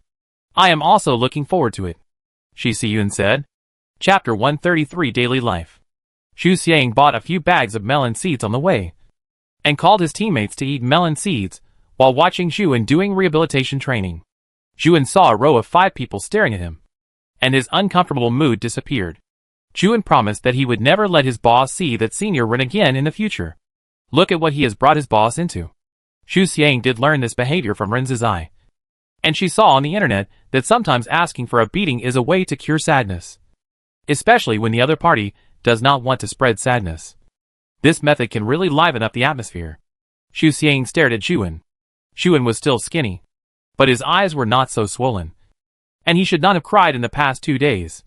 Zhuan changed into new clothes, which were said to be bought by Miss Hao and Mr. Zhu. Zhuan had dressed himself up. His face was washed clean. His beard was shaved. And his hair was erected. He was still the man who claimed to be 1.7 meters tall. What hurt him the most was that his 8-pack abs couldn't recover in a short time. It was rare that his teammates were all there. So Zhuan asked the teacher to take a 20-minute break. When Xu Xiang was sleeping, Xuan told everyone about his experience in the forbidden space. Now that his boss was back, he briefly told it again. In short, the mass and gravity of the forbidden space are too small, and the flow of time is fast. So you played for more than 10 minutes, and I spent more than 20 years in it, Xuan said. It's not easy for him to feel sad when talking about these things now, and his tone is still calm. Xuan was worried that his teammates would dislike his age at first, and he didn't want to listen to his nonsense. But later he found that everyone listened very seriously, and their eyes and tone were the same as usual. Xuan felt that he was really lucky to meet such a gentle teammate. Beside them, he was still the 19-year-old boy. Xu Xiang remembered something and asked, Yanli said someone wanted to talk to you. What happened? Oh, this, Xuan said. I brought back a substance that should be useful for a certain research of the Alliance. I gave the substance to them and came back. Xuan knew that it was a confidential project, so he did not specify the name of the Shishui. Substance? Research? Xu Xiang thought of a bottle of water that he saw in Da'in Shisheng for no reason. The Alliance must have found the bottle of water, but no notice was issued. Does it mean that they are doing secret research? Is the bottle of water important? After 20 minutes, Xuan continued training. He wanted to recover as much as possible before the 5th game, not to mention the peak state, at least to be in the state of a normal person. Ulrich was cracking melon seeds and complaining in annoyance. I want to see who will target us in the 5th arena. His fists were hard, and he shouted, Are the people in the temporary team crazy? Why are they only focusing on us? They just let the Starry Sky team take the first place by a huge margin? Starry Sky was 20,000 points higher than the second place Dream, which was indeed a huge gap. Xuan turned around and comforted him. There is still one game. Yanosa stretched out his fist. That's right. In the past, teams often relied on the last game to turn the tables. And we can do it too. Xu Xiang touched her fist. Champion. Yes. Champion. Ulrich stood up. We are going to win the championship. As soon as he stood up, the others stood up with him. Xu Xiang sighed and stood up leisurely. 5 people walked to Xuan's side, and the 6 of them put their hands together. It was agreed that we would win the championship together. Just after returning to the room from Xuan, Xu Xiang was called for a physical examination, and this time Ji Xia was watching in person. Xu Xiang had both internal and external injuries. The wound on her waist was not a big deal. She only needed to take a few shots of powerful healing agents and tetanus shots and rest for a while. The problem was her internal injuries. Xu Xiang had 150 milliliters of blood drawn, and then she had to go into different areas to check different parts of her body. She promised that the physical examinations she had done in the past 19 years were not as rigorous as this one. At 10 o'clock in the evening, after a series of tedious examinations, several doctors concluded that Xu Xiang's internal organs and even her blood were contaminated. Contaminated? Ji Xia frowned and asked, What do you mean? Damage means damage. And failure means failure. What's the point of contamination? How can they use this word to describe it? The leading doctor explained. She inhaled a large amount of unknown gas, which has chronic harm to the human body and caused her internal organs to be contaminated. Why not use the word infection? Because we think that pollution is more appropriate than infection. In short, her body seemed to have encountered environmental pollution and became dirty and messy. Xu Xiang put her hands in her pockets and leaned against the wall. She was contaminated? Then Shen would be even more miserable. After all, Shen had smelled more Zerg smells than her. Xu Xiang was originally glad that the experimental subject was harmless. But now it seems that there is no way it is not. Everything has 2 sides, and the experimental subjects are not lucky. But Ji Xia knew what the doctor meant by gas, but she couldn't explain it directly. So she asked indirectly, Xiang and we breathe the same air. Why is she contaminated? And we are fine. Take the frontline soldiers as an example. They have been living with the Zerg for many years, and have encountered more Zerg than Xu Xiang. Why haven't they been found to have body contamination? It's like this. The doctor turned the report to page 29, pointed to the content in the middle, and said, She has a receptor in her body that others don't have, so it can be attached to special gases and thus contaminated. Receptors bind to bioactive molecules, and receptors specifically recognize and bind to bioactive molecules, thereby triggering biochemical reactions in cells and producing specific biological effects. Xu Xiang has extremely special receptors in her body that specifically receive the smell emitted by the Zerg. She is not a Zerg, and smelling it too much will naturally have a negative impact on her body. The specific biological effect produced in Xu Xiang's body may be pollution. Ji Xia stared at the report with a complicated expression. Ji Xia raised her head and asked, "Can it be cured?" "Doctor, sorry. This is the first time we have encountered this situation. It is irreversible at present. We can only reduce the inhalation of the gas." Xu Xiang asked, "What if not? She still wants to deal with the Zerg in this way in the future. Do you want to joke with your life?" The doctor was speechless and couldn't help asking back, "Who would go to the Tiger Mountain knowing that there is a tiger in the mountain?" Ji Xia put away the report sheet. "I know. Thank you all. You have worked hard today." The doctor gave some instructions as usual and watched the two leave. Ji Xia and Xu Xiang walked silently for a while, and when they arrived at the door of Xu Xiang's dormitory, they stopped together. "Xiang, teacher." They spoke at the same time. "Let me talk first," Xu Xiang said. "Teacher, can you not tell Yanli and others about this?" She didn't want them to worry. When they learned that Xu Xiang was an experimental subject at base number 1, Yanli and Ren Zizai wanted to kill Su Biqing and Sun Yin. If they knew that the experimental subject had such serious sequelae, they would be even more sad. Su Biqing died, Sun Yin was imprisoned, and base number 1 was destroyed. They didn't even have a place to vent. Xu Xiang didn't want them to sympathize with her. It was very tiring for her to bear such emotions. She didn't know how to face it. "I cannot say it, but you have to promise me one thing." Ji Xia looked at Xu Xiang seriously. "Don't smell the smell of Zerg in the future. Pay attention to the ceiling of the mecha during combat. And don't let the Zerg gas enter the mecha.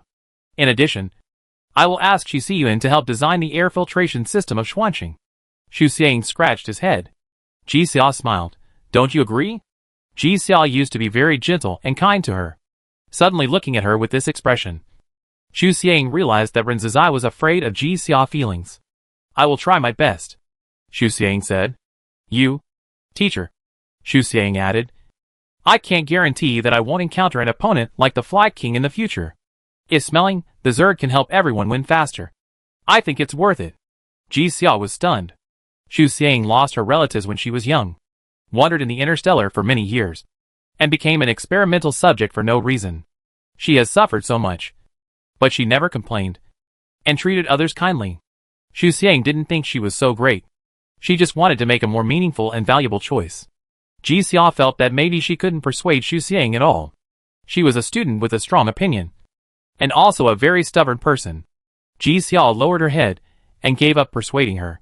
She said then, "Remember what you promised me. Try not to take the initiative to smell the Zerg scent. Xiang, the victory of the group is important, but personal feelings cannot be ignored." Xu Xiang smiled and nodded. "Yes. I won't tell anyone else about this for the time being. Don't worry." "Okay. Thank you, teacher. By the way," Ji Xia remembered something. Sun Yin escaped from prison. Xu Xiang saw this news on the Star Network, but she didn't think it was important, so she didn't take it to heart. "Ji Xia, the Alliance has issued a wanted order, and she should be able to catch her soon. I'm very curious. Why did she suddenly run out after staying in prison for so long?" Xu Xiang didn't know Sun Yin. She couldn't give an answer. Who knows? The people of the Huanbo pirates are studying Shishui, but unfortunately their ability is limited, and they haven't found anything. Wei Xianyu found the person who leaked the news to the Huanbo pirates, and a series of informants of many pirate groups and hunters were caught, and they were all caught in one fell swoop. Catherine followed the wishes of Xu Xiang and Ren Zizai and did not publicize their contributions. In addition, the popularity of the Tier League has increased instead of decreased, and the Interstellar residents are very eager to discuss it. After the Kalinko competition, the Alliance was not in a hurry to let the students return to school. The Interstellar residents chatted enthusiastically on the Star Network. Qingya flew up, Jinta ranked 4th, and Zhuan became a middle-aged uncle. Even if some things had been discussed long ago, everyone was still happy. Meng Yichen transformation device defeated the emergency device of the 6 formations of Zayadeyuan, and several entrepreneurs approached Meng Yichen and proposed cooperation and transactions. Meng Yichen just wanted to concentrate on the game at present, and declined all of them, saying that he would talk about it after the game. Everyone posted passionately, and the posts were updated every moment. Zhu An's rehabilitation training went smoothly, and his body was slowly recovering. So he decided to increase the intensity of training, hoping to return to normal before the last competition. Mr. Zhu and Ms. Hao refused the compensation and funding from the alliance. After all, their son was not a tool for them to exchange for a better life. The two had a meal with the members of the Jinta team, and then took public transportation back to Monte Al Star. Xu Xiang dragged for a long time, and finally attended the celebration banquet of the Star team. As soon as she appeared, Xiao Zifania looked at her, and then showed a meaningful smile. Ren Zizai saw that his teammates were all around Xu Xiang, so he quickly reached out to protect her, and then changed the subject and said that he was going to have dinner. The people in the Star team were very friendly, and Xu Xiang had a relaxed and happy meal with them. In the evening, Ren Zizai sent Xu Xiang back to the dormitory. When she arrived at the door of the dormitory, Xu Xiang stopped and turned to look at Ren Zizai. Teacher Jixia said that she would not return to school for the time being. So, Xu Xiang said, I plan to take this opportunity to go back to Mian Guxing. After a pause, she added, I haven't told anyone else yet. Going back to Mian Guxing was not a sudden idea. And it was not a sudden idea to be the first to tell Ren Zizai about this. Xu Xiang even prepared the interstellar spaceship. But she didn't set off because she needed someone to go with her. The interstellar journey is very lonely, especially when you find yourself alone in an interstellar spaceship. And this small boat is slowly moving in the vast starry sky. Xu Xiang had felt that kind of loneliness a lot in the early years. But now she doesn't want to feel it anymore.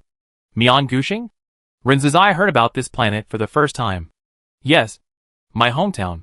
Since leaving Mian Guxing, Xu Xiang has never returned to that planet.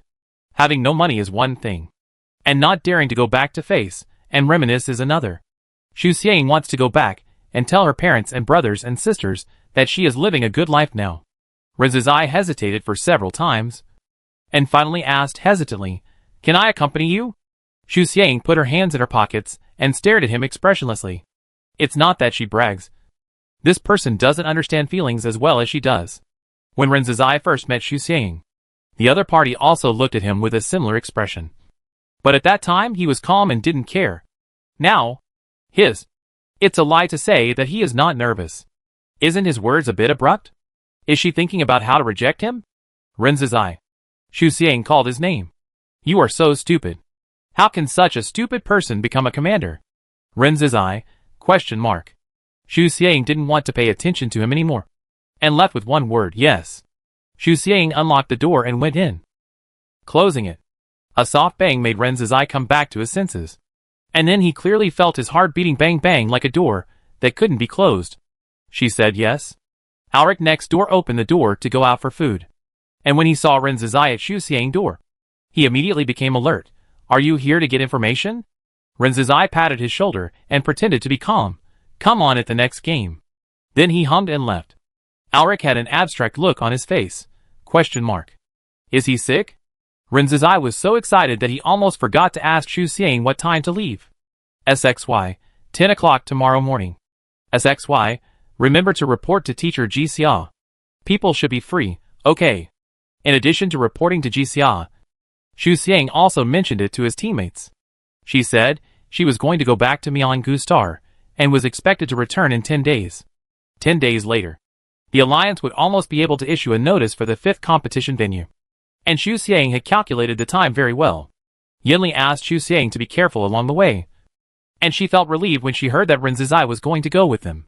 The next day, Xu Xiang and Ren Zizai boarded the interstellar spaceship and headed for Mian Gu Star. Chapter 134 Nostalgia. The speed of the interstellar spaceship is very fast, but because it is very stable, people sitting in it don't feel much. Instead, they will feel slow when looking at the universe through the window. During the few days on the spaceship, Xu Xiang rested and studied, which made Ren Zizai beside him embarrassed to slack off. With the help of Shi Xiyuan and Meng Yichen, Xu Xiang completed a mecha design draft. Xu Xiang designed a heavy mecha.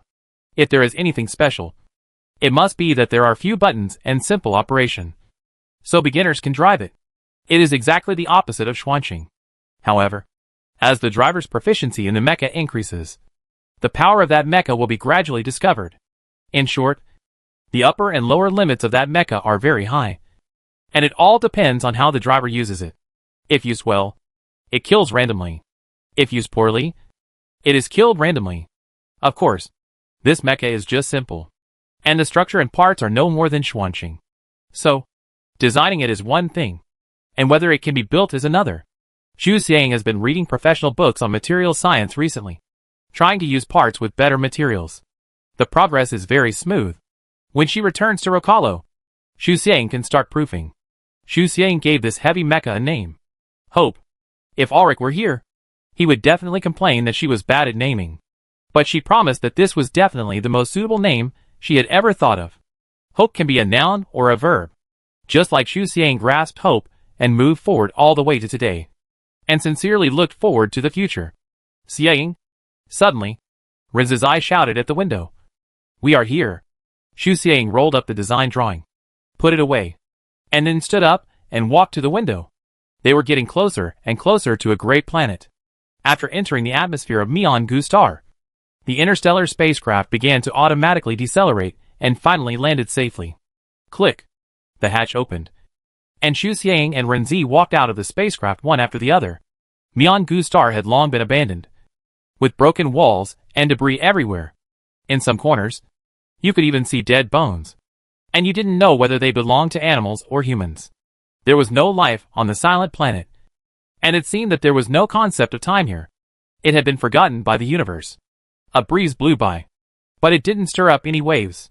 It was the first time that Rinz's eyes saw such a desolate planet. When the wind blew, he felt endless despair coming at him. This planet was so sad that even the wind was sobbing. Myeon-gu star. Eternal sleep. Ancient. It must be said that its name seemed to indicate its final fate. Follow me, Xu Xiang said. In fact, let alone Rinz's eye. She was also unfamiliar with this planet. When Xu Xiang left Myeon-gu star, there were still people living on this planet. She didn't expect that it would become like this 10 years later. Xu Xiang found the way by feeling, but later found that she really couldn't find it. So she turned on the navigation and entered the coordinates to find the house where she lived at first. On the vast and empty desolate star, two small black dots moved slowly. We're here. Just ahead. Xu Xiang stopped on a small hill of scrap metal and pointed to a house not far away. Rinz's eye saw that she had no intention of moving forward and asked, "Why don't you go over and take a look?" Xu Xiang shook her head. No need. After the Xu family, the house was probably occupied by other people. Not to mention that her parents and siblings were no longer there. So it was no longer Xu Xiang home. Just take a look here, Xu Xiang said. Rinz's eye looked at Xu Xiang back in silence, not sure if it was his illusion. Since he came to Myeon-gu star, he felt that she exuded a calm sense of sadness. Xu Xiang, I want to go to other places to take a look. Rinz's eye came to his senses. Okay. Xu Xiang retraced the path of escape based on her long-lost memory. She thought she would be sad and cry, but she didn't. She could even calmly introduce to Rinz's eye, I was very weak at that time, and could not resist. I could only pull my sister and run. Her fingers traced the street. When we ran there, our family reunited. Except for my father. In front of her eyes, there was only a chaotic picture, and the process of the two little girls meeting their mother and brother. Unfortunately, her memory was vague, and everyone, including herself when she was a child, had no face. Rinz's eye was silent. My father was in a car, and the car was crushed by woodworms, Xu Xiang said. She continued to walk. Xu Xiang, here. Ah, I don't remember clearly. It should be here. My mother sacrificed herself to protect us. She continued to walk. My brother was infected here, and he didn't forget to protect me and my sister before he died. She continued to walk. My sister and I were about to reach the emergency rescue center. We were almost there, but the woodworm robbed her life. She continued to walk. This is an emergency shelter. There's so much dust. Luckily, she was wearing an oxygen mask. Otherwise Xu Xiang would have coughed from the choking.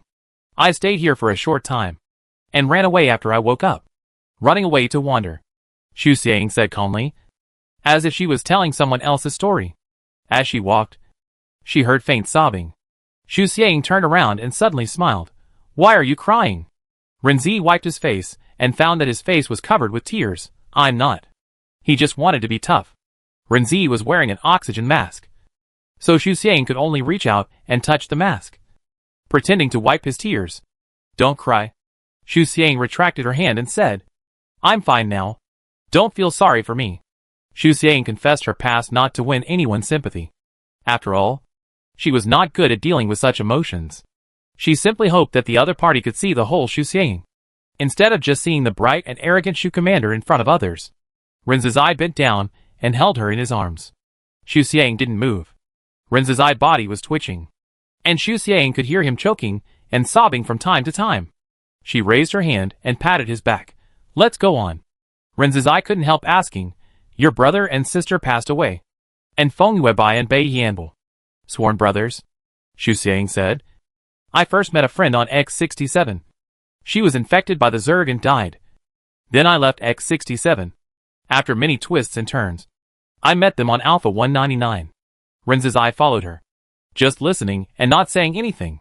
It is said that things never happen more than 3 times. Fortunately, Xu Xiang met Feng Yuebai and Bai Yanbo. Renzizai couldn't believe that if Feng Yuebai and Bai Yanbo also had an accident, would Xu Xiang really become a cold-blooded robot? He didn't want her to become like that. Renzizai slowed down his pace as he thought about it. When he came to his senses, he followed Xu Xiang's steps and took her hand. Xu Xiang felt her palms become warm. She turned her head and raised her eyes slightly to see Renzizai's smooth jawline. He looked seriously at the road ahead. Serious? Serious? Uh-huh. If he didn't blush, she would believe it. Xu Xiang smiled, retracted her gaze, and looked ahead. Let's go. Renzizai saw that she didn't let go of her hand, so he held it tighter. They walked through the ruins, leaving inconspicuous footprints in the dust. There were a lot of weeds in the ruins, and dewdrops fell from the stubborn weeds and slowly seeped into the cracks. It was dawn on Neon Gu Star, and the natural light from the sky gradually illuminated the entire land, and the glory covered the planet. They continued to walk. Rokalo Star, Alliance Headquarters. The Shishui from Kalinko was sent to the research department, and the Shishui research team quickly started research. After several studies and proofs, they finally determined the origin planet of Shishui. Shi Siyuan looked at the coordinates. Stunned, the colleague flicked the report sheet and shook his head. This is troublesome. Shi Siyuan came back to his senses. Contact the marshal. Okay. The colleague put away the report and asked, by the way, this result just happened to coincide with the tier league. Do you think the marshal will regard that planet as the 5th venue? I don't know. I think it's very likely. The colleague raised his eyebrows. Not to mention that this class of students has outstanding abilities and can challenge themselves. Just say that with the martial style of doing things, he will let them try anyway. Analyzing her words carefully, the implication is that the planet is very dangerous. At least it is very dangerous now. Shi Siyuan, let's give the report to the marshal first, and she will make the decision. To be honest, I'm looking forward to it. The colleague walked out. After all, she touched her head and smiled back. No one has been there for thousands of years? 10 days later, Xu Xiang and Renzizai returned to Kalinki Star. During this period, neither of them looked at the optical computer much. One was busy looking at mecha materials, and the other was analyzing the combat styles and habits of 10 teams. When they were about to arrive at Kalinki Star, the two took out the optical computer to look, but they didn't expect that the star network was full of their posts. Surprise! Rumor has it that Xu Xiang and Renzi are on a spaceship together. What? What? What? Aren't they rivals? How did they know each other? I'm a student at Aurora College. I heard from my roommate that Xu Xiang was brought back from F-2077 by Renzizai. Renzizai took good care of her at first. Maybe they got to know each other that way. Love grows over time. Wow. Kiss. The commanders of the two teams are in love? Wow. Kiss. Someone posted a photo of them. It seems that it was taken when Xu Xiang first arrived at Aurora College. Renzizai was lying on the ground, and Xu Xiang was squatting beside him. One is lying flat like a salted fish, and the other is squatting like a cabbage? Wow. Kiss. Xu Xiang looked at the photo that Ulrich forwarded to the group and recalled. It seems that this is the case. Renzizai accompanied her to do a physical examination. On the way, he kept talking about the main attacker. Then she confessed that she was the conductor. So Renzizai laid down. Xu Xiang thought it was fun and sent the photo to Renzizai. The other party wanted to say something several times but stopped talking. Finally, he saved the photo and said nothing. The interstellar spacecraft is about to dock on land. Ren's eye turned the light brain on and off. Opened and closed his mouth. Closed and opened again. And the plastic petals in his hand were torn off one by one. He was not satisfied with the result. So he pulled the leaves and broke the flower branches. If you don't say it, we will arrive at the station. Xu Xiang stared at him for half an hour. What is there to be entangled about? It's just a few words. Ren's eye slapped the table with his hand, stood up suddenly, and walked to Xu Xiang confidently. Xu Xiang looked up at him. When Ren's eye met Xu Xiang in different eyes, he immediately wilted. The interstellar spacecraft completed docking, and the hatch opened automatically. Xu Xiang walked out with his hands in his pockets. Ren's eye was anxious, and his words were working before his brain. Xiang, if you think I'm okay, can you allow me to like you? If not, it doesn't matter. Tell me what conditions I need to meet. I will definitely work hard. If I can you let me pursue you? Xu Xiang. Well, she only guessed half right. One sentence, but not a few words. Ren's eye has a good lung capacity. He said so many words without taking a breath. Xu Xiang had already walked to the hatch door. Hearing this, he turned around. Ren's eye stood up immediately. Xu Xiang stretched out a hand and scratched his head. Ren's eye was nervous. Xu Xiang said, I didn't hear what you said clearly. Ren's eye spoke too fast. Even though he spoke clearly, Xu Xiang, who had average hearing, only heard a rough idea. Ren's eye, It's over. Xu Xiang turned around and continued to walk out. Ren's eye sat down on a chair with his whole body lying on the table. Xu Xiang disappeared, and then popped his head out again. I think about it. Ren's eye sat up silently, recalling what Xu Xiang had just said. What did she say? Think about it? Think about it. Ren's eye suddenly jumped up. But when he turned around, Xu Xiang had disappeared. Ren's eye wanted to shout excitedly, but changed his mind. No. Wait. Didn't she hear it clearly? Then what was she considering? Before Xu Xiang, Yanli and Yan Yechi left, she turned back and said to Ren's eye, we must play seriously in the last game. I won't let you down. Ren's eye came back to her senses immediately after hearing Xu Xiang's voice and smiled at her smugly. Don't worry. The champion will definitely be Xingkong. Xu Xiang, don't even think about it. Yanli and Yan Yechi looked at each other. The rumors on the internet are fake. Right? Are these two really in love? Or, they just can't understand the commander's brain circuit? Also, should we say Ren's eye is rude or stupid for saying such things at this time? TSK. In fact, Ren's eye is neither rude nor stupid this time. He just thinks that Xu Xiang will like him more when he goes all out. And he also wants to be worthy of her with his strength. Both sides said goodbye and left. Xu Xiang and the other three went to have a meal together. When the time was about the same, they called the other three to gather in the living room to discuss the relevant matters of the 5th stadium. At about the same time as Xu Xiang expected. At 8 o'clock in the evening, the official account of the Alliance announced the venue of the 5th stadium. When Ulrich saw the notice, he stood up immediately and said in shock, Oh my god! Blue Star? Chapter 135 Preparation. Blue Star. The original home of mankind. The way to the interstellar stage. The environment of Blue Star has deteriorated year by year, and the sun in the Milky Way has entered the aging period, which has caused the climate of Blue Star to be very unstable. Now the world is frozen, and the global water may evaporate in a dozen years. Helplessly, humans gave up their homes and officially entered the interstellar era. It is now the year 2853 of the star calendar, and humans have not returned to Blue Star for nearly 3,000 years. I checked it. Yanli put down the light brain and raised his head. The current state of Blue Star is that the surface is covered with water, similar to the Blue Sea Star before it dried up. But, she frowned. Yanosu, but? Yanli sighed and said, before the Blue Sea Star dried up, the ocean was relatively stable, basically without wind and waves. But Blue Star was windy and waves, and the climate was very bad. In the past 10 years, Blue Star has been windy and waves. Either this area is stormy, or that area is raging. The weather in each area changes greatly. Now the sun is shining, and the next second there may be dense clouds. It's no wonder Yanli sighed. The original home of mankind has become like this.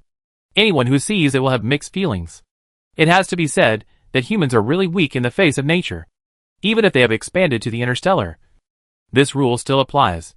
Then again, Blue Star has long been abandoned by humans. No one has set foot there for more than 2,000 years. Why would the Alliance set the last venue of the Tier League there? Blue Star is obviously extremely dangerous now. Even if the fifth venue is more inclined to actual combat exercises, it shouldn't be so difficult so soon. Right? Go home often. It seems that our group of students is very satisfactory to the Marshal. Xuan teased. If not, the Marshal would not have given such a difficult test paper. Fortunately, I don't have a fear of the deep sea. Yonosu hissed and asked, "What about you?" Everyone said no, which means that they can all participate in the fifth venue. Yenli, it is indeed mentioned in the rules that students with a fear of the deep sea do not need to participate in the competition. Not only will they not lose points, but they will also get 3,000 points. This rule is very worth pondering. Those who pursue stability can choose not to participate in the competition, which not only ensures that they will not be eliminated and deducted points, but also adds points to the team. In general, it is not as simple as adding 3,000 points. The most important thing is not to deduct points. Those who want higher scores choose to continue to participate in the competition. They are confident that they will not be eliminated and can earn more than 3,000 points. It depends on how the team considers it. The Jinta team will of course choose the latter. Zhu En's condition is much better than at the beginning, and his weight has increased from 32 kilograms to 43 kilograms. The protein content in his muscles is much more normal than 20 days ago. Xuan may not be able to participate in the next competition, but at least he must finish this one well. As long as he does not withdraw from the competition, his teammates will support his choice. It is agreed that the Jinta team will play in the Tier League together. In addition, Yenli said, each team cannot act alone, and must act under the vision of the seniors. Auric, what do you mean? Yenli, the Alliance has assigned a team to each team to ensure our safety. The team arranged by the Alliance is of course the Special Operations team in the Army. Under normal circumstances, there are at least 6 people, covering the main and deputy attackers, assistants, commanders, mecha divisions, and snipers. In the past, only the main and deputy attackers and assistants followed in the actual combat of the fifth field. I didn't expect that a complete team would be sent this time. Everyone in the Special Operations team is excellent. They have been running in with their teammates for many years and have a very high degree of cooperation. The 6 people together are a very terrifying existence. This also indirectly reflects the danger of Blue Star. I have a question. Xu Xiang didn't read the details carefully. Just ask Yenli. Did the Alliance say that the purpose of choosing Blue Star as the 5th competition venue? Good question. Yenli looked at Xu Xiang, looking for Shishui. Xuan was shocked. The thing I brought back from the forbidden space is called Shishui. He was originally worried that he would easily let it slip, but he didn't expect the Alliance to announce it so quickly. It seems that he doesn't have to worry about this in the future. Xuan was shocked and puzzled. It's not enough to find Shishui on Kalinko Star, and we have to find it on Blue Star. Some information about Shishui has been made public. If you want to know, you can go to the official website of the Alliance at any time. But the Jinta team is used to being lazy. And 5 pairs of eyes looked at Yenli at the same time. Yenli was helpless, but still answered patiently. She first introduced what Shishui is, and then said, the Alliance said that they found Shishui on nearly 60 planets, such as Bihai Star and Kalinko Star. After research, they determined that the source of Shishui is on Blue Star. Xu Xiang heard the key words. Bihai Star. So, the liquid she saw in Da'in, Shisheng was also Shishui? It makes sense. Da'in, Shisheng is General Ian's mecha. General Ian left important clues for future generations, and future generations tried to find and verify them. This logic makes sense. That is, General Ian discovered the importance of Shishui hundreds of years ago. He was really ahead of his time, and amazing. Looking for water in water. Xuan was so confused. It's outrageous. Mengichin, is there a possibility that the liquid covering the Blue Star is Shishui? Silence. They are the natives of the Interstellar era. They have never been to the Blue Star. Their understanding of that planet only stays on the original home of mankind, and they know nothing else. Water is water. Shishui is also water. And Xu Xiang thought of the bottle of water she saw in Da'in Shisheng, and couldn't help thinking. Indeed, Shishui and water are really similar. Both are colorless and tasteless. The only thing that doesn't make sense is that the melting point of Shishui is different from that of water. You have a big imagination. Yanosa sighed. Being praised. Ming-Chen silently looked away. But secretly happy. Ulrich had a new doubt. What is the purpose of looking for Shishui? Yinli, according to the currently public information, the Alliance believes that Shishui is related to the original Zerg mother. That is, the origin of the Zerg. Zerg mother is responsible for reproduction. Due to differences in the environment, the worms mutate and evolve in different directions, which is why there are various swarms of worms. Ulrich gradually couldn't understand. How is Shishui related to the origin of the Zerg? Yinli, the Alliance has studied Shishui. They found that some Shishui contains eggs, and can even extract Zerg DNA. Don't forget that the Zerg has long been separated from the traditional reproduction process. They copy and paste the gene library to produce a large number of swarms. The appearance of eggs in Shishui shows that the Zerg has had contact with Shishui at least 500 years ago. As for DNA, the age is even earlier. Since the appearance of the Zerg swarm on the Rongmu binary star, the Alliance has saved the DNA data of the Zerg swarms that appeared at all important time nodes. After comparison, the DNA in Shishui can be traced back to the Rongmu binary star. Rongmu binary star, the planet where the Zerg first appeared. Ulrich and Jua began to see stars. Xu Xiang put down the laptop. I just checked. Although Rongmu binary star and blue star are two star systems, they are relatively close to each other. It is not impossible for the Zerg to move from blue star to Rongmu binary star. So now, a new problem has arisen. Yinli understood what she meant. How did the Zerg complete the migration process? Xu Xiang nodded. The Alliance didn't say. Yinli shrugged. Maybe we won't know until we go to Blue Star. I saw a rumor. Yanosa said. The people from the history department went to Blue Star first. They should have gone to sort out the history of Blue Star in advance. Humans not going to Blue Star does not mean they will not observe. It's just that. Just like the Blue Sea Star. There is no need to go there in person if there is no abnormality. Based on the previous observation results, and combined with the actual information found, the people from the history department may be able to get new important news. Let them worry about it. Ulrich waved his hand. We just need to play the game well. He really couldn't listen anymore. This topic was really tiring to listen to. He just wants to play. Shuan agreed. Play a game. Play a game. Yinli smiled. That makes sense. Then wait for the news from the history department. Next, I will talk about other precautions. Yinli took out the light brain and explained the key points she had highlighted one by one. Xu Xiang didn't listen to it very much. She didn't say it out loud.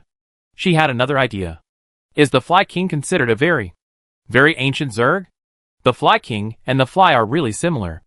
After the Blue Star competition came out, many Interstellar residents were shocked. Oh my god. Blue Star? My god. I didn't expect that one day humans would be able to return home. The Blue Star is much more dangerous now than the Blue Sea Star. This time it's very difficult. Actually, it's okay. It's about the same difficulty as the final competition 20 years ago. The performance of this class of students is very good. I think it's okay to increase the difficulty appropriately. I checked. Blue Star only has water bodies. Is it equivalent to students competing in the seabed? The sea phobia patients are incompetent and furious. I dare not watch this competition. I heard that the Alliance will unify their mechas. Modification. Convenient for action in the sea. The competition will not start until mid-April. This time the interval is so long. Maybe it is for preparation. 10 teams will enter from the 100 teams in the Kalinko field. That is to say, the 10 strongest teams of this session will be ranked in the Blue Star field. I am so nervous and looking forward to it. To be honest, I am more looking forward to seeing the current appearance of Blue Star than the competition. That is the origin of mankind. Blue Star is in the Milky Way, and Kalinko Star is in the Pomlai star system. Fortunately, the two star systems are not far apart. If you go at full speed, you can arrive in 7 days. Now, what the Alliance needs to do is to arrange everything in advance. And what the contestants need to do is to calm down and practice daily. Xu Xiang smashed 2 Zhuangxings in a row, and was given the title of Xuanqing Killer by netizens. She thought it was interesting, and gave a thumbs up to the netizen who first thought of this title. Ming-Chen finished repairing the mecha and warned Xu Xiang not to mess around again. Xu Xiang raised 4 fingers and swore that she would never mess around again. Ming-Chen was so angry that he threw the wrench at her feet. Recently, Xu Xiang didn't care about the mecha construction, but focused on strategic analysis, actual combat exercises, and physical training. There are 3 teams in the top 10 of Aurora College. Ji Xia especially took these 3 teams to dive into the artificial ocean of Kalinko Star to experience the deep sea environment in advance. A member of the Sky Eagle team has deep sea phobia. It's okay in the shallow water area. After entering the deep water area, he began to sweat all over his body. His heartbeat accelerated and his breathing became rapid. Soon his hands and feet were shaking. After discussion within the team, the member was forced to give up the game, considering that there are no land and islands on Blue Star now. The Alliance borrowed Sky Island. Sky Island is a work completed by Xie a few years ago. It can be suspended in the air with its own power and the gravity of the planet. It is very suitable as a resting place for Blue Star. Sky Island is about 1,500 kilometers. There are only infrastructure and buildings on the island. All the materials needed for the competition and exploration were transported by the Alliance over time. After half a month of hard work, the Alliance finally landed Sky Island safely above Blue Star and announced the competition time the next day, April 12th. 8 days before the competition, each team boarded the Interstellar spaceship with their team teachers and went to the final venue of this tier league. Alric and Juan both gave thumbs up and said that they finally didn't have to squeeze the spaceship with others. It was full when they came. And when they set off again, there were less than 20 people on the huge interstellar spaceship. This is the result of the selection of the tier league. The last venue. Yonosu was very excited. "We are so great to be here," Alric said while combing his hair in the mirror. "Let the Alliance prepare our trophy." When Shinkong and Tianing next door heard this, they all came over. "That won't do." Sun Che was the first to protest. "The championship belongs to our starry sky. You should work hard to surpass Dream and R11 and strive for the second place. The championship should belong to us," the deputy attacker of the Sky Eagle team said. "Come on. Your captain is out. And one of your teammates gave up the game." Sun Che shook his index finger. "So what? We can still win the championship." "Impossible." The 2 teams originally wanted to confront Jinta, but as they talked, it became a quarrel between Starry Sky and Sky Eagle. Renzizai ignored them and walked to Xu Xiang's side. Xu Xiang knew what he was going to say and spoke first. "The championship belongs to Jinta." Renzizai didn't know whether to laugh or cry. "That's not what I wanted to say." Xu Xiang, ? "I want to say," Renzizai said. "Be careful." After entering the Blue Star Arena, the positions of all teams were not connected. The only comfort was that the Blue Star Arena was the same as the Blue Sea Arena, and the participating teams could contact each other. But in the end, Renzizai couldn't keep an eye on Xu Xiang all the time. He was worried about her again. Xu Xiang smiled and said, "I will." At the end, she added, "You too." There was a bottle of soda in Renzizai's heart, and now the soda was bubbling. Arnold Bant turned down all social engagements and called relatives and friends to the cinema at home to watch the live broadcast on the big screen. He was initially worried that Xu Xiang would not be able to drive Xuanqing well, causing Jinta to return empty-handed. So he asked AI to write words of comfort for his brother in advance. But he didn't expect Jinta to rush into the finals. The Kalinko competition was so thrilling. They were always targeted, and their teammates disappeared temporarily. In the end, they still successfully finished the game, although they ranked low and had few points. Fortunately, everyone survived. Mr. Zhu and Ms. Hao took a few days off and prepared to watch Zhu An's game at home. Zhu An's matter had a big impact. Their bosses knew about it and approved the leave easily. Ms. Yan and Mr. and Mrs. Yano also took leave just to watch their daughter's final. Meng Yichin parents have not contacted Meng Yichin, but if someone asks them, they will say, "Well, it seems that the choice made by the child himself is not wrong." Feng Yuebai and Bei Yanba stay at home every day, waiting for the day of the competition. 7 days later, the interstellar spacecraft is close to a blue planet. Before it docks, the students on the spacecraft can see the blue planet with endless wind and waves through the window. There is a sky island floating in the sky of the blue planet, and the interstellar spacecraft docks in an orderly manner. Click. The hatch opens, and the students walk out one by one. The wind is howling, and the humid air makes people feel that the nasal cavity is full of water.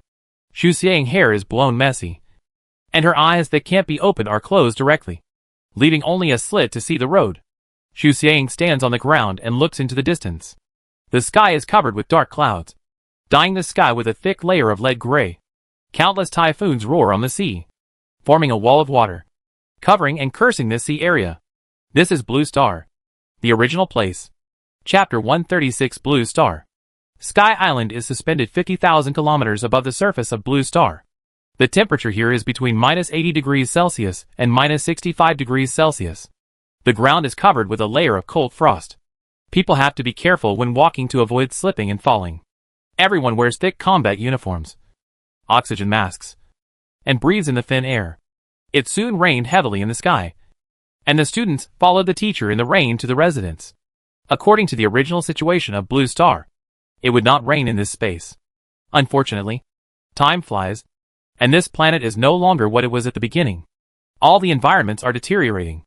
At this moment, it is dark here, and the wind and rain are raging, suppressing everyone's mood. Sky Island was built only a few years ago. The houses used for living are very simple, with only basic furniture. The best equipment is the heating system and oxygen supply machine, which allows people to take off the mask and live indoors. The wind whistled, blowing the windows. Clang clang. Sound. Yenli moved a table to block the room, fearing that the strong wind would push open the window and pour into the room in the next second. Each team lived in a small room with 3 bunk beds in each room.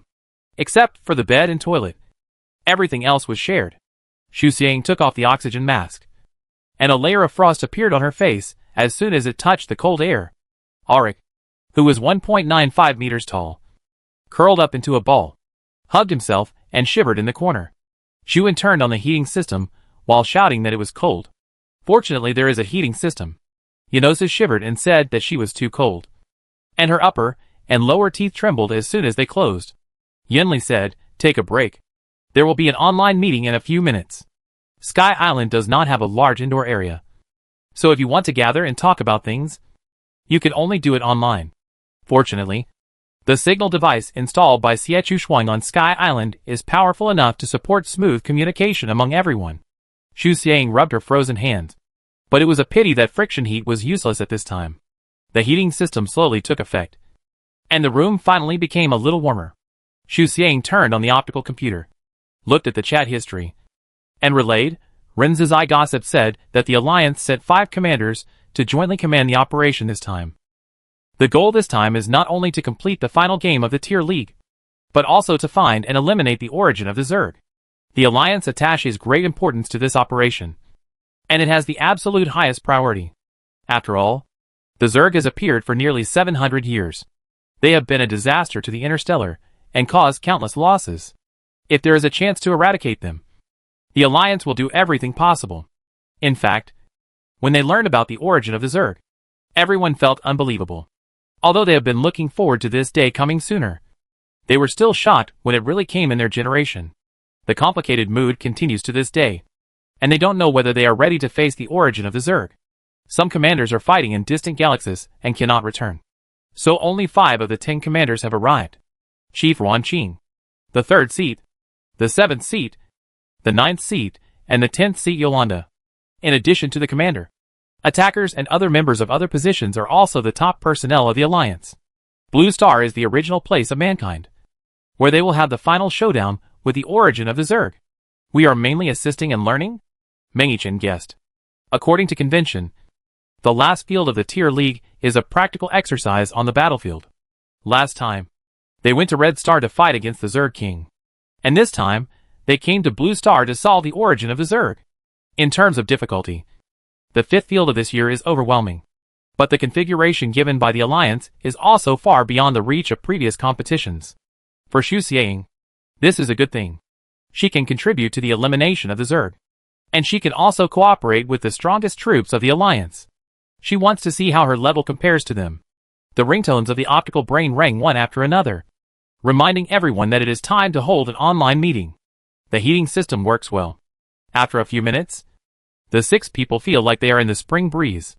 If the windows are still shaking and the rain is still wild, they will think they are spending spring on Rokalo Star. 6 people shared a light brain, and Yenli projected the screen in the middle for easy viewing. The holographic projection of the Union Marshal appeared first. This operation had the highest priority, so the marshal would naturally show his face and give relevant instructions. First of all, congratulations to all the contestants for entering the finals of the Tier League. I hope that the Blue Star Arena will allow you to gain unexpected gains. Wei Xianyu crossed his fingers and placed them on the table. The Blue Star Arena will be more dangerous than everyone imagined. If the contestants want to withdraw from the competition, they can ask for it at any time. The land of Blue Star was covered by sea water and turned into nothing. When they learned that the last arena was Blue Star, many people took tests to ensure that they would not be afraid of the deep sea before they gave up the competition. Of course, tests are tests. And actual combat is actual combat. If someone finds that they cannot adapt to the current environment of Blue Star, they can ask for withdrawal at any time, and there will be no deduction of points. After Wei Xianyu finished talking about the game, he started to talk about business. After repeated verification by the Shishui research team, we can confirm that the predecessor of Shishui is the seawater on the Blue Star. The seawater was polluted by the mutated insects, which produced chemical reactions and eventually formed Shishui. The water cycle of the Blue Star was destroyed. Fresh water and seawater were mixed together, and the salt was absorbed by the Zerg. The Zerg left the Blue Star for some reason and took away the salt, causing the salinity of the water to become lower and lower. And the melting point and other aspects also changed.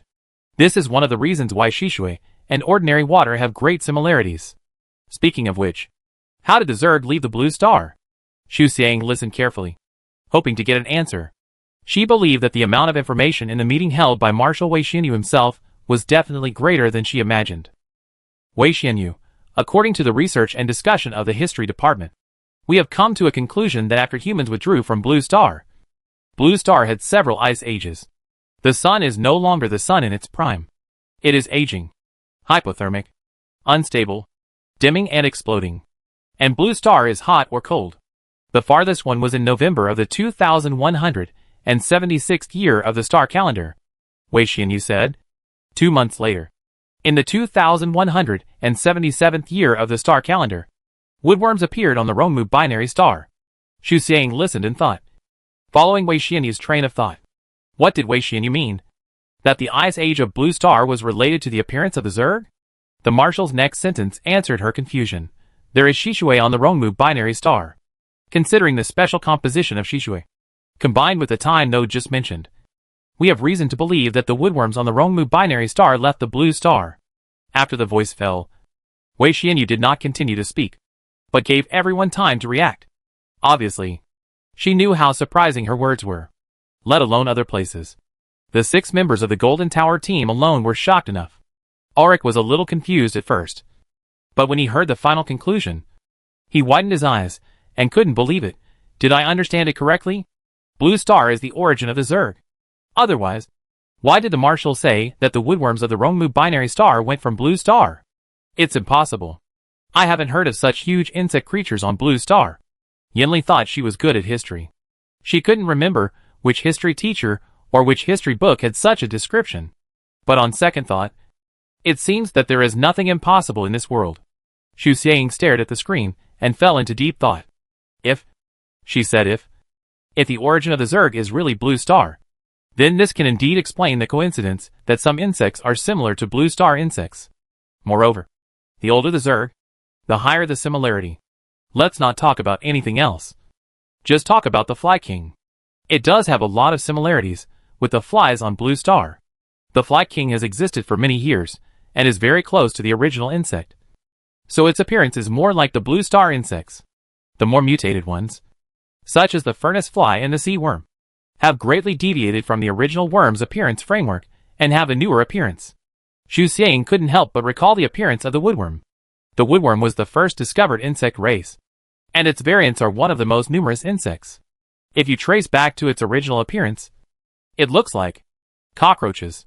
Xu Xiang immediately searched for a comparison picture of the original woodworm and the Blue Star cockroach, and finally got a positive answer. They are very similar, at least in shape.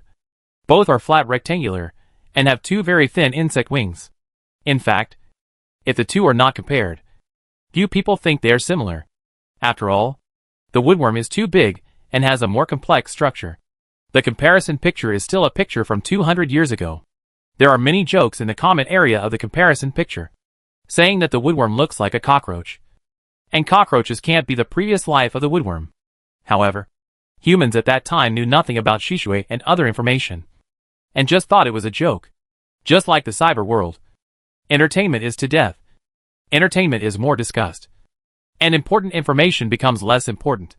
If only the fly king or other primitive insects had appeared earlier, people would definitely be more sensitive with the second case. Unfortunately, the fly king and other primitive insects hid themselves and bred their offspring in secret. The offspring mutated and became a new type of insect, making it impossible to judge. Is everyone's discussion almost over? Wei Xinyu gave everyone 5 minutes to think and discuss. She glanced at the time and continued. Next, I will explain how the Zerg move. Xu Xiang came back to her senses and collected her divergent thoughts. Wei Xinyu, the history department will send relevant information to your mailbox later. You can check it while listening to me. Xu Xiang looked down and saw that there was an extra message in her mailbox. The history department is quite fast. Xu Xiang clicked in and was amazed by the hundreds of pages of image information and data analysis. At the beginning of the Ice Age, the whole world was very unstable.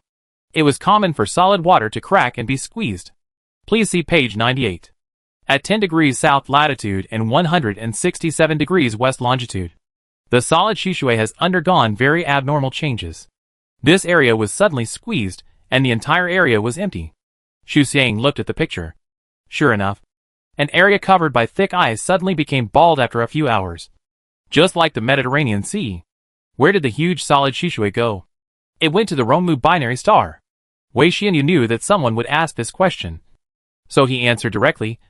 The research team did modeling and restoration work, excluding normal consumption. They found that the volume of Shishui in the Romu binary star was 2/3 of the volume of Shishui that disappeared in that area. The steps of collecting data, integrating classification data, and calculating data are very complicated and tedious. More than 30 people participated in this work, and it took a whole week. Finally, they came to that conclusion. 2/3. How can there be such a coincidental similarity? The woodworm was fixed in the Shishui and sent to the Romu binary star by the Shishui. After melting, the woodworm became a disaster for the Romu binary star. Wei Xinyu has clear logic and uses flashback to straighten everything out from beginning to end. In order, a piece of Shishui with woodworms was squeezed out of the blue star, drifted in the universe, and finally attracted by the gravity of the Romu binary star and landed on the Romu binary star. The solid Shishui melted and the woodworms appeared. It is probably the same in other places. The original worms appeared first, then reproduced and mutated, and finally formed the most terrifying existence that dominated mankind. I guess everyone is curious about how that piece of Shishui rushed out of the blue star. Wei Xinyu put down his hand, leaned back, and gave the answer. Control of the origin of the Zerg. Xu Xiang looked up at Wei Xinyu on the screen. She probably understood that the marshal meant. I mean, Wei Xinyu said, the origin of the Zerg is under that area. 10 degrees south latitude, 167 degrees west longitude. It is under the center of the Pacific Ocean. That is, the soles of our feet. Wei Xinyu added at the end. Blue Star is the home of mankind. The complex terrain, beautiful scenery, plants and animals that once existed have all disappeared. And now there is only a vast ocean. Several years later, humans returned to Blue Star and floated above this area relying on the Sky Island. Xu Xiang turned her head and looked out the window. Whoosh! Crash! The window was still blown open, and strong winds and heavy rain poured in. The cold and humid air quickly invaded the room, blowing several people to the point of being shaky. They hurriedly put on masks and closed the windows. Xu Xiang stared at the gloomy sky outside, her hair flying in the wind. Chapter 137 Going into the water. How can tiny bugs survive in such extreme weather? It's simple. The larger the size of the organism, the more energy it consumes, and the greater the demand for food. In addition, they have a worse ability to adapt to the new environment and a weaker ability to reproduce. While bugs are just the opposite. When the dinosaurs were extinct, bugs still survived. When the environment of the Carboniferous giant insect era changed, not to mention large organisms, even insects became extinct in large numbers. And the ones that remained were bugs with stronger adaptability. While humans are still trying to reproduce endangered organisms, cockroaches have already reproduced one round after another. The tiny bugs became the ultimate winners by virtue of their smallness, and took advantage of the ice age of the blue planet to become the biggest winner in turn.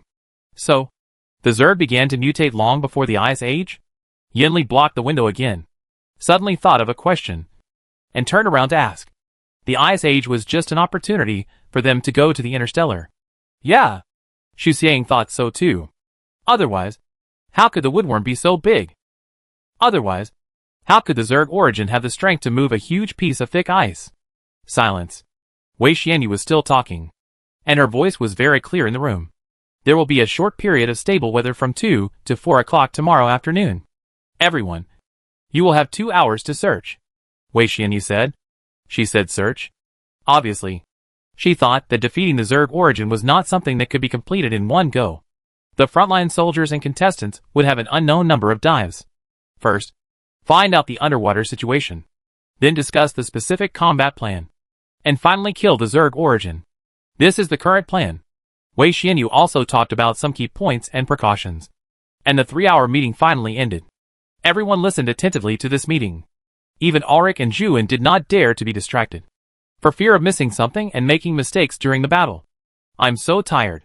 Ulrich walked to the bed on the ground, lay down, and spread his hands, which were longer than the bed. Go away. Xu Xiang kicked him. This is my bed. This bed is in the corner, and it is convenient to get out of bed. So she aimed at this bed first. If it was someone else, it would be fine. But Ulrich took it. Then she would protest. You want to take this too? Ulrich was kicked up by her, and lay on another bed. Mingyi-chen was about to say the same thing, but was interrupted by Ulrich. Don't go too far. Mingyi-chen, He stopped talking, climbed onto the upper bed, took out the light board, and changed the picture. Dinner was delivered by the housekeeping robot, and the hot and fragrant food swept away everyone's fatigue. Sure enough, you can suffer anywhere, but not your mouth and stomach. After dinner, the 6 people sat on their own beds, wrapped in quilts, and talked about tomorrow's game. It's called a game, but it's actually a real battle. Going to the battlefield. Hey, who's going to turn off the lights? Ulrich shouted. It's like this when the temperature is low. Even if you are in a warm room, you don't want to go out as long as you get into bed. Who makes the world outside the bed too cruel? Getting out of bed is like entering a poisonous circle. Get out of bed, Mingyi-chen said casually while modifying the picture. Xu Xiang, go quickly. Ulrich turned around and said. Xu Xiang ignored him, turned over, and pretended to be sleeping. Yinli shook her head helplessly, put on her shoes to turn off the lights, and then sat back. Xu Xiang saw that the lights were turned off, sat up, wrapped in a quilt, and played with the light computer. According to convention, there is a month's vacation after the end of the tier league. What are your plans? Yinli asked. It is now March, and the military academies have already had a month's winter vacation. But those who participated in the tier league did not, especially for the students in the Blue Sea Arena and later, who have been working non-stop. So after the competition ends in May, the contestants have a month's vacation to make up for the winter vacation. Yunosa had a plan long ago. She was the first to say, I told my mother that after the competition, I will learn to be a tour guide for her. Yunosa's mother is an interstellar tour guide. When she is busy, she can't take care of her children. So Yunosa has wanted to be a tour guide since she was a child. When she was a child, she naively wanted to accompany her mother to lead the team. Later, she realized that it was not possible. Maybe we will meet on a certain planet. Zhuan smiled and said, I saved some money by working part-time during the summer vacation after graduating from high school. I plan to go to Siming Star for the next long vacation. Siming Star is mainly engaged in tourism and service industries. Most of the local residents know feng shui and fortune-telling. It is a planet with very individual characteristics. Zhuan has been curious about what he will look like at each age since he was a child. He skipped the ages of 20 and 30 and must go to calculate what he will look like in his 40s. Yunosa said, Come to our Fuhui Star if you have the chance. Zhuan held his chin with his hand. Under other circumstances, I might have refused. But now I am in the sky of Blue Star. It is so cold that I want to hug the sun. It is not impossible to go to Fuhui Star. Fuhuixing is close to the star, with an average daily temperature of 70 degrees Celsius and an average nighttime temperature of 30 degrees Celsius. It is a planet surrounded by deserts, and people can only live in oases. Some people are cold on their own planets. So they go back to Fuhuixing, get roasted, and go home in shame. Then you must come, Yanoki said with a smile. Okay. I will definitely go if I have the chance. What about you? Yanli? What are your plans? Yanoki asked. Yanli said, go to the army. My father's comrade in arms told my mother that as long as I want, I can go to his army for training. Yanli plans to join the Alliance army after graduation. Training in the army is an indispensable process. After all, the more experience you have, the more content you can write on your resume in the future. Auric listened with his ears perked up. And after listening, he shouted loudly, Mengi-chan. Mengi-chan's hand holding the capacitive pen shook, and the pen fell to the ground. He leaned over and stared at Auric with resentment. What are your plans? Auric asked. No plans. He took out a spare capacitive pen and answered casually. He has always been content with the status quo and has no plans for the future. However, he does not plan to slack off during this holiday. He wants to learn from a powerful mecha master for a period of time to improve his abilities. Okay. Next one. Auric looked around and set his sights on Xu Xiang. You are the only one missing. Xu Xiang. What are your plans? Xu Xiang, What does he want to pretend to be after all these preparations? I don't know. I'm considering it, Xu Xiang said. In fact, she has plans. After all, her mecha design draft has been completed, and she can find time to make the finished product. But considering that someone took the initiative to ask questions, he must want to pretend to be big. So the kind-hearted classmate Xu decided to give this opportunity to someone. Oh, you are so ordinary. I am the most gorgeous and unique. Auric shook his index finger. Xu Xiang said. Hee. Without tone, emotion or skill. Auric, guess what I'm going to do. In order not to embarrass him. Yanosa bit the bullet and guessed, star? Auric's brother is a star. And since Auric said gorgeous, she guessed it. Auric continued to shake his finger. No. Xuan, sniper coach? How is it possible? Can others learn my sniping skills? Yinli, space jump cleaner? Although not gorgeous enough, it is indeed quite unique. Auric, no. He stretched his legs and lifted them to get on the bed. Mengi-chan was frightened and the capacitive pen fell again. He looked at his empty hand and gritted his teeth and said, I don't know. Then he took out the second spare capacitive pen. Who did you learn this from?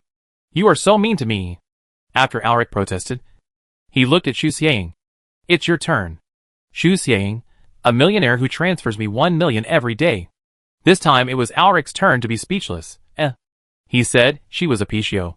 This is really not Xu Xiang's fault. It's mainly because building a mecha is very expensive. Xu Xiang has to think of various ways to increase revenue and reduce expenditure. Saving where necessary. Spending where necessary. And cheating where necessary. I want to be a bounty hunter, Auric said loudly. Look.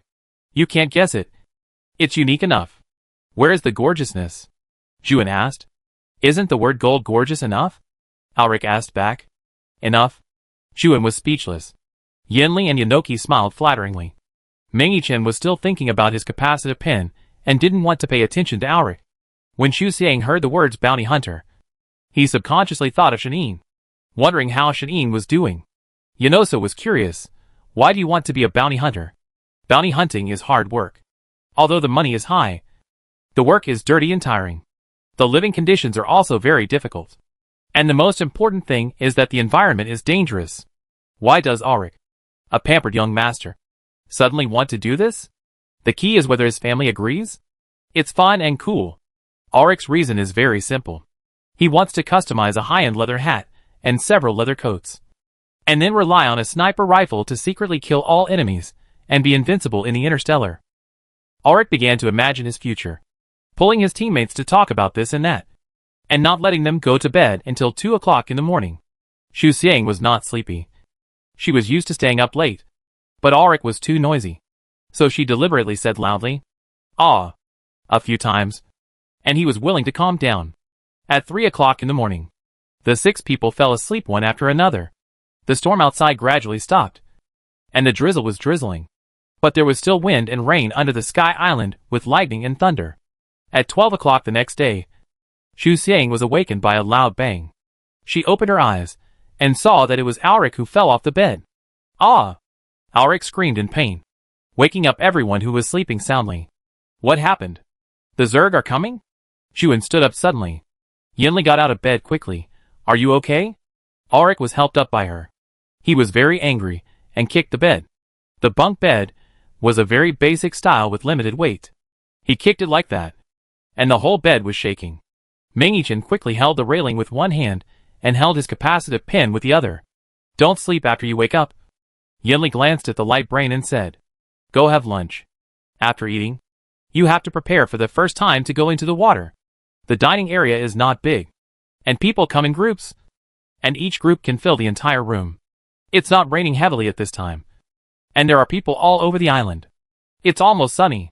Xiang, Renzizai came over with a plate of food and sat down before Mingchen arrived. Sitting next to Xu Xiang. We will go into the water soon. Have you checked the airtightness of the mecha? I checked it. Maybe we can fight together again this time, Renzizai said. After all, the goal this time is special. Defeating the Zerg is more important than the game. Renzizai is looking forward to the second cooperation with Xu Xiang. Yeah. Renzizai, what are your plans after the game? Would you like to go out and play? There are many fun places on Rokalo Star. Or I will accompany you back to F-2077 Star? Xu Xiang, depending on the situation. I may have to find a mecha factory. Renzizai nodded. Okay. I will go with you then. By the way, what I said last time. You considered? Before he finished speaking, there was a commotion in the crowd. And then suddenly quiet. Everyone. A cold voice sounded. With a little majesty. Please allow me to introduce myself. I am Ruan Qing, the commander-in-chief in charge of this operation. Xu Xiang raised her head and saw 5 neatly dressed commanders in the crowd, led by a middle-aged lady who looked very strict. The second person on the left of the lady was Yolanda. She saw Xu Xiang and smiled at her lightly. Xu Xiang nodded in response. Ruan Qing is also a student of Aurora College. Her style is similar to General Ian, but more restrained than General Ian. Ruan Qing didn't have much to say, and the other 4 commanders didn't have much to say either. This was a chance for the commanders to meet the frontline soldiers. In fact, except for the contestants and some soldiers, everyone was familiar with these commanders. Most of the people involved in this operation have been through many battles, and their current achievements are all earned through their hard work and sweat. Not many people can reach the top of the pyramid, so cooperation is common. Let's go. Get ready to go into the water. Xu Xiang was full, so she grabbed her clothes and put them on her shoulders, and turned around to say. Renzizai touched his head. From her look, has she not considered it yet? The rain stopped. The gray-blue sky was cloudless, and it was a rare sunny day. More than 500 mechas were arranged in an orderly manner, and the last 40 or so mechas were participants in the tier league. The team responsible for leading the Golden Tower team was the 12-member Red Moon team, with the captain being the main attacker Wei Ping and the deputy captain being the assistant Liao Zanxiu. I heard from other team members that the 2 of them were a couple, and were going to get married next year. Don't worry, kids. Wei Ping was in his 30s, with a square face, and was quite humorous and kind. Brother Wei will protect you. Zhuan wanted to protest. I'm not a kid. His body has almost recovered to the normal state of an ordinary person, so it is not a big problem to go into the water. Wei Ping took a look and thought, wow, isn't this the classmate Zhuan reported on TV? He was afraid of mentioning the other party's sad things, so he quickly changed the subject. We are going into the water in batches. We are the 4th batch. I heard that you are currently 4th in the overall list. It seems that this number is very suitable for you. Liao Zanxiu interrupted his nonsense and said, prepare to enter the container. Sky Island cannot land, and the Alliance cannot kick the mecha down like dumplings. It can only help everyone go into the water through container transportation. The method is very simple. Just like taking an elevator. 18 mechas are divided into 6 rows, 2 by 2, and enter 6 huge containers. It is very dark in the container. If the lights are not turned on, you will feel depressed in this narrow and dark space. The operation of the container is very stable, and Xu Xiang did not even shake. It is about to touch the sea level. Please prepare to dive. A mechanical broadcast came from the channel. Xu Xiang turned on the diving mode. The container is opening. I wish you a safe return.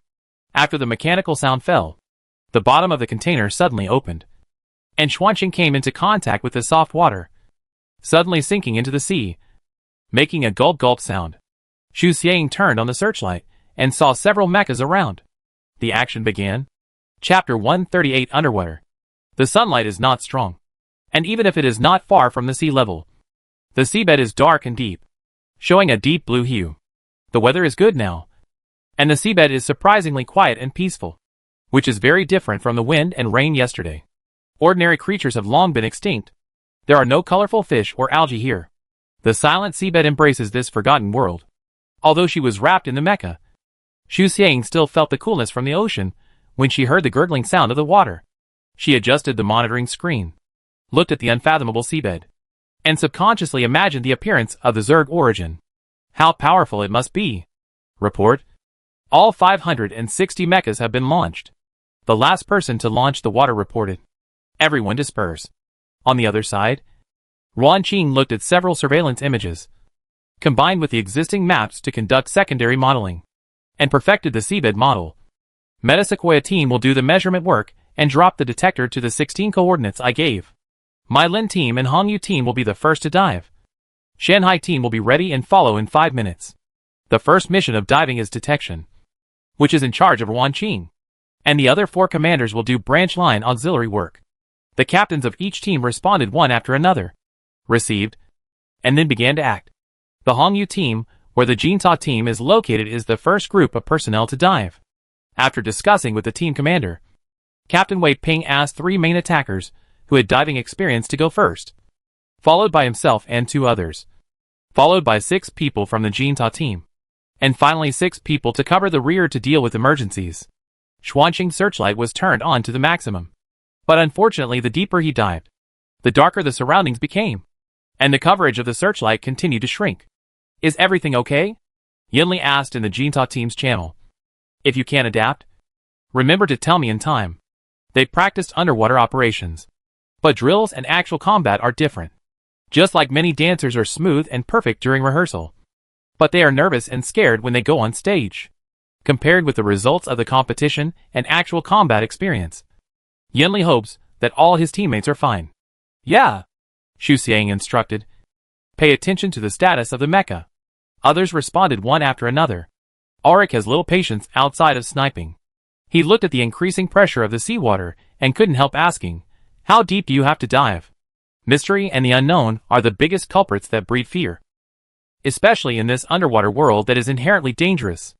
Not only do you have to face the bottomless pit under your feet, but you also have to pay attention to the surrounding situation at all times. The chief mecha master of the Alliance modified all the mechas that went into the water to make them have the greatest possible bearing pressure. However, no matter how large the bearing pressure is, there is a limit. If it exceeds that limit, the destruction of the mecha is a small matter, but the loss of life is the end. It's still early. It's only 5 kilometers, Yonosu said. 5 kilometers is already terrifying. Okay, Alric shouted. The pressure of seawater is related to its density. The density of seawater is not as high as it was several years ago, so the pressure will decrease to a certain extent. However, as the depth increases, the numerical change of density becomes less important. The pressure of 5 kilometers of seawater is about the same as 1,000 people standing on the mecha, which is a very dangerous number. Alric, the key is that there is nothing to find. An hour has passed, and they can't see anything except water. If there is no discovery within these 2 hours, they will face the next wave of storms and endure a long wait. At this time, there was a commotion not far away, and everyone turned on the surveillance to look over, and found that 2 mechas were pulling one mecha and moving quickly upwards. What happened? Hey, little classmates, Wei Ping suddenly said. Do you need to return to land? You all saw that a contestant of a team had an accident and he is requested to withdraw from the competition. If you have any questions, you must speak up. Don't force yourself. This game is not that important. Yinli looked at the teammates on the screen and saw that they looked normal and had no intention of speaking. So he said, don't worry. Seniors, we will speak up if there are any questions. Wei Ping nodded, okay. Xu Xiang stared at the screen. The dark and bottomless ocean was like the big mouth of an ancient beast, quietly waiting for their prey to fall into the net. After being forgotten for thousands of years, would Blue Star have nurtured new creatures that are bigger than tigers, lions, elephants, Dinosaurs? Whales? Octopuses? And megalodons? Or, Blue Star itself is a huge beast. It is at the top of the food chain. It uses the Zerg to attract humans, and then takes revenge on the humans who abandoned it. Nothing is impossible. Otherwise humans would not go to the Interstellar. And the bugs would not bring so much trouble to humans. Something seemed to light up on the bottom of the sea, and a dark shadow flashed by. Huh? Xu Xiang suddenly came to her senses and breathed in deeply. What was she doing just now? Hold your breath? Why hold your breath? The oxygen content in the cockpit is very sufficient, and she can still breathe for 7 hours, which is more than enough. Stop useless fantasies. Xu Xiang knew that the light and shadow were illusions, and she almost fell into them. She did not have a fear of the deep sea, but at this moment she was flustered and sweating all over. The cockpit was kept at a constant temperature, but Xu Xiang felt cold, like the winter wind, directly passing through clothes and skin and piercing into bones. Xu Xiang wiped the sweat from her forehead with her cold hands and drove Xuanqing closely behind Wei Ping and others. Xu Xiang saw that the time was almost up, so she turned on the smell collection system and tried to smell the smell of the Zerg's origin. The system was designed and built by her own. All the difficulties she encountered during the period were asked on the Mecha network with different anonymous accounts, and she did not mention it to anyone around her, since it was found that her internal organs were contaminated. Ji Xia forbade Xu Xiang to take the initiative to smell the smell of the Zerg. But there was no way. If you want to find the origin as soon as possible, this is the simplest and most direct way. Xu Xiang smelled the salty smell of the seawater. The dual stimulation of taste and vision made Xu Xiang feel like she was wrapped in the ocean. Other than that, she didn't smell any other smell. It seems that there is no harvest this time. Wei Ping sighed and said, "Get ready to return. Everyone. Return now?" Xu Xiang glanced at the time. Well, there are still more than 10 minutes to 4 o'clock. If they don't leave, the storm will stir up the seawater and may stir them up without even a corpse. With 10 minutes left, Wan Qing issued a retreat order on time, asking the people underwater to return one by one. Is the first operation about to end? Xu Xiang felt unreal. She thought it would be very thrilling. So relaxing. I don't know who said what Xu Xiang was thinking. What are you thinking about? Wei Ping said. Every exploration of a new environment takes a lot of time and manpower. And we are just getting started. Besides, you won't think so until you are not relaxed. The return speed is much faster than the dive speed. There is no need to drop detectors or consider detailed observations. Just retreat. The seawater is slightly agitated, and the storm is coming. Xu Xiang turned on the power system to stabilize the fuselage to prevent the shaking seawater from destroying the balance. Wait. Xu Xiang frowned. She smelled the smell of the Zerg. Xu Xiang's pupils suddenly contracted. Shocked. Xu Xiang never thought that one day she would use this adjective to describe the smell of a bug. But at this moment, her heart was stirred like the seawater. Her world was turned upside down, and she saw many shadows. She was shocked. The seawater was agitated more and more. But Xu Xiang seemed to be unaware and had no reaction. Xiang? Xu Xiang's hand stopped on the keyboard. She still felt fear. A fear of being wrapped in darkness and having nowhere to escape. A fear of despair and powerlessness. Fear was like an invisible hand, tightly grasping Xu Xiang's heart, making her breathless. The cold sea water imprisoned her and left her. Xuanqing lost the control of its master. The automatic power system stopped, and Xuanqing gradually sank into the abyss. Xiang? Xu Xiang felt heavy all over, and the pressure of the seawater seemed to pass through Xuanqing and directly press on her. She tried to break free, but was bound more tightly. She was going to be swallowed. Xiang? Boss! Student Xu. Teammates and seniors were calling Xu Xiang, but her pale face was indifferent. She was thinking, why a tiny insect could become such a terrifying existence. She thought she was determined, but was frightened by an insect she had never seen. How powerful is the Zerg origin? Can humans really defeat the Zerg origin completely? Xu Xiang's heart, which was beating vigorously, was poured with cold water, leaving only coldness and nothingness. How terrible. Boom. A violent shaking woke up Xu Xiang in the cockpit. Xu Xiang suddenly came to his senses, covered his heart, opened his mouth, and gasped for air. What happened? He was distracted again. Xiang, wake up! This was Rinzai's voice. He sounded very anxious. It's time to retreat. Before Xu Xiang could reply, Xuanqing was hit again. The sea water was originally stirring, and the intensity was getting stronger and stronger. At this time, it was hit inexplicably, and the giant of more than 400 tons could not be stable. Don't hit him. Xu Xiang looked at Qingye on the screen, and saw that he was about to rush over again. So he shouted, I'm awake. Let's go! Renzizai didn't have time to celebrate, and quickly controlled Qingye to dive under Xuanqing and push him upward. Xu Xiang pulled the power lever to the bottom, and quickly entered the code to make Xuanqing move. No one said nonsense during the retreat. The storm was coming, and Xu Xiang had just delayed for a few minutes. They had to get to the surface as quickly as possible. The seawater was extremely turbulent, and nature gave it great power to play with the humans in its belly. Every time the seawater rolled, it could rotate several mechas, making the people in the cockpit feel sick and want to vomit. The ocean resistance became stronger, hindering the mechas from moving forward. A vortex formed on the seabed, trying to keep all the mechas in its belly. In the vast ocean, hundreds of mechas retreated in an orderly manner. As the natural force increased, the order became disordered, and the escape scene was very chaotic. Qingye was almost pulled down by the vortex, but fortunately Xuanqing grabbed it and drove it to continue moving upward. There were still a few hundred meters to go, so he had to hurry. Xu Xiang had no time to reflect and blame herself. She just wanted to solve the problem now. Countless demon eyes watched humans. They whispered, laughed, cursed, and waited to see the good show of humans being swallowed by the seawater. The mechas entered the container one after another. As soon as 2 mechas entered, the people on them started the system and pulled the mechas up. One container after another was suspended in the air, like a coffin floating in the air, swaying constantly. Extremely dangerous. The last batch of containers were put down, waiting for the mecha to enter. Xuanqing and Qingye were floating in the turbulent sea water. Looming.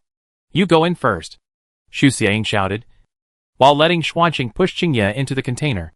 Qingye entered the container and immediately pulled Xuanqing with his backhand. Wow! A wave came, covering Xuanqing and dragging him to the bottom of the sea. Qingye was about to withdraw his hand and jump down, when a mechanical arm suddenly emerged from the sea, grabbed Qingye's arm, and jumped out of the water with the force. Xuanqing is out. Time is running out. The container began to pull up. Xuanqing grabbed Qingye with both hands, and rose in the air. Heavy rain, lightning and thunder. In the chaos and darkness, a light mecha was on top and a heavy mecha was on the bottom, slowly towed up by the container. Cracks appeared on Qingye's mechanical arm, and then accelerated to crack. Chapter 139 Questioning. Xu Xiang glanced at the rolling ocean. The seawater rose higher and higher, and the vortex disturbed the surrounding pressure. A water tornado was moving not far away. It was connected to the thunderstorm clouds above and the sea surface below, and it moved over at high speed. The power of nature is always beyond people's imagination. Even the more than 400-ton Xuanqing was blown to the brink of collapse by the strong wind. Hold on tight.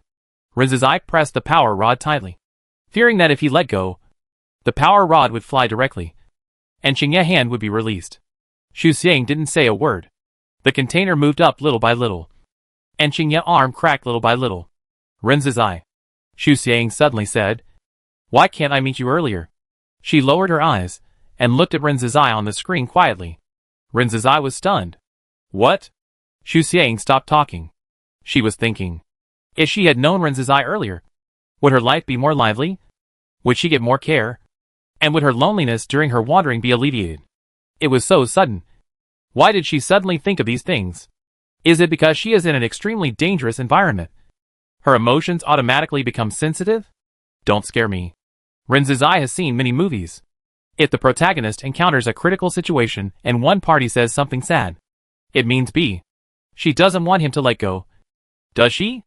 No. It won't matter whether he lets go or not. On the contrary, she and Xuanqing will definitely be completely swallowed by the ocean, and they can't be rescued. What are you thinking about? Xu Xiang said. This is said to Renzizai, and also to herself. What are you thinking about? There is no if. And even if there is an if, he lives well on Rokalo's star. Why should he accompany her to suffer and wander? Xu Xiang no longer thinks about it, and turns his eyes to the sky island that is getting closer and closer. It's almost there. Crack. A sudden crisp sound indicated that Qingye's left arm was broken.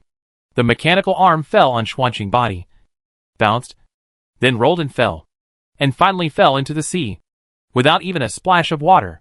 2 arms couldn't even bear a Xuanqing, let alone 1 arm. The last arm was about to break. This was not climbing, but in the air. Xuanqing had no foothold or support point under its feet. It was tilted, and was blown to the ground by the strong wind. Crack! Qingye's right arm was completely broken, and Xuanqing fell straight down. Xiang! Ren's cry was drowned in the sound of wind and rain. At this moment, several shadows appeared, connected into a thick and long iron rope, and Yusi at the bottom tightly grabbed Xuanqing's hands to prevent it from falling further. Yanli and others had been observing the status of Xiang and Xuanqing. The moment they successfully landed, they quickly organized to help. Fortunately, they arrived in time. One mecha held another, and finally Yusi pulled Xuanqing. The Qian with the largest mass was like a foundation. It lay firmly on the ground of Sky Island, holding the light sickle with both hands. And then the wind bearer and the jade porcelain. Fei Yun stood aside and helped to pull the mecha up. Others soon discovered the situation here and came to help one after another. Several mechas were slowly pulled up. Xiang looked up and looked at the picture on the screen. There are so many people working hard for her life. It turns out that she can also leave an important position in the hearts of others. Before, at base number 1, when everyone learned that Xiang was an experimental subject, they all expressed their sympathy with hugs. Now, Xiang knows that they are not just sympathetic to her. It is also a real concern. Xiang is not good at facing other people's kindness. She feels that she can't give a corresponding response. And occasionally, she is worried that the other party will leave because of her attitude. But Ren's Yanli, but everyone, didn't. They are still by her side. Xiang pursed her lips, twisted her chin into a walnut, and trembled slightly uncontrollably. She wanted to speak, but her vocal cords were affected, and her throat was swollen, and it hurt when she spoke. Pa! A tear fell on the back of Xiang's hand. She reached out to wipe her eyes, but found that she couldn't wipe them all. The lock on her hard door was torn off from the Beehive Arena, and now the chain has completely broken. The door opened. Finally, with the joint efforts of many people, Xuanqing at the bottom also successfully landed. The group retreated a distance to prevent being blown down by the wind. Qingye's cockpit was the first to open, and Ren's ran out of it. Xiang was hugged by someone as soon as she came out of the cabin. She was about to push, and a familiar voice fell on her head. You scared me to death. Ren's hugged Xiang tightly, and said with a crying voice. Xiang didn't move. Yanli wanted to go out and ask Xiang how she was doing. But when she saw Ren's holding Xiang under the bright stars, she stopped the urge to go out and called the others. No, Alric shouted. I haven't expressed my condolences yet. Why is he running so fast? Xuan thought it made sense. That's right. Mengichin nodded. Yeah. Yeah. Yanli mouth twitched. Then you go. She was just joking. After all, normal people could see what was going on. As a result, Auric and Juan, the 2 idiots, really ran out in a flash. And they couldn't be stopped even if they were shouted. Yanli held her forehead and hurried out, fearing that the 2 would make trouble. Boss! Xiang. 2 voices sounded at the same time, especially obvious in the heavy rain. Xiang gently pushed Ren's away, stood in front of him, and looked at Auric and Juan. What's wrong? I want to condemn you. Auric said. You haven't hugged us yet. Xiang, who was the one who hugged her shoulders most perfunctorily and reluctantly at base number 1. Speaking of this, Xiang looked back at Ren's Who was it that said, I won't hug you anymore. I'm not as hypocritical as them. But now he rushed out to hug her. Ren's was sniffing, and when he met Xiang's dim eyes, he was stunned and tilted his head. Juan and Auric ran out, and Yanli followed. So Yanoki and Mengichin came out and stood in a circle around Xiang. Thank you, Xiang said. It was not a distant and polite thank you, but the most sincere and heartfelt response to a friend. It's good that you're okay. Yanli smiled. I accept your response. She always understood the hidden meaning of her friends, and then gave a gentle second response. Xiang, remember? You are the one we cherish. Yanoki. Yeah. Nodding, yes. We all have to be well. In the wind and rain, the group was able to stand firm under the protection of Xuanqing. Hey! Why are you standing there in the rain? Come in! Someone shouted not far away. The few people remembered that they were being baptized by nature. Ulrich dragged Juan and Ningyi-chan and rushed into the room. Just like when they threw umbrellas and got wet after the preliminary game. 7 people entered the lobby, and the water on their bodies soaked the ground. Sun-chae was about to come over to laugh at his commander, who was soaked. But he slipped and fell to the ground. Excuse me. Is this classmate Xu Xiang? Someone came over. I'm the assistant of the commander-in-chief. The commander-in-chief asked me to invite you over. She has some questions for you. Xu Xiang thought for a moment from Wan Qing's perspective, and probably knew what the other party wanted to do with him. Xu Xiang was about to catch up, but was stopped by Ren Zizai. Go take a shower and change clothes first. Ren Zizai said. Yeah.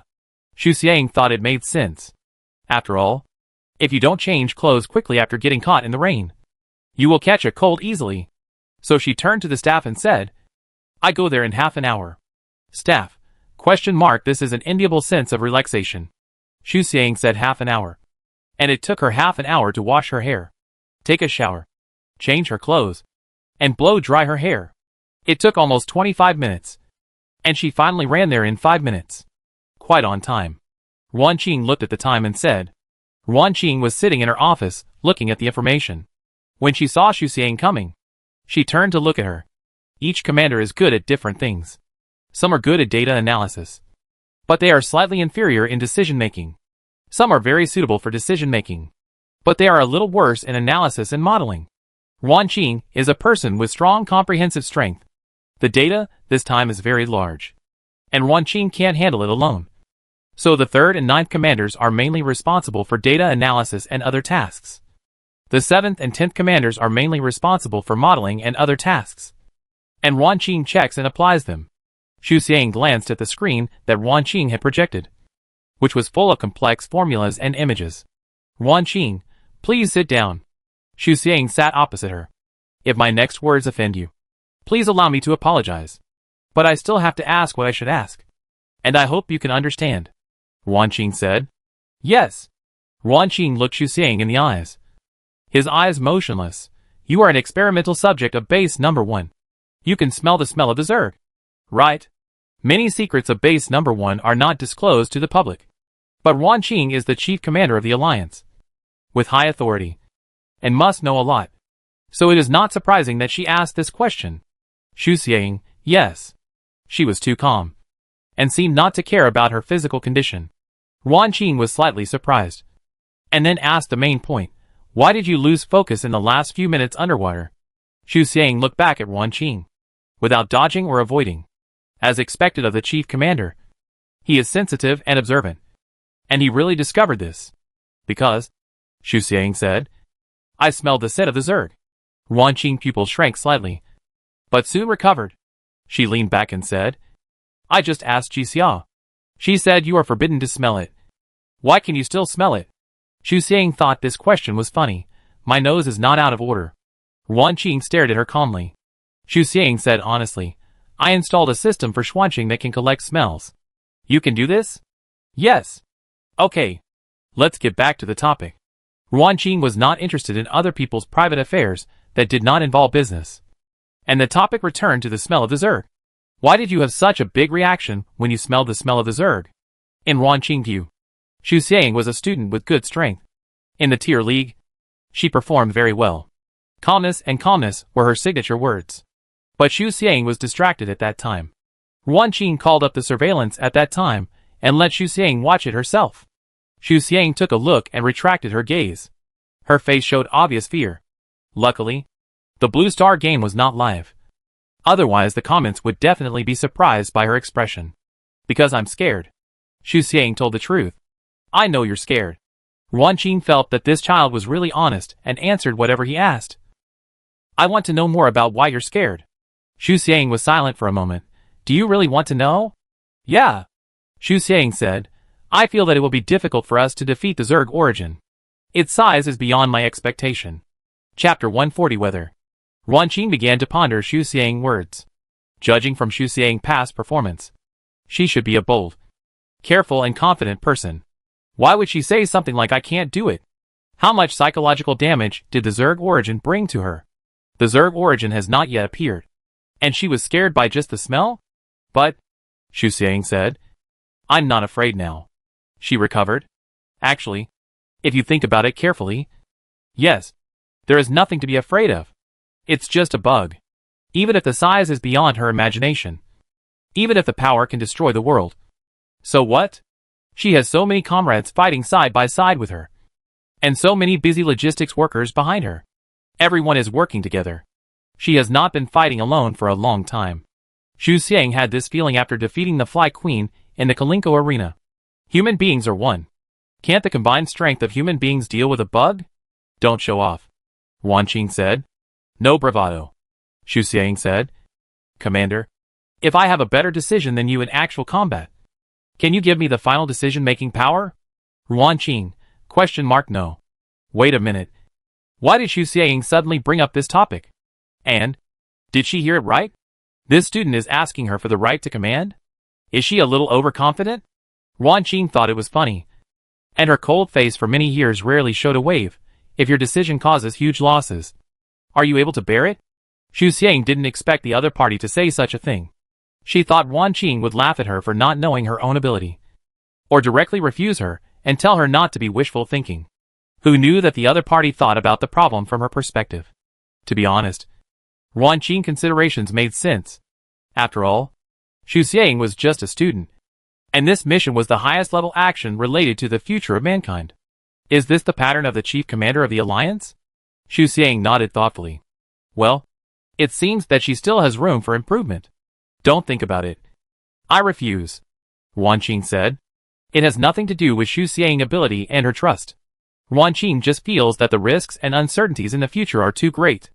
Even with the support of the alliance regime, she may not be able to give the Interstellar residents a perfect response and explanation. Let alone Xu Xiang. Your consideration is based on the fact that my decision is not as good as yours. Xu Xiang did not give up. What if my decision is worse than yours? Wan Qing, There is no need to be so good at grasping the key points. Xu Xiang, I think so. My biggest advantage is that I am on the front line and have a better control over the details, while you are in the rear and have a more comprehensive perspective. I think we can cooperate in depth instead of listening to one person's decision alone. Wan Qing, It's not unreasonable. It's just weird no matter how you think about it. She is the chief commander of the alliance. And she feels inexplicably being controlled. Well, in fact, Xu Xiang's logic makes perfect sense. She can indeed cooperate with the other party, as long as the dominant power is on the side of the alliance commander.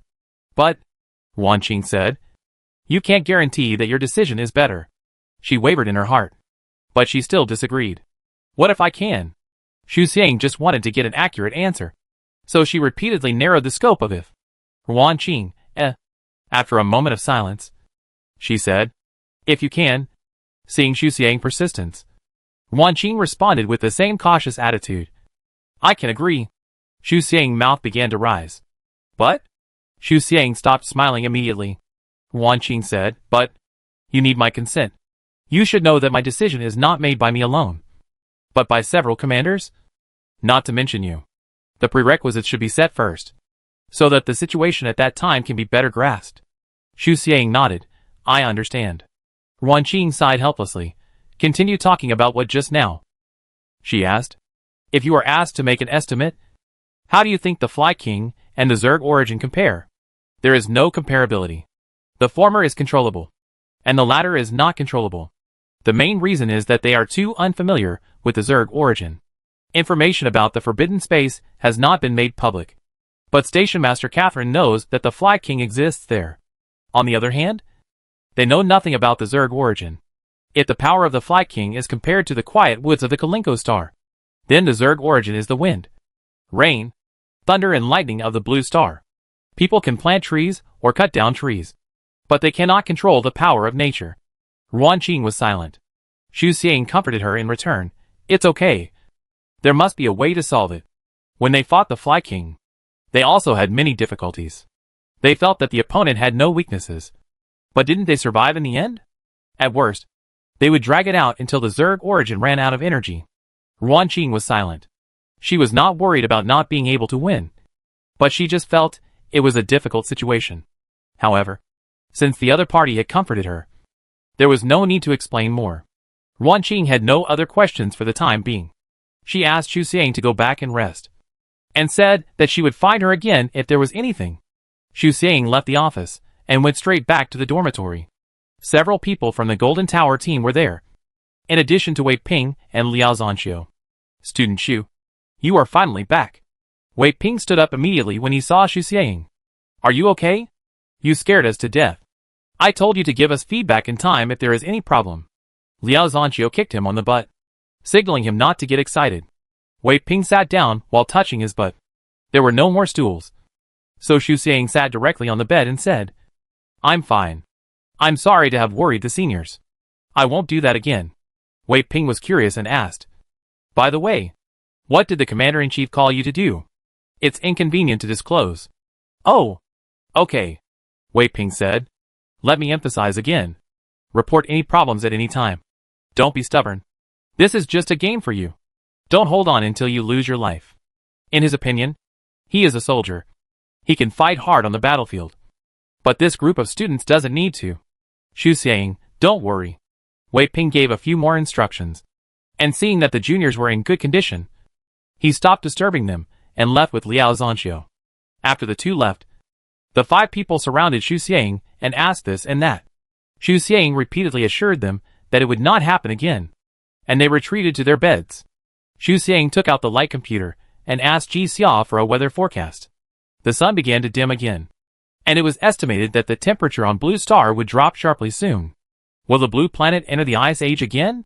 In addition to the temperature, there are also wind, rain, thunder and lightning. These natural products are like being arranged in shifts. Either you or I will do it. Every day, we have a bad face and bring bad weather. The temperature is getting lower and lower.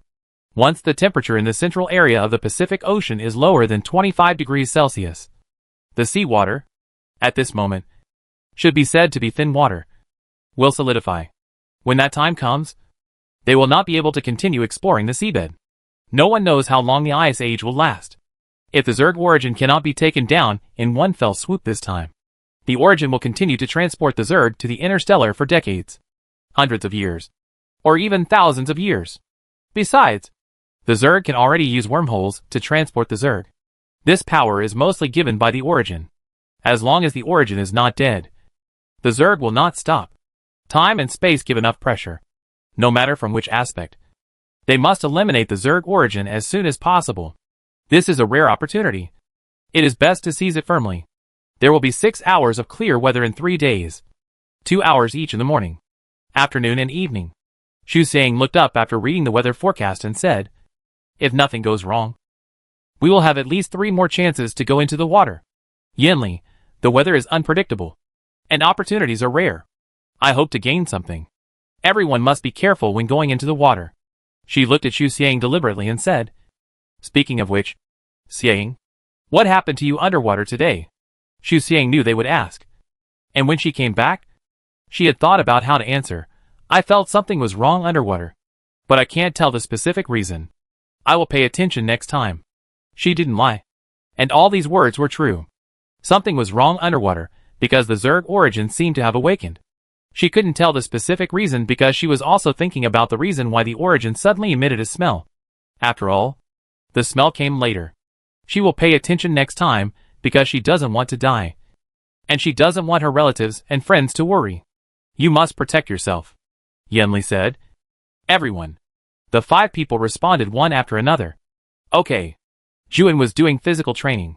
He remembered something and asked curiously while doing push-ups. Oh, by the way, boss, you were called by the Commander-in-Chief. What's the matter? We talked about the follow-up arrangements. Xu Xiang was calm and composed. She said that if I have the confidence to make better decisions than her, I can listen to me at that time. The charm of language. Every word is true, and every word is not true. Juan's eyes lit up. You are worthy of being the boss. Yanli felt that something was wrong. Seeing that Xu Xiang was so serious, and considering that the other party was indeed very persuasive, she didn't ask the doubts after all. In the evening, several people had dinner, and then went back to the room to listen to the live broadcast and discuss the game. It's called a live broadcast, But it's actually a recorded broadcast. The Blue Star Arena is quite special. The Alliance chooses to record first, and then play to avoid some inconvenient scenes from being released. The live broadcast room is very lively, and barges are floating one after another, all lamenting the fear of the deep sea and the bad weather of the Blue Star, seeing the original home of mankind in its current state. Even though it has been a long time, and we have never lived on Blue Star, we still feel mixed emotions. As for the competition, before the end of the Blue Star competition, no one knows the specific score, so we can only plan as far in advance as possible and perform well in the competition. Not long after the chat, Wan Qing held an online meeting to tell everyone the time to go into the water 3 days later. It was similar to what Xu Xiang expected. Once in the morning, noon and evening, 2 hours each time. It was troublesome to go back and forth. But now was not the time to be afraid of trouble. The Red Moon team, where the Golden Tower team was located, was responsible for the operations in the morning and evening. The afternoon was a rest time, and another group of teams would take action. The next 3 days were free time. Of course, not very free. The area of Sky Island was limited. The infrastructure was not perfect, not to mention the entertainment venues. Everyone's only entertainment method was fighting and fighting, which satisfied the desire to win and lose and exercise the body. There were wind, rain, thunder and lightning, and everyone listened to the symphony of nature for 3 whole days. At 6 o'clock in the morning 3 days later, the sky finally cleared up. Everyone ushered in the second underwater mission. And this mission was still mainly detection. The Alliance's mecha masters took advantage of those 3 days to check and repair everyone's mechas, and made further reinforcements to increase the pressure value of the mechas, so that the mechas that were launched could dive deeper. With the experience of the first time, the second action was much faster. When she reached the depth where she first smelled the origin of the smell, Xu Xiang turned on the smell collection system. She had prepared herself to face the fear, but she didn't smell anything. What happened? Is the system broken? Impossible. She checked it before she set off. Xu Xiang adjusted the system to the maximum horsepower, but there was still no smell. Xu Xiang frowned. Why is this happening?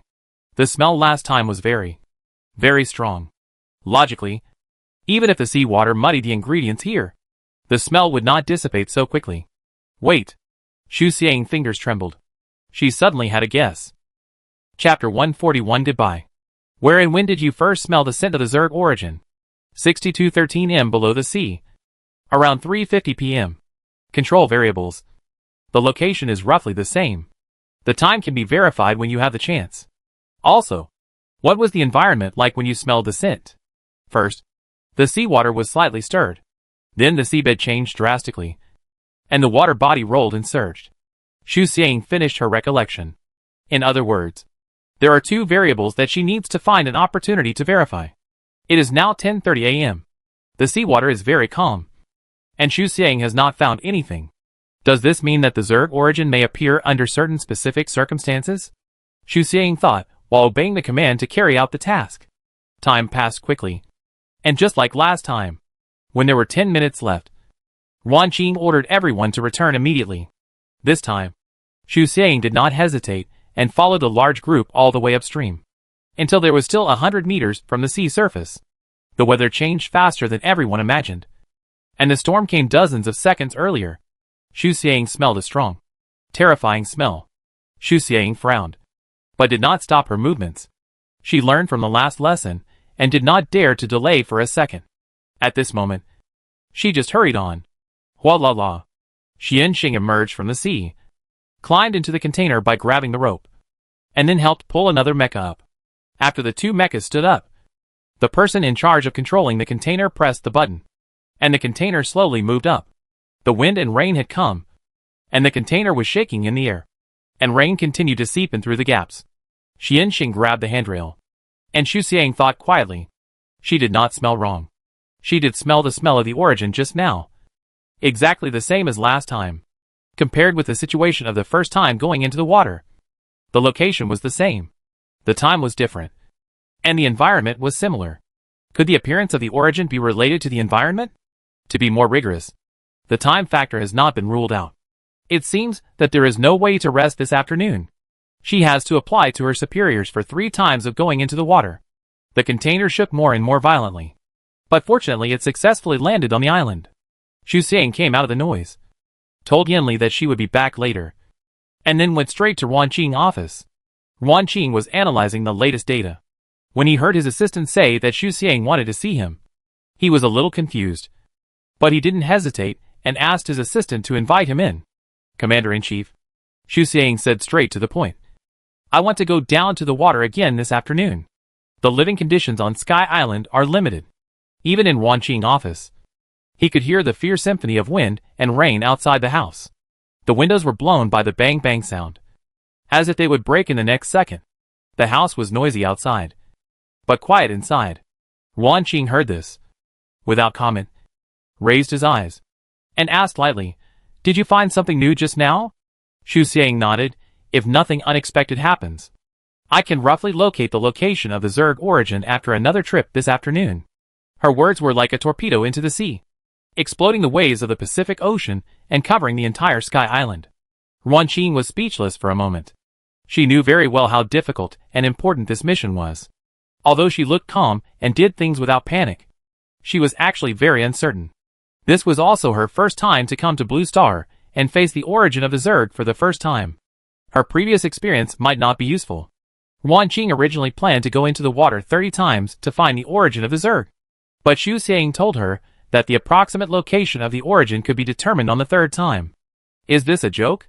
If you agree, I will go to eat and rest now, and go into the water after a certain time, Xu Xiang said. Wan Qing came back to her senses. Although my words are a bit unpleasant, I still want to say, classmate Xu. She stood up and looked at Xu Xiang at eye level. Are you a little too confident? This was definitely not irony. Wan Qing just felt that Xu Xiang took everything too simply, whether it was to gain command power or determine the location of the origin. Xu Xiang seemed to simply and roughly cut off the mess of wool with a knife, instead of sorting it out bit by bit. Xu Xiang was obviously the commander, but she did not consider the details sufficiently. Wan Qing didn't know Xu Xiang well enough. For now, this was the impression she had of him. Nothing too much, Xu Xiang retorted. You may not know enough about base number 1 and the experimental subjects. I can say with certainty that the more powerful the experimental subjects are, the more detailed information they can smell from the existing Zerg smell. For example, she herself, from being able to smell whether the Zerg had come at first to being able to smell the basic strength, emotions, and location of the Zerg later. Speaking of this, Xu Xiang couldn't help but think of Shen. She was still developing. Shen was so many years ahead of her, so she must be more powerful. Wan Qing didn't mind Xu Xiang's direct words. She felt that this way of communication was more effective, so she didn't get angry because of the other party's impoliteness. Moreover, as Xu Xiang said a few days ago, they had different perspectives and saw slightly different things. Cooperation was a good choice. Even if it couldn't be 100% correct, it could increase the error tolerance rate to a certain extent. Going into the water requires a lot of energy and physical strength. You should rest well and set off on time at 3 p.m. Wan Qing sat back in her seat and said so. She finally agreed to Xu Xiang's proposal. Yes. Xu Xiang was about to leave when Wan Qing suddenly called her. Student Xu, Wan Qing said, you are a very special commander. After a pause, he added, you like to do things yourself and pay attention to details. This is good. But sometimes, the macro level is more meaningful than the details. Looking at the top commanders in the interstellar history, they are all better at controlling the overall situation. So, she didn't finish her words, but Xu Xiang probably understood what she meant. In fact, she herself realized this, perhaps because of her childhood experience. She was used to wandering on the front battlefield and used to improvisation. Habits are difficult to change, especially for people like Xu Xiang who focus on the past and experience. Everyone's command style and thinking are different. Letting 100 flowers bloom is more conducive to the development of the alliance. Which is good, Xu Xiang said. Wan Qing, yeah, that makes sense. Xu Xiang, I just take it as the Commander-in-Chief's advice to me. Thank you. Wan Qing raised his eyebrows and said, I know why Yolanda and Ji Xia are optimistic about you. You don't back down when discussing opinions. And you are polite and courteous after talking about business. Xu Xiang didn't quite understand what Wan Qing wanted to express this time.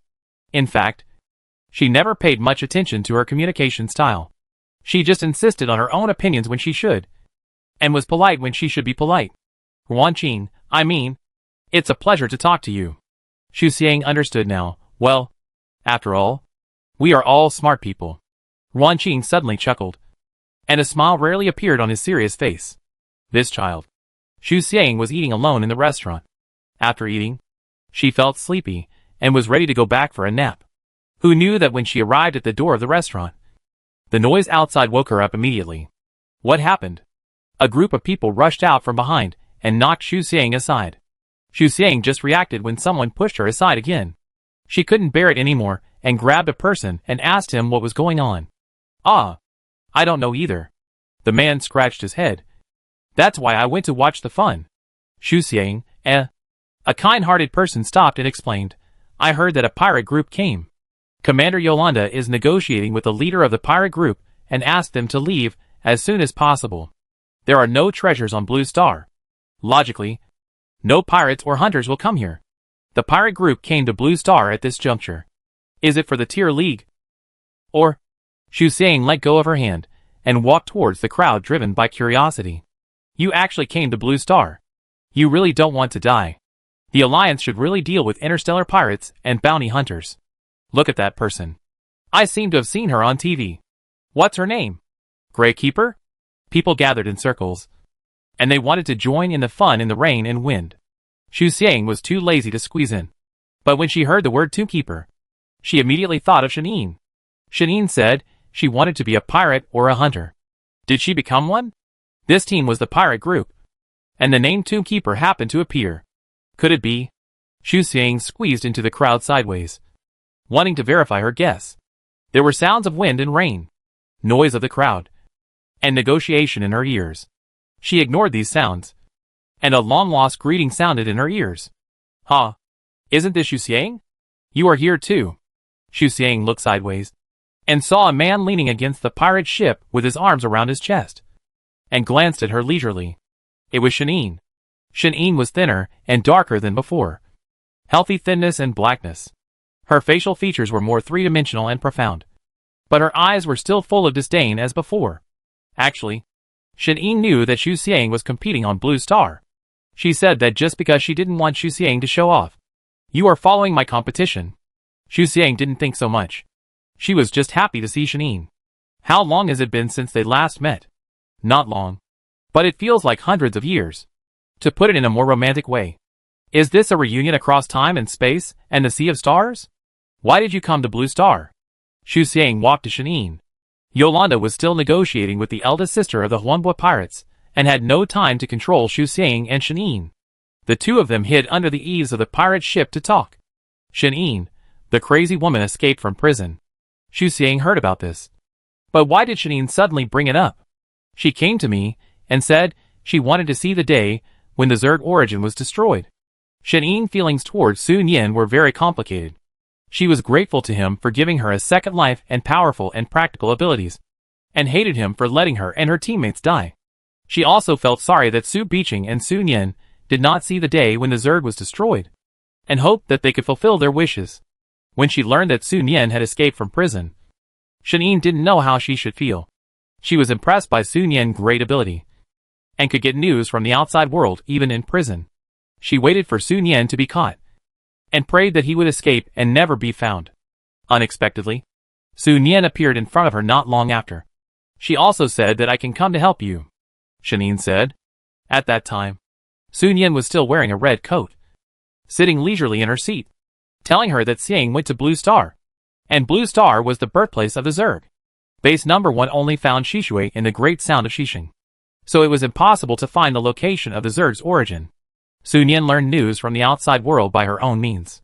Her ancestors have been waiting for the Zerg to be destroyed, but she can't live that long, and she doesn't want to linger on for so long. So she just wants to see the day when the origin is destroyed on behalf of her ancestors. Shanine, she also found other people, and the slugs are all here. Xu Xiang said, in fact, I can do it alone. Shanine sneered. Xu Xiang tilted her head. Don't think I don't know what you think, Shanine said. It's bad for your health to smell the Zerg smell too much.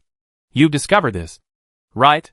She frowned, hesitated for a moment, and asked, Are you okay? Xu Xiang looked at the gray rain in the distance. Oh! Shen guessed it. I'm fine. Oh! Shen didn't believe it. What's fine? It must be because the internal organs were contaminated that she discovered this. But she didn't dare to ask more. Otherwise Xu Xiang would definitely ask her about her situation, which would only make her worse. Shen didn't speak, and Xu Xiang didn't speak either. She looked at Yolanda and the other lady. It seemed that the two were about to come to a conclusion. Shen suddenly asked, "When are we going to the water?" Xu Xiang guessed that she wanted to go with him, and was about to refuse. But Shen added, "Don't think about stopping me. I'm free. I can go whenever I want." Shen asked again, "When are we going to the water?" Xu Xiang had to withdraw the idea of persuading Shen and said, 3 o'clock in the afternoon. Shen, okay. Together. Chapter 142 3 times. Yolanda and the big sister later went to Wanqing office to discuss. And in the end, the two sides reached a preliminary cooperation. The alliance provided sufficient resources to the Huanbo pirates, and Shen and others assisted in the detection work while hiding their identities and special body functions from the outside world. No one in the Red Moon team expected Xu Xiang to go into the water twice in a row. Wei Ping went directly to Wanqing and said that Xu Xiang had not rested enough and could not go, but was rejected. In fact, when Xu Xiang went to Wanqing office as soon as she returned in the morning, Yinli expected that Xu Xiang must have said something to the commander-in-chief. But she didn't expect it to be about going into the water continuously. "Can you bear it?" Yinli asked. She knew that Xu Xiang was a persistent but measured person. She couldn't persuade him, so all she could do was to ask him, "Yinli, why don't we go down with you?" Others nodded in agreement. "No. You guys take a good rest and go at night." "I don't have to go at night. This operation is more risky." Xu Xiang didn't tell them the specific plan. Otherwise they would definitely not agree to go by themselves. It's normal to act separately, and everyone didn't think much about it. "Then you must be careful," Yonosu said. "Don't worry." In the afternoon, Xu Xiang went out, followed by 5 people behind her. A group of 6 people appeared at the door, which scared Shen, who was leaning against the door. Shen stared at the people behind Xu Xiang, and the vigilance in her eyes slowly dissipated. They are all Xu Xiang teammates. Not bad.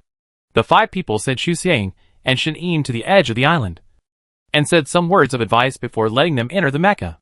The mecha used by Shen is the Silent Walker. After the number 1 base was cleared, the sensor mecha Silent Walker was temporarily sealed, and only a few were taken out by people in the base. Shen's Silent Walker was one of them. She can't operate the mecha manually. If she wants to fight with mecha, she can only use the sensor mecha. The Alliance mecha divisions participating in this operation are all top 10. They have studied the sealed Silent Walker, so they have a certain understanding of it, and it is not difficult to make corresponding modifications. The Silent Walker has been modified, and underwater operations are smoother. Xuanqing and the Silent Walker enter the container. Xu Xiang connected to the Silent Walker's channel so that the two could chat privately. She told Shen the known news and instructions, and finally asked her to follow her closely. Shen imagined the scene of the underwater world and made psychological assumptions. She thought about shock and fear, but she didn't expect there was also a sense of nothingness. The dark blue tones suppressed her heart, and the boundless seabed wrapped around her little girl. She seemed unable to stay and have evidence of her existence. Xu Xiang checked her newly installed device from time to make sure it was intact. Gulp. The mecha dived faster and deeper than the previous 2 times. The picture became darker and darker, and the updated and upgraded detection lights became less effective. This was Xu Xiang's 3rd time in the water. In terms of the number of times, she currently ranks first. Xu Xiang's heartbeat was not as intense as it was at the beginning, and she did not break out in cold sweat. Most importantly, her brain was calmer, and she was more relaxed. The mech moved head first, and Xu Xiang sat in the driver's seat. Her body tilted slightly forward, but fortunately, she was tied with a seat belt. Gurgle. The seawater flowed normally, soaking each mech. Under this bottomless Pacific Ocean, time passed very slowly, as if it had merged with the seawater and was still on this planet. Xu Xiang waited quietly. "Do you smell anything?" Shen almost suspected that her sense of smell was failing from time to time. "I don't smell anything." "No." "Wait a little longer." It was now 3:50 in the afternoon, about the same time as the first time she smelled the origin. But unfortunately, she didn't smell it this time. At this point, Xu Xiang could basically conclude that the Zerg origin would wake up, move, and emit a smell only when the seawater was disturbed. Xu Xiang felt a headache. If so, it will be more difficult for them to deal with the Zerg origin. They will not only face the terrifying power of the Zerg origin, but also the anger of nature. Xu Xiang has faced it once. As long as she recalls the scene at that time, her heart will jump out of her throat. This time, it is farther away from the sea surface. When there are 15 minutes left, Wan Qing ordered to return. Xu Xiang did not move. "Let's go," Shen Yin reminded her. "Wait 5 more minutes," Xu Xiang said. "I want to make a final judgment." "What?" Shen Yin frowned, and at the same time controlled the silent walker to the side of Xuanqing, trying to pull it up. But Xuanqing was too heavy for the silent walker to pull it up. Xu Xiang stared at the screen. The bottomless deep sea embraces everything. It has an inexplicable attraction that makes Xu Xiang stay for this. But Xu Xiang promises that she is definitely not passively staying. She is actively waiting. The sea water began to disturb, and the pressure exerted on the mecha became more and more obvious. Looking at the rapidly jumping pressure value, Xu Xiang finally decided to return. "Let's go!" Shen Yin had been prepared all along. When Xu Xiang finished speaking, she immediately made a swimming motion and kept moving upwards. Xianxing followed closely behind. The silent walker also has an odor filtration system, which was designed and built by Sun Yin when they were at base number 1. Xu Xiang and Shen Yin turned on the system one after another. As expected, they smelled the smell of the Zerg origin. "Don't be distracted. If you have anything to say, go up and talk," Xu Xiang shouted hurriedly, fearing that Shen Yin would be stunned by fear like she did the first time. Shen Yin's legs and feet were a little weak, but fortunately Xu Xiang woke her up in time. Shen Yin had smelled more Zerg smells than Xu Xiang, but even so, she still felt scared. If Xu Xiang didn't say anything, she might really get lost in the same place. When you smelled it for the first time? Yeah. You were also scared." "I'm not scared," Shen Yin protested. Xu Xiang smiled but said nothing. The fact that she could protest meant that she was really awake. The two of them accelerated upwards, moving up in the extremely fast and chaotic seawater. The silent walker's mecha was smaller in mass, and its power system was not as strong as Xuanqing. Xuanqing grabbed its arm and led the other party to evacuate together. On the other side, the staff member who controlled the container was sweating all over. "Report." The staff member's voice trembled with anxiety. "There are still 2 mechas that haven't come up." The commander-in-chief Wan Qing responded to him. Wan Qing said, "Don't worry. Pull the container at normal speed." Staff member, "But there is still." "Do it." Wan Qing interrupted him. Receive. Receive." The staff member could not refute the commander-in-chief, so he had to do what he said. The empty container was much smaller in mass, and was blown around in the air by the strong wind, swaying like dust in the wind. If it weren't for the strong and thick alloy rope pulling it, it might have been blown into the clouds and disappeared. The first few batches of mechas successfully landed on the island, and only the last batch was left floating in the air. The corresponding staff were still staring at the sea, waiting for the last 2 mechas to appear. It got dark very quickly. There was still some light not long ago, but now it was covered by ink.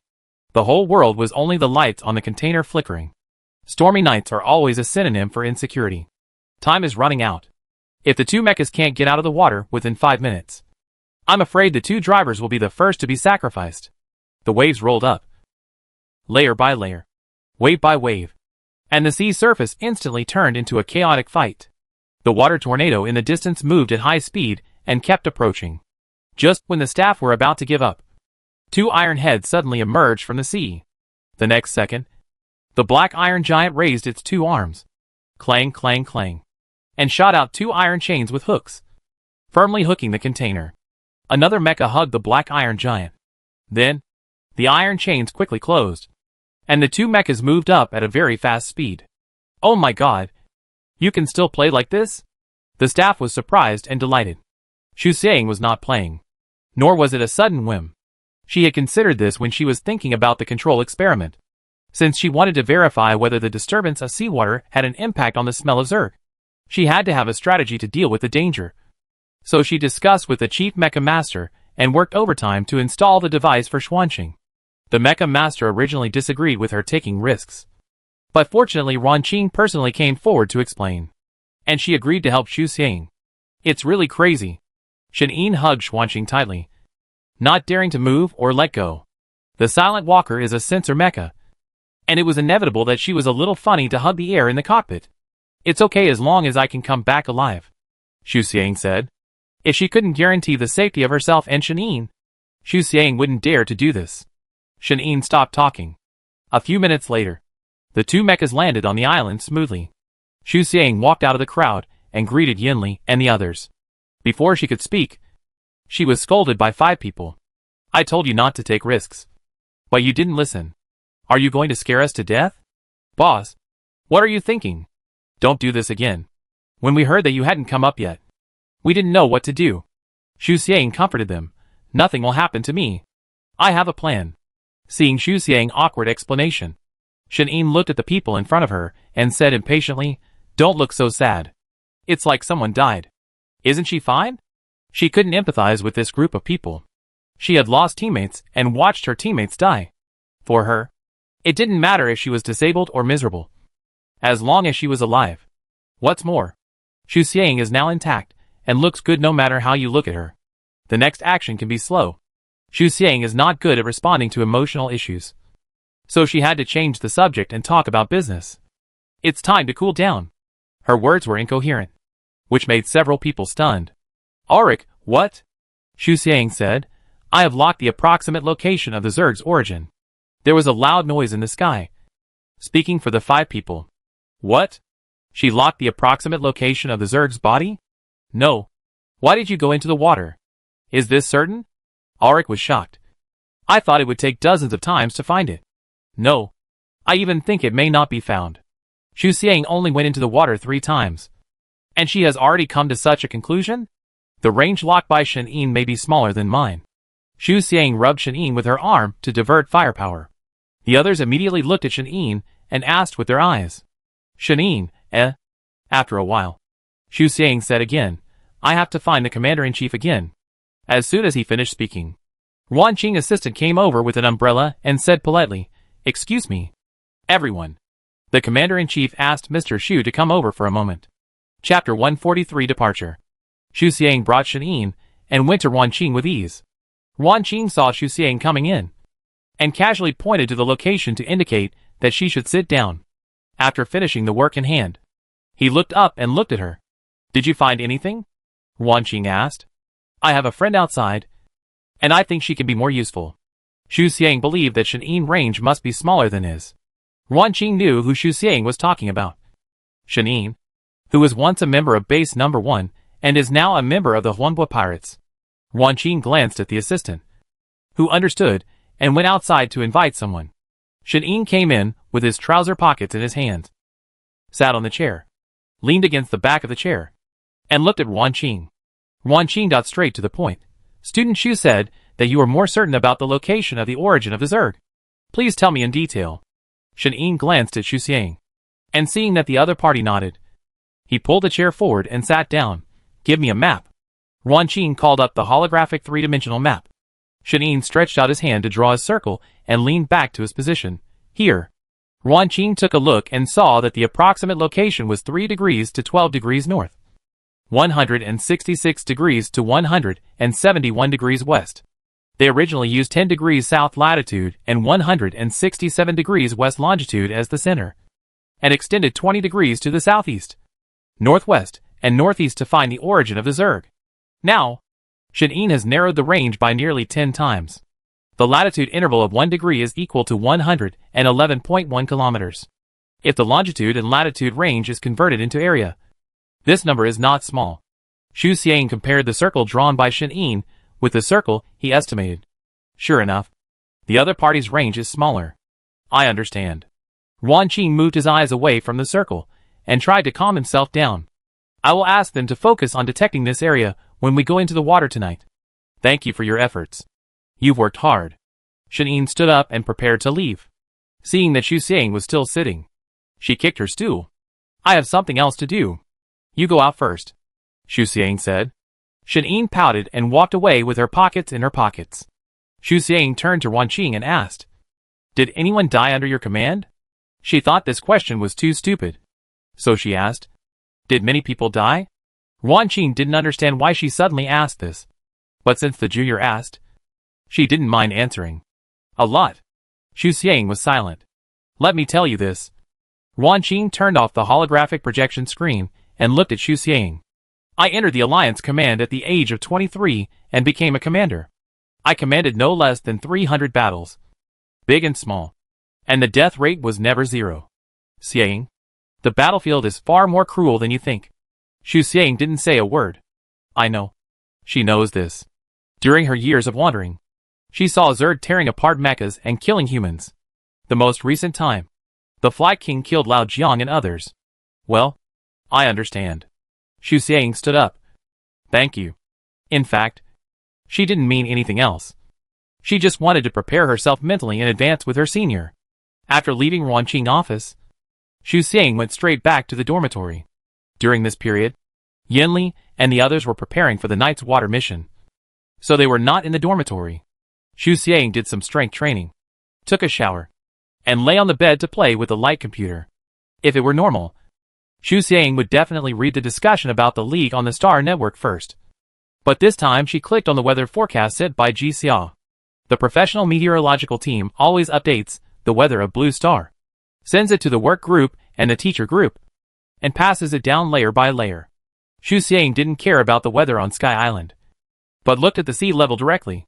7 days later, the sea surface in the center of the Pacific Ocean will gradually cool down from 28 degrees Celsius and drop to 25 degrees Celsius after 9 days, and then continue to drop to minus 30 degrees Celsius. By then, the sea water will solidify, and this major human action will be declared a failure. In other words, they have at most 9 days to act. Xu Xiang finished reading the important information and was ready to discuss things with her teammates. But when she looked up and saw the empty dormitory, she remembered that they had all gone into the water. She finally understood the feelings of her teammates. It turned out that when the people she cared about went to a dangerous place, she would really be very anxious and worried. Wan Qing narrowed the detection range, and the number of manpower remained the same, which was equivalent to increasing the detection density. And the return data was more accurate, whether it was the salinity density of the seawater or the content of other elements. The accuracy was higher than the previous times. At 11 o'clock in the evening, Xu Xiang went out to pick up her teammates. She didn't let her heart fall until her teammates and Ren Zizai all landed safely on the island. The weather will be bad again in the next 5 days, and everyone will continue to move freely. Xu Xiang ran outside from time to sniff her nose. As she thought, the worse the weather, the stronger the smell of the Zerg origin. However, not long after, Shan'in gave her the latest conclusion: it is sleeping. So we can't smell it when the sea is calm. And when the waves roll and the wind hits, the smell will spread everywhere. Xu Xiang thought that the origin woke up in bad weather, but now it seems that it has been sleeping. Yes, such a huge body must require a lot of energy, and there are not many substances on the blue planet that can provide it with energy. Sleeping is the best choice for the origin, since the approximate location of the Zerg origin has been determined. Sky Island has entered an emergency combat readiness state. Everyone is busy with complicated feelings, and the soldiers who are going to the front line have even written suicide notes. Xu Xiang and Shan'in stood on the edge of Sky Island in the wind and rain, looking forward, and didn't even notice the frost on their combat uniforms. In front of them was an endless darkness, just like the direction of this battle. Unpredictable and unclear. Let's go in. Xu Xiang felt more and more confused as she looked, so she simply stopped looking and turned around to walk in. Xu Xiang. Shan'in suddenly called her. What are your plans? What's wrong? Xu Xiang was puzzled. Why did she suddenly ask this? Do you care about the future fate of mankind? Shan'in continued to ask. This question was too grand, and Xu Xiang couldn't give an answer for a while. She thought for a moment and said, If you ask me why I value this event, I should be able to answer. She said, I also want to see the day when the Zerg is destroyed. Su Biqing hates the Zerg because of General Ian, and she hopes that the Zerg will disappear as soon as possible. Sun Yan hopes that the Zerg will perish because of the obsession of her ancestors. They all have this idea based on others, but Xu Xiang is not. Xu Xiang relatives and friends died at the hands of the Zerg, and many innocent people died at the hands of the Zerg. So many people experience the pain of loss because of the Zerg. Xu Xiang empathized with them, and did not want this pain to continue to spread. The Zerg destroyed their past, and Xu Xiang wanted to destroy the Zerg's future. I don't care, Shanine said. Xu Xiang, if you don't want to stay, you can leave at any time. You are free. And I hope you are safe. Shanine rolled her eyes. Come on. I won't leave.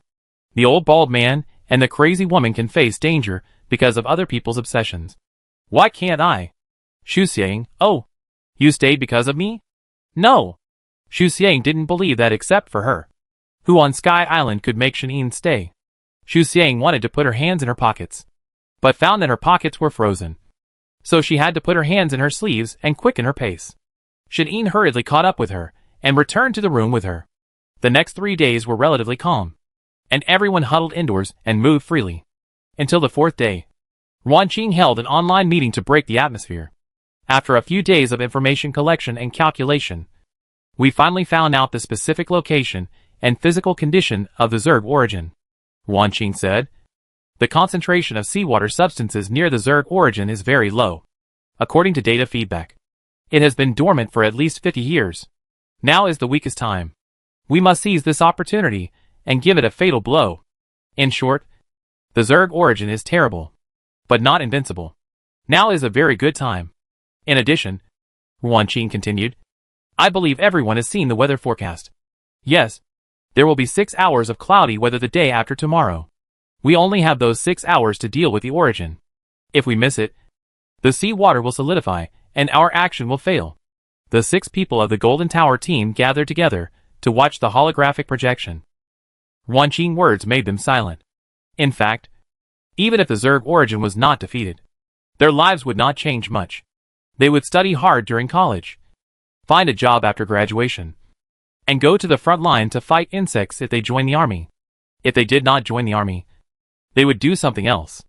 It would be safer than fighting the god of death here. But for some reason, they had a sense of doomsday, as if they would be doomed if they did not defeat the Zerg origin. Or, there were more complicated feelings. If they really killed the Zerg origin, this action would become the most important in human history. And as people of this era, they would have the opportunity to personally experience the feat of crossing the times. Whether they were soldiers or students participating in the tier league, most of those who had come to this point were brave, and they were unwilling to give up this opportunity easily. Personally, they did not want to live a mediocre life, but wanted to leave their names in history. Publicly, they wanted to open a way for future generations, a way to get out of the Interstellar. For this reason, they were willing to fight the Zerg origin to the end at all costs, even if the Grim Reaper chased them with a sickle to harvest. Again, Ruanqing said, the contestants can withdraw at any time if they want. Contestants can withdraw at any time, but soldiers cannot. Soldiers have the obligation and responsibility to stand in front of everyone and face the greatest danger. Nguyen-Tan, next. I will explain the plan of this operation to you. Nguyen-Tan sent a holographic 3-dimensional map, showing the appearance of the entire seabed. The Pacific Ocean floor has changed a lot after thousands of years, and this map is a model drawn by the staff based on recent data. In addition, there is a black behemoth on the map. This is the location and size of the Zerg origin that we predicted. Ruanqing marked it and arranged the tasks. The Divine Sword Squad and the T Squad are mainly responsible for the head of the origin and restrain its perspective. The arsenal of the A Squad is mainly large cold weapons. Under the cover of the Q Squad and the Wisdom Squad, they will directly hit the heart of the origin. Ruanqing assigned important tasks to the teams without contestants, while the teams with contestants were mainly responsible for cover and assistance. The Red Moon Squad is located at the tail of the Zerg origin, which is relatively safe. The meeting lasted for a full 6 hours, and there are still many details to be discussed. The hourglass is about to run out, and they must complete the battle before the sand runs out. Several commanders have no sleep time and have been working non-stop for 48 hours. At 10 o'clock in the morning on the 5th day, the wind and rain gradually stopped. Sky Island descended and finally hovered at a position of 8,000 meters above the sea level. It's not possible to go any further, because the weather forecast shows that in a few hours, an unprecedented storm will hit, and Sky Island must leave enough time to retreat. Otherwise everyone will be buried by nature. The Golden Tower team and the Star team are different from the squads. Xu Xiang and Ren Zizai act separately. When they gather, they can only look at each other from a distance and nod to indicate that they see each other. Everyone, we are about to embark on the journey to defeat the origin of the Zerg. Before the team set off, Wan Qing encouraged everyone in front of the stage. Her aura was powerful without anger, and her voice was sonorous and powerful. The existence of the origin is the support for the Zerg to cause trouble to the Interstellar for nearly 700 years. If we don't eliminate it, there will still be no peace in the future. Today we not only fight for victory, but also for our fellow tribesmen behind us. For the homeland we depend on for survival, and for the faith and glory of mankind. The Zerg is trying to gnaw our flesh and blood and invade our world. But our hearts are still beating. Our blood is still boiling. And we are bound to fight the Zerg to the end. Warriors, for the survival of mankind, for the glory of mankind, for the faith of mankind, charge forward without hesitation. Get into your mecha. Pick up your weapons. Let us write the most magnificent chapter in human history together. Wan Qing's voice reached everyone's ears, ignited their blood, and raised the flames in their hearts. Charge. Fight to the end. Everyone raised their hands in response. Time is limited. Under the command of Wan Qing, everyone began to act in an orderly manner. The first batch of 2,300 mechas are ready, waiting for the Commander-in-Chief's order to enter the sea. Report to the Commander-in-Chief. This is 168 degrees west longitude and 3 degrees south latitude. The wind direction is southeast, and the wind speed is 3.5 meters per second. Sea surface temperature 26 degrees Celsius. Report. The container is ready. The backup support team is in place. Wan Qing put on headphones and listened to reports from all over. It's time. Wan Qing pressed the start button and said, "Let's go." Chapter 144 Action. Gulp. Gulp. One by one, the mechas entered the sea, splashing white bubbles in water. 2,300 mechas completed the launch operation and dived deep into the sea according to the Commander-in-Chief's order. Not surprisingly, this underwater operation will be the last one, and success or failure depends on this one move. So the mecha configuration of each soldier is the top level. The signal soldiers adjust the signal tower at all times to ensure that all communications are used normally. Data analysts and surveyors and modelers work together to update the seabed situation based on the latest data. Meteorologists keep a close eye on precision equipment and also observe the weather with their naked eyes to prevent the weather from changing suddenly, and they cannot retreat in time. All types of work have their own duties. And more than 100,000 people are ready for backup on Sky Island to pave the way for the frontline soldiers. 15,000 meters under the sea. There is no sunlight here, and the eternal darkness envelopes the underwater world. Silence and depression are the words of the deep sea. More than 2,000 mechas are transformed into steel monsters, swimming in the sea.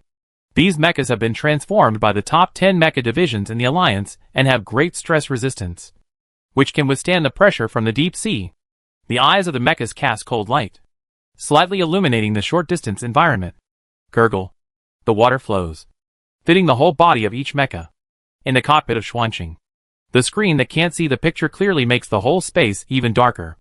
Xu Xiang found the thermal imaging, but unfortunately, she can't see anything else except other mechas. Everyone continued to dive. At this time, no one had the mind to chat, except for the report sound and the operation sound of the Mecha Energy Center. There was no other sound. Report. The Shindao team is in place. Automated high-oxygen torpedoes are ready and can be launched at any time. The weapon system has been updated according to the actual situation. The big channel kept reporting from the captains of each team, reporting the latest progress to the Commander-in-Chief on Sky Island. Xu Xiang called up the three-dimensional holographic map, which not only showed the real-time and complete map, but also the location of each team, the number of each mecha, etc. Shen was also in the Red Moon squad. She called Xu Xiang via video and told her, "We are very close." Even without disturbing the seawater, she could smell the scent of the Zerg origin. "Yeah," Xu Xiang responded. At this time, she could not say more. Her command habit made her concentrate on each screen and try to grasp as much information as possible. Seeing that Xu Xiang was so engaged, Shen did not disturb her and took the initiative to hang up the call. Xu Xiang listened to the conversation in the big channel, and her brain was thinking all the time. The Red Moon squad has dived to 16,000 meters under the sea. Next, they need to wait for the Gamma squad to act and used the automated high-oxygen torpedo to draw out the Zerg origin. The Zerg origin is 30,000 meters under the sea. They can't dive that deep, so they can only draw the origin up. The automated high-oxygen torpedo can be remotely controlled. Its special structure can go down to 25,000 meters under the sea, although it is not as deep as the Zerg origin. Its explosion equivalent is enough to wake up the Zerg origin. Deploy automated high-oxygen torpedoes. Gwynton gave the order. Received. The members of the Gamma team dispersed and stood in a way to surround the Zerg origin, and then launched 12 automated high-oxygen torpedoes. This torpedo is tightly wrapped in alloy, has sufficient oxygen, and can explode underwater. The torpedo quickly landed and disappeared from everyone's sight with a white seawater tail. The captain of the Gamma team reported in time. The torpedo has dived to 20,000 meters. 21,000 meters. Although the actual situation of the torpedo could not be seen, people still stared at the bottomless pit, looking forward to the changes brought by the torpedo. 25,000 meters. Finally, the captain of the Gamma team said. Gwynton immediately ordered, detonate. Yes. With a sound, the 12 torpedoes were remotely detonated at the same time, and a violent noise came from the bottom of the sea, as if the ancient behemoth from the abyss was roaring. The fire flickered intermittently, and was soon swallowed by the sea water. The vibrations continued, and the remaining force of the torpedo conveyed the anger of nature to humans. The smell is very strong. Shen found Xu Xiang again. Xu Xiang smelled a more exaggerated smell than the previous times, and felt an unprecedented horror. The origin of the Zerg is awakening. Xu Xiang kept her mind clear and her body calm. She wanted to see what the origin of the Zerg that had been a scourge to the Interstellar for thousands of years was. Gurgle. The seawater on the seabed surged, and the water flow was chaotic, forming multiple vortexes. Many mechas were pulled down by the vortex.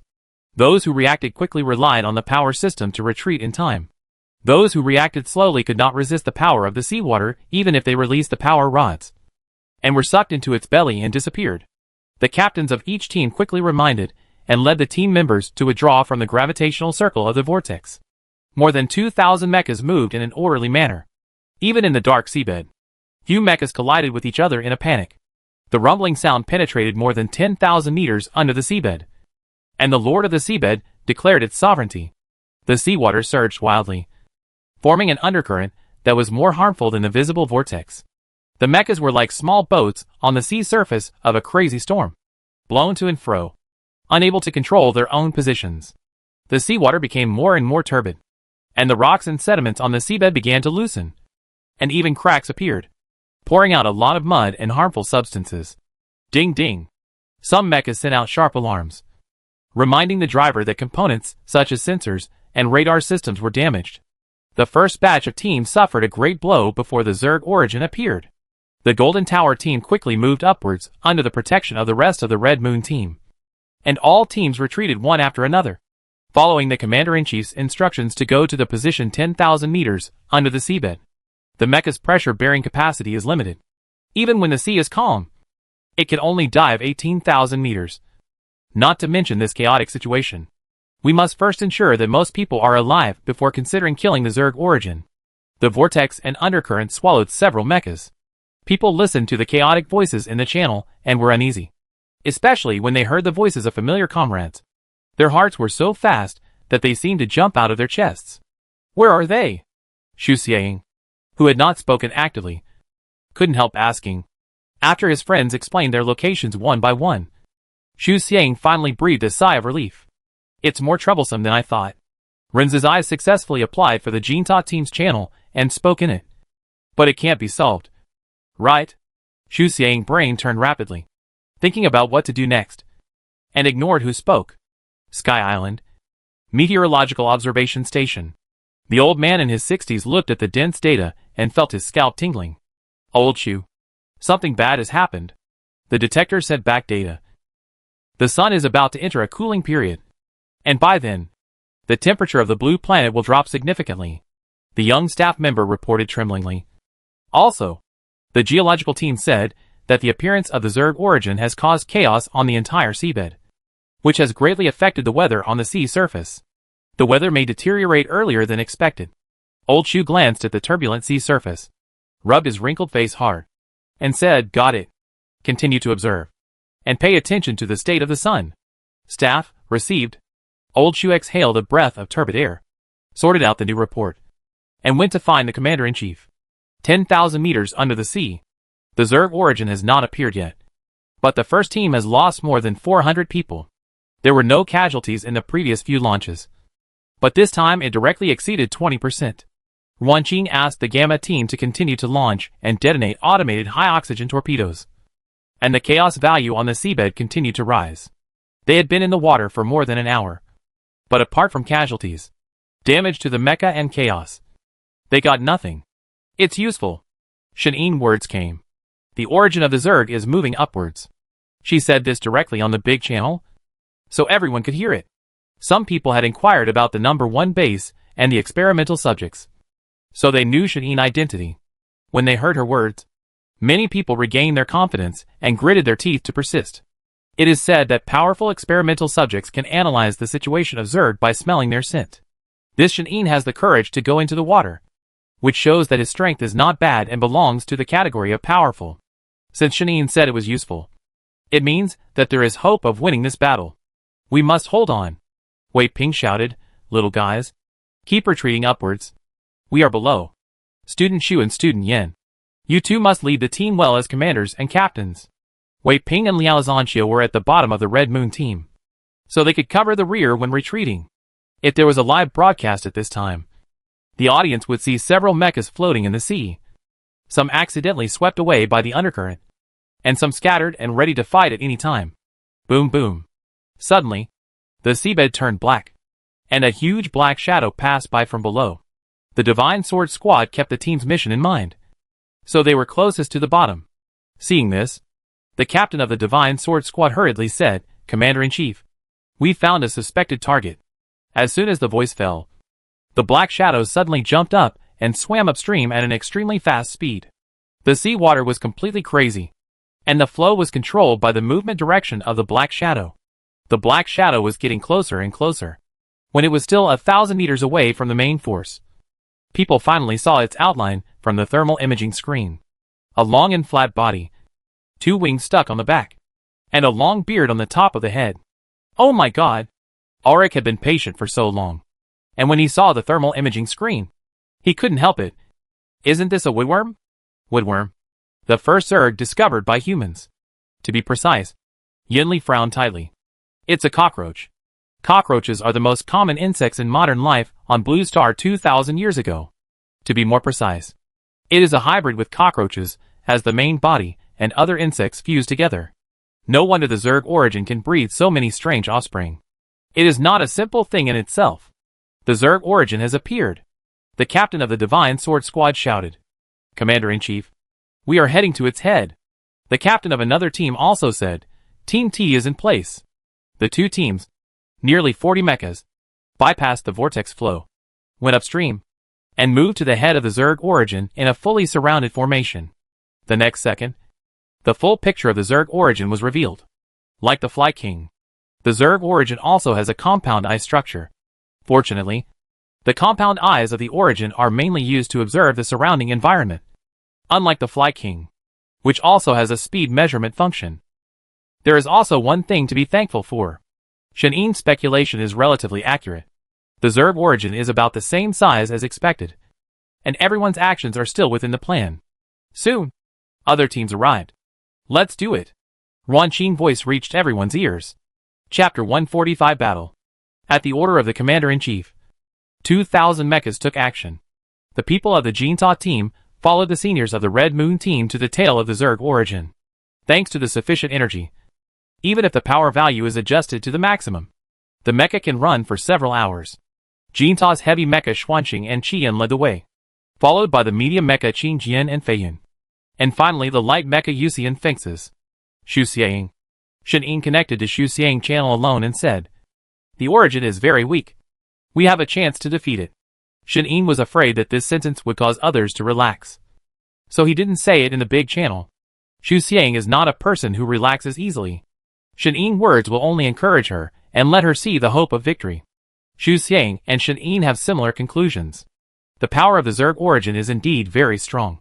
But to put it bluntly, No matter how powerful a creature is, it can't exert its full strength when it is hungry and tired. Humans are living creatures, and the Zerg origin is also a living creature.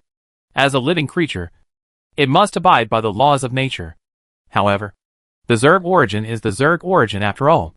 Even if it is weak, once it shakes its huge body, it can still stir up a storm and impact every mecha. Xu Xiang stared at the screen and commanded in the Jinta team's channel, "Be careful of the spikes on its feet. Yanosu and Juin will cover it. Yinli and I will attack the nearest hind leg." Mengichan kept a close eye on the status of everyone's mecha. "If there is a problem, report it immediately. Don't delay. Auric, prepare the bow and arrow."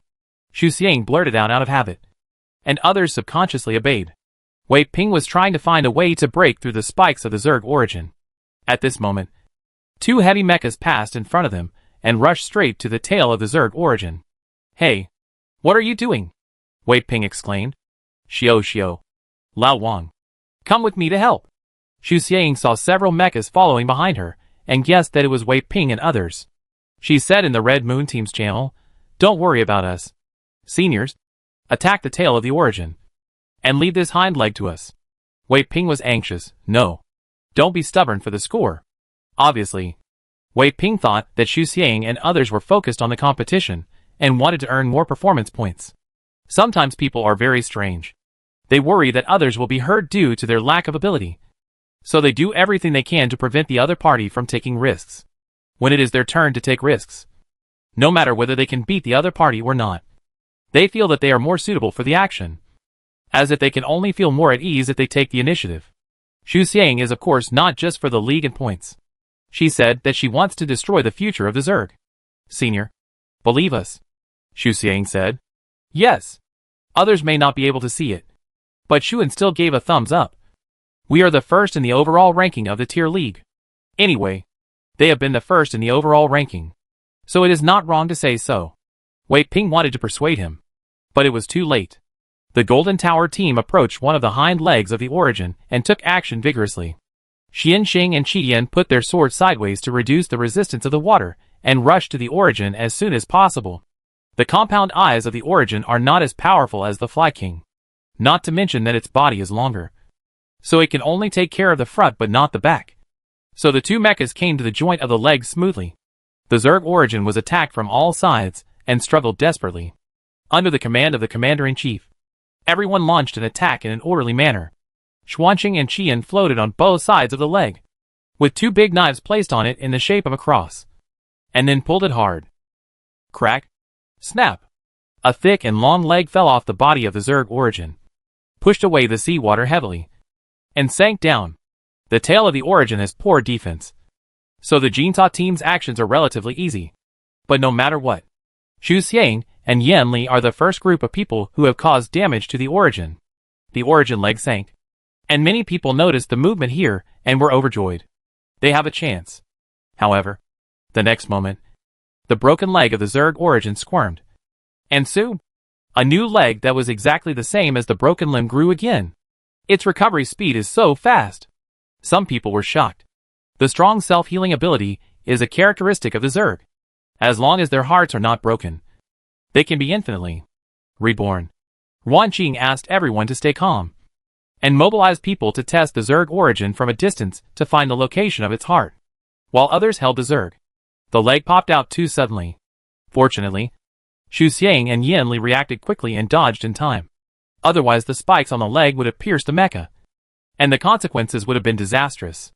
The most urgent task is to find the heart of the Zerg's origin. Before that, everyone can only act passively and delay time as much as possible. "It's very tired," Shanin said. Xu Xiang, "Yeah. So what if it's tired? It still has the upper hand and holds the human tightly." Shanin couldn't help cursing. How can this thing be so tenacious? It can be cut so many times without dying. How did the Blue Star people deal with it in the past? The oxygen concentration in the seabed is limited, and the reaction force is large. So it is inconvenient for people to use hot weapons, and they can only rely on cold weapons. And the power of cold weapons is limited.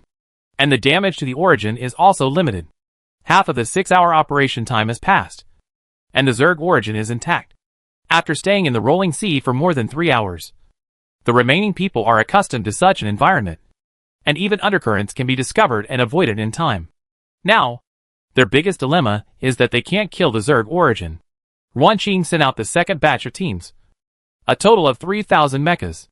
Yuan Qing, the Iron team will be on standby on the road, and the Sunshine and SSS teams will immediately support the Divine Sword team and jointly open the way for Team A.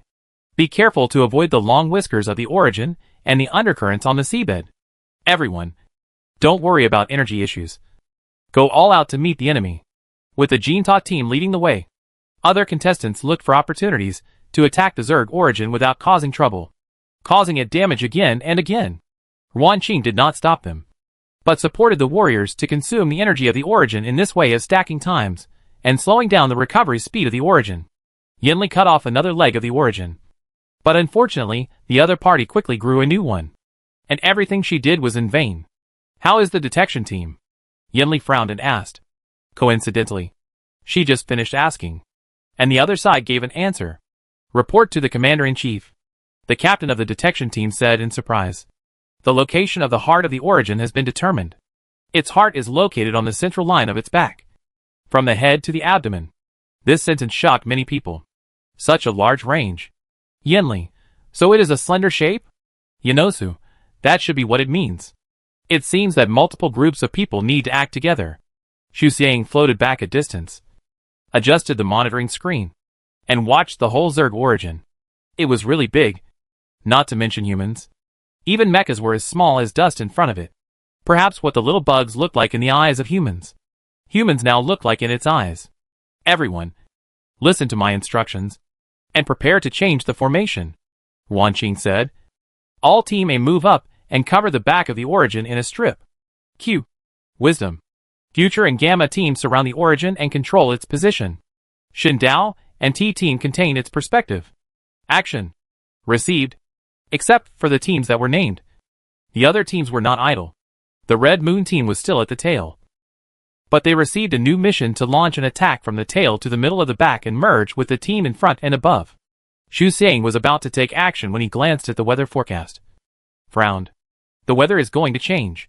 And Xu Xiang looked at the data of the changes in the element content in the seawater. And suddenly an idea came to her mind. Xu Lao took the light board and hurried to the command room. And he was bound to see Yuan Qing. The 5 commanders in the command room were very busy. They wore headphones and communicated with the soldiers on the seabed loudly and issued orders. It is no exaggeration to say that the voices of 5 people are louder than 50 people. The assistant reported that Xu Lao was coming while Yuan Qing was taking a breath. Yuan Qing raised his hand and signaled to bring people in, and then continued to arrange the troops. Xu Lao's face was twisted into a ball, and his bald head was covered with fine sweat. Commander-in-Chief, the impact of the Zerg origin is too great. The tsunami is coming. The height of the tsunami may exceed 150 meters. It will reach us in at most 20 minutes. The Sky Island is thousands of meters above the Earth. The tsunami has no effect on it. The key is that more than 3,000 people on the seabed will die. That is a tsunami of 150 meters high. If there are still land and towns on the Blue Star, a tsunami of this scale can completely wipe out an area and town from the map. Yuan Qing frowned. Even though she was well informed, she was still intimidated by such news. Fortunately, she quickly forced herself to calm down and asked if there was anything else. Yes, there is one more thing. Xu Lao's palms were also sweaty, causing him to wipe his bald head without drying it. The sun has entered a cooling period. Yuan Qing's breathing was disordered for a while. She clenched her fists tightly, calmed her mind, and said, "It has an impact. Xu Lao, in 8 minutes, the Blue Star will begin to cool down and gradually enter the Ice Age. This is the latest information from the detector near the Sun. The average distance between the Sun and the blue planet is about 149.6 million kilometers. And it takes about 8 minutes for light to travel this distance in a vacuum. Just 8 minutes. Should we ask the people below to retreat?" Xu Lao asked hesitantly. The soldiers were fighting 8,000 meters under the sea. They were entangled with the origin of the Zerg. These 8 minutes were definitely not enough for all of them to retreat. Even if they started to retreat now, a large number of people would inevitably die in the sea. In a battle of this scale, sacrifice is inevitable. Yuan Qing thought of the question Xu Xiang asked 2 days ago. Has anyone ever died under your command? Did many people die? Her answer at that time was, a lot. For Wan Qing, it was normal for soldiers to die in battle. She felt sorry for them, and felt pain for the loss of life. But in the process of command, she was never soft-hearted. She would let people take risks that were worth taking. This time, she hesitated. Is it worth it this time? So far, more than 2,000 people have died in this operation. And now there are more than 3,000 people on the seabed. If they are not brought up in time, they may be wiped out. Commander-in-Chief? Xu Lao shouted. I'm listening. Wan Qing hesitated for only 5 seconds and came to the final conclusion. Everyone listened to orders. Before she finished speaking, a cold and calm voice interrupted her. Commander-in-Chief. It was Xu Xiang. She contacted Wan Qing through a single line and said, Do you remember what you promised me? If I have a better decision than you, give me the command temporarily. Time is tight. Wan Qing has no time to argue with her. Don't think about it. Right now. Xu Xiang interrupted her again. I have a way to kill the Zerg origin. What? A simple sentence. Wan Qing's pupils unconsciously shrank, revealing a shocked expression. Xu Xiang is not kidding. Right? Does she know what she is talking about? The Zerg origin is so powerful that even if the body is weak and tired, it can still turn the world upside down and make people unable to get close. So many data analysts and commanders have not come up with a suitable method. But Xu Xiang said that she has a way. Is it reasonable? Wan Qing found the picture of Xuanqing cockpit, and Xu Xiang in the picture was staring at the data on Xuanqing's screen. I know that time is running out. Xu Xiang retracted his gaze. The sun has entered a cooling period. Although he didn't want to admit it. Wan Qing nodded. Yes. Xu Xiang, the sea is about to freeze. Yes. This is a crisis. But from another perspective, it is also an opportunity. Xu Xiang said. We can use the power of nature to deal with the Zerg origin. She didn't pause and began to talk about her plan. Wan Qing frowned and looked at Xu Xiang. Xu Xiang didn't have much expression, but the dark circles and drooping eyelids made her look decadent and listless, as if she had stayed up all night. Xu Xiang was watching the surveillance screen while talking, and her fingers were constantly jumping on the keyboard. It was obvious that the battle command was going on at the same time. Listening to Xu Xiang's words, Wan Qing's body seemed to solidify. The noise from the outside world was filtered out, and in the quiet world, only Xu Xiang's voice was hovering. Xu Xiang was clear in speech and logic. Chu. Every time she said a word, the eyes on Wan Qing's body cracked a little. 30 seconds later, Xu Xiang finished her expression. Wan Qing was full of surprise and shock, and at the same time felt that Xu Xiang's plan was not impossible. In fact, her plan was very simple. Otherwise it would not have been finished in 30 seconds. But the plan contained a powerful force that could not be summarized in a few words. Wan Qing felt her whole body boiling, and the spirit of unwillingness to lose to the Zerg origin covered her whole body like a tide. The blood finally burned, breaking through and melting the ice that froze Wan Qing. I agree. Finally, Wan Qing said in a hoarse voice. It's feasible. Maybe Xu Xiang can really break the deadlock. Wan Qing immediately asked the opinions of the other 4 commanders. Yolanda and Xu Xiang had worked together before, and they knew each other relatively well. When she learned of Xu Xiang's plan, she was surprised, but also felt it was normal, as if the other party was born with such courage and reckless spirit of challenge. Yolanda, I agree too. The remaining 3 commanders also agreed. The sea will freeze in a few minutes. Wan Qing lowered his eyes and asked, the longer you delay, the more likely it is that something will happen. Aren't you afraid that you won't be able to come back? Xu Xiang's answer was very straightforward. Not bad. Wan Qing raised his eyes. I understand, she said. She understood that Xu Xiang asked that question not because she was afraid of death, but to prepare herself mentally and calmly face the worst outcome. Xu Xiang's will and character were far stronger than Wan Qing imagined. The commanders in the student group may not understand, but the commanders on the battlefield must understand the current situation. They may lose soldiers who don't have time to return, but they can exchange for the complete disappearance of the Zerg origin. After the Zerg origin disappears, the wormhole will lose its power support, and it will be difficult for new Zerg to appear, which is an excellent result for humans. Using the smallest sacrifice in exchange for the greatest results. This is the choice the commander should make. Then, please act according to my arrangement, Xu Xiang said. Logistics personnel. Unmanned mechas. automated high-oxygen torpedoes, etc. From now on, the dispatching power of personnel and equipment will be transferred to Xu Xiang's hands. The 5 commanders agreed. Xu Xiang thought she would be very happy to come up with a response method that the top 10 commanders of the alliance had not thought of. But now she feels depressed. If the commanders had better ideas, she wouldn't have to take risks. Everyone, Ruan Qing said, don't fight. Swim at full speed to a position of 1,000 meters under the sea.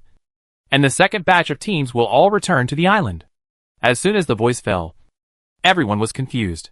What happened? Isn't it still a while before reaching the store? Why retreat now? Forget it. Whatever the commander-in-chief says is what it is. Retreat if you want to retreat. Fortunately, they had followed Ruan Qing's words before, fighting and leading the source up. And the battle position also moved from more than 10,000 meters under the sea to more than 8,000 meters. Now, they have to swim at full speed. In addition, when the team retreated to 3,000 meters under the sea, Ruan Qing took a deep breath and said solemnly, the first batch of teams will temporarily follow the arrangements of Commander Xu Xiang, and we will assist on the side and raise any questions in time. Emphasize that from now on, the overall command will be temporarily handed over to Xu Xiang. Ah! Everyone was dumbfounded. Xu Xiang? The commander of the Golden Tower team in the Tier League? Isn't she a student? Why should we listen to her? Is this reasonable? Is this reliable? Is the commander-in-chief kidding? Is she crazy or are they crazy? It's not that I don't trust the commander-in-chief. But, is it really appropriate to let a student make the decision on such a big matter? Commander-in-chief, please reconsider it. It's too absurd and too rash for a student who has not been on the battlefield to take command. We are all people who have experienced countless life and death battles. It's not good for us to listen to the command of a student. Right? In the final analysis, Xu Xiang's qualifications are too weak. Even if she shines in the Tier League, it is almost impossible for anyone to be convinced from the bottom of their hearts to hand over the command to her at this time. Don't worry, Ruan Qing said in a sonorous tone. I said that the handover of authority is temporary. We are here all the time. As long as Xu Xiang makes an inappropriate command, we will immediately stop it without hesitation.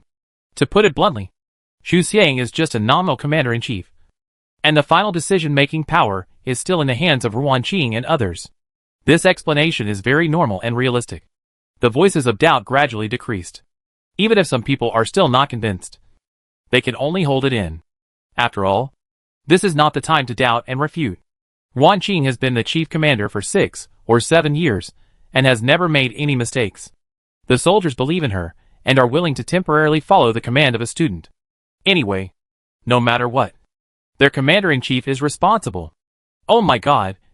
What do you mean? I am the captain of the commander-in-chief? Wei Ping was stunned. No. When did this little classmate rush in front of the commander-in-chief? Liao Zhanqiu was speechless. Don't be distracted. Wei Ping was excited. What kind of big demons and gods are they? Liao Zhanqiu, eh? The other contestants were completely dumbfounded. What happened? When they were still following their predecessors to do odd jobs, Xu Xiang became the commander-in-chief? Ah? So, the result of this competition is almost clear. If they can go back alive, they must have watched the Golden Tower team lift the championship trophy and watched Xu Xiang win the honor of command MVP. Of course, they were unwilling. But to be honest, the gap between the game and the battle was obvious at this point. This was a strength that luck could not catch up with. Ren Zizai and the people in the Golden Pagoda faced Xu Xiang with an extremely fierce heart. Even if they wanted to hug her and yell, they had to hold it back, so as not to disturb Xu Xiang's thinking. Have you thought about it? Xu Xiang waited for them to react for a few seconds, and shouted in the big channel. Then, from now on, everyone listened to my command. What responded to her was the increasingly turbulent sea water. The power of the surging sea water was higher and higher, and it was obvious that the influence of the tsunami was getting bigger and bigger. Xu Xiang received the position map of each team sent by Ruan Qing, glanced at it, remembered it all in his mind, and then assigned tasks according to the latest situation. The speed of the Zerg origin is getting slower and slower, and its physical strength is running out. Xu Xiang discussed with Shen for a while, came to a conclusion, and said, it has plans to retreat. We must deal with it as soon as possible. As soon as possible. Of course everyone knows that it should be as soon as possible. The key is how to be as soon as possible. She can't just talk about it on paper. And can't ignore the specific plan. At this time, the second team successfully came to the sea surface and used containers to board the Sky Island. The first team is still fighting anxiously. There are less than 3 minutes before the big drop in temperature. Hold it. Don't let it dive, Xu Xiang said. Should Dao and Team T go around below it and attack its lower body? Team A just approaches its back and stares at its heart. Wisdom and future teams go to the left and right compound eyes of the origin respectively to blur its vision. The other teams all dispersed and surrounded the Zerg origin. Xu Xiang wanted to hold the origin, but she didn't take any other actions. So everyone didn't know her specific plan. In fact, even if Ruan Qing came, it would be impossible to tell all the steps at once, which would invisibly increase the pressure on the soldiers. And even if he did, how many people could remember all the details? Xu Xiang guided step by step, which was correct. Each team has a commander. A few commanders combine multiple intelligence and roughly guess Xu Xiang's thoughts. They couldn't help but praise the young commander in their hearts. But unfortunately, they didn't dare to say it out loud, fearing that it would affect morale and Xu Xiang's judgment. Ren's eye finally noticed the weather forecast data, and his little finger trembled uncontrollably for a few times. And he almost couldn't breathe. He wanted to speak, but when the screen turned to Xu Xiang, he saw that she frowned and was tense. And he held it back. Forget it.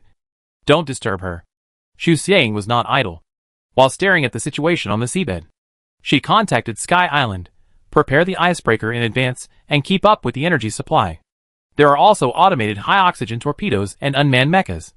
As many as you can deploy. This time it was Ruan Qing's turn to say, I understand.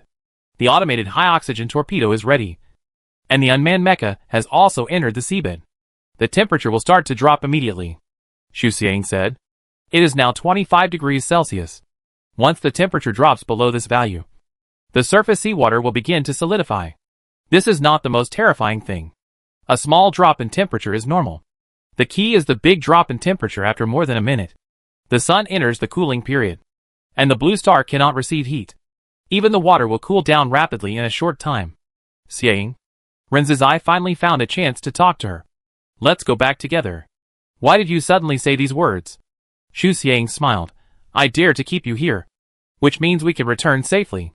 Ren's eyes smiled, and his worries disappeared. Xu Xiang quickly put away her smile and returned to combat mode. She adjusted the screen to see the situation on the water. It is afternoon now. If it were the former blue star, the sun would definitely shine on the earth. Unfortunately, the sun is aging and is now in the cooling period, causing the whole world to be shrouded in gray.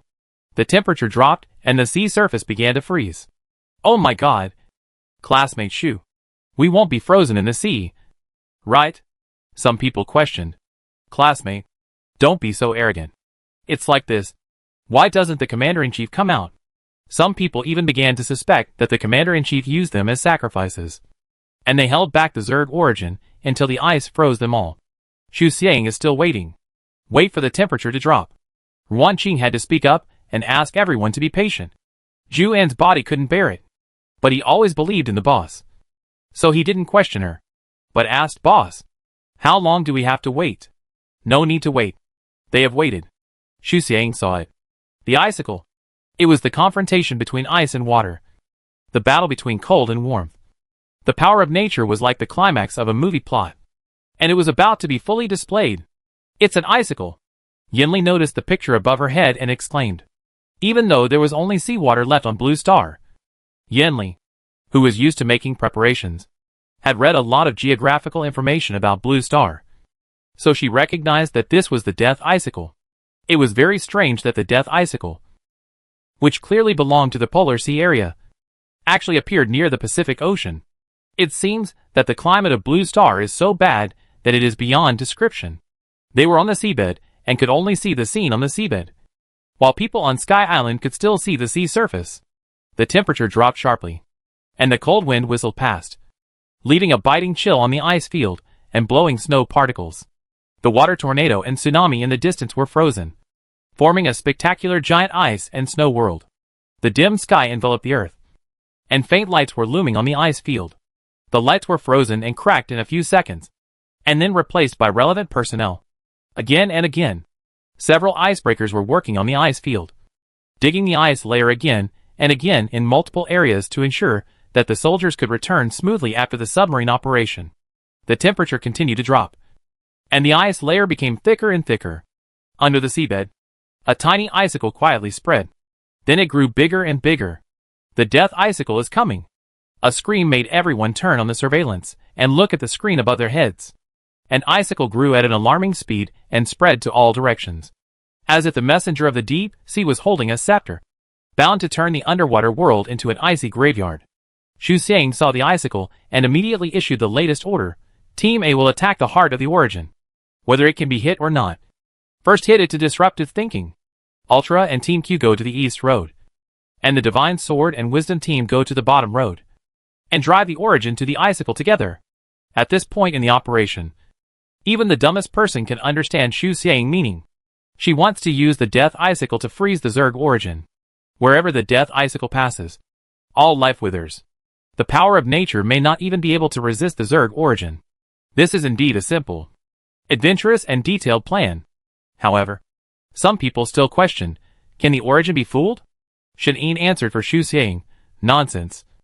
If you don't eat or drink for a period of time, can you still keep your mind clear? The Zerg origin has not eaten for a long time, and its energy cannot keep up, and its ability cannot be maximized. If its descendants use wormholes to bring it food, and wait for it to eat and drink enough to deal with humans, the consequences will be disastrous. They caught up with the right time. Move! Xu Xiang reminded everyone. Got it! The doubts were answered, and they did not delay any more and took action. Obedience is the nature of soldiers.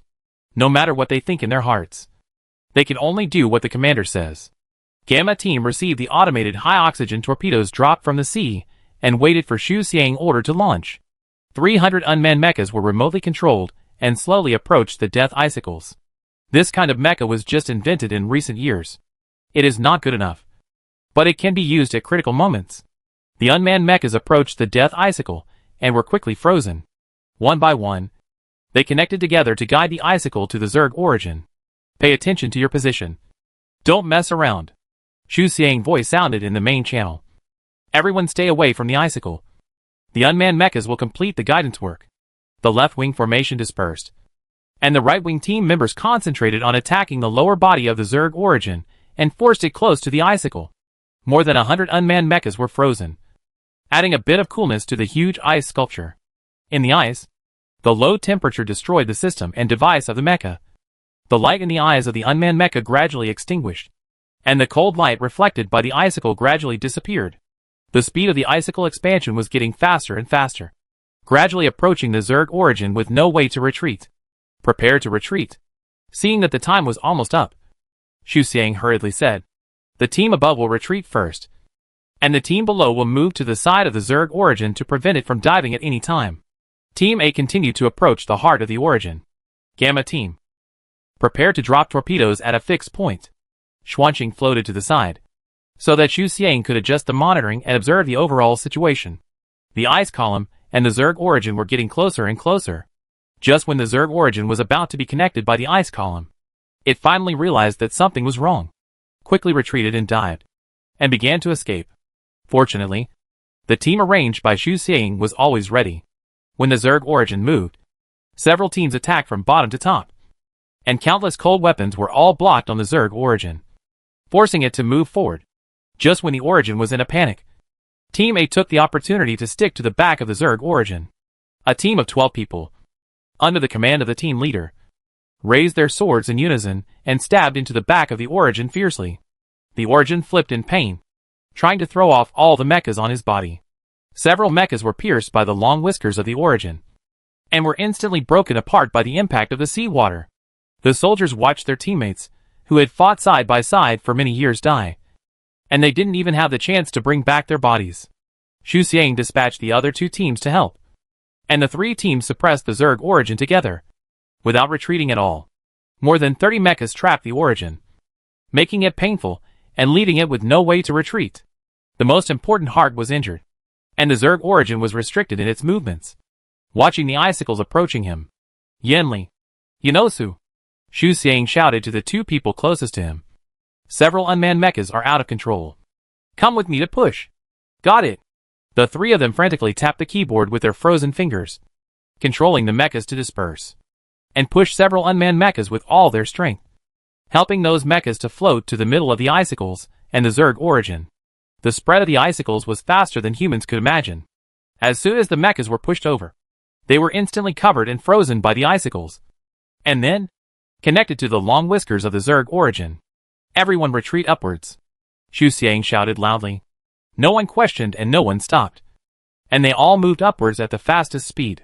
If someone looked at the monitoring on the back of the mecha at this time, they could see that the icicles froze the long whiskers of the Zerg origin, and then its eyes, head, and body. Xu Xiang, deploy all automated high-oxygen torpedoes. The Gamma team did as they were told, moving upwards while throwing torpedoes, and the people on Sky Island controlled the timing of the explosion. Xu Xiang called up the monitoring on Xuanqing back. She saw the Zerg origin being gradually frozen, the torpedoes exploding at its back heart, and the icicles breaking. But the last few unmanned mechas moved over and reconnected the two. The heart was broken and frozen by the death icicle. No matter how it died, the Zerg origin would die thoroughly. Xu Xiang's heart was half relieved. Now, they had to evacuate at full speed. They succeeded? Old Xu looked at the surveillance screen in front of Ruanqing and shouted, tears flowing from his eyes and running down his old face. Ruanqing moved him away, and even though he was very excited, his face was still serious. What's going on with the icebreaker? The 5 commanders kept staring at the screen and various indicators nervously, fearing that they would not have time to refute Xu Xiang's wrong command, which would lead to the death of everyone. Fortunately, everything went well. Ruanqing completely recognized Xu Xiang's point of view. The commander who understands the details of the front line and the commander who sits in the rear and observes the overall situation really have unlimited possibilities. Yolanda even felt that this was like a science fiction blockbuster. No matter how high the battle was, no matter how difficult the tide was, the protagonist could always lead the team to victory. No matter how long the audience held their breath, they could finally sigh with emotion. Report. The staff responded. At present, we can only leave a hole with a diameter of 20 meters. We will not have time to break more. Considering the extreme weather on Blue Star, Xie Chuxuang, the owner of Sky Island, prepared an icebreaker in advance. But the number of icebreakers was limited. They could only do this if they opened larger and more ice holes. The machine's ice-breaking action would be slower than the speed of ice formation on the sea surface, and then it would be more than worth the loss. That's enough, Ruanqing said. Logistics troops go down to support. Put down all the containers. Understood. All kinds of workers took their positions and began to support the operation. On the ice surface, the ice hole with a diameter of 20 meters was broken by the icebreaker as soon as it froze. People waited for their teammates to come back in this way. The temperature is minus 32 degrees Celsius now, and is continuing to drop. All outdoor heaters have failed. In addition, the night has fallen and artificial light sources have become the only light.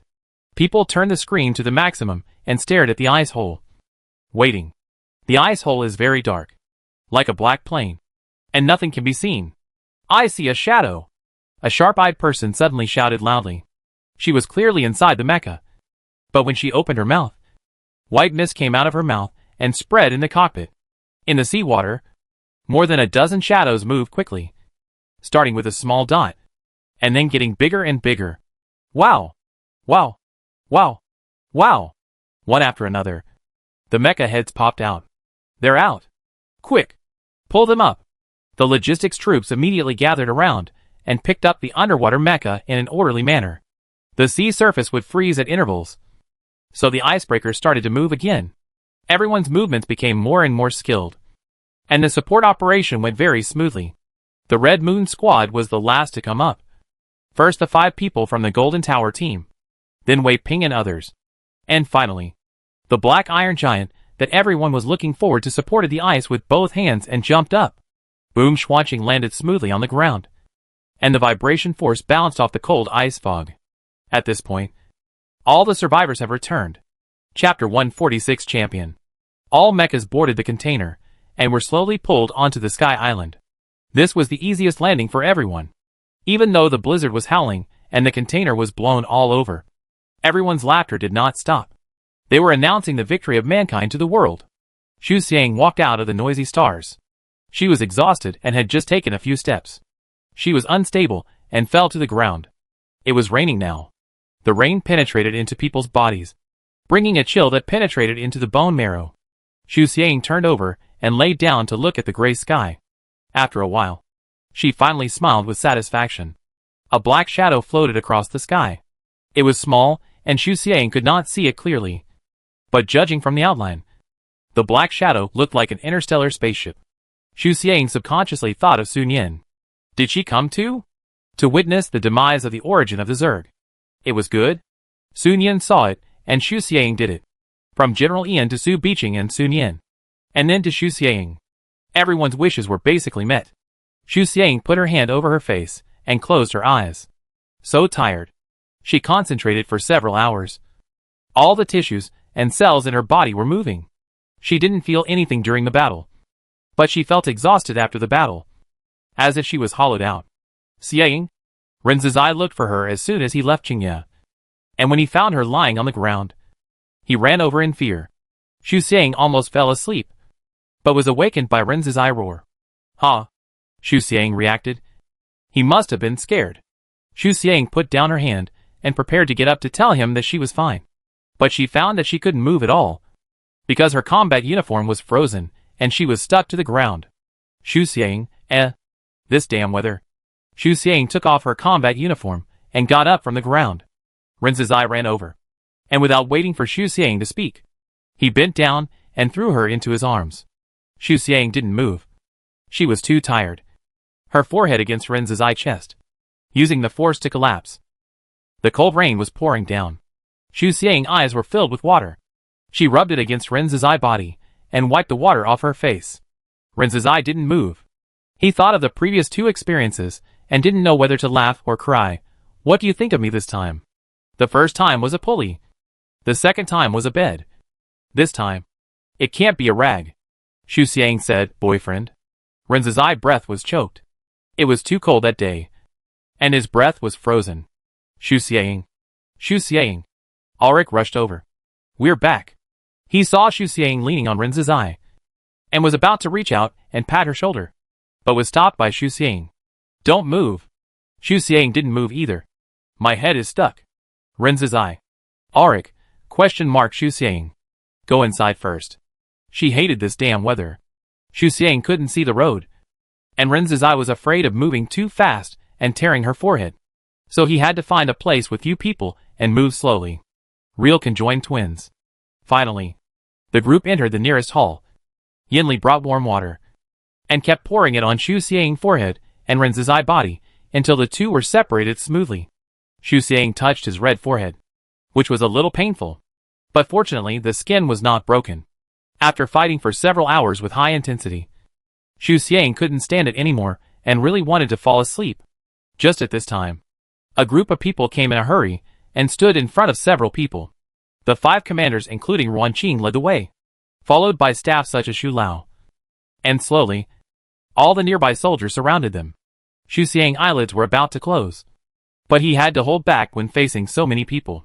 Ruan Qing took the lead and saluted Xu Xiang. Bang! Huh? All the military boots merged and made a neat sound. All arms raised, saluting the standard military salute. Before the victory, most of the people in this group were skeptical of Xu Xiang. But now, they expressed their heartfelt respect to Xu Xiang. In the army, everyone speaks with strength, and they recognize Xu Xiang. Xu Xiang glanced around and saw many people crying with joy. With everyone's efforts, they defeated the Zerg origin together, and they will leave their names in interstellar history. Xu Xiang is the most important one among them. It was she who insisted on fighting, and it was she who first thought of using the power of nature to fight against the origin. Otherwise they would definitely flee Blue Star with regret and annoyance at this time. Instead of hugging and celebrating, Ruan Qing put down his hand, and the others put it down together. You did it, Ruan Qing said. Xu Xiang told Ruan Qing that if her decision was better, he would listen to her. At that time, Ruan Qing did not expect such an opportunity, but he did not expect that the opportunity still came. And the process and results were very good. They exchanged the lowest casualties for the most fruitful results. Xu Xiang felt sleepy, cold and hungry. Her pale face devoid of any expression. Just like when she first entered society half a year ago. Yeah. The next second, Xu Xiang raised her lips. And there was a smile in her eyes. She did it. Everyone did it. In the hall, the warm lights blended into the joy and cheers of human victory. Looking ahead, there is a wider starry sky above the ocean. And the entire Sky Island began to rise. Sky Island started the flight mode, and alloy plates rose on the edge of the island, gradually covering the entire Sky Island. Sky Island entered the vast universe and shuttled among the bright stars. The universe gave birth to nature, and nature created humans and other creatures. And the universe is very big. Even after thousands of years of exploration, humans still don't know enough about it. Take the recent example. Even if we use the power of nature to defeat the origin of the Zerg, there are still many Zerg waiting for them to deal with. One Zerg has troubled humans for nearly 700 years. If other alien species appear in the future, how many hundreds of years will humans need to resist? The answer is simple. Humanity's goal is the Sea of Stars. But not just the Sea of Stars. No matter what, humans will continue to explore and survive. Xu Xiang had a good sleep. When she woke up, the room was quiet, and her teammates were not there. She lay on the bed, staring blankly at the bottom of the bed. She felt like waking up from a dream. As if the battle not long ago was just a dream. Dream? Xu Xiang sat up quickly, and picked up the light computer to check the time. April 30th. 2853. 15:30. Time is moving forward. Defeating the origin of the Zerg is not fake. She was not dreaming. They did complete this task, and their efforts were not in vain. Xu Xiang breathed a sigh of relief, put down the light computer, and continued to lie down. After lying down for more than 10 minutes, she felt really bored. She sat up again, wrapped in a quilt and played with the light computer, and found the live broadcast link of the Tier League. The situation on the Blue Star field is special. The live broadcast has a lag, and many important scenes have been deleted. Only the parties involved know the complete process of the matter.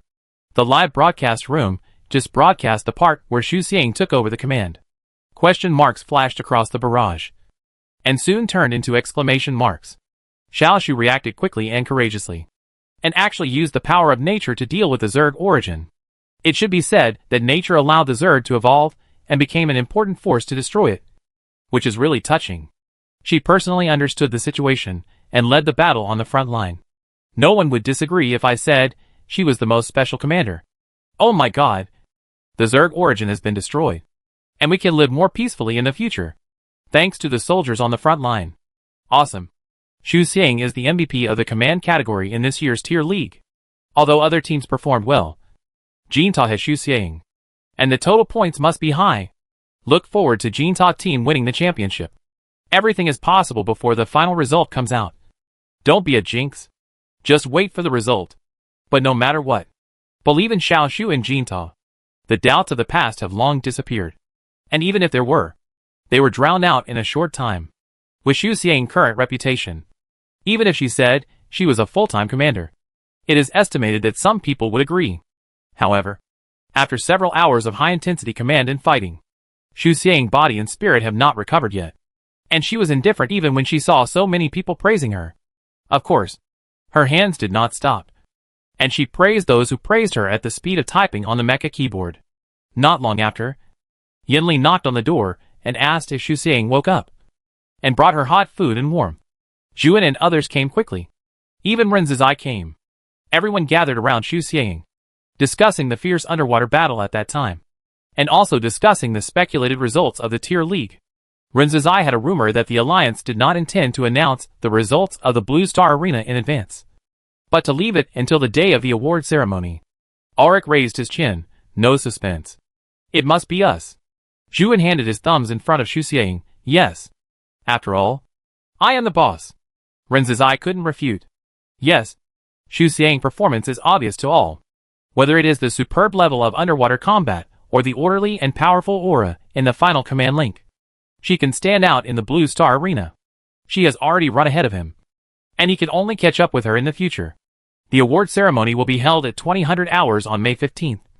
At the Rocalo First Convention and Exhibition Center on Rocalo Star. On the day of returning to Rocalo Star, Shadeen invited Xu Xiang to eat a bowl of 80% off noodles. and then left with the big sister.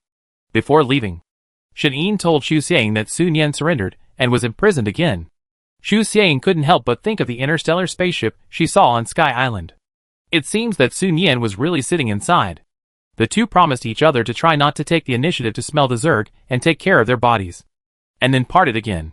Feng Yuebai and Bei Yanba came to Rocalo Star, waiting to participate in the award ceremony of the Tier League. Different versions of the predicted winners list were uploaded on StarNet. The team rankings and MVP winners changed again and again. Except for the Golden Tower champion and Xu Xiang Command MVP. The top 10 teams received countless interviews, and the Star Network was full of their interviews and photos. On May 15th, the 6 members of the Golden Tower team got up early, dressed up, took the box containing the badges, and set off together.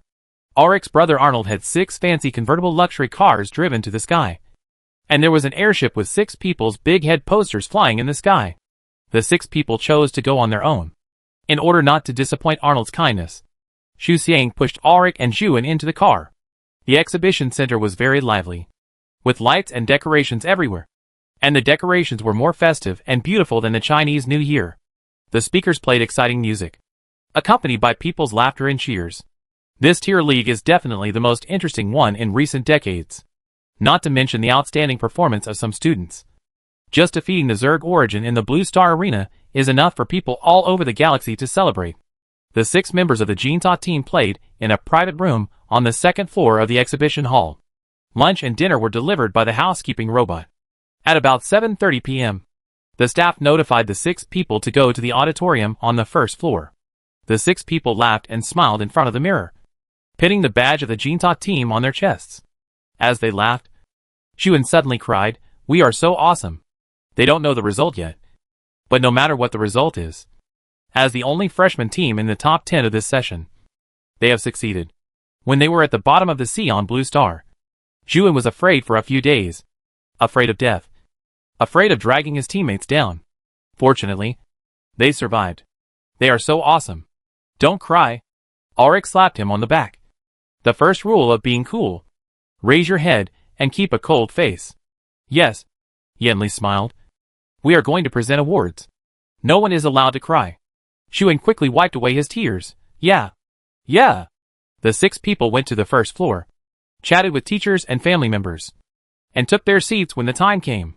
The positions of the Golden Tower team and the Starry Sky team were next to each other. Xu Xiang was next to Sun Che, but Sun Che was moved away by Ren Zizai. So the person next to her became Ren Zizai. The award ceremony had not officially started yet, but the auditorium was already full of people. The warm-up video was a wonderful performance of each team in each stadium.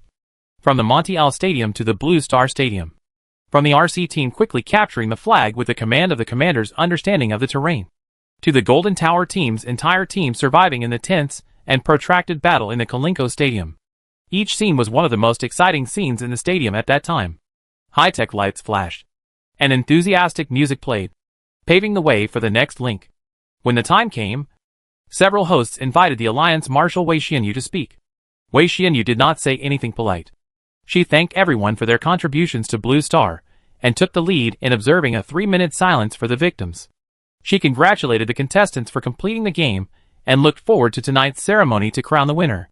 Soon, the official award ceremony began. The host announced the list of winners, and the bigwigs in each position came out to present the awards. The best sniper was given to Ulrich, and the video automatically played the VCR of him killing his opponents at critical moments many times. The best Mecha Master was Xiaodayuan Liuzhen, whose emergency device caused great pressure on other teams in many competitions. The best assistant was DCI, and the Dream Team rarely suffered disadvantages under her organization. The best secondary attacker was Fu Shuixiang, who was eliminated in the later stage, but his performance in the early stage was also bright enough. The best main attacker belonged to Yinli, whose Qian swept almost every competition. Finally, it's the best commander. The host looked at the list in the envelope, and even though he had a high level of professionalism, he couldn't suppress his extremely excited emotions. Let us congratulate Xu Xiang. The crowd was noisy, and the warm applause echoed in the auditorium for a long time. Xu Xiang stood up slowly and walked to the center of the stage. The person who presented her the award was Ruan Qing. the chief commander of the Alliance. Yuan Qing was originally going to lead a team to a planet in the Penglai Galaxy to fight against the Zerg. When she heard that Xu Xiang was going to be awarded, she deliberately postponed her departure time by 1 hour.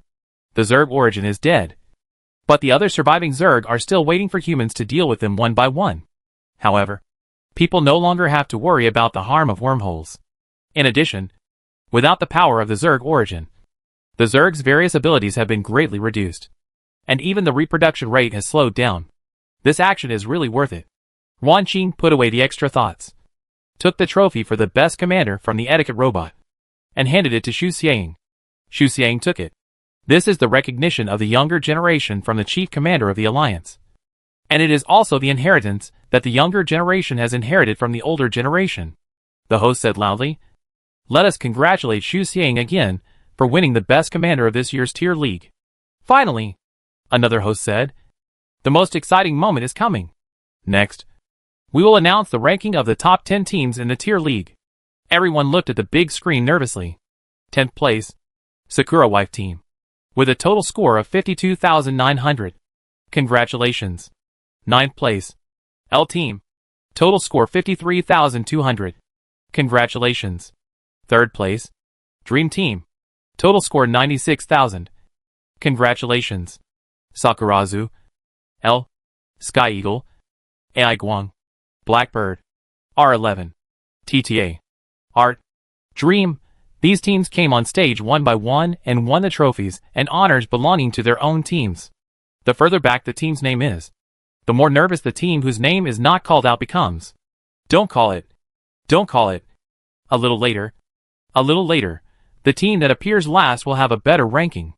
Even if they know it, all teams still hope that their team will be called out last. Now only the Starry Sky team and the Golden Tower team are left. Runner-up.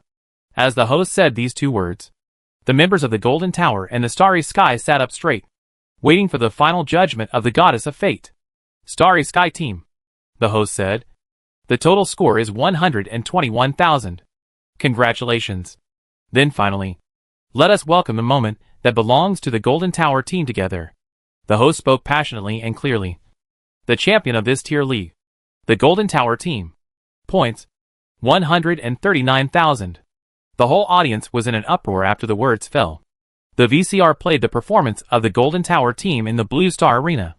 At first, they were on par with several other teams, until Xu Xiang took over the overall command, mobilized all the team members, dragged the origin, and connected the icicles.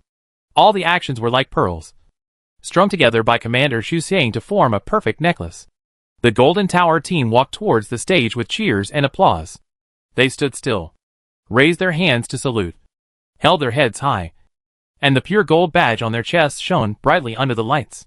Marshal Wei Xinyu handed over the heavy gold trophy, and the 6 members of the Golden Tower team took it together. The golden tin foil flew all over the stage. The trophy was held high, and the color of the medal and the glory of the champion made everyone unable to look away. At this moment, they can proudly announce to all Interstellar residents that the champion is taken by the Golden Tower team.